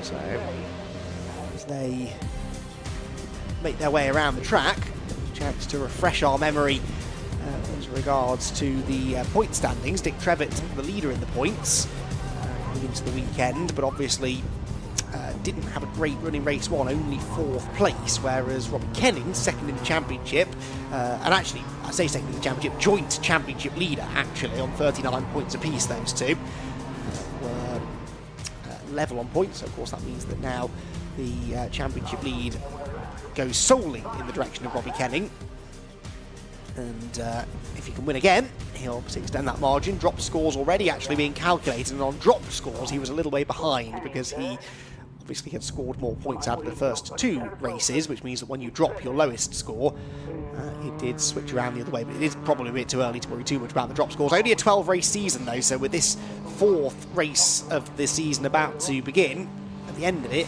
we will be a third of the way through the year for the Metros. Deliberately, it is a shorter calendar to try and keep the costs down, very much in the spirit of club motorsport. Most club championships, to be honest, tend to only have 6 or 7 rounds a year. Just the 2 races, always a single-day format for the Metros as well. And, that's why we still get pretty healthy grids for the Metro Cup, even after all these years. There's Tim Shooter in the white and green number 4 car. He was having that good little battle with Phil Goodwin in the race earlier on today. Might well see a resumption of that in this one, I think, because Tim, I don't think got a great start in race 1, but once he got going, picked his way through the field, bridged quite a big gap actually to Phil Goodwin, but then I think just ran out of time to get past him. But starting together now on the grid, if he can get off the line well, Tim could challenge Phil for position inside the top 6. So accelerating and heavy braking going on out of the last corner as drivers try and generate some heat in the brakes and the tyres ahead of just 15 minutes of racing for the Hickford Construction MG Metro Cup. Race 1, 20 minutes, race 2, just the 15. So slightly less time to get the job done in this one, but less time for Robbie Kenning to have to defend out the front of the field as well, I suppose. Makes the first few seconds of the race, that start, that run through the first couple of corners, all the more important really in a shorter race. See there, Kenning glancing over at Mike Williams, the man who he hopes to beat for a second time today here at Snetterton. Back row of the grid, almost in position. Once it is, we'll get to go ahead to release the cars. Yellow flag was waving there briefly, but that is now cleared. The green flag ready to be waved at the back of the grid, which it now is. And Robbie Kenning and Mike Williams then starting together on the front row of the grid. who's going to get the launch into Rich's corner. Quite a long, slightly uphill run into Rich's, so the initial launch is important. Who gets the best initial launch? Well, pretty even, but I think going through the gears, Mike Williams was maybe a little bit quicker there than Robbie Kenning. He's on the outside line, is Williams. He's got his nose in front, but that's the long way round through Rich's corner. Who's going to come out of it first? Well, they're absolutely neck and neck through the right-hander. Mike Williams hanging on around the outside, almost leaning on each other, but they just left each other enough space, and they still are level as they head for the Wilson hairpin. But there, surely the advantage will be for the driver on the inside line. That is Robbie Kenning, and he will hold on to the race lead. It's again not been a great start for Dick Trevitt. Looked like Matthew Simpson got away well, as he did earlier on today, and he's up into third place, as he was, I seem to recall, earlier on today. John Moore fourth, and Trevitt just about coming on to fifth ahead of Goodwin. Tim Shooter next in line behind. Head of the field. Job done so far for Robbie Kenning. He's held on to the lead. Can he stay there for the duration, though? Down into Agostini. Covers the inside line. Mike Williams looks from the outside, tries to get the power down a little bit more quickly on corner exit. But he'll now be fearing the worst, I think, Mike Williams, because once he fell behind Robbie Kenning in race one, he just could not find a way through. And he's now going to have to try and find some inspiration from somewhere to make it happen. He's got a bit longer this time, I suppose, hasn't he? There's been a bit of a kerfuffle there, has there, through Oggies. That was the number 6 of Cowley. White car there at the front of that group. I think he just gained a place, but it maybe just knocked the other cars off their rhythm slightly. It was the 59 of Neil Burnett that he was going past. Although Burnett actually started 2 places behind him on the grid. Right, leaders down into Brundle and Nelson. Mike Williams just weaving around behind Robbie Kenning slightly. Kenning not making a mistake so far. You can see how low to the ground these cars run. There's very little in the way of movement from the chassis. It doesn't really roll around or lean too far side to side. And corner then, Williams wriggling around, trying to find this opportunity to get the race lead away. He's very sideways through Coram there. The car in second place wiggling around all over the place, but then actually it's Kenning who seemed to outbrake himself slightly for Murray's. So Williams has had a better run off the final corner. Took it to the slipstream, tried to challenge maybe as they head for Richards. Couldn't see Williams there, so closely tucked behind the race leader was he. On a hot day like this, though, sometimes actually when you're that close behind another car, you lose any effect of the slipstream because the engine starts to overheat. You're just sucking in all of the exhaust fumes and the hot air from the back of the car in front, and that obviously will affect your engine performance. So Mike Williams, perhaps for that reason, is not driving in the wheel tracks of Robbie Kenning through the Wilson hairpin. Mainly, I suspect, just trying to force a mistake and do something different. If he just follows Kenning's line, then he's never going to get past him.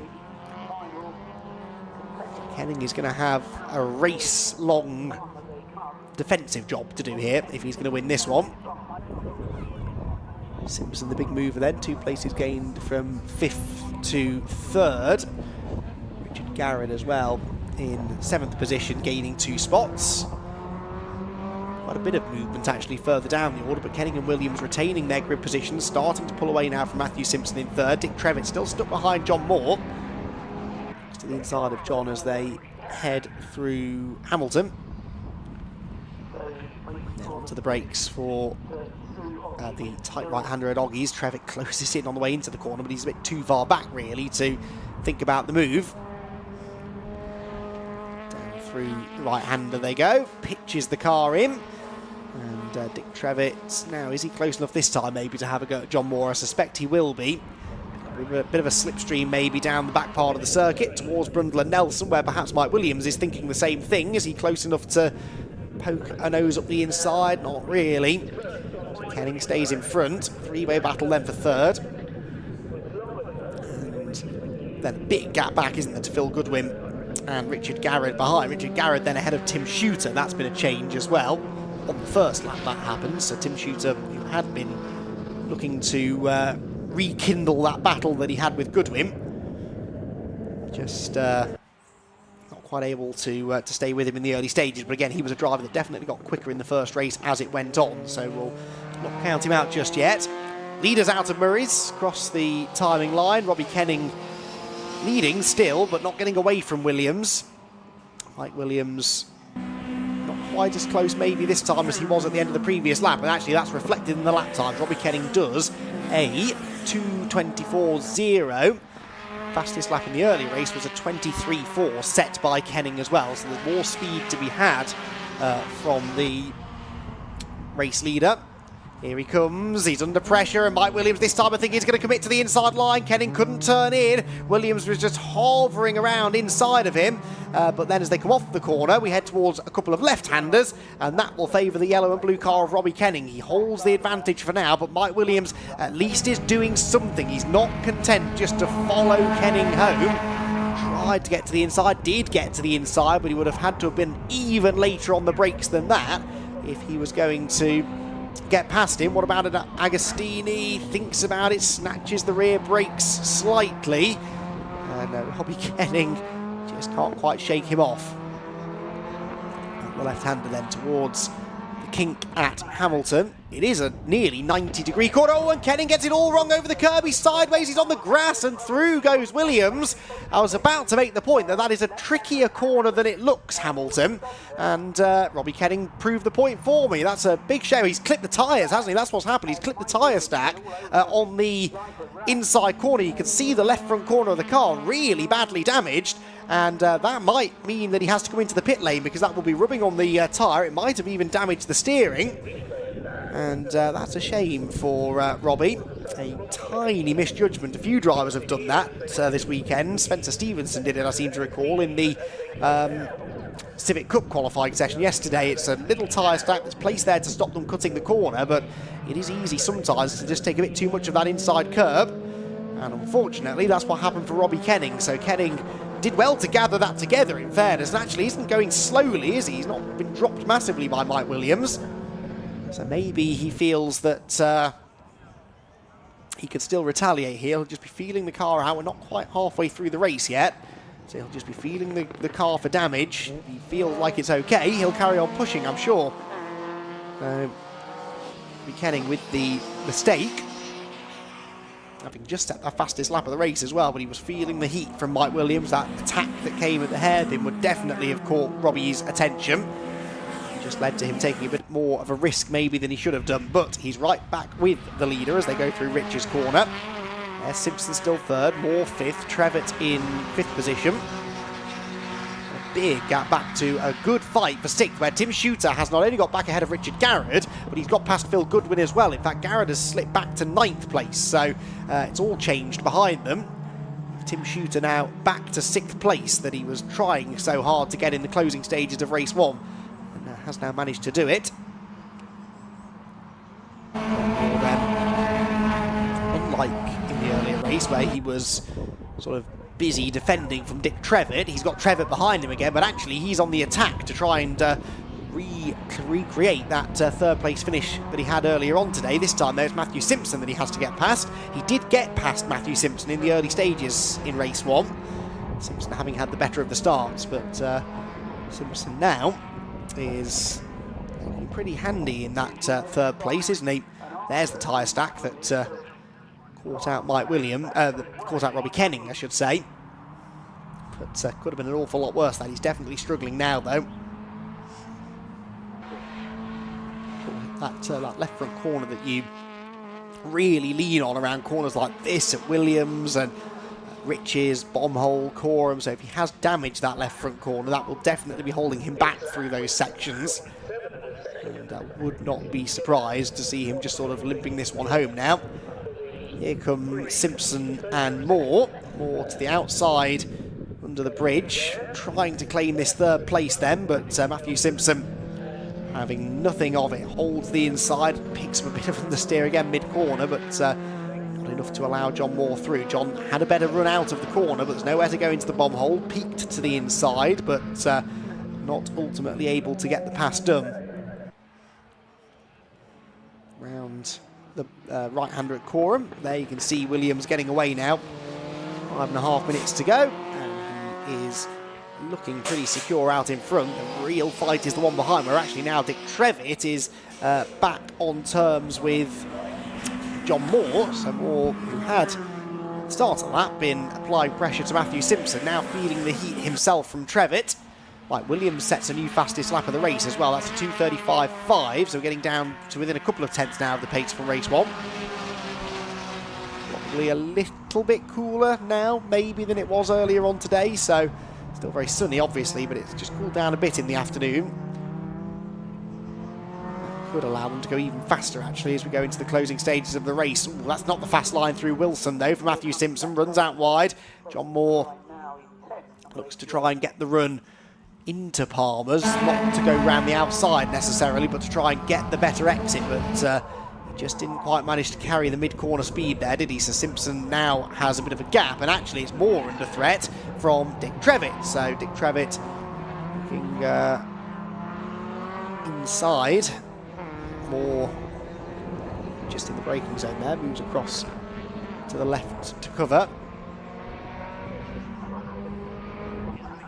Three-way battle then going on as they head for Hamilton. Dick Trevitt looking to try and find a way past. There's a big gap back, isn't there, to Tim Shooter in 6th position, 15 seconds back to Tim Shooter in 6th, but Shooter only half a second clear of Phil Goodwin. So that's a battle that's still continuing on, even though it looked as though Shooter was definitely the quicker of the two. Now, here comes John Moore for 3rd position, heading down the back straight. He's got the inside line on Matthew Simpson. He's got a full overlap. Is Matthew feeling brave? Will he hang it tough around the outside through the left? He's going to try it. That gives him the inside line for the right at Nelson. And as long as he gets the car stopped, 3rd place should still be his. He ran a bit wide, but actually John Moore is the one slow off the corner. And Dick Trevitt drives around the outside of him. So Dick Trevitt straight through. That was just all about momentum, really. I don't know whether Moore missed a gear or something must have gone wrong, because he should have been quicker than Simpson off the corner, really, given the lines that they took going in. But actually ended up losing a place. So Dick Trevitt up to 4th and achieves what he was never able to do in race 1, and that's get past John Moore. Now can he get past Matthew Simpson? He did have to pass Simpson in the early stages. He's got 2 laps left now to try and gain 1 more place. And he might just be able to do it. He looks quicker than Simpson now, doesn't he? Through the double apex right-hander at Ritchie. A good opportunity to overtake is coming up now into the hairpin, but Simpson knows it, moves to the middle of the road to cover. He's later on the brakes than Dick Trevitt. Is he too late on the brakes? I don't think so. Got the car turned in nicely. It's a bit wide on the exit, but yeah, Robbie Kenning, Dick Trevitt is going to have to make a bit of a risky move here, I think, to get past Matthew Simpson. Simpson is under no circumstances going to make this easy. Podium place up for grabs, and Matthew Simpson don't think had a podium at Brands Hatch, did he? No, he hasn't had a podium yet this season. Won't want to pass up on the opportunity to get one here this afternoon. Dick Trevitt taking a very interesting line out of Agostini's there. Hamilton. And the right-hander at Oggies. Oh my word, Dick Trevitt's so late on the race. Too late again. He did that earlier. He's got off the road completely. Dick Trevitt, for the 2nd race in a row, gets it all wrong at Oggies and bounces his way back onto the track, but back behind John Moore again. So that is 2 races in a row now that Dick Trevitt's done that. Outbraked himself into Oggies and just avoided the back of Matthew Simpson's car. But Simpson now let off the hook well and truly. Shouldn't really be coming under too much pressure from John Moore, because John's pace seems to have sort of ebbed away in the closing stages. Some more rounds Nelson, and here comes the 96 of Dick Trevitt, trying now to make up for that mistake at Oggies. He's got past John Moore once already, but that was sort of an opportunistic move, wasn't it? Moore had that go at getting past Simpson. It didn't work. It lost him momentum, and Dick Trevitt sort of drove straight past him. Dick's not going to have it so easy the second time. We're starting the final lap this time around, and Dick Trevitt does get a good run off the final turn, though, in fairness. Is he able to draw level, I wonder? It looked like he might have been going quickly enough to do so. In the background, no, not quite. It's still John Moore in front, but Dick Trevitt all over him, right in the wheel tracks, heading for Riches. And then jinx to the inside of the last second. That's a late lunge. Wow, what a move that was at Rich. As I said in one of the earlier races, you don't do a lot of braking into the first corner here.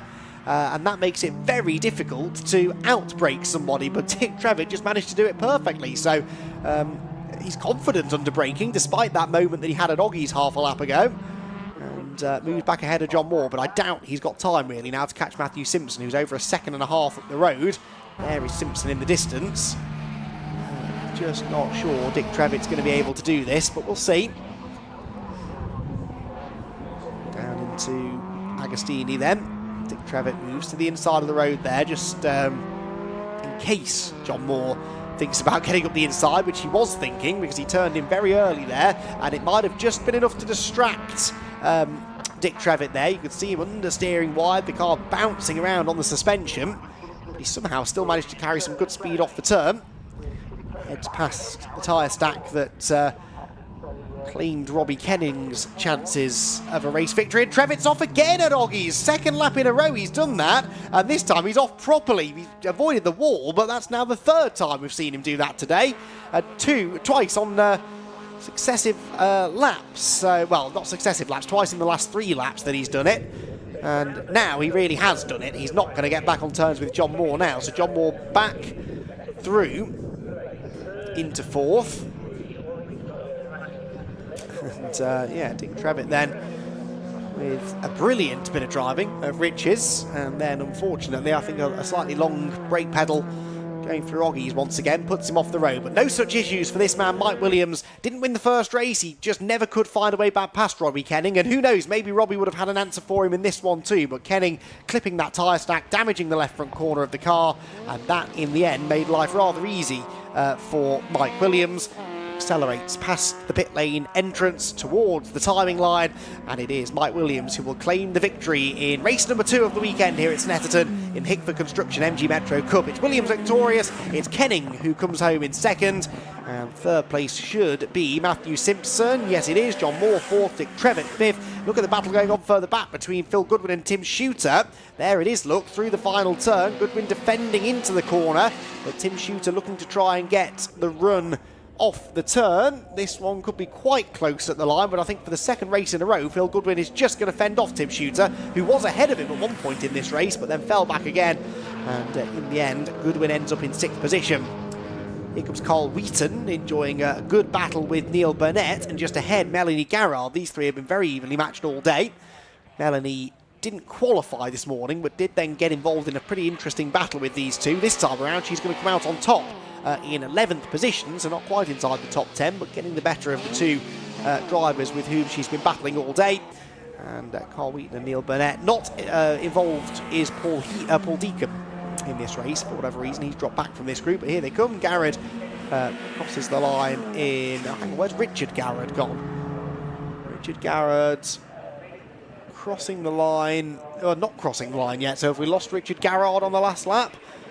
In fact, Melanie Garrard's not showing either, so I suspect that might just be a transponder issue, because I'm pretty sure oh no, hang on, that is Richard, I think, isn't it? That is Richard Garrard. So has Melanie vanished as well? I thought she was there as they came across the line, but I could stand corrected. So that's going to mean a little bit of recovery work to be done before the next race can head out. We've got a race before TCR UK, but during that race we'll be building up to the final TCR UK race of the weekend, so don't go anywhere. Race 3 for TCR UK coming up in the not so distant future. But it's Mike Williams who celebrates a victory in the Hickford Construction MG Metro Cup. 3.2 seconds his winning margin in the end over Robbie Kenning in 2nd, Matthew Simpson 3rd, John Moore 4th, and Dick Trevitt in 5th. Phil Goodwin was 6th ahead of Tim Shooter 7th, Richard Cowley 8th, 9th Zach Gardner, and 10th place for Neil Burnett. Then it was Carl Wheaton, Paul Deacon, Richard and Melanie Garrett never did get to the flag, so I'm not sure what happened to them. Unrelated problems, I suspect, because they were some 14 seconds apart on the track, but neither of them will finish. And then we never once again had Ben Young, unfortunately. He did make it out, but he retired to the pit lane just 3 laps into the race. So the Metro's leaving the track. Well, that looks like Richard Garrett's got his car fired up again, doesn't it? So he'll coast back into Parc Fermé, where he will see Richard John Neal, who is ready to have a chat with our podium finishers from the 2nd race of the weekend. And it means we get to chat to Fluffy again, doesn't it? But not until we've had a chat with Mike, who takes the win, and Fluffy out of the car first. Mike, can we grab you? He's having a little chat, isn't he? So I don't know whether we can get a signal in here, but we'll. Sorry to interrupt, yes. but unfortunately your prize is talking to me. That's not very good, is it? Do we need to get outside? Well, good to see it. Mike, well done. Thank you. Super win. Lap 3, I think, was when the move happened, and you'd made a move already at the hairpin. Yeah. And then, it's a bit of a blur. Bless him, I think he hit a tyre stack or something. Yeah, in Hamilton, unfortunately for him. But he was kind of holding me up in all the places that mattered, I think. I just can't keep up with him on the straight. But once he hit the ballard at Hamilton, he went off the circuit a little bit, slowed him down, gave me a little breathing room to get some time up ahead of him on the corners, where I was making up some good time, enough to stay ahead on the straights. So it was quite easy from there onwards, if that makes any sense. It's never easy, is it? But it was the easiest part of any race or qualifying I've had today. So yeah, once I'm in the front, then it's just plain sailing then. So it's a shame I lost the lead in the first race, innit? All sorted from race 1. What was it? We don't know, to be honest. It's not misfiring as much, but it seems a bit flat.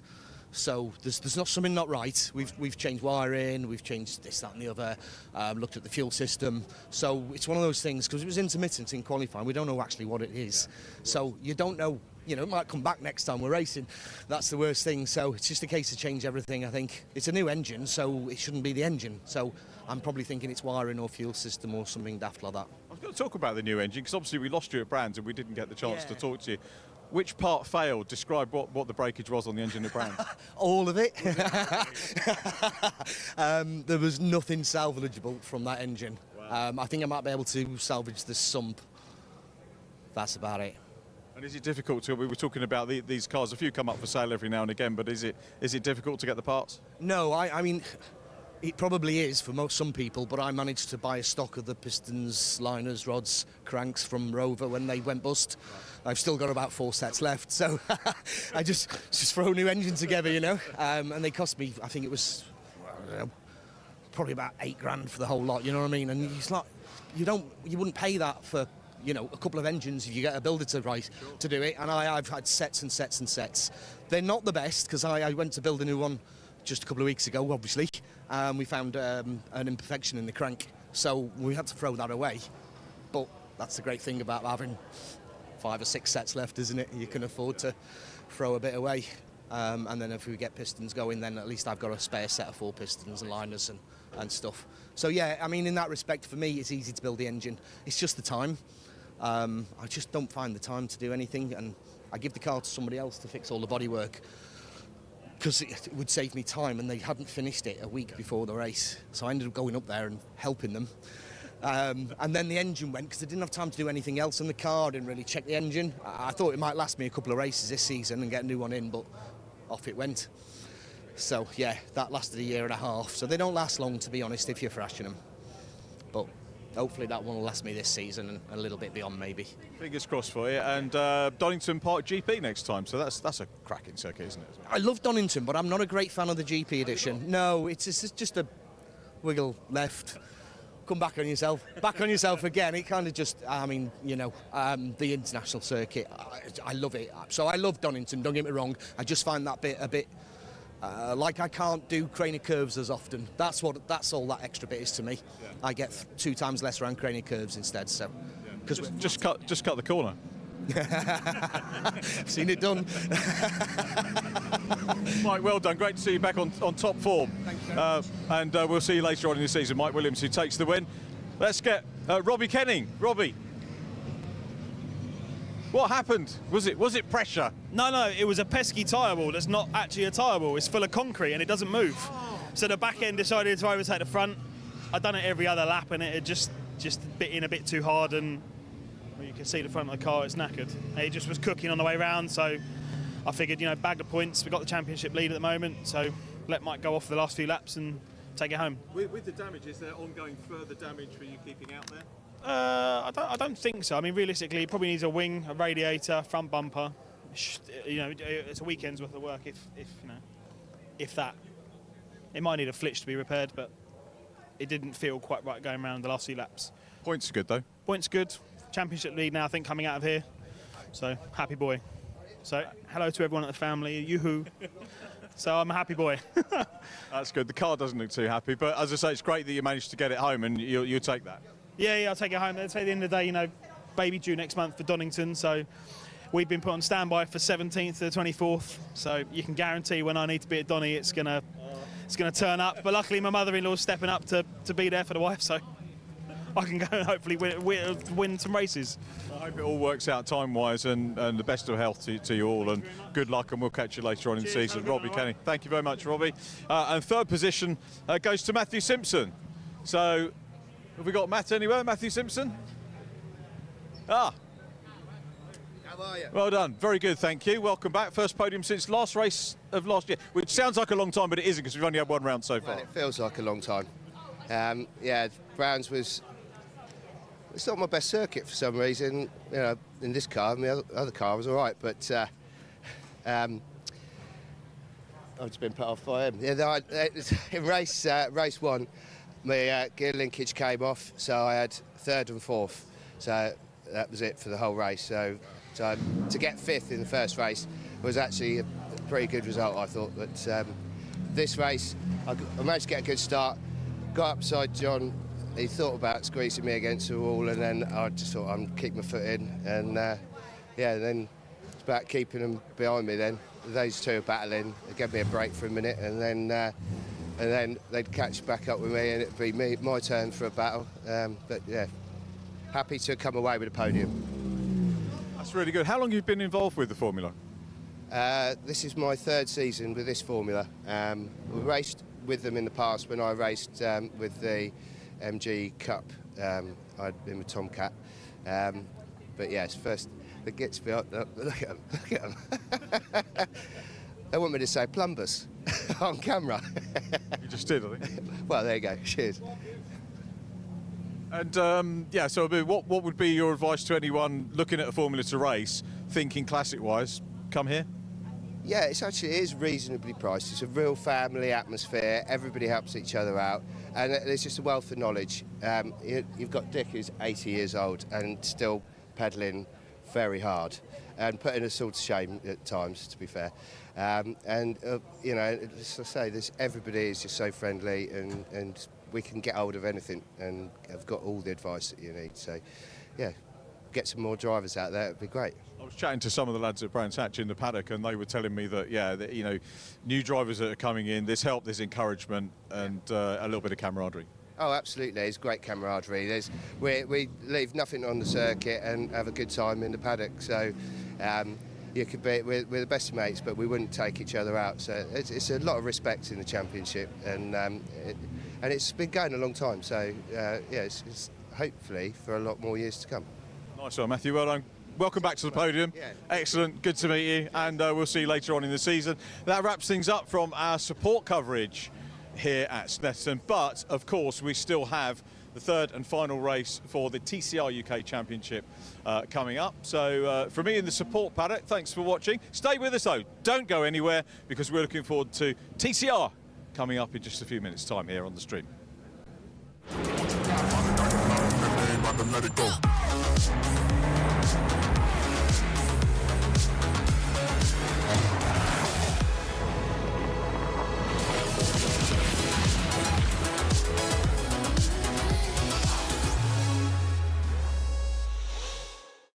Is your business ready to switch over to cloud telephony before the BT analog switch off? If you're not sure, you can get a telecoms and IT health check from Maximum Networks for free, covering broadband, phone systems, IT support and more. Arrange your free audit today at maximumnetworks.co.uk.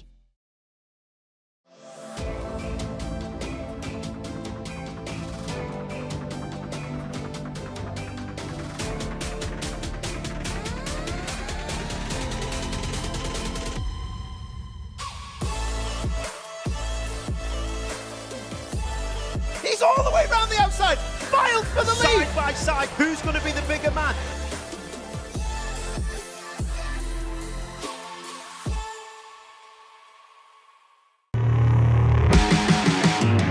Got so much weight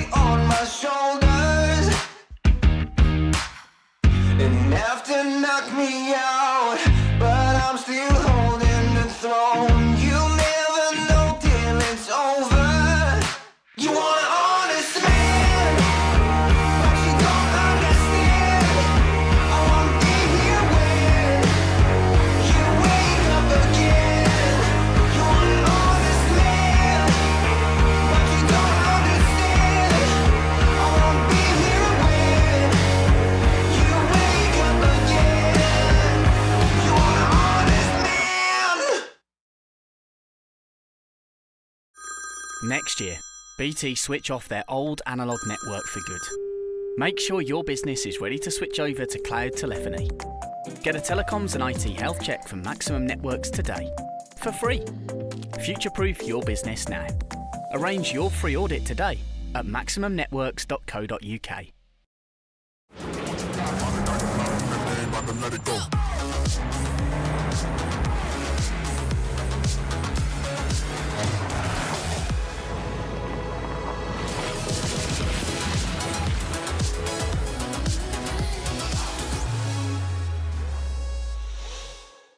Is your business ready to switch over to cloud telephony before the BT analogue switch off?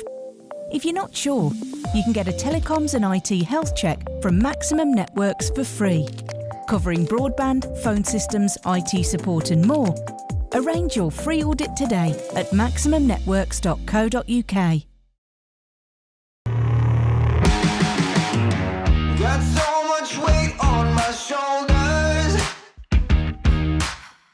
enough to knock me out, but I'm still holding the throne. You'll never know till it's over.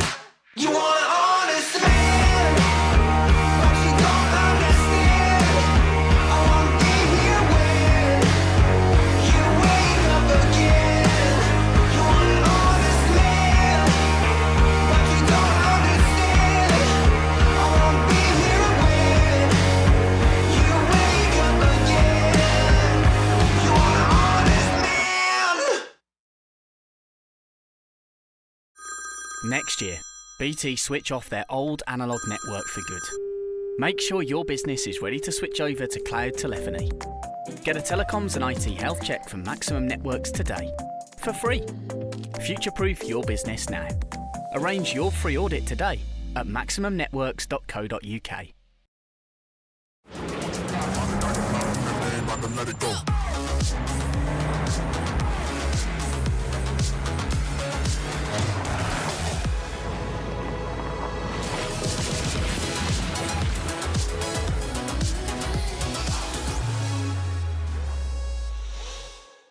Is your business ready to switch over to cloud telephony before the BT analogue switch off? If you're not sure, you can get a telecoms and IT health check from Maximum Networks for free, covering broadband, phone systems, IT support and more. Arrange your free audit today at maximumnetworks.co.uk. Got so much weight on my shoulders, enough to knock me out, but I'm still holding the throne. You'll never know till it's over. You want an honest man, but you don't understand. I won't be here when you wake up again. You want an honest man, but you don't understand. I won't be here when you wake up again. You want an honest man. Next year, BT switch off their old analogue network for good. Make sure your business is ready to switch over to cloud telephony. Get a telecoms and IT health check from Maximum Networks today, for free.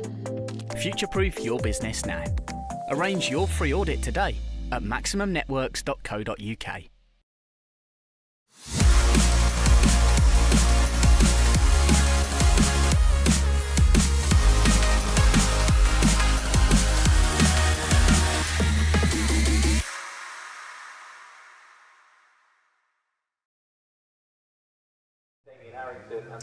Welcome back to Snetterton, a sunny Snetterton. You're not even in the shade, mate, to be fair. No.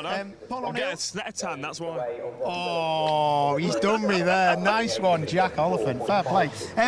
How's things? How's your day been, mate? How's TCR UK looking from your perspective? It was nice to see Brad Hutchison take that win. Yeah, Brad's one of the biggest personalities on the grid, isn't he? And I think after he got the win taken away from him, I think it was at Donington last year, he was absolutely buzzing. His whole family and support series are here as well. I mean, he brings more fans than anybody else. So it was really nice to see him so happy, and he's always happy to go and have a chat or play the games or do any of the social bits. So yeah, really buzzing for Brad. But to be fair, I've had a great day as well. All the drivers have been really welcoming. They've been all, nearly all, happy to come and do the socials and stuff.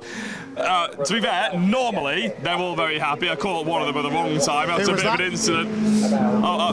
Not Luke Skywalker, anyway. If anybody, that's a joke from the social media. You have to go and watch it if you want. But yeah, it's been a really good day, and I think everybody seems to have enjoyed it. Yeah, so I'm happy with it so far. Yeah. What do you think, as a driver, what's it going to be like now to have driven the circuit?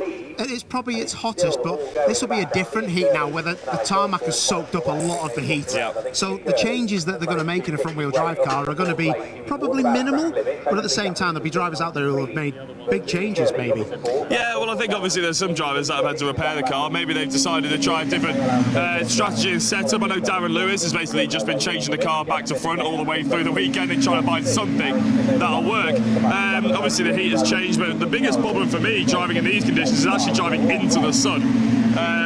Because obviously going down this pitch straight, going down the pitch straight, you're driving straight into the sun. You're trying to find your braking zones, going into Ritchie's, even going into the first corner on the first lap. That can be really dangerous, and you need to keep your wits about you. It's very true that, and I forgot about that. I mean, the sun isn't that low, to be fair, is it, into the first corner? But still, we're squinting now, aren't we? Yeah. When you're going into the first corner, it's super fast, but you do see at this time of the day or a bit later on that with the sun dropping a tiny little bit, people will have bigger visors on the front of the windscreens. Might not be the case, but that might be a problem. When they line up to the grid, there might be a few drivers like, oh, I can't see the lights, because the lights are quite high, aren't they? Well, exactly. The lights are quite high, especially if you're starting on the front rows, so the likes of Adam Shepherd and Carl Baldley's up there and stuff like that. They might well have a little bit of a problem, but they're very experienced drivers. They'll have all driven in these conditions before. We're talking about them as if they're brand new to it. They're not Fiesta Juniors, are they? Whereas this would be a bit of a shock for them. They're going to be fine with it, but for me, that was always a bit of a surprise when it came to the last race on a Sunday, and the sun was setting, especially when you're in sort of September, October time, and you have to drive straight into it. It's always a bit of a shock, but they'll be absolutely fine with it, I'm sure. And as you say, hopefully the air temperature might cool down, might make the engines work a bit better, but the track temperature will still be just as high. Yeah, it doesn't sound like anyone's been having any temperature issues with any high temps in the cockpit. I've not heard anyone say anything about, cockpit lights going off and the temperature of water and oil. Seems like it's been pretty steady. No one's really had any brake problems either. Tyres have been great. Goodyear always bring a good tyre. Yeah, exactly. I think the reliability of the cars is second to none, aren't they? We haven't had anybody complain about that. So it's a really great advert for Goodyear. It's a great advert for TCR, and the cars are built solid. So the teams have done a great job as well. Any little niggles are out there or anything like that, even in the Civic Cup, to be fair, as well. Any little niggles and stuff, or even massive engine changes, the teams have been able to actually get down and dirty, and they've been able to get the cars turned around. So yeah, everybody knows these cars back to front, and it's been a great day. Yeah. So the next race is TCR UK, and it's going to be the last race of the day for the TCR cars. Adam Shepherd starting up the front. Got to say, he's got to be looking for another win, isn't he? It looks like it's a very similar grid anyway to race 1. Obviously, if anybody's out there is wondering, race 3 grid is actually the second fastest lap from qualifying. So it's nothing to do with race 1, nothing to do with race 2. It's the qualifying times. And he was very quick, Adam Shepherd, and quite consistent in qualifying. So there's reasons why he's seen as one of the more exciting drivers over the weekend. Definitely going to be a part of the Carlos Oils, I think, the driver of the weekend. So he's definitely going to be one of the people to be looking out on. But now he's got Joe Marshall starting alongside him, which he didn't have in race 1 because Joe didn't make it to the start. That's going to be a headache for Adam. He's not going to have it all his own way. Yeah, it's going to be interesting, and it's like, not to be disrespectful, but it's the right drivers at the front of the grid now. For the third race, second fastest lap of qualifying puts you on the grid for that. So yeah, I'm expecting some really good things. And Joe Marshall, he's got to be in with a win. He showed super pace, fastest lap in that last race as well. Yeah, I mean, that reverse grid, he was rapid, wasn't he? And apparently he just got up to the back of them and he cooked his tyres. That's why he couldn't really attack, but he had the pace to try and go for them. I'm very hopeful that we can see a little bit of a fight, a little bit of a punch from him going into turn 1, and maybe not punching Adam Shepherd physically or anything like that, but we're hoping to see a little bit of fight and a little bit of feistiness, and Adam Shepherd will have to prove why he's a race winner. And to be fair, he actually did very well in that reverse grid as well, did Shepherd. So he's definitely going to be up there. There's no reason why he won't win this race, but Joe Marshall needs to prove that he's a championship contender as well. Yeah, definitely. Should we go and take a one then? Yeah. We'll go and speak about the drivers as we go past them, because they've all got a story and they've all either been in the wars today or they have been right up the front. So just give you a little rundown if you just want to have a... So this is where the cars stop and you'll see us interviewing everybody. First, second, third. It's where the cars come in. They'll be put into park firmly so they can't be touched by anyone. That's the big TCR UK board where we try to interview the drivers because we've got all the sponsors on there. And also Rick Kerry, he's had a decent weekend. He's had a Gen 1 Cup win. Yeah. But he started on the front row this morning as well. So he must be quite happy about being in TCR UK. And with this being a Gen 1 car, it's not the easiest car to pedal around when you've got such fast Gen 2 cars around you, is it? You know, exactly, and obviously I think he's quite happy that he's got that rivalry with Will Beach, and I think, to be fair, whenever I've spoken to Rick, he's always been very happy. He was obviously happy with taking the Gen 1 Cup wins, getting trophies. That always makes people happy, doesn't it? But yeah, his car always looks supremely good. He's always got a smile on his face, and he's competitive, and it's one of those drivers where if it is getting a little bit dull, spaced out towards the front, you shoot it back to him and you're going to have a good race on your hands with the Gen 1 Cup. So yeah, he's a big asset to the championship. Yeah, definitely. Talking of assets to the championship, we just had a little look around Rick Kerry's car. What I will say is thank you to our sponsors, and especially, if you follow me, Liqui Moly, who have been fantastic to us. They're on a lot of the cars as a championship sponsor, but they also support Callum Newsham pretty well as well. So a big thank you to Liqui Moly, because without sponsors like that, we couldn't go racing, and we wouldn't be able to pay for your £3,000 a day fee, would they? No, absolutely not. I've got to have my accommodation and everything like that. It's got to be of a certain standard. No, we're not all divas like Paul O'Neill, obviously. But well done. No, it's you're right. The sponsorship, motorsport's an expensive sport. No one's going to shy away from that. Everybody knows that. So it is crucial that we have great sponsors and supportive sponsors like Liqui Moly, Carlos Oils, and obviously everybody that's on Rick Kerry's car and all the way down. Maximum Networks are always a big sort of supporter of the Civic Cup and the TCR. So on every single car, there's stories and sponsorship and people supporting these drivers, which is great to see. Definitely. Right, let's move along. Let's move along, Jack. So, Carl Boardley, he's had a so-so start to the year, isn't he? Brandt Hatch has been a bit like Snetterton. He's been on the podium, he scored big points, but he just looks disappointed by the bite of his car. I know, he just seems to have a little bit of a frown on whenever we see him, and there's no real reason why, because he's scoring very well. Most people in his position would be absolutely buzzing with where he sits in the championship as well. He's only third, and he's only a handful of points behind. There's a long way to go in the season, so I would expect him to get a little bit happier. I think it's just quite because he's not quite as happy in the car as he was last year. He felt like he probably had it dialed in. Now he's talking about the tyres have changed, so that's had to change the makeup of the car. He'll get there in the end, but yeah, okay, it's taken him a little bit longer than it would. We want to see a happy Carl Boardley back again on the pits, don't we, really? That's what we wish. It is interesting, you know, when we do interview him, I know especially with Andy, he's always like, oh, I don't think about these things, I'm just happy to be here. But rubbish. Yeah. We race cars, and when we race cars, we try our hardest, and you're not happy to be beaten by other people in the same car, but at the same time he's very respectful, and when Brad won, yeah, he was happy. He was very happy for him, so I do respect Carl's approach, but at the same time, don't think he goes home and goes, oh, that was great. Yeah. He is literally wanting to win. He's not a champion by being a nice person. Absolutely not, no, and even when I think Andy was speaking to him yesterday, he was saying that the car's not quite set up, but he's okay, and he's sort of there or thereabouts. You can tell that he's not quite happy coming second place. We were actually saying that Adam Shepherd, Callum Newsham, those drivers actually need to take advantage of the fact he's not quite as happy as he needs to be, because he will come to the front, he will win races, and they need to try and take advantage and get an early lead in the championship while he's not quite as happy. Maybe that's playing on his mind as well a little bit. Maybe that's why he's not quite as happy. He's seeing people eke out a lead. Yeah, definitely. Let's have a little move along then. I've just seen that the race that's going on at the minute has actually been red flagged, which is interesting. Jeff Alden, I'll tell you what, I don't know if you heard this or not on the commentary. Andy mentioned it at least 52,000 times. It was his birthday yesterday. Do you know the best thing about that is? I've heard it been mentioned a million times, but also, as I walk through his garage, everyone else mentioned it to him. Did you know it's Jeff Elden's birthday? I bet Jeff is fed up with people going on about his birthday. He hates it. I can guarantee you, if he went over there now and said, "Oh, happy birthday," we make a song and dance about it, he'd turn around and walk away and get in the car early. How old is he, do you know? Oh, he wouldn't tell me. He's number 19, so he said maybe he's 19. We'll let him off. he wishes. Yeah. Very good, though.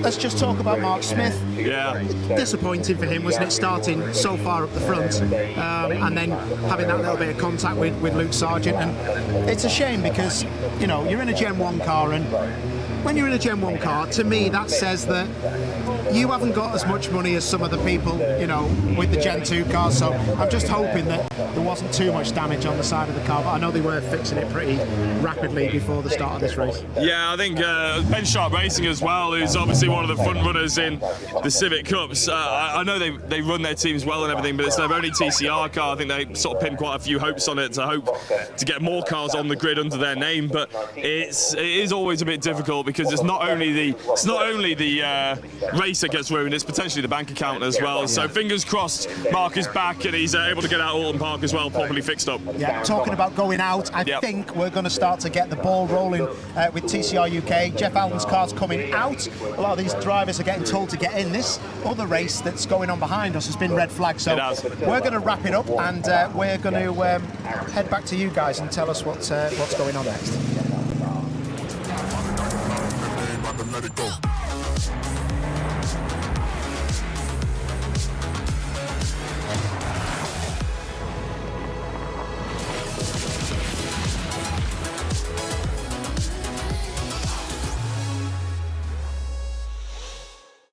Is your business ready to switch over to cloud telephony before the BT analog switch off? If you're not sure, you can get a telecoms and IT health check from Maximum Networks for free, covering broadband, phone systems, IT support and more. Arrange your free audit today at maximumnetworks.co.uk. Got so much weight on my shoulders, enough to knock me out, but I'm still holding the throne. You'll never know till it's over.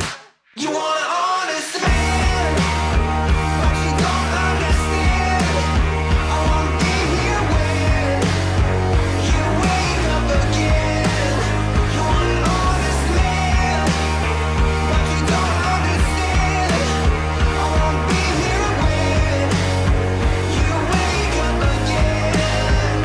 You want an honest man. Next year, BT switch off their old analogue network for good. Make sure your business is ready to switch over to cloud telephony.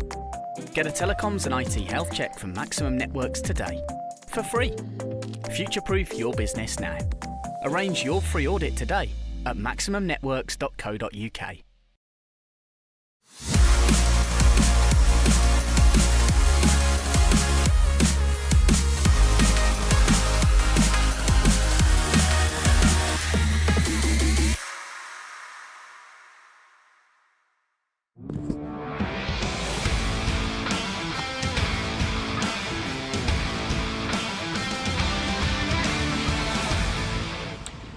Welcome back to Snetterton, everybody, where TCR UK are about to conclude our 2 days of racing here in the sunshine of Snetterton. Cars very shortly will be released out of the pit lane, and their final 20-minute race of the weekend beckons for them. And yeah, this could be an interesting one. The first two races have both been very interesting, that's for sure. Lots of storylines to come out of those races.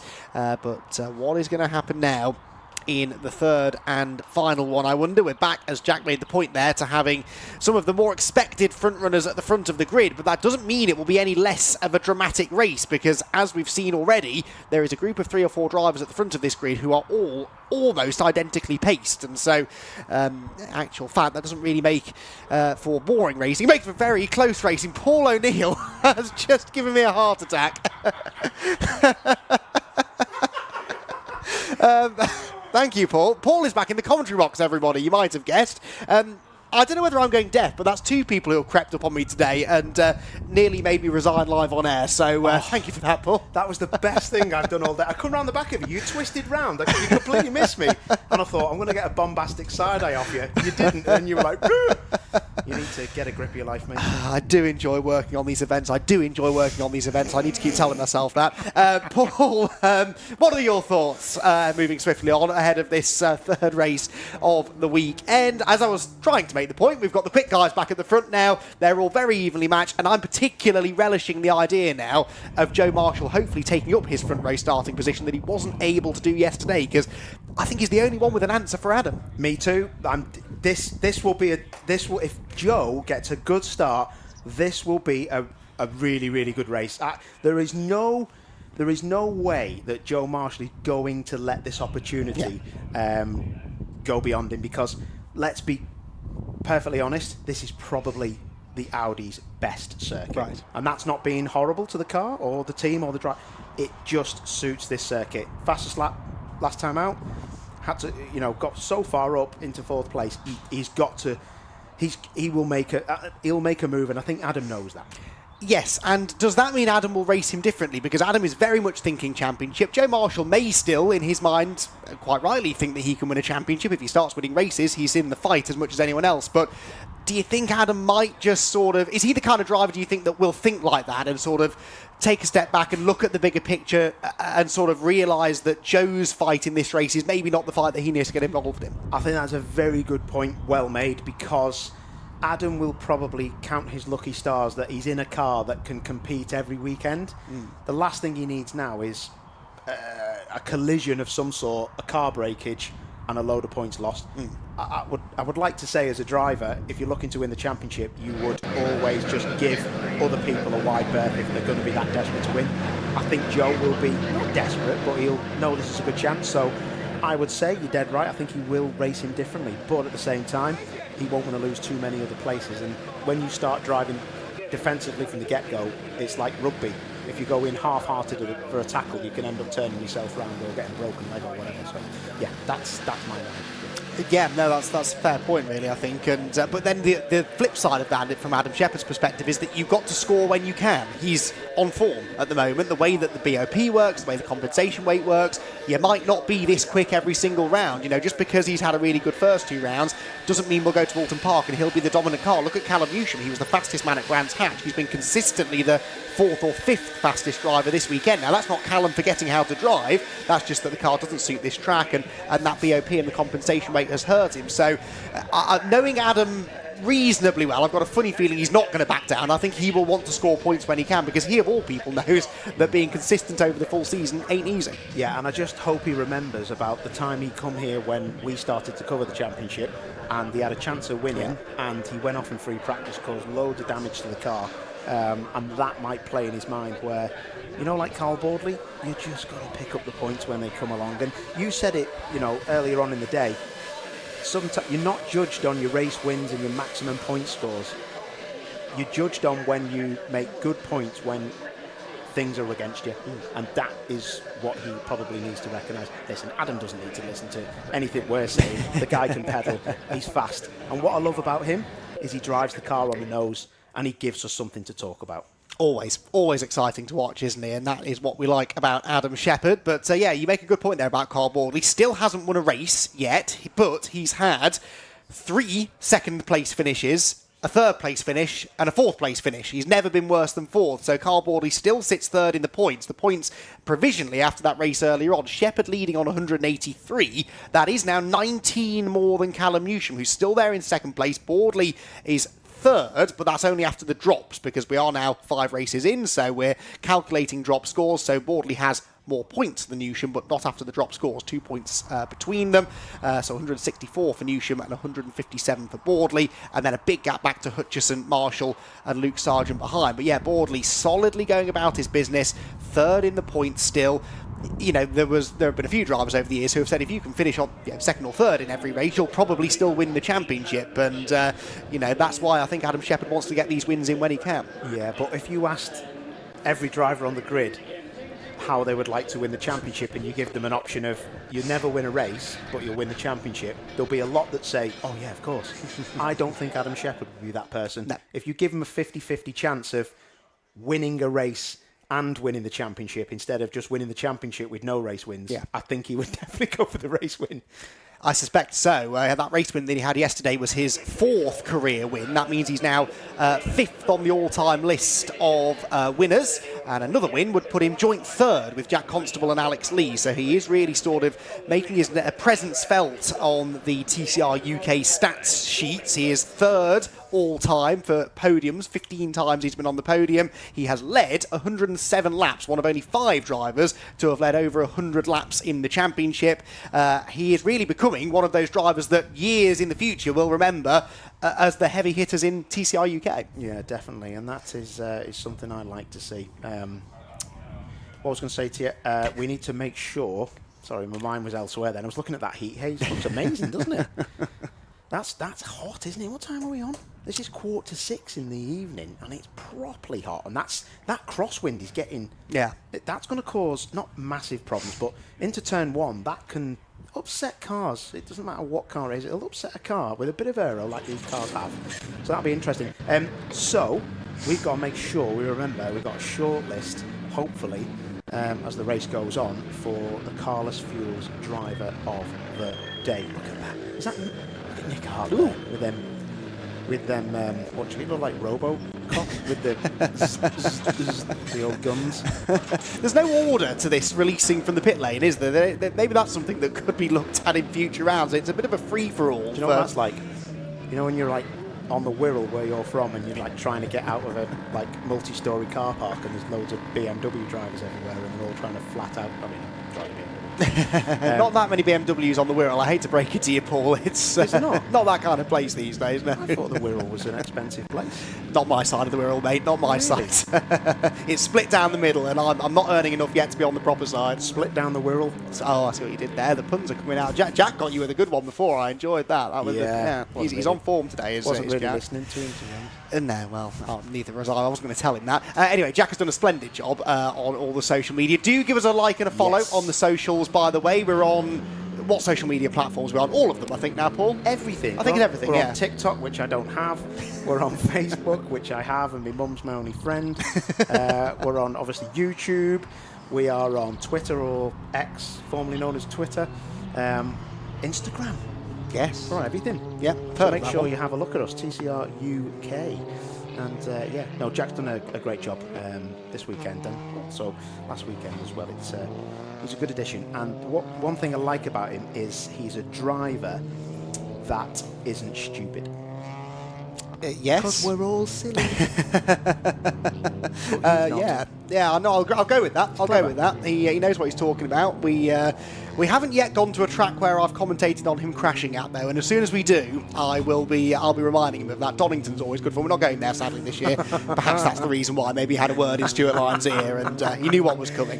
Anyway, cars heading out to the grid, and that temperature, it is warm, but we haven't, I don't think, seen a huge amount of tyre issues, really. The pace has been quite consistent over the race. Brad Hutchison pumped in his fastest lap, I think, on lap 9 or 10 of the earlier race. So this tyre, even though it's grippier and therefore presumably a bit softer than the old one, it seems to last. Yeah, do you want my honest opinion? I mean, Goodyear's an excellent tyre, and Mickey Butler is a massive supporter of what TCR UK do. And I think what you've probably got is a tyre that works very well on these cars because the cars don't ask a massive amount. There's no massive torque load through the cars compared to other championships, and there's, laterally, grip-wise, they are special, but it's not usually the lateral grip that catches you out, it's the torque through the front axle of the engine. So these engines are phenomenal. I mean, you've been on a passenger ride with me in one of these cars, and that was in the wet, but you felt how, drivable the engine was in that particular Audi TCR Gen 2 car. So you know what it's like, mate, and these tyres are phenomenal. Ridiculous in the wet that day, wasn't it? To get the power down in a front-wheel drive car with 300 plus horsepower, big plus, is pretty phenomenal. Yeah, absolutely. They've done a good job, and the right tyre for the job definitely on the cars for this season, and most of the drivers, I think, would agree with that.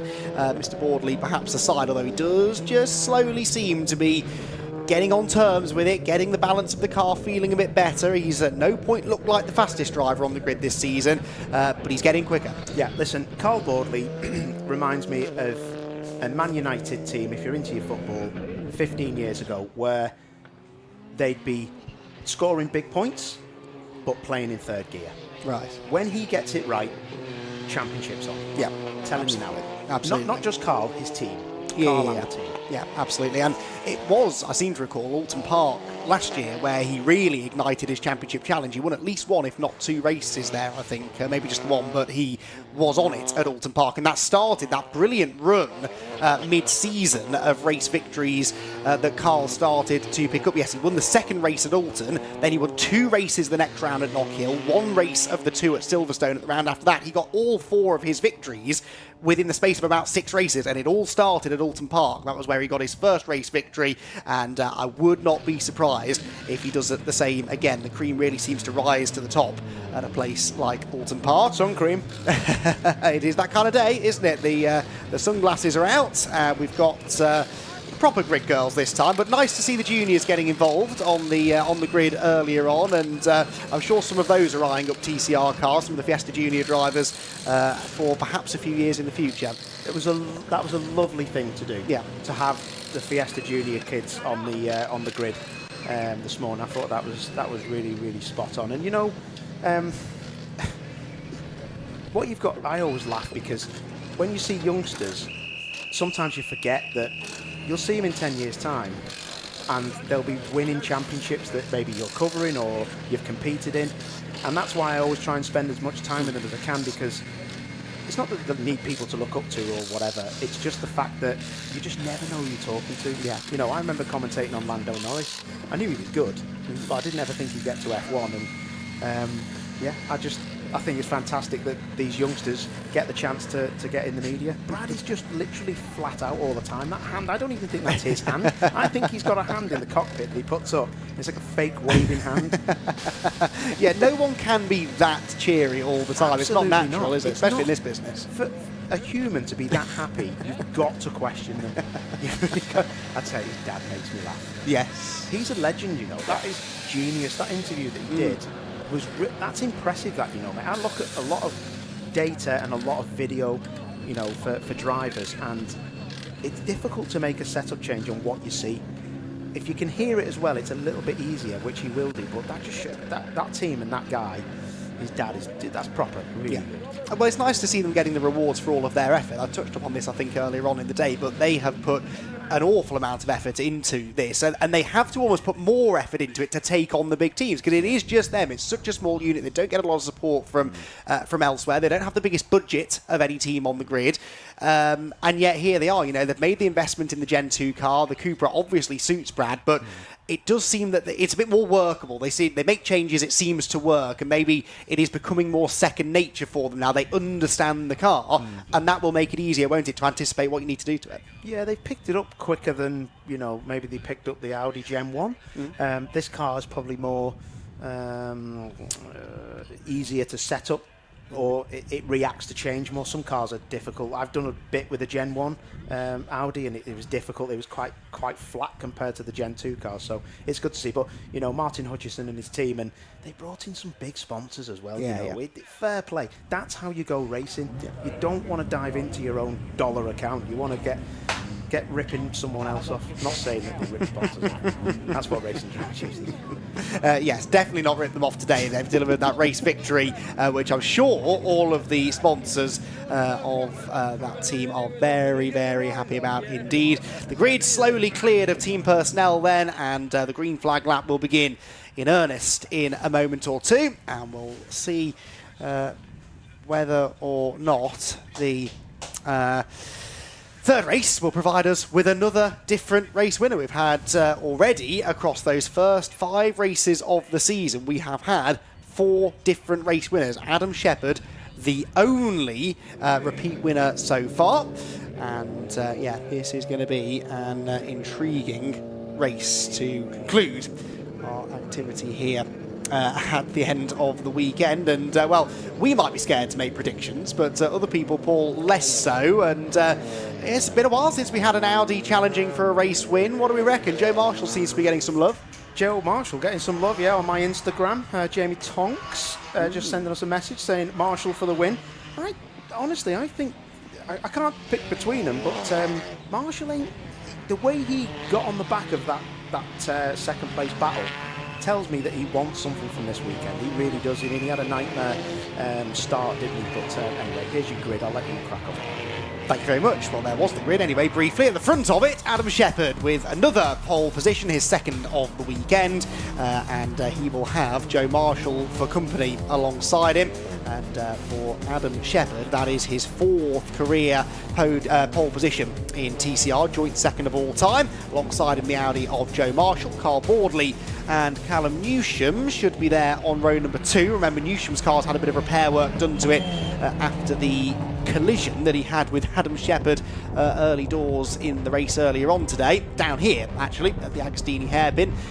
Didn't seem to affect the Cupra too much, but the Hyundai did seem to run out of pace a little bit as the race went on. So Shepherd on pole once again, with Joe Marshall looking to become the second first-time winner today after Hutchison finally grabbed his first victory earlier on in the afternoon. Row number 2 then for Carl Boardley, the reigning champion. Car number 1 hunting for his first victory of the season with Callum Newsham alongside, who got his first victory back at Brands Hatch a few weeks ago.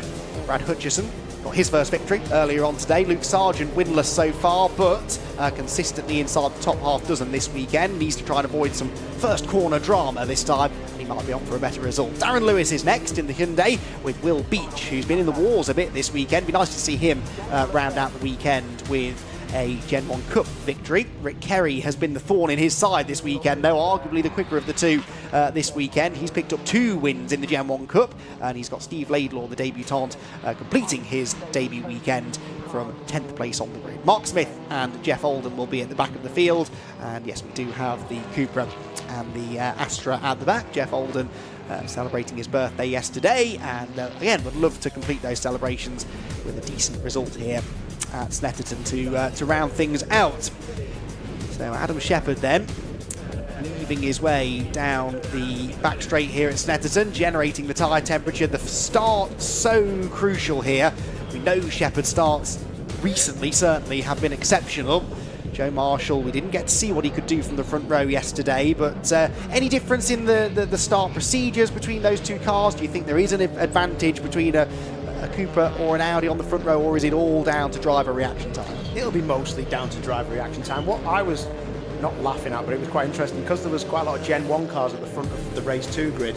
When we had that great shot from the rear of the grid facing up to the lights, you could tell the cars who were using launch control and the race start, because they all had the brake lights on and the cars were sat down squatting, ready to go with the revs on, and the other cars obviously were just making normal clutch off on the power starts. So I'll tell you the honest truth, the best starts I ever made, even if I had a race start strategy in the car, it was always an analog.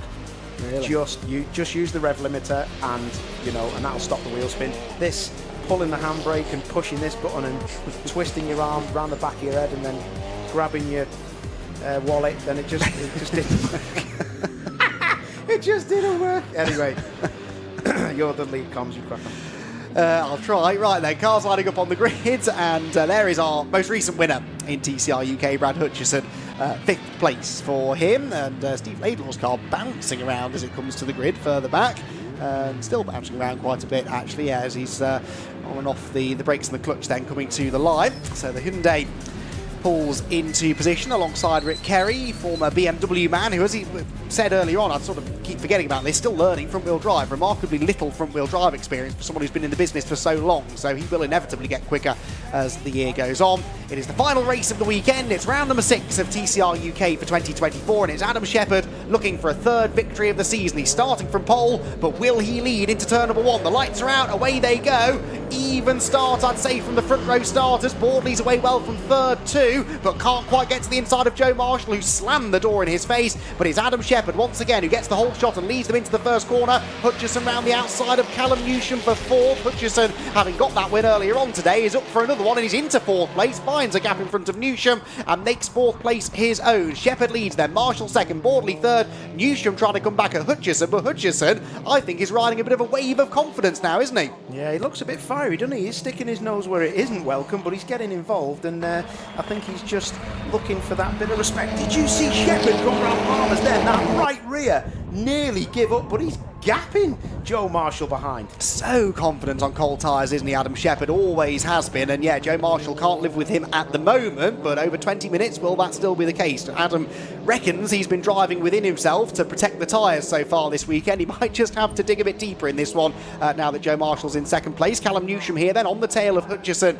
as they head for Oggies, and Callum Newsham could do with a decent result. He's had an okay weekend. That collision with Shepherd he could have done without, really, but is he going to be able to find a way past the blue Cupra? He couldn't do it yesterday. This was the battle really that entertained us the most in race 1, and already they're together in race 3.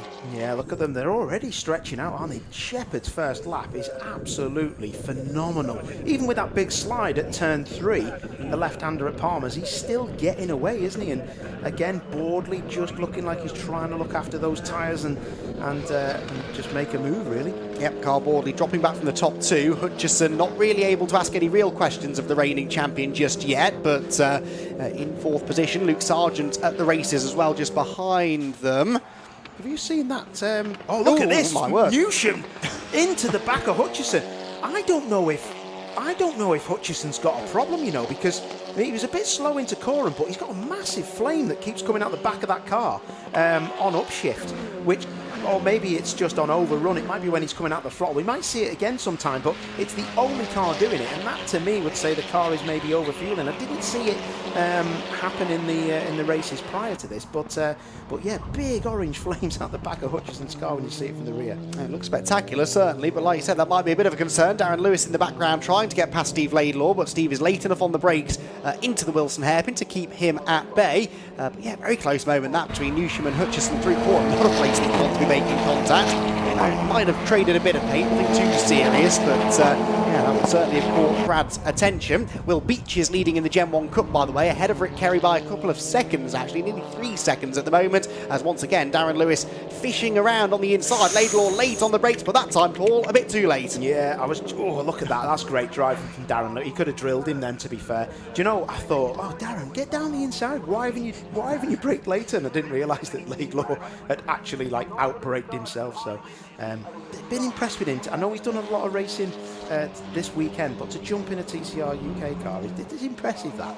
Absolutely, and again, getting quicker with every single race that he's done. He's now in 7th position. His results so far this weekend, Steve Laidlaw, 9th in race 1, 8th in race 2, 7th at the moment in race 3. Steadily getting better and definitely finding a little bit more performance. The leaders then 1.4 seconds apart at the start of the lap. I don't think that's coming down, really, is it, in this lap? It really is about the fight for third then. Brad Hutchison, I would say, coming back at Carl Boardley now. Wow, yeah, definitely. But I tell you, I cannot get my breath how quick these front two are compared to Boardley. There is no way that is 3.3 seconds to Boardley now.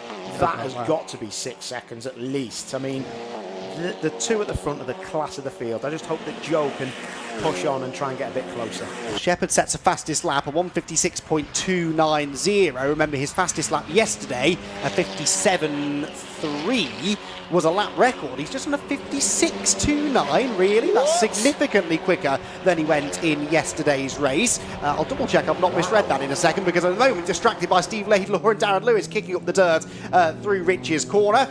Darren Lewis, still can't find a way through. Laidlaw, there is a bit of overdriving going on here, I suspect, to keep Darren at bay. He's gone wide again at Wilson. Darren alongside him, but still Laidlaw in front. Yeah, you can see every time that Laidlaw goes off camera, you can actually see a puff of smoke, so you know he's ran wide. There's only a matter of time now. That is so much pressure from Darren Lewis. This is absolutely phenomenal. He's going to get him now. He's got to get him. He's got to... That is... he's gone wide again. He's got to keep his nose there, otherwise he ain't going to get past. Yeah, and you can go wide into some of these tight corners at Snet, can't you? And then straighten the steering up, get on the power and carry good speed off the turn. Darren Lewis, though, definitely looks the quicker of the two, but just can't yet find a way by. Into Oggies they go. Round the right-hander, Lewis again with a tighter line. He's into the back of him this time. Good car control from Laidlaw. What was that about Darren Lewis not showing people much respect? That was pretty feisty. Yeah, I think he's quite embarrassed about that, to be honest. It was not a great camera angle. I couldn't really see. Well, that's made some damage at the back of that Laidlaw car, isn't it? I think, to be fair, he looked like he'd come out the throttle to let him go and say sorry about that. But yeah, he needs to get past pretty quickly because otherwise he's going to get stuck there. I suspect so. Right then, back to the third place group. Hutchison not being dropped by Boardley. Maybe Newsham starting to slip back a little bit. Did you see that? Everyone in that group braked for Coram except for Callum Newsham. Callum Newsham's car did not show brake lights. That's as if what he's saying is true and the car has got no power and he's just gone in with big throttle and then just lifted to get the car turned in instead of braking. I'm very impressed with that, if that's the case. Well, that is kind of how you drive the Hyundai, though, isn't it? All of the drivers in the Hyundai say that it's got a really good front end. You can lift off, it will hook up and turn through the corner. But yeah, you're right. He's been saying he's down on power, and it would show up around a track such as the Snetterton 300 circuit. Brad Hutchison then on the tail of Carl Boardley. That would be quite the feather in his cap if he could find a way past the reigning champion. Joe Marshall, by the way, new fastest lap. Now, Paul, I'm not seeing things. They're going a second a lap quicker than they've been at any point in the races so far this weekend. In both of the first two races, the fastest lap was either a mid or a high 57s. Explain to me, please, where they've suddenly found a second a lap. I have not a clue because I know they were on new front tyres in race 2. So has there a heat cycle gone through it? Have they done something drastic to the car that's worked? I mean, that is super fast. Unless it's a big toe. Talking about a big toe, I think Darren Lewis has got his big toe down the inside of Laidlaw here. Oh, good move. Finally gets the place. That was the third lap in a row that Laidlaw had outbraked himself at Agostini, and I think finally Darren Lewis had had enough and decided he was going to make the move. The surface flag is out at Oggies because of the bollard that Lewis left discarded there a lap ago. So through he finally goes. The trouble is that Luke Sargent is now 6 seconds, 7 seconds up the road, so that's probably the last we'll see of Darren Lewis in this race. But yeah, I have never seen anything like that. We're into the low 56s now, comfortably. New lap records being set, but interestingly, Marshall, by only a tenth of a second, was quicker than Shepherd, but it was a good lap still from Shepherd. Marshall was just better. Yeah, definitely. Talking of which is Boardley and Hutchison. Hutchison was a lot closer middle of that lap, and he's a lot closer now, and that's going to be. This is going to be the battle that we look at, because I don't know if Carl Boardley is now. He doesn't look as pressurised as he has done in race 2, but still, Hutchison is. Oh, he's quick, and what is going on? 56-0. 56 dead. And 4 tenths quicker than the leader. Joe Marshall is on another level. I mean, Shepherd's going 6 or 7 tenths quicker than he's been at any point this weekend, but that is an insane pace from Joe Marshall. We could have a race on our hands here. Oh, definitely. I mean, I've driven enough TCR cars around here to know that you're happy with a 57. You're happy with a 57. 56. Look at the speed he's took out of him. And that, it doesn't matter what car Adam Shepherd drives, it always looks the same. Not just the colour scheme of it. Oh, look how hard he's pushing, running wide there, Joe Marshall.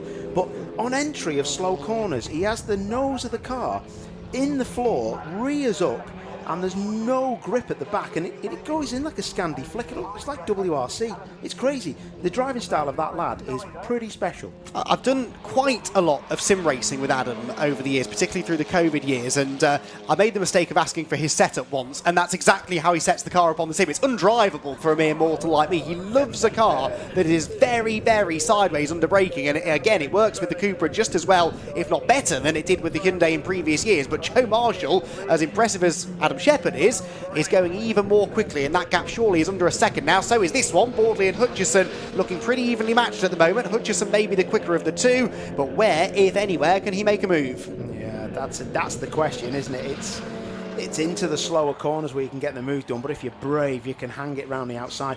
Looks like Shepherd's responded there, hasn't he, in the last sector. He was a lot closer than that, Joe, in the middle sector, and now he's just looks like that's going to be about 1 second, I reckon, or maybe a bit less. Well, let's see what the lap times are. 56.3 for Shepherd, still a 56.1 for Marshall, so he was nearly 2/10 faster, but you're right, the last part of the lap he was quite a bit slower than Shepherd, I think. He's ran a little bit wide there, Shepherd. Did you see the dust he kicked up?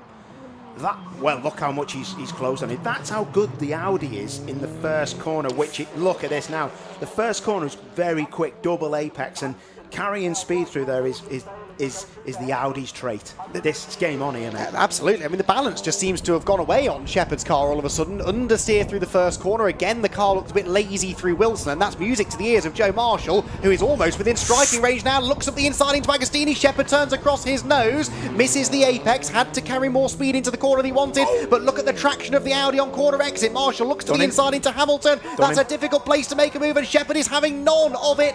There's the answer to our question then, Paul. He ain't going to hand this over without a fight. Well, I'll tell you what, he wants this win more than he's thinking about a championship, and I respect him for that. But look at this now. Oh, he nearly had it down the inside. He just needs to be underneath that diffuser, and he's...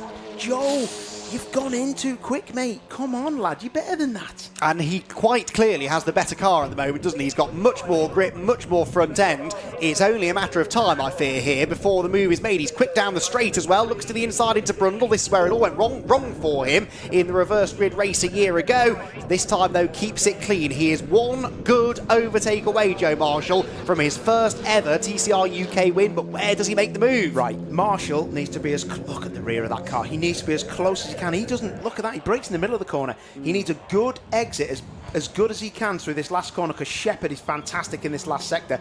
The first corner is the strongest corner for Joe's car. If he can be close into the hairpin, then he's got a chance to make a move maybe at Palmer's or into the hairpin. But at the minute, he just looks that little bit too far away. But look, see how he closes now as he gets on the brakes, turns in, double apex, really fast corner. You can see he's just taking a lot of dust in there, isn't he? Look, he catches him up a little bit. Oh, Shepherd's car wiggling around under braking into Wilson, but that time Marshall not really close enough to take advantage of it. 8 minutes to go in this 6th round of the championship, and Joe Marshall knows that this is his best opportunity that he's ever had to win a race in this series. Round the left-hander at Palmer's they go, then down the hill towards Agostini. Shepherd continuing to lead. He's put together a good couple of corners there, and now there's maybe a little bit of inconsistency creeping into Joe Marshall's driving, but how much of that is the adrenaline taking over, and how much is the fact that he's now so close to Shepherd? His brakes are starting to overheat, his tyres are starting to overheat, and maybe he's starting to build a bit of frustration too. Yeah, he had a chance, didn't he, around this part of the lap just before, but you've got to either take your chance or don't show your hand, and unfortunately I think he's shown his hand a bit too early, because Shepherd is a bit too clever for that kind of driving. Bit of tyre smoke coming off the left rear of Shepherd's car there as he pitched it into Williams, but it worked. He's carried good speed off the turn, and it means that Shepherd has maybe a length more in hand at this point of the lap than he did a lap ago. Flames spitting there from Marshall's car on the upshift as he hits the brakes into Brundle. Really difficult braking zone, a bumpy left-hander into the right-hander. Shepherd climbs the curb. I mean, he is now clearly starting to push harder than he's had to at any point this weekend as well. There is a mistake, I think, waiting in both of these drivers. It could be a case of who makes that mistake first. Yeah, definitely. That bomb-hole corner into Coram is just spectacular to see, isn't it? Is that Brad Hutchison? Yeah, ahead of Boardley. So whilst we've been watching this, Hutchison's got past Boardley. Didn't see where it happened, but there is the Bondit Cupra, and Brad Hutchison into 3rd place on merit, and he's overtaken the champ to do it. Yeah, Carl's not going to be happy about that again. I thought he would have been right on top of this car before we got to the middle of this weekend, but yeah, that just shows you Hutchison's on a roll. But Joe's got to start thinking about, look at the rear of that car of Shepherd. The one thing I can see here is if Joe gets closer than this, I think Shepherd may be pushed into a mistake.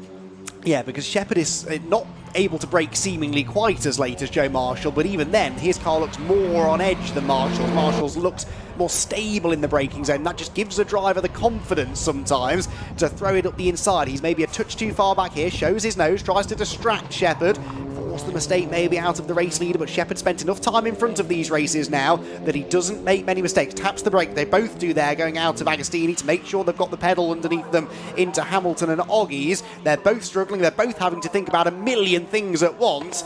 in this situation, Paul, are you one of those drivers who'd rather be the leader, or would you rather be the hunter? Would you rather be Shepherd or Marshall here? I would rather be Marshall here because I just think he's got the strongest car. He just needs to think 3 corners ahead and where he wants to get this job done. It's sometimes you have to take 2 steps backwards to make 3 steps forward, and that's a difficult thing to try and tell yourself when the height of adrenaline is in action, and everything else that's going on. The brake light flashing that you're seeing, like you said, they're just pumping the pedal. They'll have to. If Shepherd keeps doing that, he's going to knock the pads away from the disc. He's going to have to tap the brakes, and he's going to have to really look after the brakes as they go round now for the last 4.5 minutes of this race, because if he gets to a hairpin and he hasn't got a brake pedal, this is the closest that Joe's been here. Yeah. This is close now. Yes, and we know we're heading towards a part of the circuit at which the Audi seems strong. It also happens to lead into one of the best overtaking opportunities on the lap as well, so could this be where the move comes then? Shepherd leads across the line. Joe Marshall in second position then. Can he find a way through? He's got 4.25 minutes to try and do this and claim his first victory in the championship, but Adam Shepherd, from a championship perspective, wants the points for the win, whilst Boardley and Newsham perhaps are struggling. Ooh, the inside looks Joe Marshall, not able to do it into the Wilson hairpin. Hand back to Brad Hutchison, now a bit of a lonely third place actually. Boardley in 4th, Newsham 5th. Further back, Will Beach still leading in the Gen 1 Cup as well. So the fight is for the lead. There's nothing else happening behind. It is all about Adam Shepherd versus Joe Marshall. The pace now still in the high 56s, even at this point in the race. That is very impressive indeed. Yes, they're spurring each other on, but to be able to pump these mid to high 1 minute 56 lap times in, even at this point of the race, it demonstrates how good the tyre is, but also the fact that neither of these two are laying off one little bit. This is like a heavyweight. Oh, Adam Shepherd. Well, we did see the 117 a lot of the times wide at a lot of the corners. I've got to say, he's only been doing it a little bit more than Joe Marshall has, so yeah, we'll have to keep an eye on Joe Marshall, but he will know next time he comes along and the board will go out and it will say 117, black and white flag. You better not do that again, mate. And if you're Adam Shepherd and you see that and you know you're going to have, 2 laps probably left at the end of this one, and you're on your last warning for track limits, and you've got Joe Marshall a car length back, flashing his lights, peeking out into the braking zones, how do you not make a mistake here? How do you... Oh, speaking of, there goes Joe Marshall all over the grass out of Brundle and Nelson. That was definitely track limits, and that's definitely a corner at which they are monitoring it, and that might now be Shepherd for the win. That's game over. Yeah, that's game over. He's just gone in too hard. Look, he can't even lean on that left rear. That is now going to go up to 5 or 6 seconds, that lead now. So that is game over. We don't even need to talk about track limits now, because he will have seen that in his mirrors, Shepherd, and he'll be like, right, okay, I'm going to drive a Skye Electrics car now. Well, let's hope so. He's got 2 more laps to survive. Across the line they go. 1.5 seconds is the gap, so it's not a massive gap. And he'll have cleaned those tyres up by now, you'd imagine. So Joe Marshall, again, the hunger for that first victory will drive him here. He's not going to be particularly worried about track limits warnings. We're that late in the race now anyway. He might as well just throw everything at this. And I don't know, 1.5 seconds, he's closed a bigger gap than that once in this race, but he just hasn't got a lot of time to do it. Yeah, I just think he's worked his tyres too hard now, maybe. I hope I'm wrong, but I think that Shepherd's car is so nosy, and the rear axle is like a trailer. You watch Shepherd's car as they come down to the hairpin. You see a little bit of tyre smoke, that's the rear's locking, and the car just a little bit of a wobble, and then it turns in. The rear is just following the front round, that's all it's doing. On the Audi, it just looks like the car gets to the middle of the corner, and it's just a characteristic of the Audi. It gets pushed from the rear, so that just uses the front tyres up a bit more. But look at this, Will's still in the lead, isn't he? However, I think Rick Kerry's a bit closer to him now. Rick, well, actually was slightly slower than him on the previous lap, but 2.6 seconds only is the margin for the Capture Motorsport Golf. The VW Golf that's won plenty of races in TCR UK overall down the years, but is it going to claim another Gen 1 Cup victory? He's very wide at arms. One of the best TCR cars I have ever driven. That Golf is fantastic. If you wanted bang for buck, that is one of the best front-wheel drive cars I've ever driven. It is absolutely amazing. I honestly wish, if I wasn't here with you, Andy, that I was in a Gen 1 Golf, because I'd have a proper go. A really good car. The Gen 1 Golf has won 9 races in TCR UK history. Actually, the same amount of races now as the Gen 2 Cupra. They both won 9 races. That is about to change, it would seem, with Adam Shepherd on course for another win in the Cupra. The majority of those Golf wins, of course, came courtesy of Dan Lloyd back in Season 1 of TCR UK, with Isaac Smith then adding to the tally a couple of years ago. But it's great to see it's still a handy car, and it now has its own class, if you like, to battle against similarly aged cars, which is nice to see. Adam Shepherd also, we think it's nice to see the last lap board. It won't be so nice to see that Joe Marshall is sort of slowly coming back at him here. It's a big ask, this, for Marshall to challenge Adam Shepherd. It's looking good for the driver of car 117 to claim a 3rd victory of the year. But plenty of candidates, Paul, over this race and the previous 2 for this Carlos Fuels driver of the weekend. I mean, whilst things are relatively quiet on the last lap, watch that change now.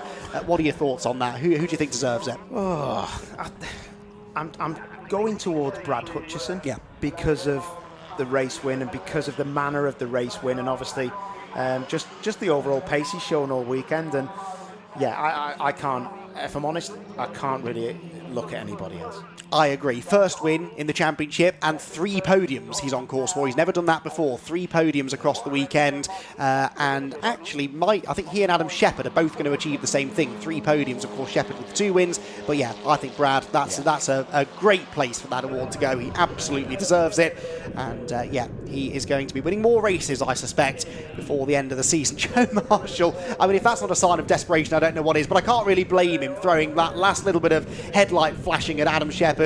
But I don't see Adam making a mistake now with only a few corners to go. He's kept that gap back to Joe Marshall and managed this race beautifully. Yeah, he really has, hasn't he? Them flashing lights remind me of a night out in Warrington, which is never a good thing, if I'm honest. But no, he's run faultlessly, Adam Shepherd, and he deserves this win. I'm just so glad to see him in a fast car. Yeah. And a reliable car as well, more to the point so far. Anyway, round the final couple of corners he will come. Callum Newsham still pushing on, but for Adam Shepherd, it does look as though it is going to be a 2nd victory of the weekend. The checkered flag waves for Adam Shepherd, with Joe Marshall coming home in 2nd place. 1.6 seconds in the end was the margin, and for Adam Shepherd, a 5th career victory in TCR UK, with 3 of them coming this season alone, and we're only 6 races in. Could this be a really special year for Adam Shepherd? Marshall 2nd, Hutchison 3rd, 3 podium finishes from 3 races for the likeable Northerner, with Carl Bordley in 4th and Callum Newsham 5th, and Adam Shepherd will be very happy with that. Got to feel a bit for Joe Marshall. Had he had that pace at the start of the race, then who knows? If he'd have had the entire race to put some pressure on Adam Shepherd, then that might have made a bit of a difference. But that was, in the end, a pretty comfortable victory for Adam. 1.6 seconds the margin. And as I said, that is his 5th career victory. It is the 10th victory for the new shape, the Gen 2 Cupra. Bear in mind, it's only been in the championship, really, for a couple of years, en masse anyway. And he also has now moved, has Adam Shepherd, to 3rd on the all-time laps led list, because he's led another 11 laps there. So that's 122 laps led, which puts him ahead of Alex Lee, behind only former champions Lewis Kent and Dan Lloyd. But there are plenty more laps to be raced this year, and I suspect they won't be the last laps led by young Adam Shepherd. I think he is going to be a force to be reckoned with all season long. So Adam Shepherd then with a race win, a fastest lap and a lap record to boot, and extends his championship lead then with his 3rd win of the season here at Snetterton. Joe Marshall comes home in 2nd. Brad Hutchison completes his hat-trick of podiums, with a slightly disappointed Carl Bordley in 4th. Callum Newsham 5th, Luke Sargent 6th, Darren Lewis 7th, ahead of Steve Laidlaw, and then Will Beach in 9th place gets himself a Gen 1 Cup victory. I think that's his first of the weekend, actually, for one reason or another, with Rick Kerry this time having to settle for 2nd in the class, although that gap did come down to under 2 seconds by the flag. Jeff Oldham was 11th at the flag, and Mark Smith came home in 12th. Those two were very close, actually, almost side by side at the line, just a quarter of a second between them. It's been a good day, weekend indeed, of racing here at Snetterton. The TCR UK Championship will head next to Alton Park for a slightly different kind of event, because it's just the one-day event at Alton on the 8th of June. So 2 races and a qualifying session up at the picturesque Cheshire racetrack. And the 2 races there last year proved to be very significant in the championship fight. We thought we kind of knew the way that the championship was going, and then it all changed at Alton, so you never know. It's not going to be straightforward, that is for sure. But yeah, looking forward to heading to mine and Paul and Jack's local track, actually, up at Alton Park. Hopefully another great day of weather and great day of racing. The 8th of June then for Alton. We've got more cars on the way for that as well. Has been mentioned a few times that the grid size has shrunk a little bit this weekend, but we are expecting that to be bolstered with a couple of returning drivers and a couple of new faces on the grid for Alton Park next time out. So again, keep tuned on the social media pages for all of the information on that, as we have less than a month now until we are up in the Cheshire countryside. Then we head to Croft, then the first of 2 visits to Silverstone, the Silverstone National Circuit on the 17th and 18th of August, then Thruxton, the debut for TCR UK in Thruxton, and then we go to the Silverstone International Circuit to complete the championship campaign. So we're just waiting for Paul to get in position with podium drivers down in the Snetterton pit lane at the end of what's been a busy 2 days of racing here, not only for the TCR but also for the BRSCC, who have put together again a fantastic support race package. If you want to get yourself trackside, be sure to head to the various websites. Alton Park, of course, the next racetrack that we'll be heading to. So if you want tickets to Alton, head to their website and you might have a chance to meet Paul O'Neill. Let's speak to him now, along with our podium finishers. Race wins that Adam Shepherd has ever had. The 117 didn't let him down. The car was moving around all the way through that race. Get your cap on, Captain. Well done. That weren't easy, was it? No, we lost power steering on lap 3 intermittently, so that's hard work. Is that what that noise was? Just as you were coming up here, I could hear a whining noise. Because they're electric power steering, aren't they? They are. After lap 3, it was intermittently cutting out through high speed under load. So it's, every time I turned into turn 1, it went rock solid.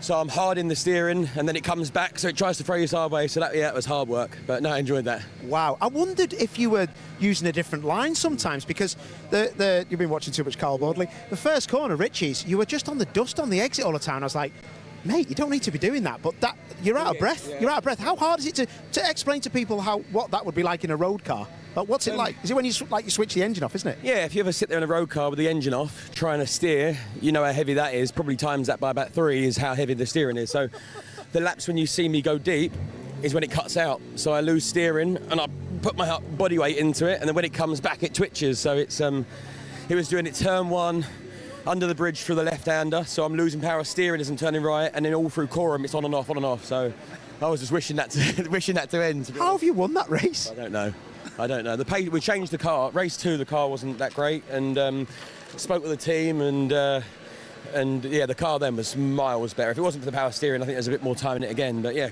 really pleased. 2 wins in a second, and yeah, great. Is that what the track limits warning was for then? Just you running wide because of power steering? Yeah, I couldn't keep it turned in. And I had to loosen my belts a little bit to get my body weight over the wheel, so it wasn't easy. What an absolute Adonis! You're like a Greek Adonis, mate. Well, there is that, yeah. Where's the gun show? Well done, mate. Brilliant win. See you next time, mate. Well done. Spot on. Right, let's speak to second place, Joe Marshall. I bet Joe isn't sweating as much as Adam Shepherd. That was pretty phenomenal. I've got to say, I'm a bit gutted, actually, because I wanted to see, I know I shouldn't really have favourites, and I haven't, but I really wanted to see Joe Marshall win this one. Joe, I'm just saying how disappointed I am, because I really wanted you to win that race, and I shouldn't say that being a pundit, but I just felt for you then, mate. Did you know anything about Adam's problems? No. He didn't have any, I'm joking. No, he had power steering intermittent, so he was running wide, and he got track limits. You've probably seen that. But mate, that lap time you did was in the 56s low. He was. The thing is with that Cooper, I don't know what it is. He's quick out the right corners, so out of that left-hander into the hairpin where we're good on the brakes, but he just gets that a little bit too far ahead. So it's either down inside, make a bit of contact, or so he's just like quick and good in the right places. So it's so hard. Like you saw in race 2. It was just Bodley, Shepherd and me, just all differential, because they're quick in the right places compared to where my car's quick. So it's just like, the pace was there, then obviously I was pushing a bit too hard, made a little mistake, which made me drop back a bit, but I mean, the pace was there, so. I was about to say that, you know, you have to kind of think 3 corners ahead, don't you, to pass in this game. Yeah. But with the cars being so different platform-wise, it's such a difficult call, isn't it? And you just weren't in the right part of the track to capitalise. Your car looked unreal through turn 1. Yeah, so turn 1 we were really strong, but then because he was a little bit further ahead, so we're good in. He was really good out of every corner. So I run into turn 2, get right up behind him, ready for turn 3, then just go around the corner quicker. So it's like it's still hard to overtake without making a real lunge. And after the weekend I've had, all I did is get on the podium, to be honest, because we qualified second, didn't even start race 1, got from 12th to 4th for race 2. So I think, yeah, I'm pretty happy with P2 at the minute. Well, it'll do your championship a world of good, fella, and I'm sure that going forward you'll be sound. So looking forward to Alton Park. What are you thinking? Yeah, I mean it's local track. We've got his car dialed in now. It's so good to drive. It's a pleasure to drive. So from last year to this year, it's a massive improvement. And Alton Park, it's my local track. I've done quite a few laps around there, which is good. So yeah, I'm looking forward to it. I think the championship in itself is so close. If you think about where all the points are and stuff like that. So yeah, I'm looking forward to it. Top man, well done, mate, and well done to the team as well. Rob Boston Racing giving you a fantastic car. Let's speak to Brad Hutchison, because Brad has won a few things here. Well, a few. He's won a couple. He's won actually some good stuff. I'll get you away from that horrible noise, mate. Yeah, that's fine. And I'm not on about your dad. Say. Who are you on about? Mate, what a weekend. What a weekend. Fantastic. You've really stamped your authority on being the Cupra man. Yeah, I mean, yeah, it's a nice change, isn't it? Because I think we always knew we had the pace and we always knew what we were doing with the car. It's just, unfortunately, the Gen 1's just sort of got a bit long in the tooth and weren't able to keep up with the Gen 2 stuff. So, yeah, it's nice that we can come in and compete with the fast boys that have been doing it all last season as well, and get up to speed fairly quickly with the new car. I think we know what we're doing in the wet, and now, thankfully, we know what we're doing in the dry. So, yeah, on to the next one. Sponsors all happy? I think so, yeah. Better I'd be. They look it, yeah. Yeah, all Bondit, Ellen Roofing Supplies, everyone there, William Waff, everyone at home that's watching. That's obviously a long trek down from Scotland for some of the supporters and some of the sponsors. So, yeah, no, I think everyone's happy at home. I've got a lot of texts and messages to go through when I get back as well. So, yeah, all good. Awesome, mate. What are we thinking about Alton Park? It's the local track, innit? Yeah, it's my unofficial home track. I think it's the closest by geometry, but I'm a Yorkshire lad, so I call Croft my home track. But yeah, I think I've probably done quite a few laps around Alton. It is a very good circuit, and I think it'll suit us quite well with the slow stuff. It's quite similar to here, so yeah, I'm looking forward to it. Perfect. You are also our Carless Fuels driver of the day. Me and Andy chose you. There was no one else really, mate. Sum up your weekend for us. Well, that's just a cherry on top, really. That's better than the win. Oh, Andy, he loves us, mate. Yeah, no, I'm really happy. It's been a great weekend all round. I mean, it does make the drive home now, that the 4-hour drive home, a bit nicer as well. But yeah, no, over the moon, really. Top man, well done. Excellent stuff. Well done to your team. Absolutely brilliant. Let's go and speak to, I think it's Darren Lewis who we got a chat to. 1 second. Yes, it is Darren Lewis. Quick word with Darren. Follow me. Darren, sorry to interrupt, mate. All good. Goodyear Diamond Trophy winner. Happy with that. You had a right old battle there with Laidlaw. Wow. You had a nibble. So, yeah. I did back off, so I didn't turn him round, to be honest. It was a bit of an accident, but, you know, we're all right. He's okay. We took all that radical stuff off earlier. We went sensible, and we went a second and a half faster. So that was all right, wasn't it? Absolute winner. Your car looked quick, mate. Oh, it felt like I was back at Brands Hatch. You remember I said how the car felt really good and it had plenty of pace. But, like, I think we've done a 58.0. And earlier, all we could do was a 59.4. So Big move, that, isn't it? Oh, yeah, definitely. So, just a shame we found it at the end of the weekend, isn't it? Standard, isn't it, mate? Standard. Well done. Good luck at Alton, and we'll catch you later. Nice one, mate. Cheers. Top man. Right, there is one more person we need to speak to. I don't know if he's here. The Gen 1 Cup winner. Will Beach. Where is he? Will Beach. Will, come here, mate. Bring the family. Is this the family? It's gonna. Don't put that blower on Will's hair. It'll blow off, and mine. Will, well done. Hello, mate. How are you? Good. Has he done a good job today? He looks just like you, mate. What a weekend. A great way to finish the weekend, mate. Yeah, I can't imagine how emotional it is, because it's a difficult thing to race with what's gone on in, personally, but good stuff. He'd be proud, wouldn't he, your dad? Oh, yeah, he'd be very proud. And I got in the 59s, which I wanted to do all weekend. So. Rapid. So, well, yeah. Yeah, but no, fantastic weekend. Top it off. Onwards and upwards, Alton Park. What are we thinking? Home track in it, so we've been there plenty of times. We don't come here very often because it's so far away. So, But on to Alton Park next. I love how he says home track with that Scottish accent he's got. Scottish, Welsh. Right, enough of that. Well done, Gen 1 Cup winner. What a fantastic weekend it's been. Look at how many people are around here. It's like the best thing ever. Anyway, it's been a fantastic weekend here at Snetterton. We've had a great time. The kids have had a great time. Will Beach has had a great time. I'm Paul O'Neill. I've had a good time. From everyone at TCR UK, we will see you next time, 8th of June, Alton Park. He's going to be the overall winner. I won there once, about 50 years ago. See you soon.